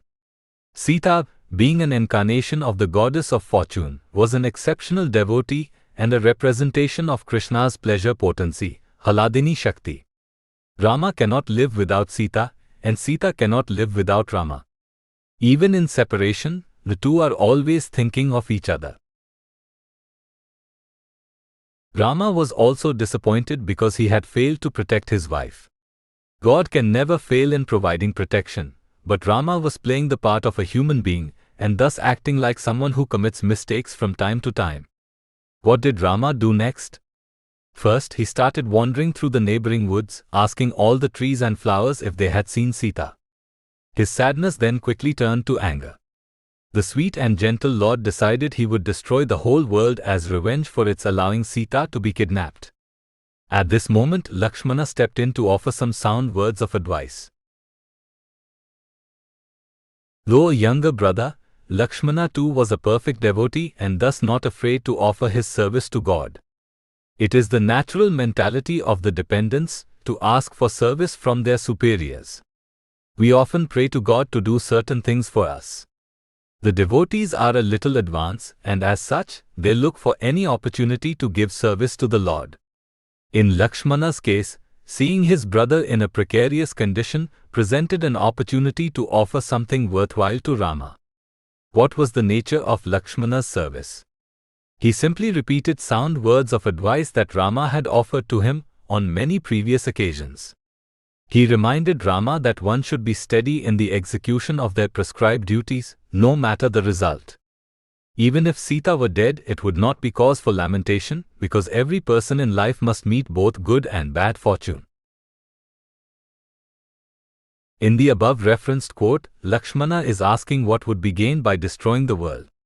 Killing every living entity certainly wouldn't bring Sita back, so the intended result itself was flawed. Lakshmana advised Rama to find out who took Sita and to then destroy them. The results of such activity would be the deserved punishment of the enemy and the hopeful rescue of Sita. Thus the intended results were in accordance with what Rama wanted. Moreover, by rescuing Sita, Rama would be performing his prescribed duties as a husband and prince. The Lord very much appreciated Lakshmana's counsel, and in the end, he would do exactly what Lakshmana advised. Ravana would be found and defeated in battle, and Sita would be rescued.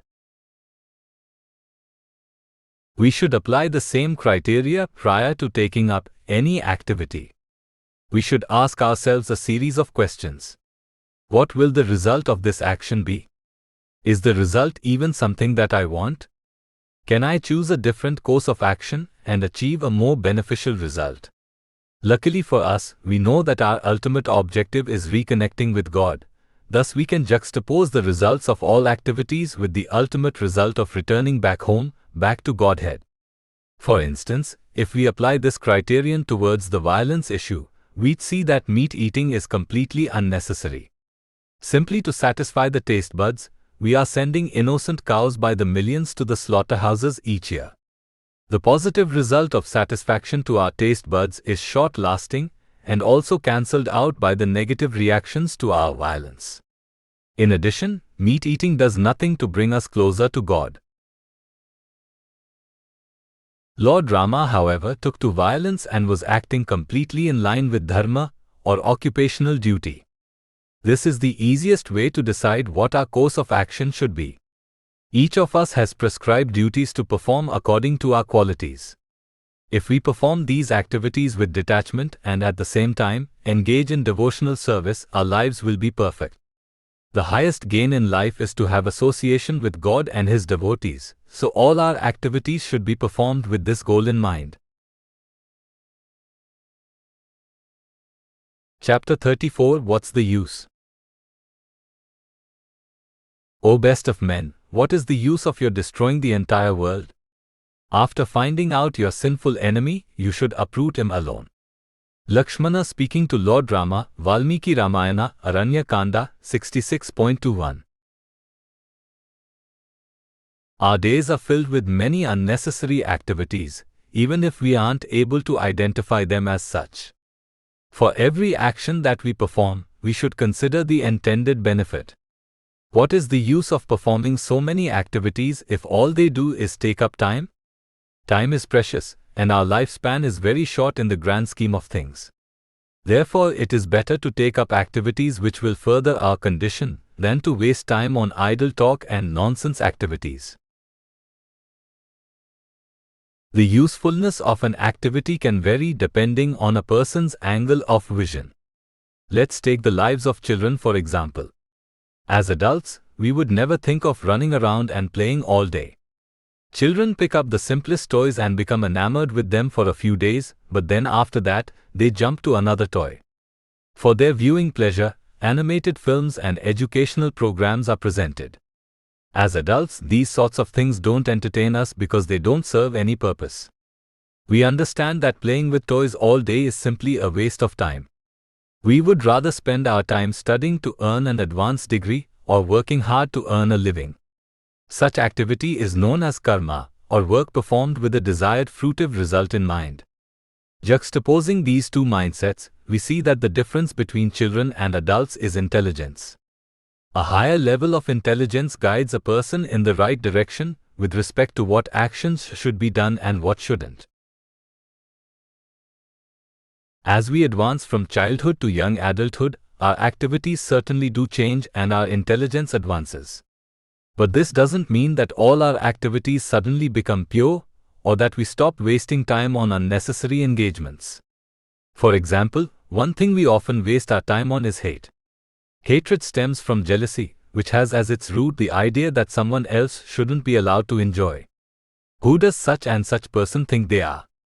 I can't believe they have so much money. I can't believe they were able to score such a beautiful wife. I can't stand that person. The hated are usually those who are successful in life or those we deem to be more fortunate than ourselves. Since we live in an advanced technological age, the number of outlets for this hatred has increased. The nightly newscasts are filled with various forms of this hatred, though the stories are sometimes presented to us as serious news. In media outlets, the hatred is usually directed at those people in power, wealthy executives, politicians, famous celebrities, successful businesses, etc. An intelligent person realizes, however, that hatred of others is simply a waste of time. This hatred does not get us anywhere, nor does it advance our condition. It does nothing to increase our intelligence. The Vedas say that all material activities can be classified into one of three distinct modes: goodness, passion, and ignorance. Any activity which is done with proper consideration of right and wrong, and which leads to the advancement of one's intelligence, is considered to be in the mode of goodness. Note, in the 11th verse of the 14th chapter of the Bhagavad Gita, Lord Krishna says that one is situated in the mode of goodness when all the gates of the body are illuminated with knowledge. Lord Krishna, the Supreme Personality of Godhead, is so kind that He has given us the blueprint for behavior. Instead of just telling us what should be done and what shouldn't, He gives us a scientific understanding of the activities that we already perform. This is another reason why no one can be smarter than God. Though the famous Bhagavad Gita, the Song of God, was spoken by Lord Krishna almost 5,000 years ago, the instructions still apply to the people of this age. Moreover, the instructions will still apply millions of years into the future. This is what it means to be absolute. Lord Krishna is the absolute truth because information that is taken from Him or is derived from His teachings never becomes false. Truths can be relative depending on the exact circumstances and the intended result. Thus, we can't really consider any theory or philosophy to be absolute. With Krishna, however, we get the highest truths, those which are beyond contradiction. Understanding that God is the absolute truth is not a very easy thing. We all tend to think of ourselves as being very intelligent. This mindset stays with us throughout our lifetime. When we are younger, we obviously don't know very much compared to what we know as adults. Yet as youngsters, we certainly thought our parents and authority figures were unintelligent from time to time. As adults, we often look back on our childhood memories and think, wow, what was I thinking? I can't believe how stupid I was back then. Nevertheless, even with this realization, we still think that we know it all, or that even if we don't, we'll figure our way out of problems.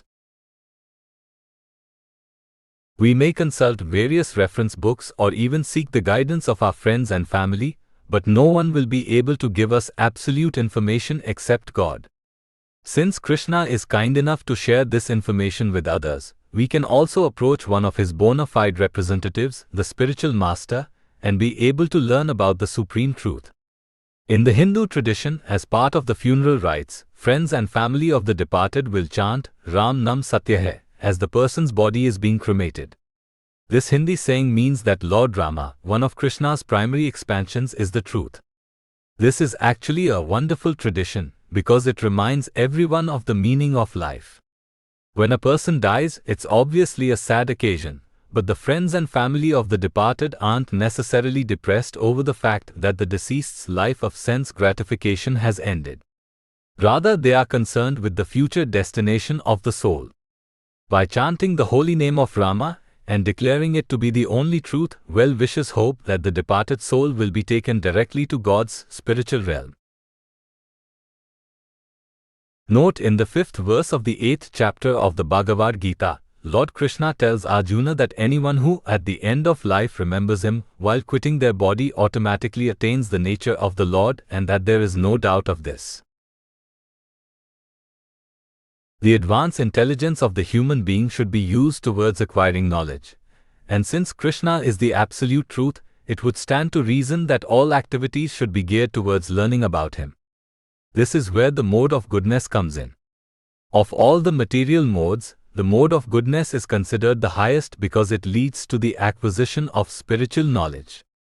The more acts we perform in goodness, the closer we come to realizing that we are spirit souls and not our bodies.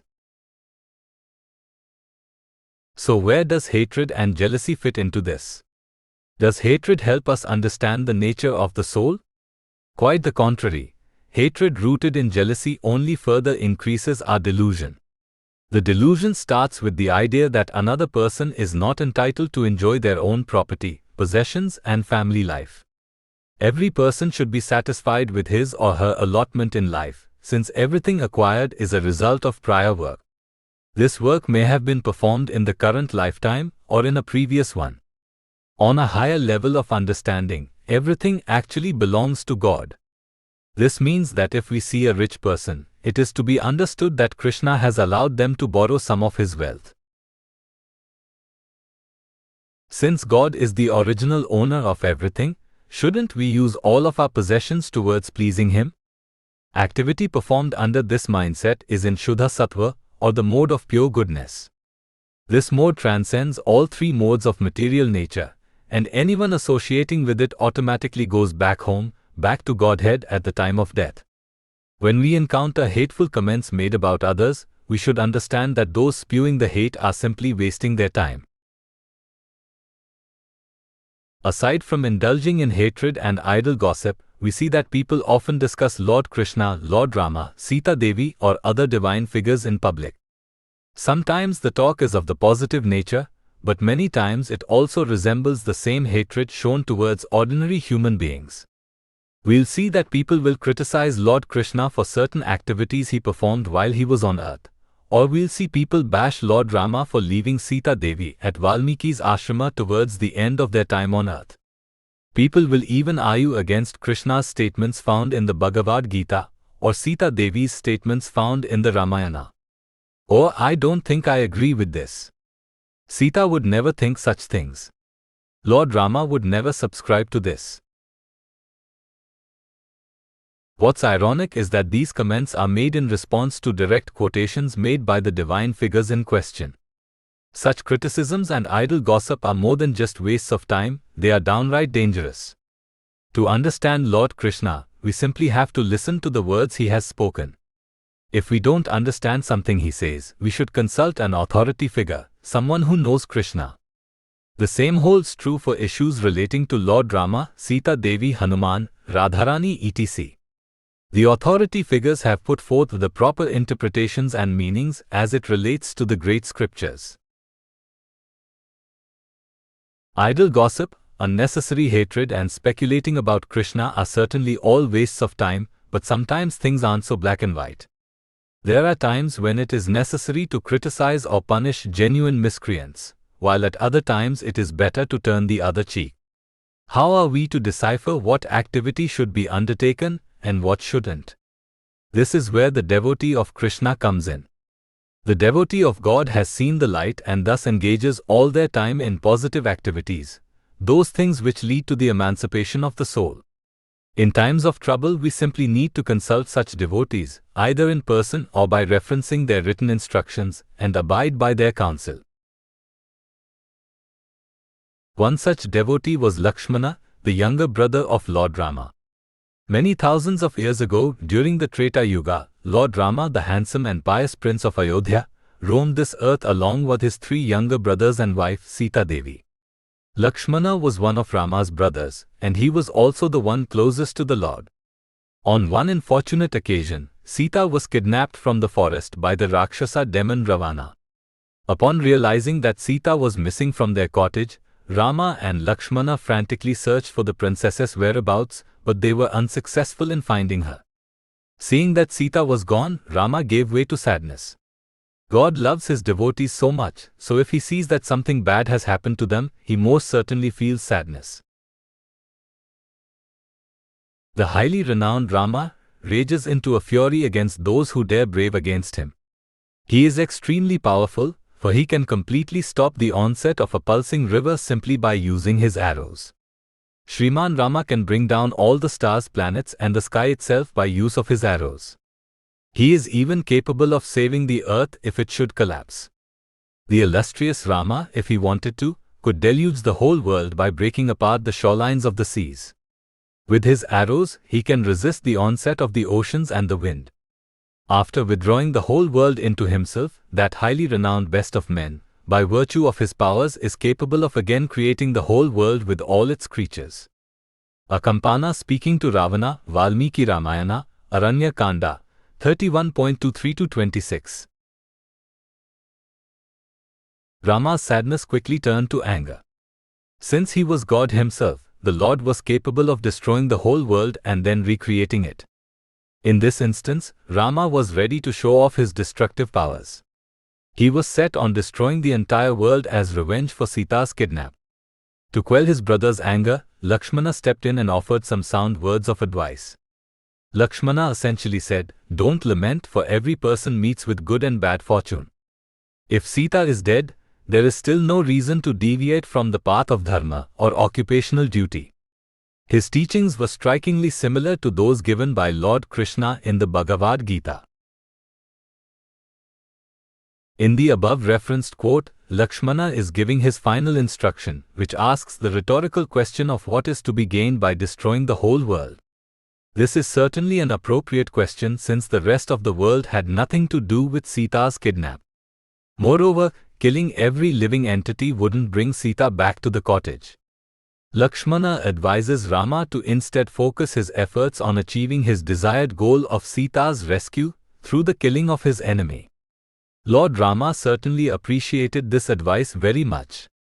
Lakshmana is so dear to Rama that the Lord created this specific circumstance so that future generations could marvel at his younger brother's words and relish them at the same time.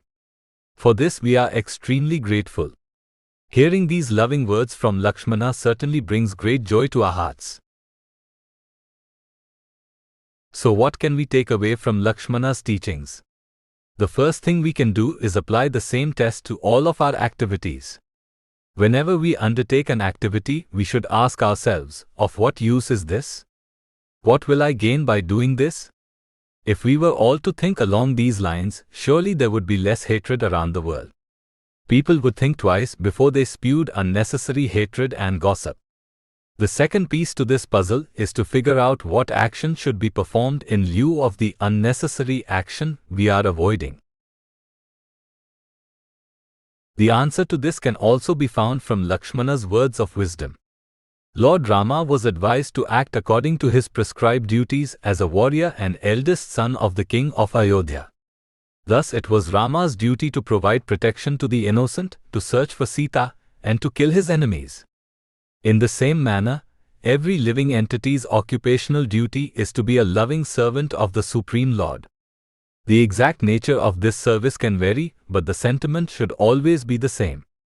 We should work to please the Lord, performing those activities which will help us better understand Him.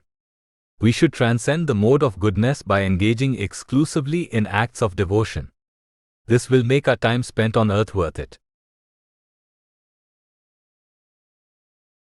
Chapter 35 What I Am Looking For. O best of men, what is the use of your destroying the entire world? After finding out your sinful enemy, you should uproot him alone. Lakshmana speaking to Lord Rama, Valmiki Ramayana, Aranya Kanda, 66.21. This statement was uttered by Lakshmana, the beautiful, compassionate and kind incarnation of Lord Ananta Sheshanaga, the celestial serpent who serves as the resting place for all the planets of the world and also for Lord Vishnu or God. Ananta means that which has no end, and in this context it references the unlimited hoods possessed by Anantadeva. Lakshmana, as a powerful incarnation of this divine servant, similarly possesses a limitless desire to defend and protect Lord Rama, an incarnation of Vishnu. Why would God need protecting? The Lord doesn't require any security, but nevertheless, He enjoys receiving service from His devotees every now and then. God is the head honcho, the top dog in charge of everything. Naturally, the topmost person doesn't require anything from anyone else, but he certainly likes to be complimented and praised from time to time. In pretty much any business, the boss isn't a very popular person. This dislike is not personal. The boss is the person in charge, so naturally the subordinates will want to complain every now and then. Complaints aren't lodged against those that are powerless. They will be directed at the person who has absolute authority or someone who has more power than the person doing the complaining. God is the ultimate authority, so it makes sense that people would lodge many complaints against Him, being unhappy that He put them into various unwanted circumstances. As much as we may dislike our bosses, it is a reality that a business runs smoothly when the subordinates are properly serving the superiors. If every person was on an equal footing, nothing would get done because there would be an absence of leadership. If one worker were to ask another worker of equal status to perform some task, there is no guarantee that the job would get done. Equals have no authority over one another, so there is nothing stopping a person from refusing to do the task which was asked of them. When there is service offered to the superior, things run more efficiently, the subordinates are happy, and so is the boss. The cohesiveness of a properly functioning work environment essentially mimics the operations of the universe in relation to God. The employer-employee relationship can serve as an analogy to the relationship between God and His devotees, but the paradigm isn't exactly the same since there is an inherent expectation of reciprocation of service in the workplace. The employee serves the boss, provided that the boss gives payment. Since pure love for God doesn't work this way, it is known as Krishna Prema. Prema can be translated to mean love, but it is even more purified than that. Prema means serving God without any desire for reciprocation. Lord Chaitanya, God's most recent incarnation to appear on earth, kindly gave us the example of how to be a perfect devotee. Though He didn't leave many written instructions, He offered a nice prayer which essentially says that He has no desire for any material opulences or fame. He simply desires to be engaged in the Lord's service. This is the definition of Prema. Lakshmana, being a perfect devotee, also adopted this Prema mentality. During the Treta Yuga, the second time period of creation, the original personality of Godhead came to earth in the guise of a pious prince named Rama. The eldest son of the king of Ayodhya, Rama had many duties and responsibilities to tend to, including that of protecting his beautiful and chaste wife Sita Devi. On one unfortunate occasion, Sita was kidnapped from the forest by the Rakshasa demon Ravana. Rama and Lakshmana weren't with her at the time, so they didn't realize she was missing until after she had been taken away. Realizing that Sita was gone, Rama frantically searched for her whereabouts. Unable to find her, Rama gave way to lamentation followed by anger. He was ready to destroy the entire world as punishment for Sita's abduction. He couldn't believe that someone would want to harm such a kind and peaceful person. Rama, being an exemplary government leader and warrior, was very generous. Prior to leaving for the forest, many Brahmanas priests approached him and asked for benedictions. Lord Rama kindly donated all his wealth to them, reminding the Brahmanas that there was no limit to what he would give out in charity to those who depended on him. Lord Rama was angry at himself for not being able to protect Sita, and he was also angry at all the other living entities who stood by and did nothing while she was taken away. The trees, flowers, deer, and other forms of life in the forest, with the exception of the bird Jatayu, did nothing as Sita was taken away.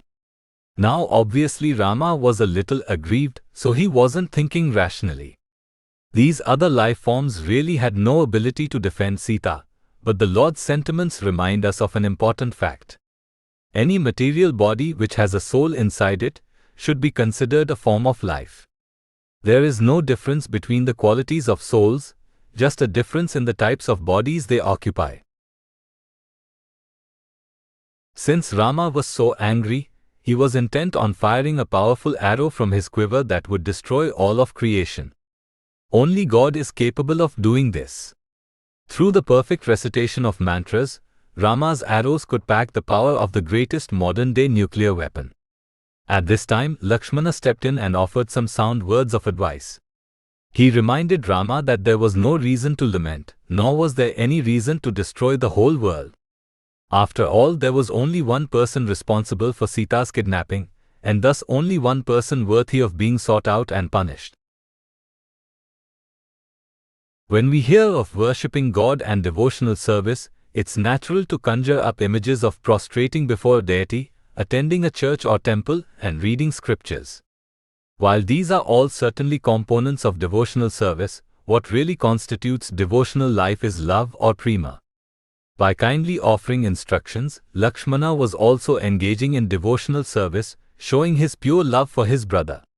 Since God is the original person, he is also the original teacher, the first spiritual master. Thus no one is capable of instructing him. Lakshmana indeed acknowledged this fact by reminding Rama that the instructions he was speaking were initially spoken by Rama himself. More than anything else, Lakshmana was acting like a tape recorder in playback mode. A devotee's intellect is capable of functioning like a portable music player, which consists only of instructions given by the Lord. In this way, Lakshmana was an exemplary younger brother, warrior prince, teacher and student. What did Lord Rama do after receiving this advice? He kindly accepted the instructions of his brother and went about searching for Sita.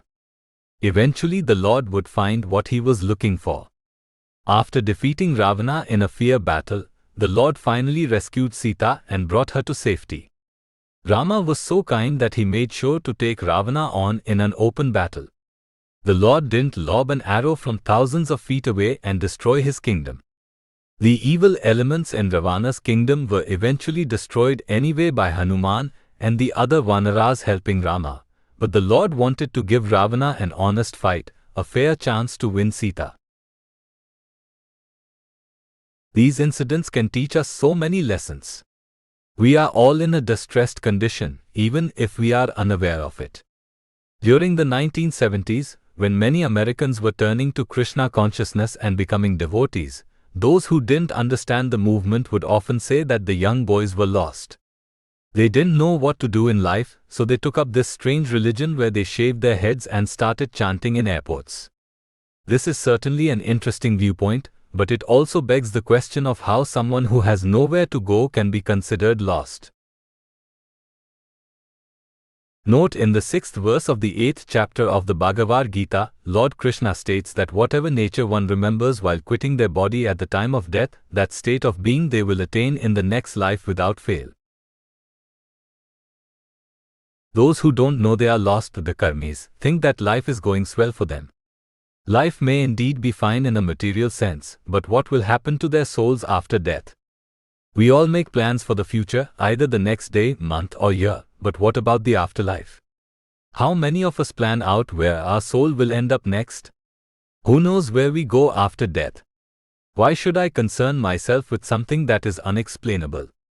Karma refers to actions which develop the material body, the outer covering of the soul. Basically, anything we do to better our material condition can be considered part of karmic activity or fruitive action. The rewards of life can be grouped into three general categories: artha, economic development; kama, sense gratification; and dharma, religiosity. We can think of karmic life as the search for a sea of gold. One day I will have enough money so that I won't have to worry about eating, sleeping or paying bills. Then I will be able to gratify my senses and be happy. In this search for the sea of gold, we often find ourselves in cold situations. We find something that we think will make us happy, but it turns out to be the source of so much pain in the end. Even those who are rich and famous find struggles in life.